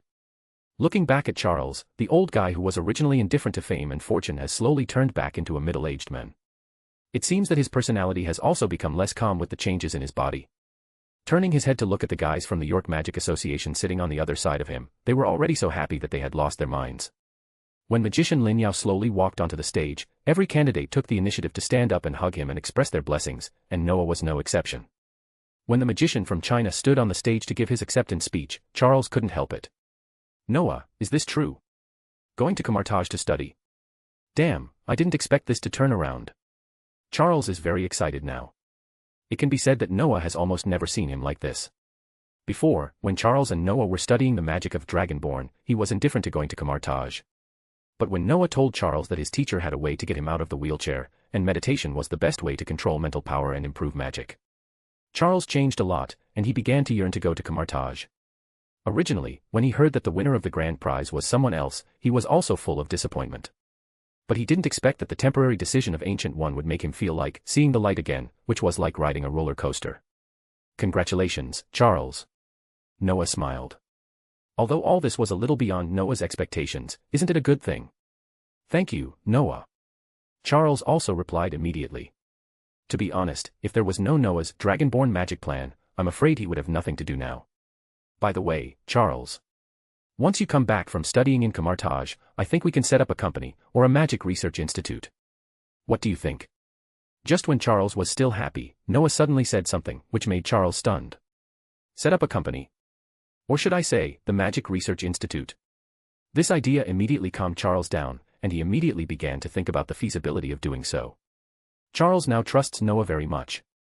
After 8 years in the magic world, Charles has long been accustomed to thinking from the perspective of a magician. Although there are still many intrigues in the magic world, one thing that must be admitted is that the treatment of mutants in the magic world is very good. It can be said that the original pursuit of mutants is not too high. What they pursue is a fair environment where they can settle down. The hostility of the ordinary world and the acceptance of the magic world make all mutants know how they should choose. So in the past 8 years, there are almost no mutants who refuse to join the magic world. It can be said that mutants have become a part of the magic world. As a magician, Charles also seriously considered the feasibility of this Magic Research Institute. After all, in a world dominated by magic, such a research institute is probably very promising. You don't have to consider making money, because there are 2 major industries supporting it, WeChat and movies, and basically there will be no problems. The key question now is, what is this research institute going to study? After thinking about it, Charles found that he seemed to be unable to keep up with Noah's pace, so he simply shook his head. Noah, there is no problem in setting up a research institute, but what are we going to study? Noah and Charles's conversation did not hide the intention of anyone. Miss Heffen and Evan and others who came with Noah heard it clearly. Even William Moore, who was sitting next to Noah, couldn't help but turn his head to look over, not to mention the magicians behind him. Let's talk about the specific research content later. After all, you have to stay in Camartage for a year, and I have to go to Asgard. Noah didn't have so many ideas about what to study for the time being, but one thing was certain. But this institute is not just a research institute. We can integrate the industries we have. For example, WeChat and movies, these 2 projects can be combined to save the trouble of management. Moreover, maybe we will come up with something else in the future. This is indeed a question worth thinking about. Charles nodded seriously. Yes, the 2 major businesses that he and Noah jointly created and operated together did involve a lot of energy. Sometimes, management is neglected due to various inexplicable problems. It is indeed a good idea to integrate them well. Moreover, Charles himself is confident that after he studies hard in Camartage, he will have plenty of time and energy to do some research. After all, Charles was a graduate of a prestigious university. In addition, although he can go to Camartage to study this time, he cannot enter the library because he is not a real winner. What makes him even more uncomfortable is that he only got this qualification by following Noah. Charles is a proud man. He doesn't want to be a slacker. Even though he has made a lot of contributions, the dominant power is in Noah's hands. And for the sake of future mutants, Charles really needs to think about these issues. It's impossible for every little guy to enter Camartage for further study. Just look at Hogwarts to know this. So Charles and Noah setting up a research institute is also a new path, isn't it? No problem, Noah. I'll make a plan when I get back. By the way, how much shares do you want? Charles directly agreed. Don't worry, Charles. I'm going to get another guy to join. Noah was not so anxious. He smiled slightly. Get a guy to join. Who could it be? This guy is not simple either. To be precise, he can help you a lot. The resources he controls are terrifying. You mean I understand? I have to say that the guy is indeed a person who controls a lot of resources. If we join together, it will be very helpful for us. By the way, what name do you plan to give to this institute, or company, or organization? What do you think of the arc? More bonus chapters. Every 200 power stones equals bonus chapter. Give me more power stones. Chapter 287. Chapter 287. You actually read the Bible. Find 30 plus advanced chapters. And for more fan fiction. Backhand index pointing down. Backhand index pointing down. Support link, patrayon.com/RioRaRyu. So, you haven't come to me for so long, and now you come to me just to ask me to join. At 221B Baker Street, London, Constantine was stirring a cup of coffee in one hand and a spoon in the other. He was wearing a pajamas and looked like he had just got up, and his expression was quite strange, as if he had encountered something interesting. His words also made Noah touch his nose. It seemed that he hadn't looked for him for a long time. To be precise, they haven't seen each other for a long time. They have communicated on the phone and WeChat quite a lot, especially many adult mutants like to come to him to study for a while. Speaking of which, there are really a lot of mutants in the Constantine joint office. Like the members of the fraternity that Eric created, the oldest members basically stay here.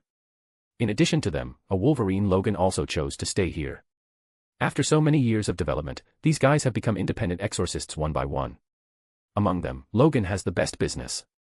It is said that this guy is very adaptable to such a life. Although he often asks Constantine for help because of his low magic power, his efficiency and task completion are very high. Now it can be said that Logan has become the backbone of the Constantine joint office, and Constantine rarely goes on missions.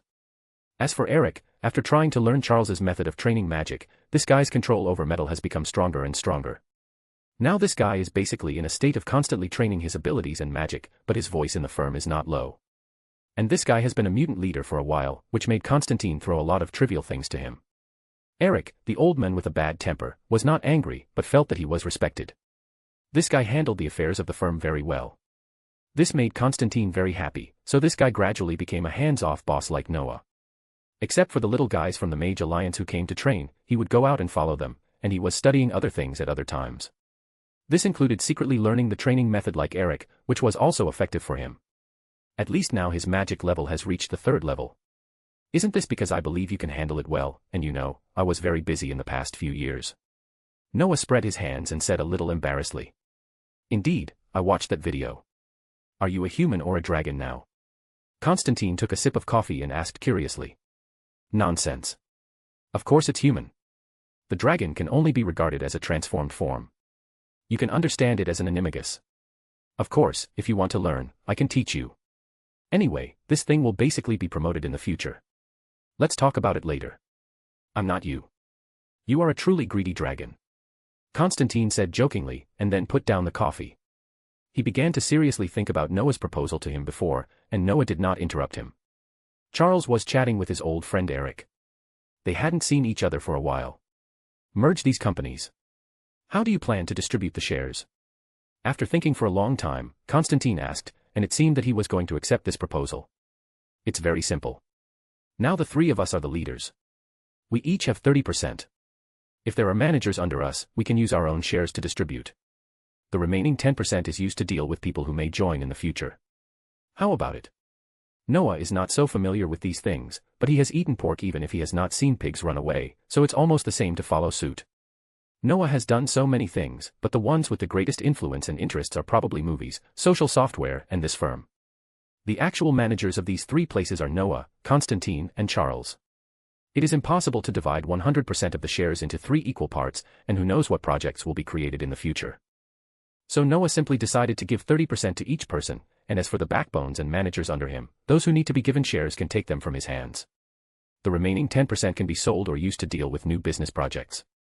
To be honest, although Noah really wants to take the majority, Noah also knows that sometimes people should not be too greedy. And there is another key point, that is, the social software in Noah's hands has no managers.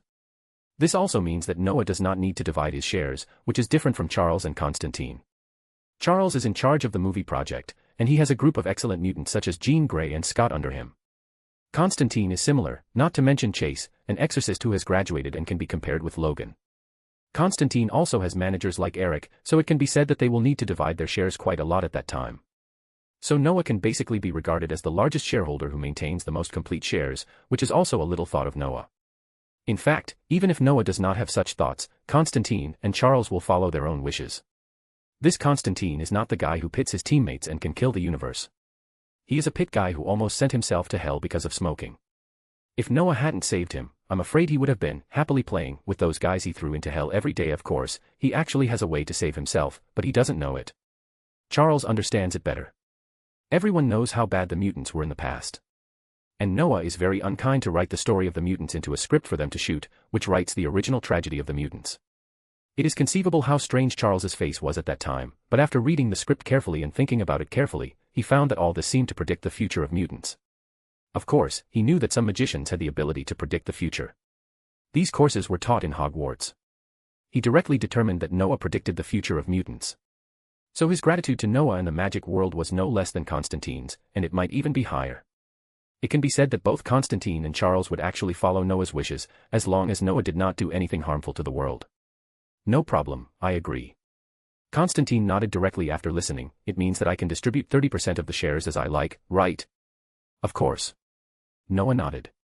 Okay, I'll keep 20%, and the rest will be given to Eric, Logan, and Chase, that's it. Constantine decided everything directly without hesitation. This is your business. We are just drafting the agreement and submitting the application to Gringotts. As for the future, you need to handle it yourself. Noah shook his head. He didn't care how to distribute it. He also thought of one thing. By the way, let's change the name of the firm later. Change the name. Constantine just took another sip and heard a surprising news. Is there anything wrong with Constantine Associates? No, it's just the company we are forming now. Organization. Damn it, it doesn't matter what it is. I decided to call it Arkansas. What do you think? Noah didn't know how to explain the team he built. Anyway, it's the same. Ark. Yes. When did you open the Bible? Didn't you drive them away with your own hands? Noah really forgot about this. The story of Noah's Ark was originally taken from the Bible, or to be more precise, the book of Genesis. And the guy named Noah in the record lived for more than 600 years. Anyway, he was a long-lived guy. Noah didn't think about this at first, but he thought of the regrets he had in Hogwarts, why he named his small organization a little low, so he came up with the idea of calling it Arkansas. But now thinking about it, it doesn't seem so suitable. But before Noah could speak, Charles spoke directly. The Bible has nothing to do with us, and Noah is not that Noah. As for calling it Ark, I think it's good. Aren't we all people on the same boat? That makes sense. Constantine nodded. Then let's call it this. Maybe our Ark will be more memorable than the Ark in the book. Then we have to turn this organization into a company first and then open it to the world of ordinary people. Noah rolled his eyes, but this matter was determined. Noah can be said to have reorganized all three separate departments at once. When Noah read novels before, the protagonists in them always liked to split their companies into independent individuals for various reasons. But that was the world of ordinary people, and the magic world didn't have so many antitrust laws. So for the convenience of handling, Noah decided to merge. Of course, in order to save trouble, the previous managers are still the same people, and everyone has a clear division of labor, and if there is any problem, everyone can discuss it together, avoiding some wrong decisions or something. After settling this matter, Noah has nothing else to do for the time being. It takes time to change the name of the firm, and Constantine also needs to spend time to integrate this matter, so everyone went out for lunch at noon and then went home. When Noah returned to the temple, he suddenly found that there were only Wong and Dennis in the temple. Jason didn't know where he went, and Ms. Heffen was also gone. This made Noah a little puzzled. He remembered that everyone was still there before he went out. But when Noah went upstairs, he found that his room seemed to have been robbed, and the bed was full of clothes. More bonus chapters. Every 200 power stones equals bonus chapter. Give me more power stones. Chapter 288, Chapter 288. Are you a dragon? Find 30 plus advanced chapters. And for more fan fiction. Backhand index pointing down. Backhand index pointing down. Support link, patreon.com/RioRaRyu. Is it necessary to be so exaggerated? Noah looked at the box in his hand speechlessly. This was the daily necessities that Ms. Heffen prepared for him to go to Asgard. To be honest, Noah didn't think he would need much change of clothes when he went there, because he didn't think he would stay there for long. And the box in Noah's hand was enchanted with space folding. That is to say, the actual space of this box is very large. It is actually quite difficult to fill it up, but Ms. Hyphen filled it up. Of course, in addition to your clothes, there are also things I need to use. Ms. Hyphen rolled her eyes at Noah. Do you think a lady doesn't need to prepare anything? It seems that I must spend time to teach you well. You are almost 30 years old, and you don't even have a girlfriend. Please, I am very young, okay? Age is not a problem for a magician. As far as my current magic level is concerned, 30 years old is probably equivalent to about 10 years old, not to mention that I am not yet 30 years old. Noah rolled his eyes and said. As a magician, his lifespan has indeed been extended to a large extent. With a long lifespan, Noah has no idea of finding a partner for the time being. Even if Noah has one, he only plans to find a magician or something like that. Although the mysterious field of life seems to have made a qualitative breakthrough under the research and development of Master Lin Yao, Noah pays great attention to a key point. That is whether two people have a common language when they get along. If they don't even have a common language, Noah feels that it is uncomfortable to be together. Moreover, people with long lives don't seem to care whether they get married or not, and they don't even look at Dumbledore's apology and say that he has a partner.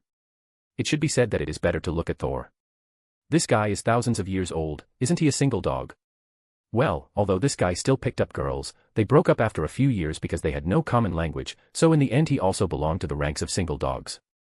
Although Noah's example is not good, and if all magicians have the same idea as Noah, then the magic world will sooner or later become a stagnant pool of water without life. But Noah has such an idea and others can't do anything about it. Noah is already a high-level magician, and he has the ability to make decisions for himself. Besides, Noah is really young now, and he doesn't have too many ideas for the time being. Forget it, whatever you want. Ms. Heffen knew that Noah was telling the truth, so she didn't mean to continue talking to Noah.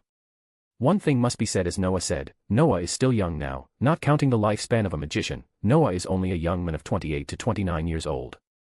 After taking the luggage and meeting up with the king, the three of them went directly to Camartage through the temple. Ancient One had been waiting for the three of them for a long time.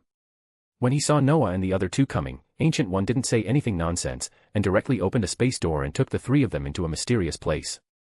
Is this Asgard? When Noah and the others walked out of the portal, they were also stunned by the scene in front of them. Everything here seems particularly peaceful and beautiful. The medieval architectural style and the technology beyond imagination are perfectly combined together. In short, there is an illusion that makes people feel like they are in a dream. It must be said that the environment of Asgard really made Noah's eyes light up. This feeling seemed to be only seen here in Middle-earth. Ms. Heffen was almost the same. She was also shocked by everything here. I am afraid that only the king did not have much feeling about it. The guards of Asgard had discovered Noah and others long ago, but it was obvious that they knew the magic of the Ancient One, so they did not show unfriendly. On the contrary, they greeted the Ancient One with respect. It can be seen that the Ancient One is indeed very famous. Wait here for a while, I will go to explain the situation to the god King Odin. After all, this is Asgard. Even if the Ancient One is so powerful, such respect still needs to be given. Noah and others are also very sensible. Of course, they cannot break into Odin's palace casually. If they really do this, not only will it embarrass the Ancient One, but the group of soldiers wearing gorgeous armor next to them are not just a group of decorations. The strength of these soldiers is not bad, but Noah can see from the ability given to him by the system that they are only at the level of 5th or 6th level. This makes Noah a little strange, but after thinking carefully, Noah probably knows why. Let's not talk about the fact that the soldiers who stay in the city to defend the city are basically some of the weaker ones, and the biggest possibility of these guys is that they have no motivation. Think about it, they are born as gods and have an unimaginable lifespan, and their strength will not be much worse as time goes by. In this case, what motivation do they have? To be honest, if Noah has such an environment, maybe Noah himself will become confused. Of course, the premise is that Noah doesn't know what will happen in the future.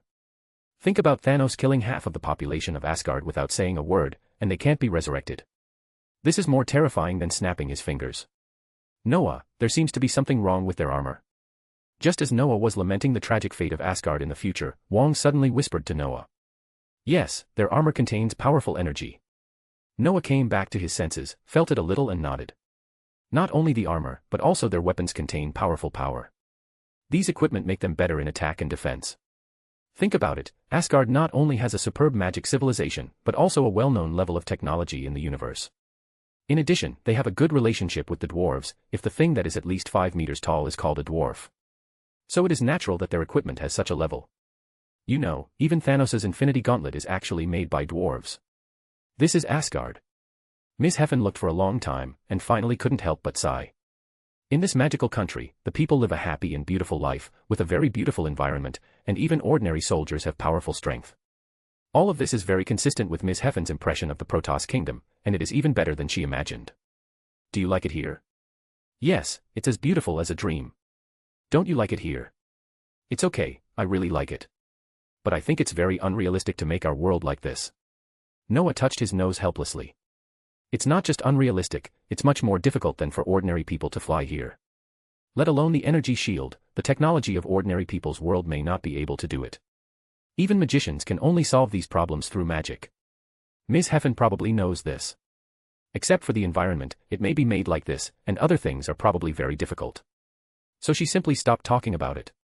Fortunately, Asgard does have a lot of things worth talking about, and Ancient One is back at this time. Let's go, everyone. His Majesty Odin wants to see you. By the way, he has agreed to let you stay here to study. Thank you, teacher. Noah and the other two immediately thanked him, and then followed Ancient One into the temple. Odin's temple was very large, and the soldiers inside were very serious. Noah also found that the strength of these soldiers was very terrifying. They were all at level 7 or even above level 7. This made Noah sigh that Asgard was indeed a dominant force in the universe. Although Odin felt tired of living and chose to go to the world of death to broaden his horizons, which led to the decline of Asgard, at least Asgard is still the top force in the universe now. I'm afraid these guards were killed because they didn't intend to obey Hela after Hela escaped from the seal. To be honest, Odin probably didn't care about death at all. But the number of deaths of these excellent soldiers probably exceeded his expectations, because he did remind Thor before his death and put enough pressure on Thor to hope that he would grow up. As a result, Thor's performance was a bit bad, which also led to these soldiers basically becoming cannon fodder and being completely wiped out. When Odin couldn't stand it anymore and let Thor master his own abilities through thinking of Dad, Hela had become so terrifying that there was only one choice in this situation. That is to launch the so-called Ragnarok to make Asgard disappear completely, so that Hela can completely get rid of it. Odin had probably anticipated this series of situations, so he made preparations, which was to tell Thor where the new Asgard should be built. I have to say that Odin seems a bit cold-blooded. But if you think about it carefully, Thor had already mastered his own power, instead of waiting until he was beaten half-crippled by Hela, and also got the Stormbreaker. I am afraid there would not be so many troubles. It can only be said that Odin is responsible, and Thor is also responsible. Of course, as a father, Odin's approach is indeed nothing wrong. But as a ruler, Odin was no longer a ruler at that time, he had resigned. Noah followed the Ancient One with a lot of random thoughts in his mind and walked inside. He was now thinking about whether Odin was a thick-faced and black-hearted guy, or a king who actually caused all the tragedies because of miscalculations. At this moment, a voice came into the ears of Noah and others. Welcome to Asgard, wizard from Midgard, huh? No, you are a dragon. Or a black dragon. More bonus chapters. Every 200 power stones equals bonus chapter.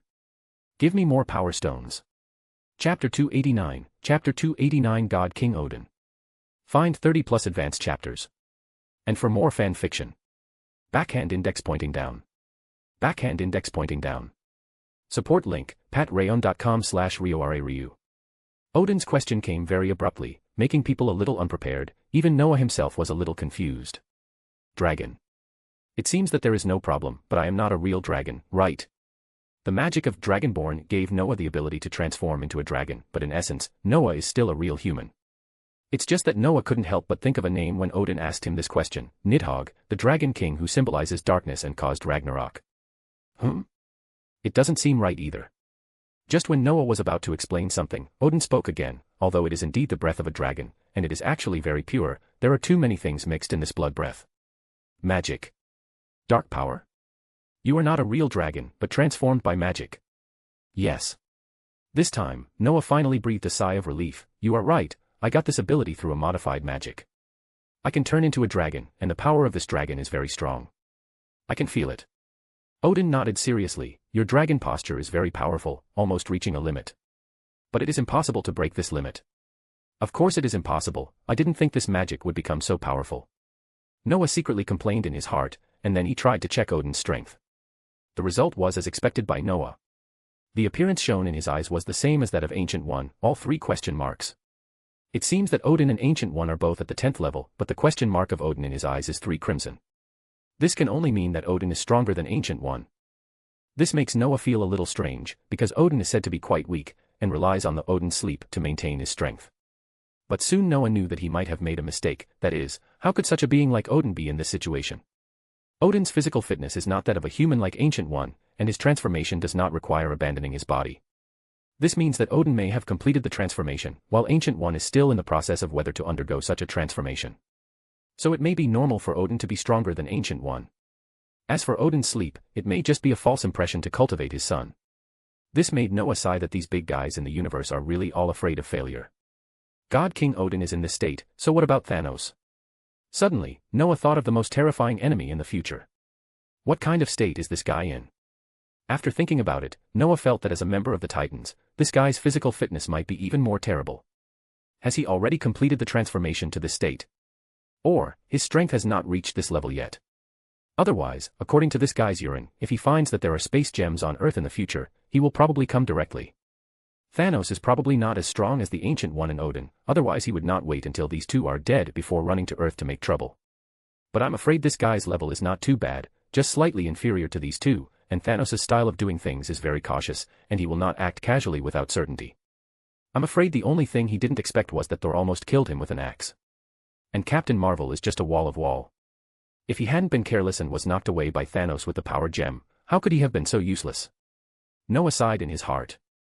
In just a moment, Noah had thought of a lot of things. I have to sigh that the magician's mental power and thinking ability are really strong. If I were an ordinary person, I would not be able to think of so many things in a moment. After thinking about these things clearly, Noah basically came to a conclusion, that is, if ranked by strength, the Ancient One should be level 10 and level 9, which is at the critical period of divinity transformation. And Odin should be level 10 and level 9, at the peak of divinity transformation, and may have completed this transformation and reached the level of God, that is, level 11. As for Thanos, it may be around level 10 and level 5, so he is not the opponent of the Ancient One, let alone Odin. That's why he didn't dare to come to Earth to cause trouble. He didn't dare to come until the Ancient One and Odin, one of them gave up their bodies and turned into gods and stopped taking care of things, and the other simply went on a travel. As for whether it is forbidden to take action after reaching the level of gods, Noah didn't know about this question. Because this is too far away for Noah, even if he guesses, he can only guess blindly. Even the strength of the Ancient One and Odin is Noah's own guess. However, Noah did know something from the comics, that is, this universe seems to have no rules prohibiting higher life from taking action against lower life. Noah remembered that it seemed that the members of the Celestials were doing various research themselves. Noah, is that so? Can you turn into a dragon and show me? As Noah's mind was working quickly, Odin's voice sounded again, speaking of which, I haven't seen a dragon for a long time. The last time I saw a dragon was when that group of guys migrated to the Earth, so I saw these guys, a group of greedy and arrogant guys, but very powerful. Ah, the dragons migrated to the Earth. Noah came back to his senses with a strange look on his face. It turned out that he guessed correctly that these dragons were really aliens. As for the fate of those greedy and arrogant guys mentioned by Odin, Noah didn't need to ask. Just look at the fate of the dragons now. With a sigh, Noah said, I'm sorry, Your Majesty Odin. I don't control my ability very well, because I portrayed this magic too perfectly at the beginning, which made it not so perfect when used now. Oh. Odin looked at Noah with his only eye with a strange look, and Noah seemed to feel a terrible power enveloping him. This power appeared very quickly and faded very quickly. In the blink of an eye, Odin nodded and said, so that's how it is. I understand. I have to say that your body is very strong and your potential is hard to ignore, but your power in human form is completely inferior to that of the dragon form, so it is very difficult to switch. Yes. Noah nodded honestly. This is the fact and the problem. Noah is looking for a solution. However, Noah was still a little surprised. Odin, this guy, actually directly detected the truest situation of his body through mental power or some other power. This is really a bit too scary, but fortunately, this guy should not be able to see through his own soul, right? Noah just thought of this question, and the system in Noah's mind gave Noah a very reassuring answer, that is, no. Your problem is not that troublesome. What you need is to make a switch for yourself. Through this switch to control the changes in your body, there is of course another key, that is how to make your body completely differentiated, just like your first change, which is also a key factor. Odin thought for a moment and gave Noah an answer directly. This made Noah feel very surprised, because he didn't expect Odin to be so easy to talk to and would help him directly. You know, this is the first time they met. Just when Noah was secretly wondering if he also had the protagonist halo, Odin continued to say, isn't it strange, why would I help you? Noah was a little embarrassed when his thoughts were guessed, but he still nodded, it's really a bit strange. Actually, this is not difficult to understand. You are a magician of Midgard, and you are also a disciple of Ancient One. Odin suddenly laughed and gave Noah a funny answer. Midgard magician. Well, according to Asgard, Midgard, that is, the Earth, is indeed under their jurisdiction. Although they have no intention of ruling directly and do not care whether you admit it or not, as long as you do not openly resist Asgard, they will not care about you at all. A magician under their jurisdiction is indeed one of Odin's own in his eyes. And Noah does not know what the relationship between the Ancient One and Odin is, but it can be seen that they have a good relationship and are good friends who appreciate each other's strength. Since Noah is a magician under their jurisdiction and a disciple of his good friend, it is natural for Odin to give him some care. And Odin is probably like the Ancient One, predicting what may happen in the future, and they are naturally willing to cultivate magicians like Noah. I think I understand. Noah nodded. In this case, Noah does not need to be hypocritical, thank you, Your Majesty Odin. Moreover, after all, he has gained some benefits and ideas, and he is the one who takes advantage, so Noah naturally does not need to think too much. Noah felt more relieved after taking a look at Ancient One, who nodded to him. Don't be so polite. I may need your help in the future. You are the most special person I have ever met. I hope you can give me a surprise in the future. Odin smiled indifferently. Go, I have prepared a room for you. Of course, someone will take you to the library later. If you have any questions, you can ask my soldiers. Of course, if you don't understand anything, you can also ask me. Thank you very much, Your Majesty Odin. Noah and the other two immediately bowed to Odin again, and then they followed a guard out. Until Noah and the other two completely entered Odin's temple, Ancient One slowly said, What do you think, Your Majesty? Don't be so polite, Ancient One. Odin smiled, Very good child, a genius magician. That's not what I meant, Your Majesty. Ancient One shook her head, and it was obvious that she was not very satisfied with this answer. Didn't I say that? Odin's expression remained unchanged. He is the most special person I have ever seen. Well, in fact, you don't need to ask me at all. Can't you see that you hold the time stone? It's because I can't see it that I'm not sure. That's a good thing, my friend. In fact, I want to say that the children's affairs should be left to the children. Didn't you think so before? I did think so before, but the future I saw before saw you running back to teach your son after your death. More bonus chapters. Every 200 power stones equals bonus chapter. Give me more power stones. Chapter 290, Chapter 290 Everything is planned. Find 30 plus advanced chapters. And for more fan fiction. Backhand index pointing down. Backhand index pointing down. Support link, patrayon.com/RioRaRyu. Following the Asgard guards all the way to the room arranged by Odin for them, Noah looked around and thought secretly. I have to say that the location Odin arranged for them is still very good. The manor with birds singing and flowers blooming has an artificial fountain, and it is said that this place is very close to the library. All this is great, but Noah has been thinking about what Odin said just now. The most special kind of person. What does this mean? To be honest, if the system hadn't been telling him that his identity as a time traveler hadn't been discovered, and that he had been with Ancient One for so long without any problems, maybe Noah really wanted to sneak back to Earth. This special definition really made Noah a little confused. Maybe he didn't exist in other parallel universes, but he suddenly appeared in this parallel universe. Noah really couldn't understand the thoughts of these big guys, but the only thing Noah could be sure of was that Odin had no ill will towards him. And even if there were some ideas, Noah could probably guess some of them. There are only two key points, one is Hela and the other is Thanos. Hela is the one who destroyed the entire Asgard, and Thanos is the one who directly reduced the population of Asgard by half. Anyway, they are not easy to mess with, but there is no way to solve them. Besides, maybe Odin is the same as Ancient One. Noah remembered that Ancient One said that Noah's future was unclear. Maybe it was because of this ambiguity that they felt that the appearance of Noah might change a lot of things. It is inevitable that the Ancient One and Odin know each other. It is nonsense to say that two powerful people from the same camp do not know each other. Facts have proved that Noah's idea is not wrong. Judging from the performance just now, the relationship between the two of them is very good. Otherwise, why would Odin agree to Noah and his friends to go to the library of Asgard to read books? Asgard's civilization is the top power in the universe. And Odin himself is also one of the top existences in the entire universe. Think about Hela, who swept across the entire Asgard as soon as she came out, but was suppressed by Odin. And Surtur, who could destroy Asgard by himself, could only find an inconspicuous place to hide and pretend to be dead when Odin sat on the throne. Such a person is not a kind and amiable old man next door. This guy has been fighting for countless tens of thousands of years. The blood on his hands can probably dye the entire galaxy red, right? Such a face is really thanks to the disciple of the Ancient One, otherwise, who would care about you, a genius born on Earth? Such an existence may have seen more geniuses than he has eaten. He has already completely ignored it, right? Shaking his head, Noah was too lazy to think about these questions. It is incredible that an Ancient One appeared on Earth and could be on par with him. Noah really doesn't think that this seemingly amiable old man will be as easy to fool as Thor. What are you thinking about? You didn't say a word all the way. After Noah and the other two came to their residence, led their guards to explain some precautions and left, Miss Heaven couldn't help but look at Noah and asked. She knew Noah very well, and she had been watching Noah's performance along the way. Nothing, just thinking about something else. Noah touched his head and explained casually. It's impossible to say that he was thinking about some messy things, right?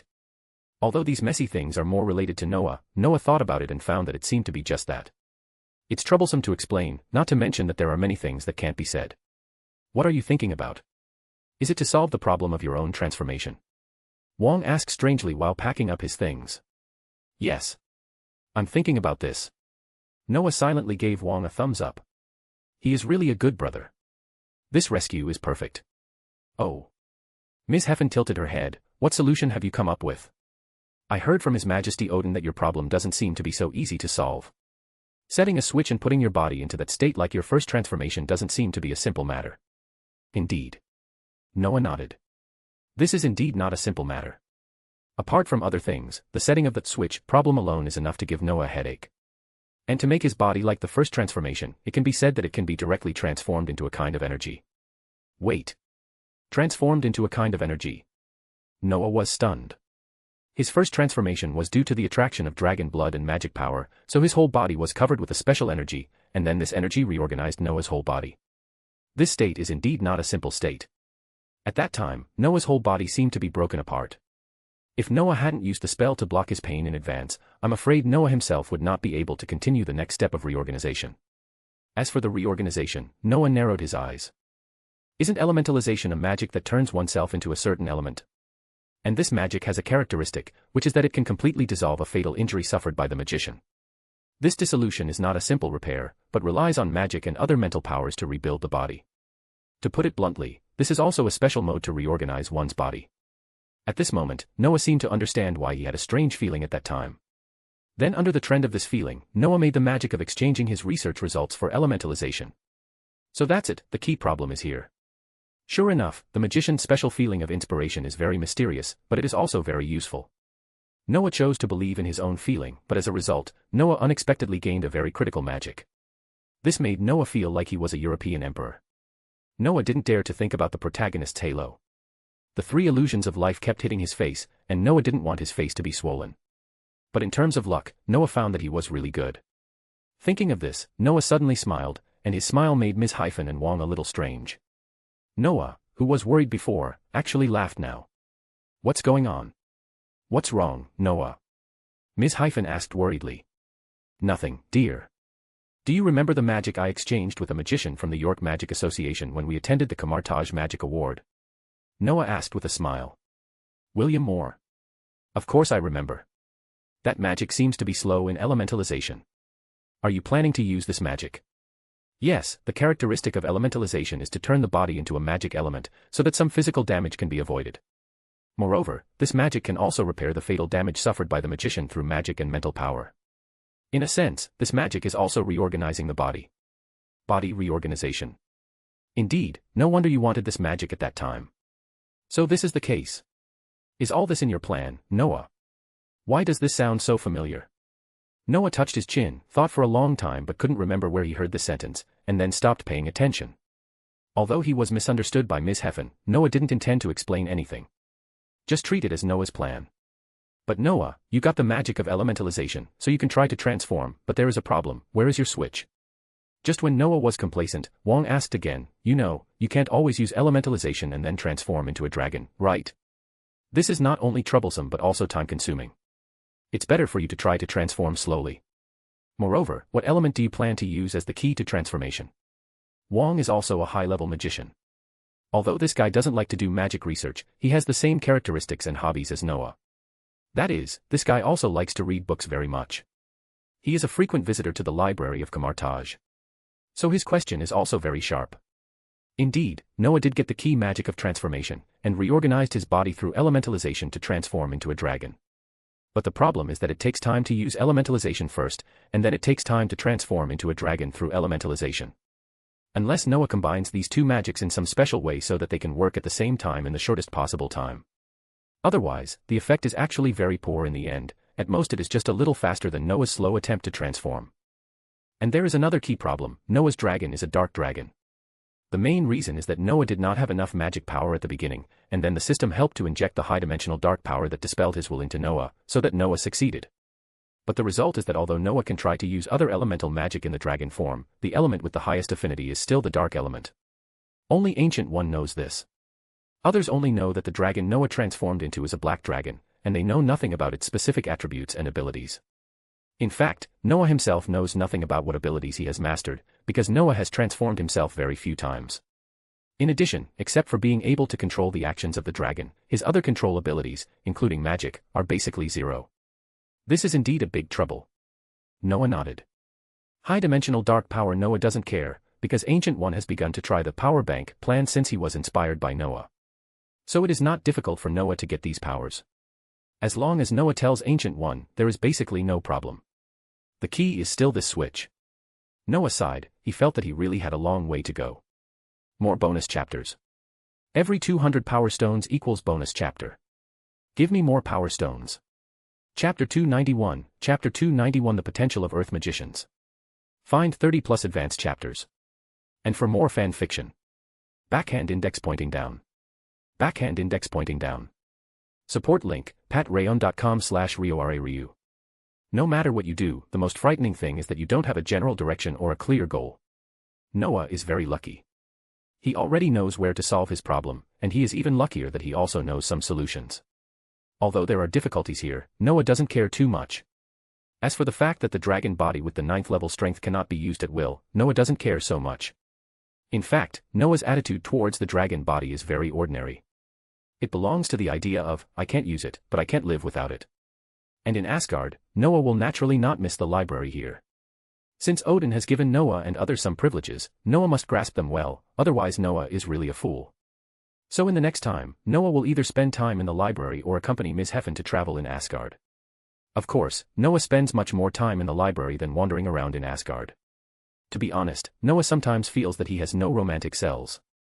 Because although Noah looks a little thin, he is actually very strong.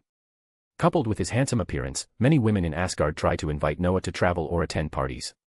Maybe it's out of curiosity, because Noah is a magician from Midgard, or maybe they are really interested in Noah and invite him.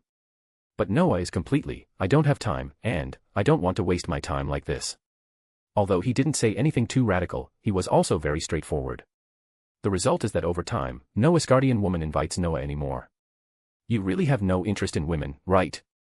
Ms. Heffen was shocked and puzzled after knowing that no one invited Noah anymore. Nonsense. How could I not be interested in women? I just know what my purpose is here, there is no need to waste time. Noah said righteously. In fact, Noah's mind was not like that. To be honest, Noah himself felt that he had missed something. God knows what went wrong with his brain at that time. He actually rejected all the invitations at once. The main reason was that Noah felt that it was unnecessary at that time. But when others really stopped inviting you, Noah felt depressed. As the saying goes, bitches are more hypocritical. Sometimes Noah felt that he was too hypocritical. But this was just a small matter after all. Noah regretted it for less than 10 minutes and then put it behind his mind. It must be said that the books in Asgard are indeed very rich, and the knowledge collected in them is very extensive. Whether it is magic knowledge, warrior knowledge, or various technological knowledge, Noah felt dizzy. There was even some knowledge from other civilizations in it. For example, the records of the frost giants, such as the records of the Kree who had dealt with Noah. Although Noah felt that these contents were useless, he still chose to record them in his system library. Among them, Noah read the knowledge about the Titans carefully. In addition, Noah also spent some time reading the various languages in the universe. Although Noah knew that there were translation tools in the universe, Noah felt that he seemed to have a better grasp of them. Of course, these are all other things Noah has mastered. Noah has also learned a lot of useful things. Although the magic of Asgard is not shown too much in the movie, I have to say that some of the magic here is really amazing. Noah sometimes has to sigh that the foundation of Asgard is really incredibly rich. Although in Noah's memory, only Loki is a magician, but this guy seems to prefer to be an assassin, and he is often beaten. But after looking through the magic collected in the library, Noah found that the magic contained in it is really diverse. For example, the sealing magic, which Noah has never seen in Hogwarts, and rarely seen in Camartage. And the elemental magic here is also recorded a lot, which can be said to include more than just the magic of the earth. Because many records of elemental magic here are not recorded in the language Noah is familiar with, which is why Noah tried to learn other civilized languages. What an amazing magic! It is impossible to learn all the elemental magic for the time being, but Noah doesn't care, he can take his time. However, the sealing magic aroused Noah's great interest, because this magic gave Noah some ideas, why not give it a try? But before trying, Noah decided to find his teacher first.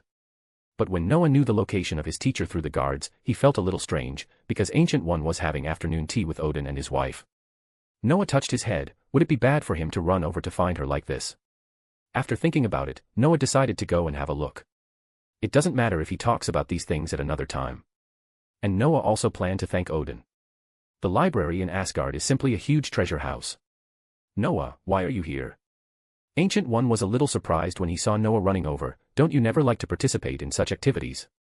I heard that many girls in Asgard invited you, but you refused. This Noah didn't expect Ancient One to be so gossipy. He rubbed his eyebrows in distress. It's not that I'm not interested. After all, I graduated from Ravenclaw, teacher. You didn't graduate. Ancient One smiled and shook his head. Gu-ee, is he your disciple? At this moment, a woman who looked very intellectual and elegant sitting next to Gu-ee suddenly asked. Yes, Frigga, that's my disciple. Ancient One nodded. It's amazing, he has reached this level at such a young age. Frigga sighed, but soon she laughed, but he doesn't seem to like ladies. Is there something wrong with your education? Noah raised his eyebrows. This woman is really. But soon, Noah sighed secretly in his heart. If I remember correctly, this lady named Frigga should be the queen of Asgard, the mother of Thor, and one of the most powerful people in Asgard. However, this queen is worthy of respect in every aspect. Noah remembers that this queen was killed by the cursed warrior Algrim who volunteered to become the last dark elf in order to save her son's girlfriend. It can be said to be very tragic. Of course, Algrim's end was not good either. He was killed by the angry Loki using the dark elf's weapons. This can be regarded as Loki's revenge for this queen. Noah even sometimes wondered if the unexpected departure of this queen led Odin to plan to visit the world of death. Maybe, because I have never taught him about this. Ancient One was not embarrassed and directly admitted that he did not teach him about this. However, Ancient One did not intend to dwell on this topic. She looked directly at Noah. Noah, you are not here to have afternoon tea with us, are you? Yes, teacher, and His Majesty the God King and the God Queen, good afternoon. Noah nodded honestly, and then handed a book in his hand to Ancient One. Teacher, please take a look at this book. Oh. Sealing magic.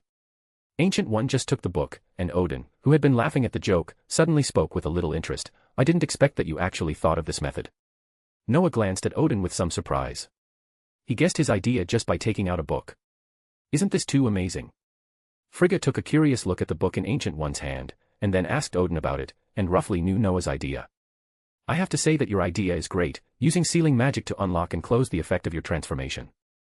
Odin's face was somewhat appreciative. However, the transformation into a dragon is a new creation. You must know that this is not the simple magic of the Animagus, which can be completed only by mental power. I think Noah should have a way. At this time, Ancient One also closed the book of sealing magic. Your Majesty Odin, do you know the magic of elementalization? Elementalization. Odin tilted his head. It means turning the whole body into magic elements. Yes. Ancient One nodded. On Earth, we held a Camartage Magic Award. The 10th award ceremony was just completed not long ago, and one of the candidate magics was the magic of elementalization. Turning the whole body into magic elements. Odin's one eye lit up. I have to say that the Midgard magicians are immeasurable in terms of creativity and imagination. It is really a genius idea. Thank you. Ancient One also smiled. As a magician on Earth, Ancient One naturally hopes that the magicians on Earth will develop better and better. Although the overall strength of the magicians on Earth cannot be compared with Asgard, Ancient One believes that all this will continue to narrow. As for surpassing, unless something terrible happens, Ancient One himself feels that it may be difficult. Okay, kid, your idea is great, and I think you can succeed. Odin looked at Noah at this time. So, if you have any ideas, you can put them forward, maybe we can help you. Noah's eyes lit up when he heard Odin's promise. You know, Odin is a top-level strongman, even if he basically won't take action now. As for Frigga, she is also a magician above the 8th level, not to mention her own teacher. With these people to help, Noah can indeed save a lot of trouble. After thinking for a while, Noah proposed his first idea. Thank you, Your Majesty Odin, maybe I really need your help.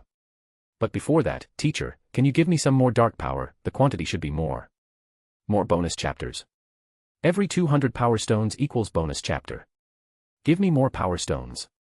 Chapter 292, Chapter 292 Odin's Plan. Find 30 plus advanced chapters. And for more fan fiction. Backhand index pointing down. Backhand index pointing down.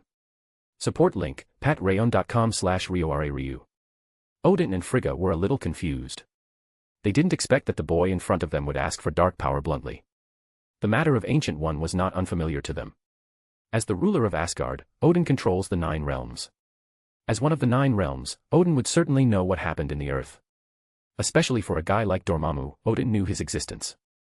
Ancient One is an exception. In Odin's eyes, the existence of Ancient One is simply an unrepeatable existence. Because the experience of Ancient One was too bizarre, and her determination also moved Odin. Otherwise, as the king of gods, how could Odin have a deep friendship with Ancient One? It's because Odin recognized the Ancient One. Otherwise, before the Ancient One rose up, Odin would have had plenty of opportunities to kill this guy who had come into contact with the dark power in advance. But what made Odin incredible now was that you could resist the dark power, but could your disciple? Odin certainly knew that the posture of Noah's dragon contained the power of darkness. He thought at the time that the reason why Noah could change so successfully was that the Ancient One helped Noah. This made Odin a little regretful, because after the Ancient One let others know the composition of his power, it was basically equivalent to making a decision. This decision was to cultivate a new supreme sorcerer, and then choose to get rid of the limitations of the body and completely enter a new level of life. This can be said to be a kind of sadness for ordinary humans, because the physical fitness of ordinary humans cannot reach the point of complete transformation. Once they transform, it may take a long time to stabilize their situation. Asgardians are different. Their natural physical fitness is very terrible, so Odin and others do not need to give up their bodies during the transformation process. Have you made a decision, Ancient One? After a long while, Odin looked at Ancient One with a puzzled look on his face. Although he is indeed a very good magician, your decision seems to be a little too early. He is indeed the object of my training, but you seem to have misunderstood something. Ancient One looked at the puzzled look of the God King and God Queen, and immediately knew what they were thinking. This made Ancient One a little amused, as if he had not yet completely decided to transform. Oh. Odin was stunned. Then why did you tell him? And the dark power in his body, was it injected by himself? That's right, Your Majesty Odin. Ancient One nodded with a smile. His magic was studied by him and his research team together. I just gave some suggestions. From beginning to end, I never helped him personally. Then what's going on? Did you still give him these powers?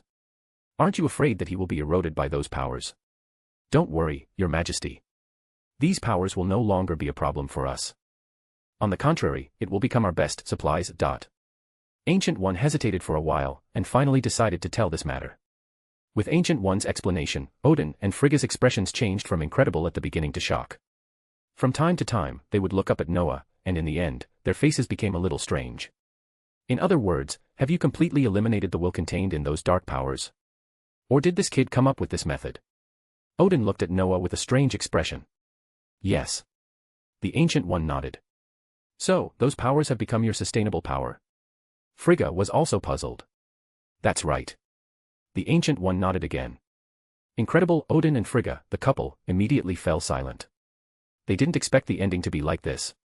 Even if Odin faced Dormammu, although he didn't think there was any problem, it was enough trouble. Because Dormammu was not in this dimensional space, he was not like the Ancient One who specialized in space magic, so if he wanted to make trouble for Dormammu, he could only enter the Dark World. In that world, Dormammu is invincible. If Dormammu comes over, he will probably be beaten badly by himself or the Ancient One, but there is really nothing we can do if this guy doesn't come out. Even though Dormammu conquers other dimensions, he always comes with the dark dimension space. But now, such a troublesome and difficult enemy has become someone else's sustainable power supply. This makes Odin have to sigh at the boldness of this group of Earth magicians, and their creativity is really incredible. It is true that Asgard is the overlord of the universe, but Asgard also has its own fatal flaws. Although there are very few magicians on Earth who can enter the high level, there are many high-level warriors in Asgard. But the magicians on Earth have unimaginable motivation to study and challenge, and are willing to use their not-so-long years to toss. So although the magic civilization on Earth is not powerful in Odin's eyes, it is also brilliant enough. Asgardians lack motivation, and even seem to have no motivation to reproduce. Because the long years have made him feel that descendants are dispensable, which has also caused the population of Asgard to be really small. But look at the Earth, let alone ordinary people, those magicians have retained the habit of reproducing. This also prevents the magic world on Earth from being as stagnant as Asgard. Although those magicians are not very good, it is hard to say that there will be a powerful character among their descendants. For example, this kid in front of him, how old is this kid? Anyway, in Odin's eyes, this kid is no different from a tadpole, but such a small tadpole is already so powerful. Seeing this kid and thinking about his son, Odin suddenly felt a headache. Thor, this guy, does have unlimited potential, but the key problem is that this guy is thousands of years old, and he is still so virtuous. To be honest, Odin himself didn't know how old Thor was, but at least compared to this kid in front of him, Odin felt that there was a big gap between Thor and this kid. In terms of current strength, Thor is definitely not the opponent of this kid in front of him. And in terms of maturity, I'm afraid he can't compare. The only thing that can be compared is that Thor's love for fighting is similar to this kid's exploration of magic, right? Maybe, it's time to let Thor go to Midgard. Odin silently made a decision, that is, Thor can't go on like this. You know, it was because Thor suddenly ran away to cause trouble that Asgard's defense was empty, which allowed the Kree to run in. And Odin suddenly had a feeling that this kid in front of him might be able to help Thor. Odin's mind was spinning fast, and he had basically figured out these things. He also spoke at this time, if that's the case, then kid, I think I can help you. Ah. Noah was stunned. He didn't understand what Odin meant. I know your problem. It's actually not a very difficult problem. Odin ignored Noah's doubts and continued, set the switch of the sealing magic to trigger the elementalization and your transformation magic to be carried out and closed at the same time. There are some sequences here. I can help you figure it out. Noah looked at Odin dumbfounded. Not only Noah, but also the Ancient One looked at Odin in disbelief, even Frigga was almost the same. They didn't understand what Odin meant, but they didn't say anything. Obviously, this occasion was not suitable. Odin didn't care about that and continued, of course, the most important problem is the dark element. I was worried that you couldn't solve the will inside, but now it seems that this is not a problem. Then when the elementalization is triggered, I have a way to make the elementalization directly become the power of the dark element. I think it will be easier for you to transform, right? Yes, Your Majesty. Noah nodded woodenly. He was confused by Odin. Very good, then give me these two magics. I think it will only take a few days for you to get your new magic. Odin smiled a little. He has always been decisive in doing things. Okay, Your Majesty. Although Noah didn't understand why Odin suddenly did this, Noah felt that in his eyes, a small shrimp like him might not be able to stir up too many waves. So Noah simply handed over his magic to Odin, but after handing it over, Noah couldn't help but say, "Thank you, Your Majesty, if you need anything, I can do it." You can do it. Odin didn't wait for Noah to finish, and he spoke directly. I know you are a little confused now, but I do need a favor in the future, maybe in the near future. But don't worry, it won't exceed your ability. You are the disciple of my good friend, would I lie to you? Of course, I understand, Your Majesty. Noah's mouth twitched, and after glancing at the Ancient One who was also thinking hard, he knew that the Ancient One might not understand Odin's approach. In this case, Noah thought it was better not to think about it so much. Anyway, he had the Ancient One as his teacher, and Noah felt that he would not suffer a loss to a large extent. As for what Odin wanted him to help with, Noah could only go back and slowly explore it himself. In that case, I won't disturb Your Majesty, the Queen of Gods, and the teacher's afternoon tea time. I'll go back first. Since the purpose has not been achieved, and the gains are unimaginable, Noah does not plan to stay here any longer. Of course, no need to be so polite, Noah, please. Odin nodded and made a gesture of invitation. Noah was not vague, and turned around and left this beautiful place. It was not until Noah left completely that Ancient One frowned and asked, Your Majesty Odin, do you have any plans? More bonus chapters. Every 200 power stones equals bonus chapter. Give me more power stones. Chapter 293, Chapter 293. A man's romance is explosive. Find 30 plus advanced chapters. And for more fan fiction. Backhand index pointing down. Backhand index pointing down. Support link, patreon.com/RioRaRyu. Plans. Odin smiled bitterly, indeed, there are some plans. Don't worry, there will be no problems with the supreme wizard you trained. Ancient One nodded, and did not deny Odin's statement, but Ancient One was still a little confused. If there is any problem, maybe I can help you. I think we all know the current level of my disciples. No, as an elder, you really can't help. Odin sighed. Ancient One really couldn't help much, the only thing he could do was to not care about this matter in the future. Odin thought about it and decided to say hello to Ancient One first, so as to avoid some bad situations, such as sending the person he sent to Earth back. Ancient One, at some point in the future, I might send my child to Earth. I know that, I've seen it. No, of course I know you can see it, what I mean is, don't let your disciples send him back easily, and it's best to let them have a good contact. Good contact. Ancient One was stunned, and she suddenly seemed to understand something. Odin has only two children, one is Thor, the god of thunder, and the other is Loki, the god of fraud. These two guys are not easy to worry about. Odin planned to let them come to Earth, so if he didn't stop the magicians of Camartage from contacting them, they might be caught as soon as they came down. The Ancient One had already seen what the two little guys did after they came down. Although it was a mess, it didn't matter. So the Ancient One didn't plan to stop them, and even warned all the magicians in Camartage and even on Earth not to interfere with this matter. Because this matter was Odin's family affair, Odin threw Thor here for the purpose of giving Thor an experience. The Ancient One would naturally not refuse such a thing, but now, Odin actually let his disciples contact them. This made the Ancient One a little bit amused, and she knew Noah's temper very well. If they came into contact, if the brothers Thor and Loki angered Noah, they might be beaten up. This is no joke. Although Noah looks honest, his performance in Hogwarts shows that he is not particularly obedient. And there is another key issue, that is, once these two people come into contact with Noah, who is uncertain and unpredictable, their future will become unclear. Ancient One is not sure whether this is a good thing, especially since this is Odin's child. Your Majesty, you know that Noah is an unpredictable person. Ancient One hesitated. If your child comes into contact with him, the future of both of them will probably become vague, or even unpredictable. Of course I know. Odin nodded. That's why I said, he is the most special kind of person, but I want to ask you, what is the character of this child?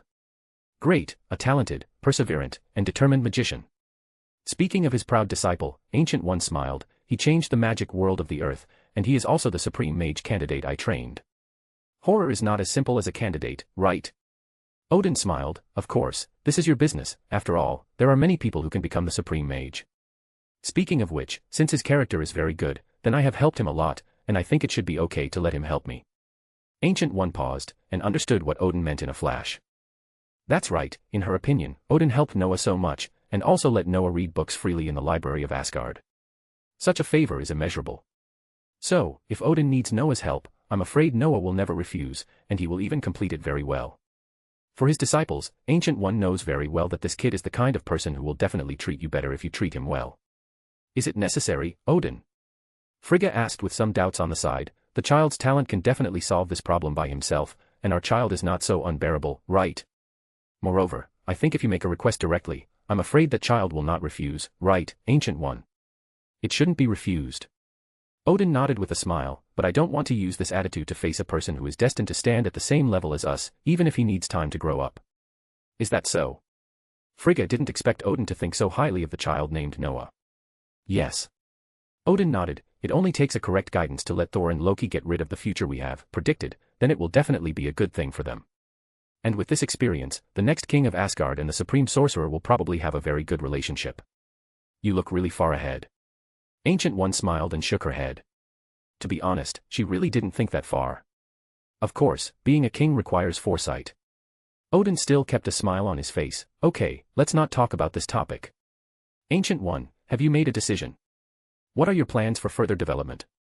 Not yet, and I haven't made a decision on the next Supreme Sorcerer. Ancient One sighed. I think I have to wait a little longer until I witness the real growth of this child.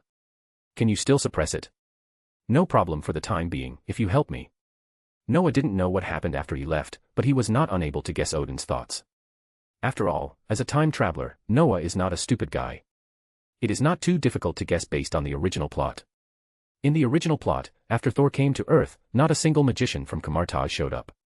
You should know that this is completely different from the way Strange handled it when Thor and Loki went to Earth to find Odin. But Noah doesn't know what Odin thinks of him, nor does he know what Odin wants him to do.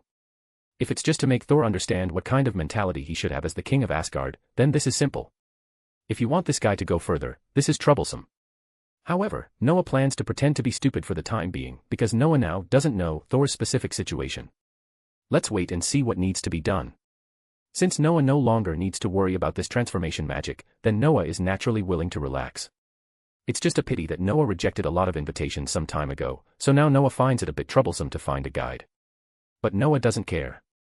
Even if he drags Miss Heaven to wander around or accompanies the king to experiment with other messy magic, he feels good. Odin is also very kind to Noah and his people. In addition to giving them spacious rooms and opening the library, he also allows Noah and his people to go to the Asgard Warriors arena to kill time. Although Noah is not very interested in dueling with those who only wear shorts and have muscles like buttered bread in the arena, who like to solve problems with fists. But sometimes there are Asgard magicians in the arena, which allows Noah to actually observe the effect of Asgard magic. MS. Heffen has a similar view on such duels as Noah, and compared to Noah's lack of interest, she has no interest at all. After watching it once, she had no interest in coming again, and it must be said that Miss Heffen's social skills were indeed a bit exaggerated. After she met Frigga by chance one time, the two of them seemed to become good friends. This was something Noah had never expected, but Noah was also very happy about it. As the Queen of Gods, Frigga's magic level was very high, and even Loki was taught by her. Although Loki didn't know why he was going astray, it is undeniable that Frigga was indeed a powerful magician.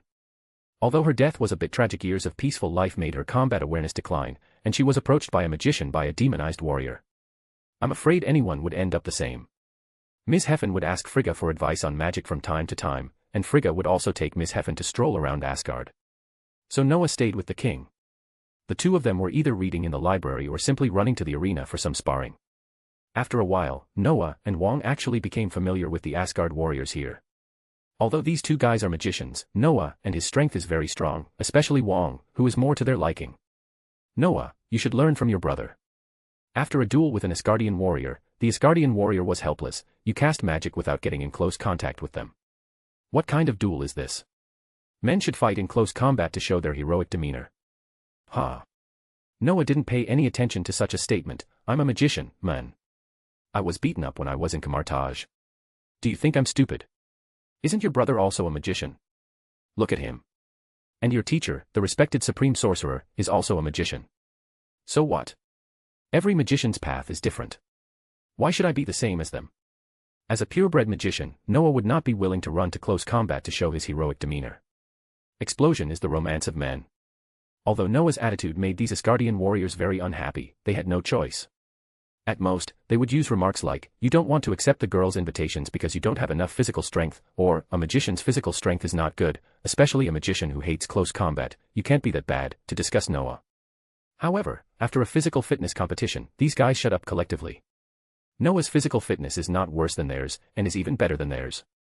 Such days are very leisurely, until Odin sent the magic he and the Ancient One mage improved to Noah. More bonus chapters. Every 200 power stones equals bonus chapter. Give me more power stones. Chapter 294, Chapter 294. Dig out your eyes first. Find 30 plus advanced chapters. And for more fan fiction. Backhand index pointing down. Backhand index pointing down. Support link, patreon.com/RioRaRyu. Odin's efficiency is really fast. But imagine that he is originally a cosmic overlord, and with the help of the Ancient One Mage and Frigga, this improved new magic will be delivered to Noah so quickly. To be honest, this magic really surprised Noah. This new magic actually perfectly combines the two magics of sealing magic and dragonborn. The most important thing is that this thing also sets the order of the two magics. If you master it perfectly, there will be almost no delay. No matter what kind of magic it is, as long as it is combined together, there will be a sequence. With such a sequence, there must be a casting process, which will cause some stagnation in magic, which is the so-called delay.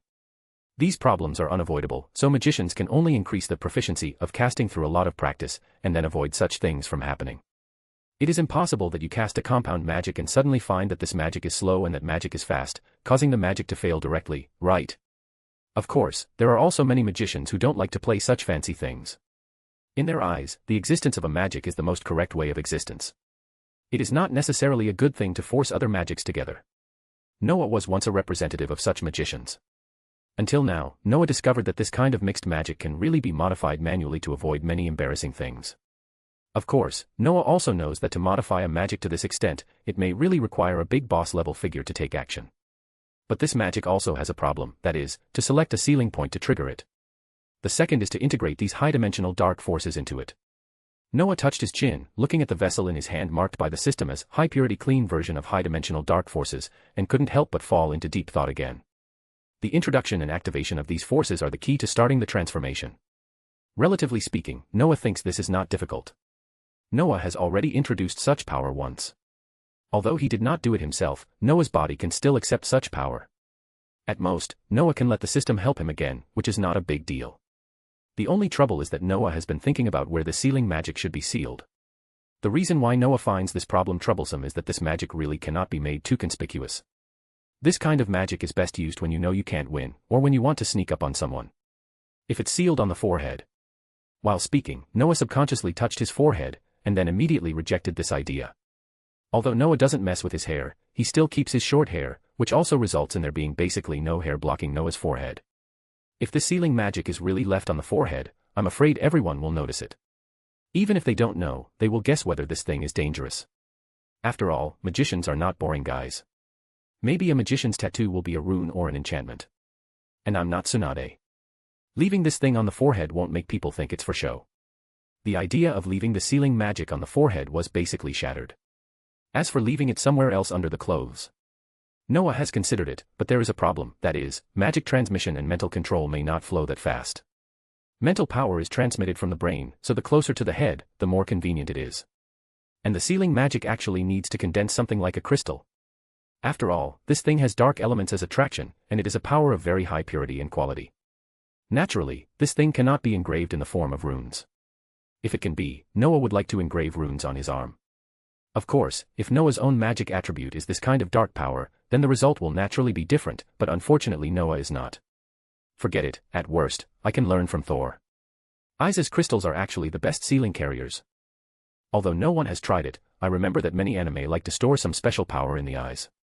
After Thor was blinded in one eye by his sister Hela, his blue eyes turned into heterochromatic eyes. Although there is no power in this guy's eyes, Noah also thinks he can consider it with the precedent of Thor. At worst, wear an eye patch or something. Anyway, there are many people wearing eye patches in this world. For example, Fury, that guy, wears an eye patch, right? And Odin too. If nothing works, I'll get one too. Noah's face turned grim and he made a decision. If nothing works, I'll put an iron hook on my hand, and then get a boat. Maybe I can even pretend to be a pirate. Now that he has made this decision, the rest of what Noah has to do is clearer. Although the word easy has nothing to do with Noah, at least Noah knows what he should do and how to do it, so sooner or later Noah will find a way to solve this problem. Noah didn't expect to get this magic done in a short time. After all, it is very troublesome to store this sealing magic in the eyes. One day, Noah told this idea to the Ancient One and the god King Odin, but they were all a little surprised. Do you mean, you plan to seal this magic in your eyes? Odin asked with some surprise. That's right. Noah nodded. In this case, you may become a one-eyed dragon like me, kid. Well, if it doesn't work, try to make another eye. Or, pay attention when you meet an enemy. Noah couldn't say that your son Thor almost wore an eye patch like you, right? If it weren't for the help of Rocket Raccoon, Thor might really wear an eye patch. In addition, this guy will follow Star-Lord to travel the Sea of Stars in the future, and he really feels like a pirate. Although it's a bit risky, it has to be said that the eye is indeed the best crystal to seal. At least by doing this, you don't need to condense a crystal to store power.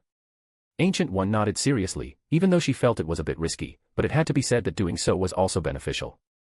And as an important organ of the human body, no matter how you look at it, its delay will be much lower than condensing crystals in other parts of the body to store these powers. As for the danger, wouldn't it be better to just take off the eyes? Besides, there is no magic without danger. Even the simplest tricks, such as the magician's hand, can have various problems, so this is not a problem at all. And with the Ancient One and the god King Odin here, if Noah is in danger and dies accidentally, I'm afraid the Ancient One and the others will think that they are not qualified. Yes, I think so too.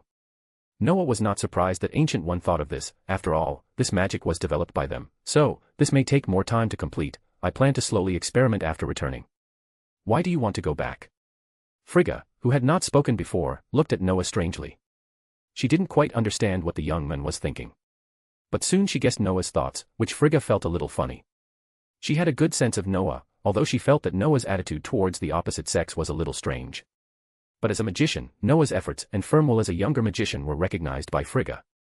And Frigga also knew Odin's thoughts. If nothing unexpected happened, the little guy in front of her would be a great help to her children. Although there was some transaction involved, Frigga also recognized Noah's future. The future Asgard god king and the future supreme mage were good friends, which Frigga felt was necessary. Since he had a good impression of the child and recognized his future, it was only natural for him to do something to help the younger generation. Ah. What do you mean? Noah didn't know what the Queen of Gods was thinking. Noah knew too little about the Queen of Gods. Frigga meant that there was no need to go back and mess around. Odin smiled and shook his head. He thought it was okay for Frigga to do this. If you mess around by yourself, you might really become a one-eyed dragon. Since I, Frigga and your teacher are here, isn't it natural for an elder to help you? As an elder? Noah raised his eyebrows. If he still couldn't understand what Odin and the others meant, Noah felt that he might really have to give up. This favor was really a bit too big. Noah felt a little flattered. To be honest, Noah was a little panicked. Such a big benefit was given to him, but he didn't know what to do specifically. This made Noah feel a little uncomfortable. Noah tried to secretly glance at his teacher, but found that his teacher seemed to be completely unconcerned. This made Noah not know what to do. After thinking for a while, Noah immediately made a decision, that is, to accept this kindness. Although it is not a free benefit, Noah thinks there should be no big problem, right? After all, his teacher did not express any opinion, and her calm appearance made it impossible to figure out what she was thinking. However, since he accepted such kindness, Noah would naturally treat the unfortunate Asgard crown prince well in the future. And in the meantime, Noah must also discuss with Ancient One to find out what is going on. Thank you, Your Majesty the God King and Queen. I think with the help of you and my teacher, I will not encounter any accidents. Since he had thought it through, Noah no longer hesitated. Very good, then let's start now. Odin's approach was more decisive than Noah imagined, and he had no intention of wasting time at all. Now? Noah asked in surprise. Yes, now, otherwise when are you going to wait? Okay, Your Majesty, what do I need to do? Dig out the eye you are going to use as a seal first. More bonus chapters. Every 200 power stones equals bonus chapter. Give me more power stones. Chapter 295, Chapter 295 Special Noah. Find 30 plus advanced chapters. And for more fan fiction. Backhand index pointing down. Backhand index pointing down. Support link, patreon.com/RioRaRyu. Noah looked at his one azure eye in the mirror, and the other one was scarlet, and couldn't help but sigh. To be honest, he looked a little weird like this. Inexplicably, Noah always felt that he was a villain, because that red eye gave people a sense of ominousness, especially in this eye. There was a faint black power flowing. If these black powers did not look like gauze mist, instead of gathering together to form a comma, Noah would have thought that he had made a Sharingan. This new eye was made by Noah himself with the help of King Odin and Master Ancient One. Because he had to be familiar with the operation and use of this magic, the sealing actually needed Noah to do it himself. What the Ancient One and King Odin had to do was to protect Noah from possible accidents in the process and guide Noah. As the inventors of this magic, the two of them had absolute confidence and they were very familiar with this magic. As for Noah, except for the extreme pain of having his eyeballs dug out, everything else was fine. By the way, when Noah imitated the Uchiha and Thor's behavior and stuffed his eyeballs back, the experience was also quite bad. But what surprised Noah was that his physical fitness was amazing. When Noah stuffed back the eyeball that had been taken out for at least half a month, he felt his neurons automatically connected to the eyeball within a few seconds. Then in a very short time, Noah recovered his vision. Although it may be due to my eyes, it was completely restored in a few seconds. Such a result is unimaginable. It is indeed a little unimaginable, but when Noah thought that his physical fitness was the same as Captain Marvel's biggest wall, he thought it was natural. Noah, who had recovered his vision, also began to try to use his new eyes, but the initial attempt was not smooth. Although the eyes are his own, and the vision has recovered very well. But after all, this eyeball has added ingredients, and the magic power that is overflowing all the time is enough to make people annoyed. And one thing that made Noah a little unhappy was that no matter what he looked at in his eyeball, it was red. This color was like his own pupil, which made Noah feel a little uncomfortable. When Noah told Master Ancient One and King Odin about his feelings, they both felt a little strange, because in their opinion, such a thing was impossible. Maybe you haven't been able to properly master the power of this eye yet. The Ancient One said uncertainly, and Odin nodded in agreement with the Ancient One's theory. Noah had no choice but to accept this result, so he had to spend a lot of time to adapt to master these new powers. By the way, Noah also began to try to control the overflow of these powers. Noah didn't want to be regarded as the final boss. In the end, Noah spent nearly half a year to finally control this eyeball. Although the pupil still looked scarlet, it had returned to normal in Noah's sight. And Noah could also successfully change his body through the sealing magic in this eyeball. This feeling is like I am a real dragon. After successful experiences again and again, Noah couldn't help but have such thoughts. There is no way. Noah's human body is really not as strong as the dragon. The two stages seem to have little difference, but the gap is almost as big as a galaxy. Moreover, mythical creatures are not comparable to humans, and such a gap is pulled to an extreme level. However, Noah can still clearly distinguish what kind of creature he is. He is a human, a real human. I have to say, your dragon posture is really evil and frightening. Odin couldn't help but sigh after watching Noah transform into a dragon. Noah is basically immune to such size. Because God knows why, Noah's appearance as a dragon is actually the same as that damn Neltharion. Of course, the size cannot be compared with the real Neltharion for the time being, but the most important thing is that they look the same. Calculating the time, Noah and his party have been visiting Asgard for nearly a year. Although Noah was not very clear about the purpose of Ancient One coming to Asgard, he not only solved an important problem of physical changes, but also browsed the library of Asgard. This was a rare opportunity for Noah, and he would go to compete with the warriors of Asgard whenever he had time. To be honest, Noah liked such days very much, but Noah also knew that such comfortable days might not last long, because Ancient One had already said hello to Noah and prepared to leave Asgard. "Teacher, what are you doing here?" One day when he seemed to have nothing to do, Noah couldn't help but find Ancient One. To be honest, Noah was indeed a little curious. Although visiting Asgard was all good, Noah was also a little unsure of his teacher's purpose. Of course, what Noah was most concerned about was not the purpose of Ancient One's coming here, because Ancient One might not say it. What Noah cares about most is the sudden care of Odin, especially since Odin once said that he would need a favor from him in the future. Although Noah guessed something, he was not sure. To be honest, Noah was most worried that Odin wanted him to help Thor to deal with Hela, who returned to Asgard. Damn Hela, this woman's power will be infinitely improved after returning to Asgard. Unless Asgard is destroyed directly with such a strange ability, or she has the strength of Odin, this woman is simply a trouble. Noah doesn't think he will be able to deal with it in the future. I came here for my own business. I'm not going to tell you about it for now, Noah. Ancient One Mage smiled and shook his head, and I feel that you don't want to know my business that much, right? I guess so. Noah touched his head. Actually, what I care about most is the one who needs my help in the future. Teacher, do you know anything? I do know something. Ancient One Mage nodded, but soon she fell into thought. Noah knew that this was Ancient One Mage considering whether to tell him about it, or how much he could tell him. Things in the future can indeed be changed, but what needs to be changed are some tragic things, not some beneficial things. I can tell you something. Ancient One Mage didn't let Noah wait too long. She organized her words and said, "You know that His Majesty Odin has 2 sons, right?" "Of course I know, Thor the god of thunder and Loki the god of fraud." Noah nodded, thinking to himself that it was indeed the same as he guessed. These 2 naughty kids are not easy to worry about. One is a brother control, and the other is always thinking about how to cheat his brother. But I have to say that the relationship between the 2 of them is still okay, except that Loki was a little upset after knowing his true identity and caused some trouble.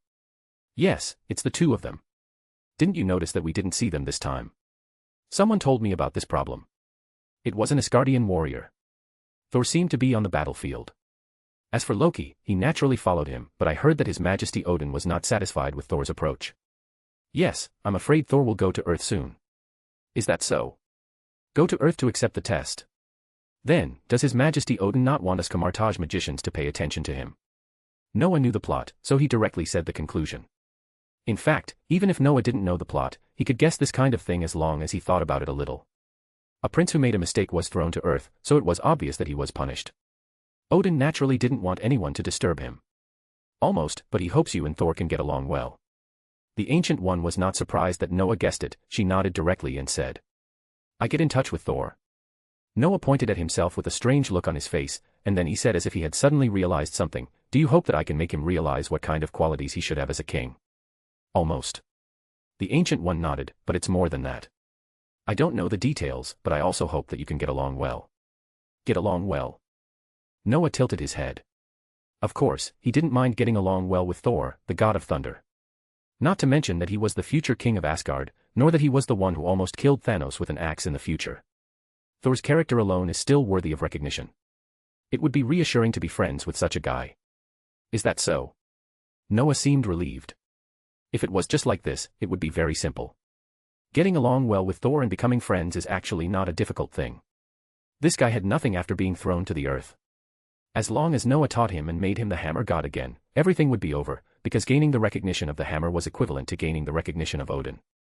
If Thor regained the recognition of Odin, he would naturally be able to restore his strength and find back what he had lost. In this case, it would be easy for Noah to gain the friendship of this guy. He didn't need any plan. He just had to wait with peace of mind. Just when Noah was secretly proud of himself, the Ancient One said again, "Besides that, I hope you can do something in advance." Do something in advance? Noah was stunned for a moment. He didn't understand what the Ancient One meant by this sentence. Thor has infinite potential, but he doesn't know what his potential is. He has gone astray. When you meet him, maybe you will understand. I hope you can guide him well, not only to accept the test, but also to let him know who he is. Don't make such an expression, Noah. I believe you. I believe you will understand when you meet him. You know, you are the most special kind of person. More bonus chapters. Every 200 power stones equals bonus chapter. Give me more power stones. Chapter 296, Chapter 296 Gifted Mutants. Find 30 plus advanced chapters. And for more fan fiction. Backhand index pointing down. Backhand index pointing down. Support link, patrayon.com/RioRaRyu. I can understand that there is a ghost. Noah felt bitter. Master Ancient One was too confident in himself, right? Noah himself was not sure. If he had not traveled through time and knew a lot of things in advance, he could see that Thor had a ghost problem. Wouldn't it be good to be a hammer god? But Noah had no choice at this point. He could only think of a way to take it one step at a time. Finding a way to activate Thor's true power of thunder and transform him from a hammer god into a true thunder god is not difficult, but it is certainly not easy. The simplest way is to simply destroy Thor's hammer, just like Hela. And while beating Thor, he also had to constantly attack him mentally. In simple terms, he beat him violently while talking in his ear. This is the simplest and most effective method. However, Noah felt that he could not crush Thor's hammer directly like Hela. Noah did not know how strong Hela was, but he knew that this woman was definitely not a simple person. Forget it, let's take it one step at a time. Noah, who really couldn't think of any good ideas, could only put this matter aside. Noah was not worried about the hammer god who did not master the power of Thor. Noah had many ways to teach Thor a lesson, but as for Thor who really mastered his own power, Noah felt that this might be more troublesome, and even if he turned into a dragon, he might not be able to do it. After all, it was the existence that almost killed Thanos in seconds. As a magician, Noah was unwilling to get close to such a reckless man. Just look at Frigga's end.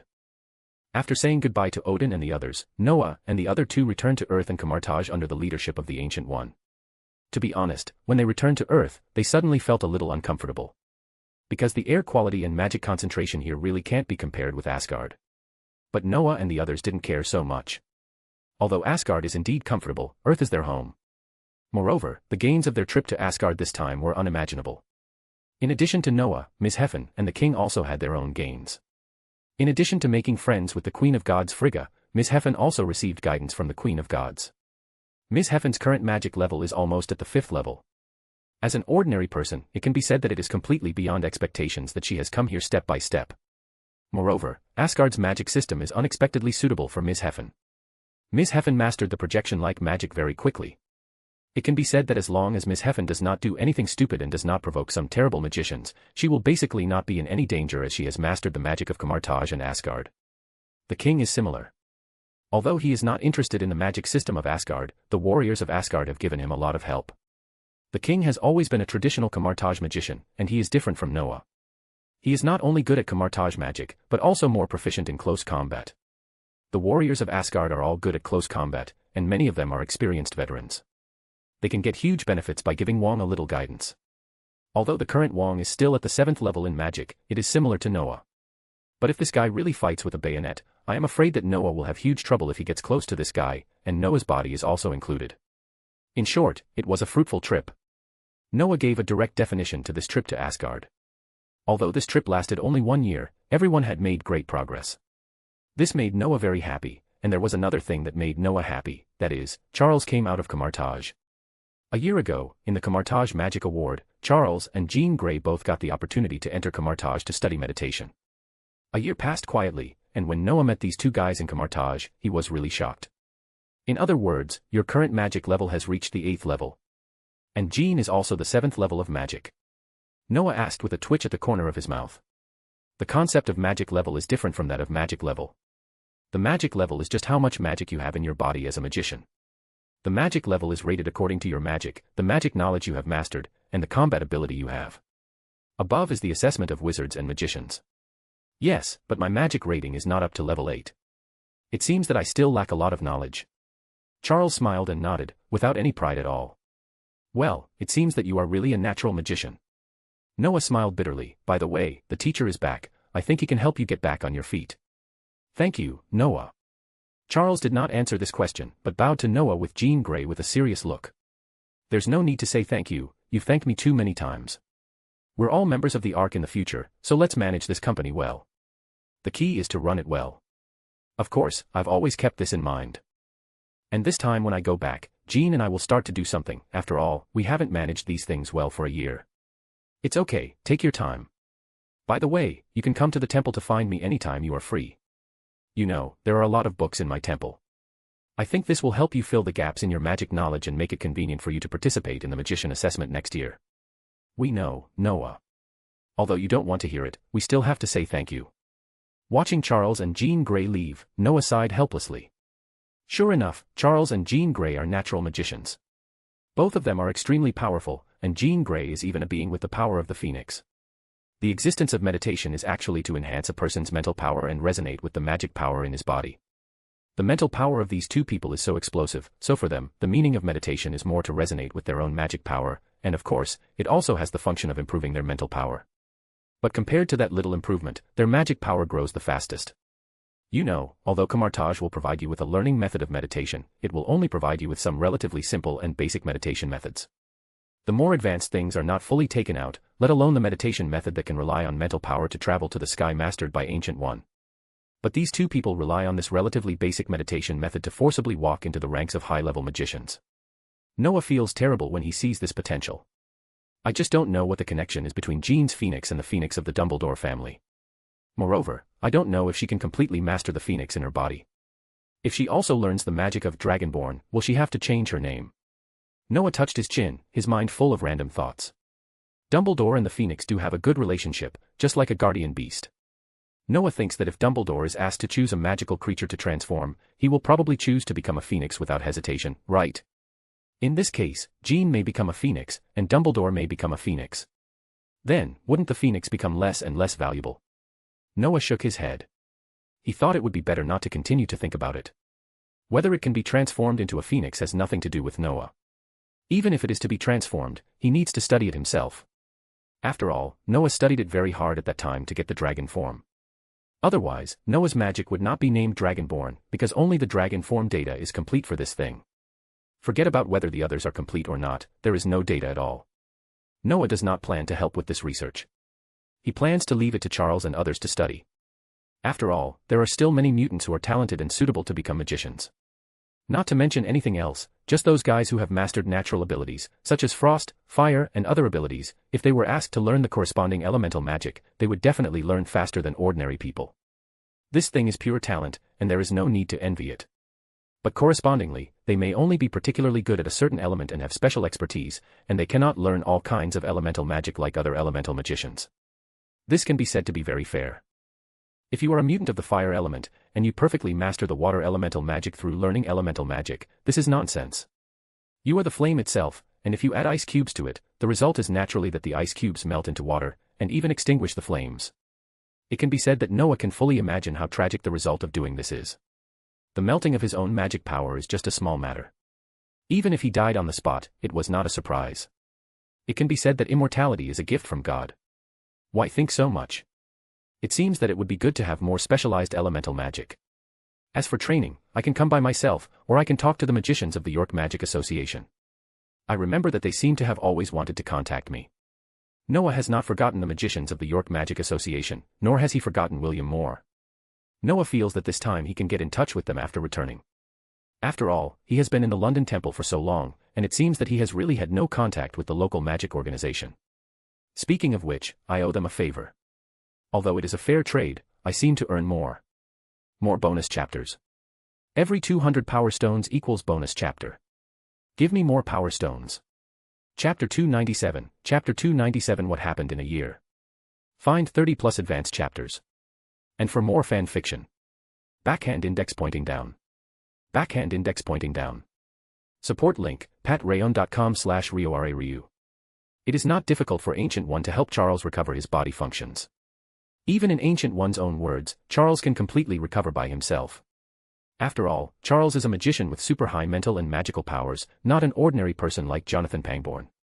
And according to the idea of the Ancient One, Charles doesn't need her help at all, and can stand up again with his own mental strength. It's a pity that Charles doesn't know this method, and all the Ancient One has to do is teach Charles this method. Charles got this method, and he doesn't need to learn magic again with Jonathan Pangborn, so all he has to do is use this method to guide his body. But all this doesn't need to be done here. Charles decided to go back and study it slowly. After dealing with these things, Noah chose to go back directly, and the Ancient One didn't keep them. Because Noah really should go back to guard his own temple. It's not reasonable for a guardian to leave the temple he guards for more than a year. After all, not everyone is Strange, and when Strange was the supreme sorcerer, he had already annoyed Dormammu, the biggest enemy of Camartage, and he didn't want to come to Earth again. So it's okay for him to leave for 5 years, and even if it's 10 years, there might be no problem. Finally I'm home, it feels so comfortable here. After returning to the temple in London, Noah suddenly felt comfortable all over. Dennis, did you miss us? Not bad. Dennis of course felt the movement of the temple's teleportation array, and ran over naturally. If you can share your gains in Asgard, then I think I will miss you even more. Really realistic, but don't worry, the king won't be stingy with these things. Noah smiled indifferently. By the way, did anything happen during our absence? Noah had been away for more than a year, so naturally he couldn't manage the affairs of the temple. He was quite curious whether there were any interesting things happening in the temple when he was away, or whether there were any other things happening in the magic world. The temple is fine, of course it's not as quiet as before. Dennis shrugged. As for other aspects, it depends on what you want to hear. Oh. Tell me. Noah found a place to sit down casually, then took out his mobile phone that had been turned off for a year and turned it on. Although there is a network in Asgard, there is no signal, and Noah's mobile phone is not the kind of black technology that transcends time like Tony. So Noah chose to turn off his mobile phone for a year, and now it is a good time to turn it on. As expected, when Noah's mobile phone took 20 seconds to turn on completely, a series of text messages came to him. In addition, there are a lot of WeChat private messages and various other messages. It is conceivable that there will be a lot of jams when so many messages are squeezed in at once, and Noah almost doubted whether his mobile phone would explode directly. Looking at the almost crashed phone, Noah threw it aside helplessly, then sighed and asked, "Let's talk about the temple first." The seal is fine. Dennis's first sentence directly reported to Noah, "And the group of little guys you trained are making rapid progress, and I have also started to teach them some camouflage magic." Oh. Noah didn't expect that the group of little guys would perform so well. How is the learning? Do they have hanging rings? Yes, I went to camouflage and got a batch. Dennis nodded, but I don't plan to give it to them, at least I don't plan to let them hold the hanging rings now, I will take it back after the training.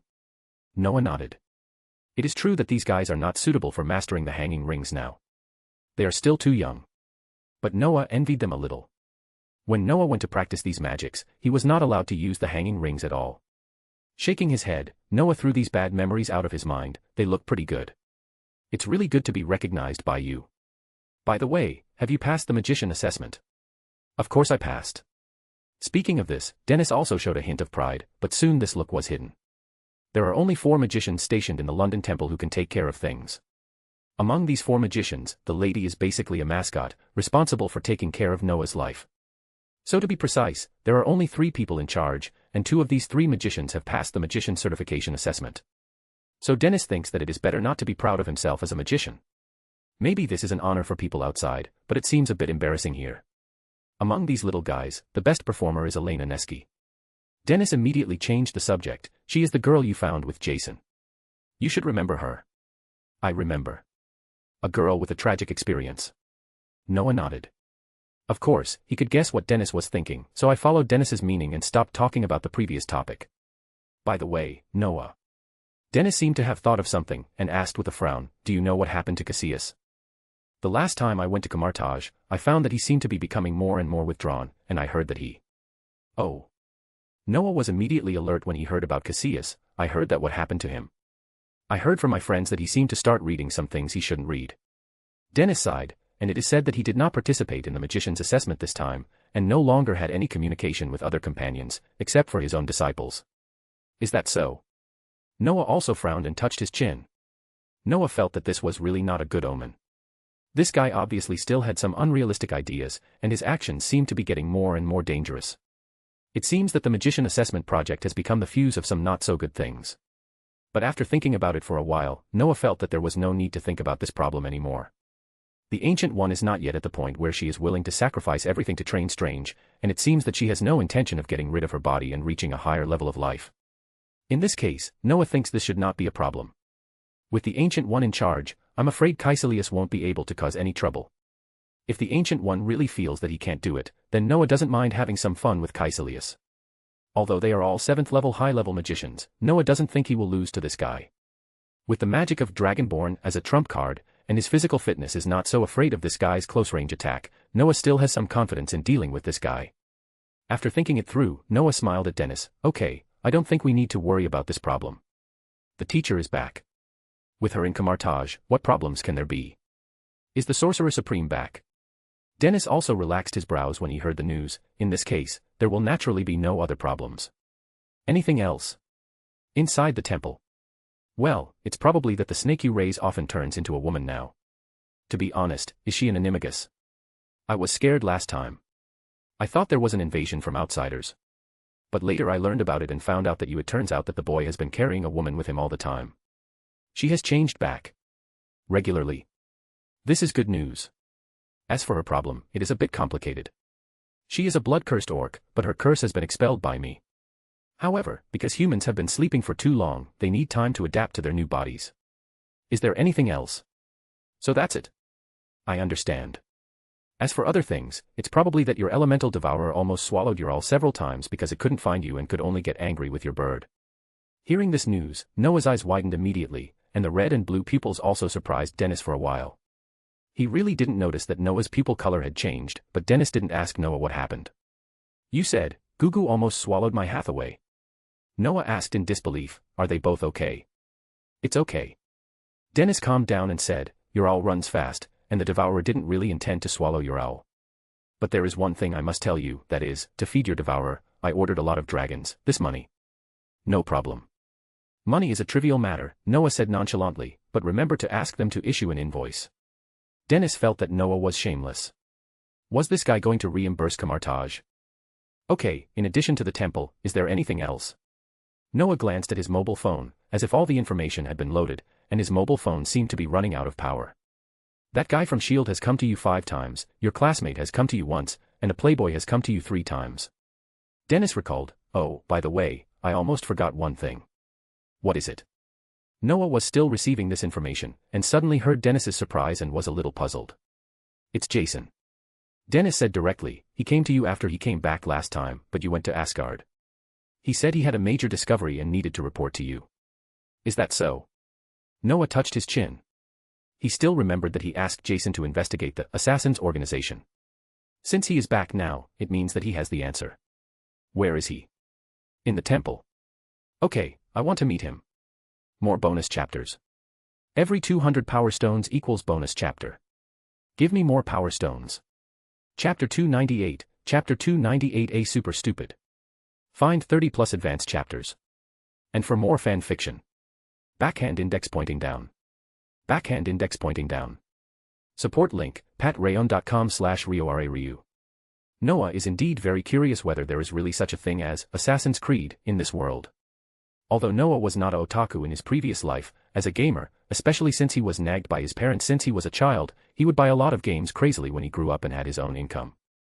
Noah still remembers that there were a lot of games in his Steam game library that he bought but never bought. A typical gift to Gabe Newell, but Noah didn't think it was a big deal. I didn't have any games when I was a child, but now I have to have them even if I don't play them. To put it bluntly, it is a typical mentality of, it can be useless, but it can't be without, and there is a game company that Noah likes very much. That is Ubisoft, which is known as the French potato field. Although this broken field always gives players the experience of buying bugs and giving away games, and the network equipment is simply using potatoes to generate electricity. But it must be said that the games they make are very much in line with Noah's taste. Among them, the Assassin's Creed series. Noah went to a black internet cafe when he was a child and started playing Prince of Persia. It can be said that the Assassin's Creed series is one of Noah's favorite series of games, so Noah is still quite interested in this thing. It's just that Noah can't figure out what the current assassin organization is like, and whether the so-called High Table is related to the assassin organization. And whether that damn Abstergo Industries is a shadow company of the Knights Templar. All these need Noah to figure out, because if these things are true, then maybe they can really threaten the profession of magician.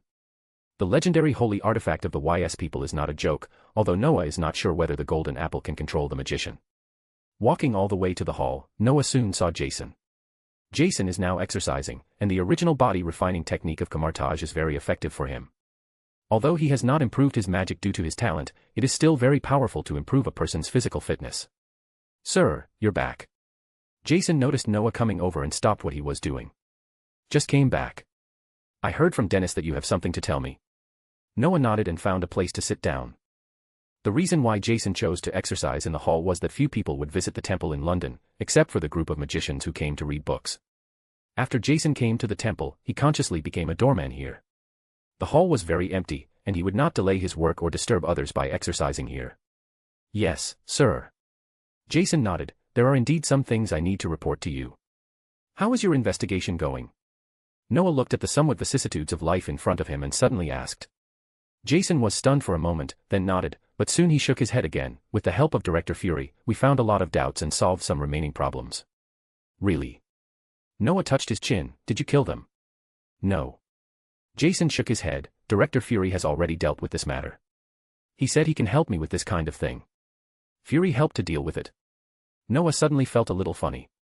I am afraid that when Fury knows how complicated this matter is, he will regret his decision to help Jason, right? You know, this matter is about to overturn the entire CIA. To put it bluntly, the CIA has come up with an assassination plan. This plan has infiltrated the world of ordinary people. As long as they identify someone as a threat, they will go to clean up. For example, Jason, he was carrying out an assassination of the ruler of an African country, but he became so cold because of his conscience. Well, I hope Fury can help you with this. Noah smiled. Well, if he can't, do you need me to do anything for you? If it was before, I would definitely hope so and even beg you. Jason sighed, but now, I think I'd better forget it. My life is very peaceful now, and your rash action will also have some impact on you, right? In the past, Jason was a machine with blood on his hands. No matter young or old, male or female, as long as an order was issued, he would do it regardless of right or wrong. Now that Bourne has recovered his memory, he is completely disgusted with that state, especially after the truth about his father came to light. Although he hates these people to death, he will not be impulsive anymore. Especially after he understands the magic world, he does not need the magician who helped him to fall into the quagmire. Okay, let's not talk about this heavy topic. If you want, you can find me anytime. Noah saw Jason like this and was too lazy to say anything. Tell me, what did you find this time? Some findings. When it comes to business, Jason also becomes very serious. We found out that the guy who killed 3 killers with a pencil is named John Wick, a Belarusian. The organization he works for is a killer organization called the High Table. Jason explained all this to Noah with a serious look, and Noah also pretended to listen. However, Noah basically already knew these things. For example, the High Table is an organization that rules the entire dark underground world. This organization has 12 seats, and each seat can only designate its successor when it abdicates or before death. They have their own currency, and in order to avoid many disputes, they also established the Continental Hotel. To put it bluntly, this hotel is a peaceful place. As long as you enter this hotel, you can't launch any attacks. However, there is actually a transcendent existence on the High Table. This guy is the Elder, who is the guy who asked John Wick to cut off his fingers. Speaking of which, Noah still has to thank this Arab. If it weren't for this guy's behavior, Noah would really find it difficult to associate Assassin's Creed. Although it is not certain, at least Noah knows that there is really an Abstergo in this world. After listening to Jason's introduction patiently, Noah nodded. I understand, Jason. Then are there any other discoveries? For example, the Arab hiding in Jerusalem. Not yet, but we found that they seem to have some connection with a textile factory. Jason shook his head, but soon spoke again. Textile factory. Yes, a textile factory. But the people in the textile factory don't seem to be simple. I tried to lurk in, but I was discovered. The only thing that can be confirmed is that their manager is a guy named Sloan. An old black man. How do you know? How do I know? How the hell could I not know? What other textile factory is related to the killer? Noah rubbed his eyebrows helplessly. He thought that the appearance of a High Table was already a pitfall for Abstergo, but he didn't expect that such an organization would emerge. But think about it carefully, it doesn't seem to be a problem. That organization is called Mutual Aid Society, but they also have another name called Assassin Brotherhood. This is a secret society that has existed for centuries, and they also have a magical thing called Destiny Loom. The strips of cloth that appear on the loom can get a name through a special way, and the purpose of the killers in this organization is to assassinate the people whose names appear on it. But unfortunately, the loom no longer displays the correct name because Sloan has completely changed everything. Calm down, calm down. Noah took a deep breath. Fortunately, it's not some apocalyptic London with dragons everywhere. It's just an organization in the world of ordinary people. Noah quickly calmed himself down. To be honest, Noah was really just like this because this organization might be related to the so-called Assassin's Creed. Noah had long accepted the weirdness of this world. Things like Hogwarts and Camartage belonging to the same universe had happened. There was nothing strange about it. He glanced at Jason in front of him. Shouldn't this guy appear in this universe? Isn't he sitting in front of me now? There's really nothing to be surprised about. Noah thinks that if another guy named Ethan Hunt appears, it won't be a big deal. I've heard of this organization. Noah organized his words, because they seem to have a very magical loom that can predict people's names. Is it related to your world of magicians? Jason was a little stunned. If it is related to the world of magicians, then he might not be able to do anything about it. He is just an ordinary person, even though his current physical fitness is probably far superior to that of ordinary people. But when facing magicians, Jason feels that he may still have no chance of winning. He is an ordinary person who sees a large group of magicians every day. No connection. Noah gave a direct definition. The biggest possibility is that a magic item has entered the hands of ordinary people. Is that so? Jason breathed a sigh of relief. Do I need to lurk in? No. Noah shook his head immediately. Jason has tried it once, and if he is found out, there is no need to try again. And there is more than one way to find out what is going on inside. For example, a super loser in Noah's memory seems to be about to be arrested. Noah thought carefully before slowly speaking. I'll send you to New York. When you get there, contact Fury and ask him to help find a guy named Wesley Gibson. A complete loser, a super loser. Wesley Gibson. Jason nodded. Why look for him? Is he special? Indeed, he is special. Knowing him, you basically understand the characteristics of the killer in the textile factory, but remember, this Wesley is still an ordinary person now. I understand, I will go and look for him. Oh, by the way, be careful, there should be a top killer next to him, the top killer. More bonus chapters. Every 200 power stones equals bonus chapter. Give me more power stones. Chapter 299, Chapter 299. One person creates a race. Find 30 plus advanced chapters. And for more fan fiction. Backhand index pointing down. Backhand index pointing down. Support link, patreon.com/RioRaRyu. Noah wants to send Jason to New York, but not now. Noah himself was planning to go to New York for a stroll. It seemed that Tony Stark would soon have a seizure. God knows if this playboy tycoon had any bad ideas. Noah thought it was okay for him to go and take a look. Although Noah didn't take the whip and the chains seriously, it was not a problem to go and take a look. And Noah also wanted to see what Fury wanted to do with him. He heard from Dennis that these guys had come to him 3 to 5 times when he was away, so he might have encountered something. Or, they got some important information, such as the Abstergo company. Fury was a smart man. Since Noah had already developed some interest in this company, and Noah was not an ordinary person. Then Fury, with his cautious character, would naturally not let go of this company. It was hard to say whether he had found some information, but did not plan to tell Jason but to tell himself. Of course, it was also possible that he wanted to ask himself to help them with something. Noah shook his head, too lazy to think about so many things. He found so many trivial things when he just came back. Although his stay in Asgard was no different from vacation, he would have a headache when he saw these things when he came back. Just when Noah was thinking there, an owl suddenly stumbled into the hall. It looked very terrified, as if something terrible was chasing it, but the moment it saw Noah, the owl flew towards Noah. Damn it! Noah immediately felt something, but when he raised his head, he saw a black shadow rushing towards him. The next moment he felt a little dizzy from being hit, and Noah touched his head and twisted the unlucky guy with one hand. Hathaway. What are you doing? Noah looked at the owl in his hand, which was hit even worse, with some depression. Now the owl shook its head and seemed to be about to faint. Looking down, Noah saw an orange figure slowly approaching him, and then jumped onto his legs. He immediately knew what was going on. This made Noah laugh and cry. It turned out that this element devourer was scaring his owl. Dennis had said before that these two little things had a big fight because of his departure, but Noah didn't take it seriously. But now it seems that his owl really has no way to deal with Gugu, the element devourer. Putting down his hand, Noah rubbed the owl's head. The little guy immediately acted lazy, and then the owl, who had woken up from the edge of coma, was placed on his shoulder. Can you two stop making trouble? Noah sighed. I have a cat and an owl. Your names are similar in Chinese, so get along harmoniously, okay? Don't make it like I have a husky and worry about losing my home every day. The little orange cat called out to Noah in dissatisfaction, while Hathaway tilted her head on Noah's shoulder. Owls don't nod. Noah sighed. He had no idea what the two little guys said, but Noah was too lazy to care. So be it. You're back. At this moment, a somewhat unfamiliar female voice came into Noah's ears. Noah raised his head and saw an Asian woman with black hair. Noah knew who this woman was the first time he saw her. Among Noah's people, only Nagini looked like this. Yes, I just came back. Noah nodded. Have you recovered? Almost. Nagini nodded, and then sat next to Noah. The year you were away was a critical period for me. Now I have basically recovered. Noah nodded. When Noah went to Asgard a year ago, he did not choose to take the snake girl who had been entangled with him. Although he missed Nagini's transformation, it didn't matter. With Dennis watching, there would be no problem. And Noah also noticed that Nagini's magic power was very full now. If there were no accidents, she might have reached the 4th level.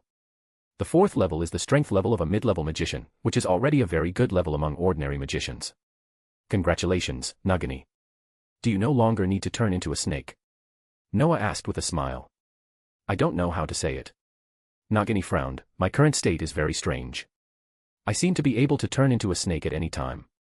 Moreover, even in my human form, I still retain the ability of a snake, and even if I turn into a snake, I seem to be able to use human abilities, just like I learned your magic, and I can use it in the snake state. Noah looked at Nagini's serious face and suddenly didn't want to talk. Isn't this state exactly the same as his own? Except that he turned into a dragon, there seems to be no difference in other things, right? Noah was a little confused. He spent so much effort to turn himself into a perfect dragon.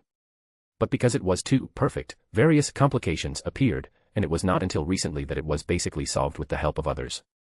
But the woman in front of him, since she was expelled by herself from the two souls that affected her, she woke up from her sleep. Although she is slowly adapting and integrating her current body, it takes a long time. But that was because she had been sleeping for too long, which led to this situation. If she had met Noah decades ago, she would not have had to face this disaster. Of course, there is a premise, that is, Noah had traveled through time. Shaking his head, Noah's expression became more serious. You mean, you can not only transform freely now, but also cast magic after the transformation? Yes. Nagini nodded. It seems that it is similar to the magic you studied. Really? Then do you have any innate magic or something like that? Does snake venom count? It seems that my magic can carry snake venom. What's wrong? What's your expression? What's Noah's expression? It can only be said to be a speechless expression. Noah really wants to say to Nagini at this time, okay, you are awesome. In addition, Noah really doesn't know what to say. He has worked so hard for so many years and has been through several tests before completing this magic. You, after adapting and integrating with your own body, have achieved the same effect as yourself. Although Noah's current situation is an unexpected move, his original intention was to rely on the mythical creature's posture to feed back to his body so that he could break through. But Noah is still jealous now. He feels why he doesn't wait a few more years. Although he was ridiculed by Mordo and Wong for being stuck at the 6th level and 9th level for so many years, he is much younger than them in terms of age. Noah sighed helplessly. Nothing, by the way, can you feel the changes in your body after the transformation? Yes. Nagini thought for a while and nodded. A very magical feeling, that is, my internal organs have changed a lot, and my magic storage and release methods have changed. But it seems that there is no inapplicability as in your information, just like me now. Nonsense, you are born with this, what can you not adapt to? Noah looked at the ceiling with a sense of despair. The chandelier on the ceiling was beautiful, but it could not hide Noah's depressed heart. As expected, life in the magic world is so unreasonable. Is this just like being born a druid? Although there is no druid magic, and a magician who masters soul magic is needed to help. But I have to say, these guys are simply. Noah was stunned before he finished his inner words. Yes, druids. These guys are really born druids. Although these guys are not pure, why can't Noah create a druid race himself? It is well known how miserable the blood-cursed orcs are in the magic world and how low their status is. If Noah solves them, and integrates them well like the exorcists who helped Constantine at that time, then, Noah believes that the new version of druids transformed from these blood-cursed orcs will definitely be a powerful group in the magic world. Just like the mutants who are now integrated into the magic world, mutants are now an inseparable part of the magic world. And, according to Nagini, she has that special feeling when she transforms. Can this be used as data to develop more transformation magic for mythical creatures or mythical creatures? After Nagini transforms, she is a snake, although Noah does not know what her specific abilities are. But one thing is certain, that is, she can use human magic in the snake state, which is a very incredible ability. And after some communication, Noah also knew that Nagini's body size after turning into a snake was also a bit scary. It can be said that if she is now completely restored to the appearance of a snake, instead of the bamboo leaf green snake wrapped around Noah's arm, her body length can be compared with the basilisk. What an incredible discovery. It seems that accepting Professor Dumbledore's commission at the beginning really has some unexpected effects. Noah touched his chin.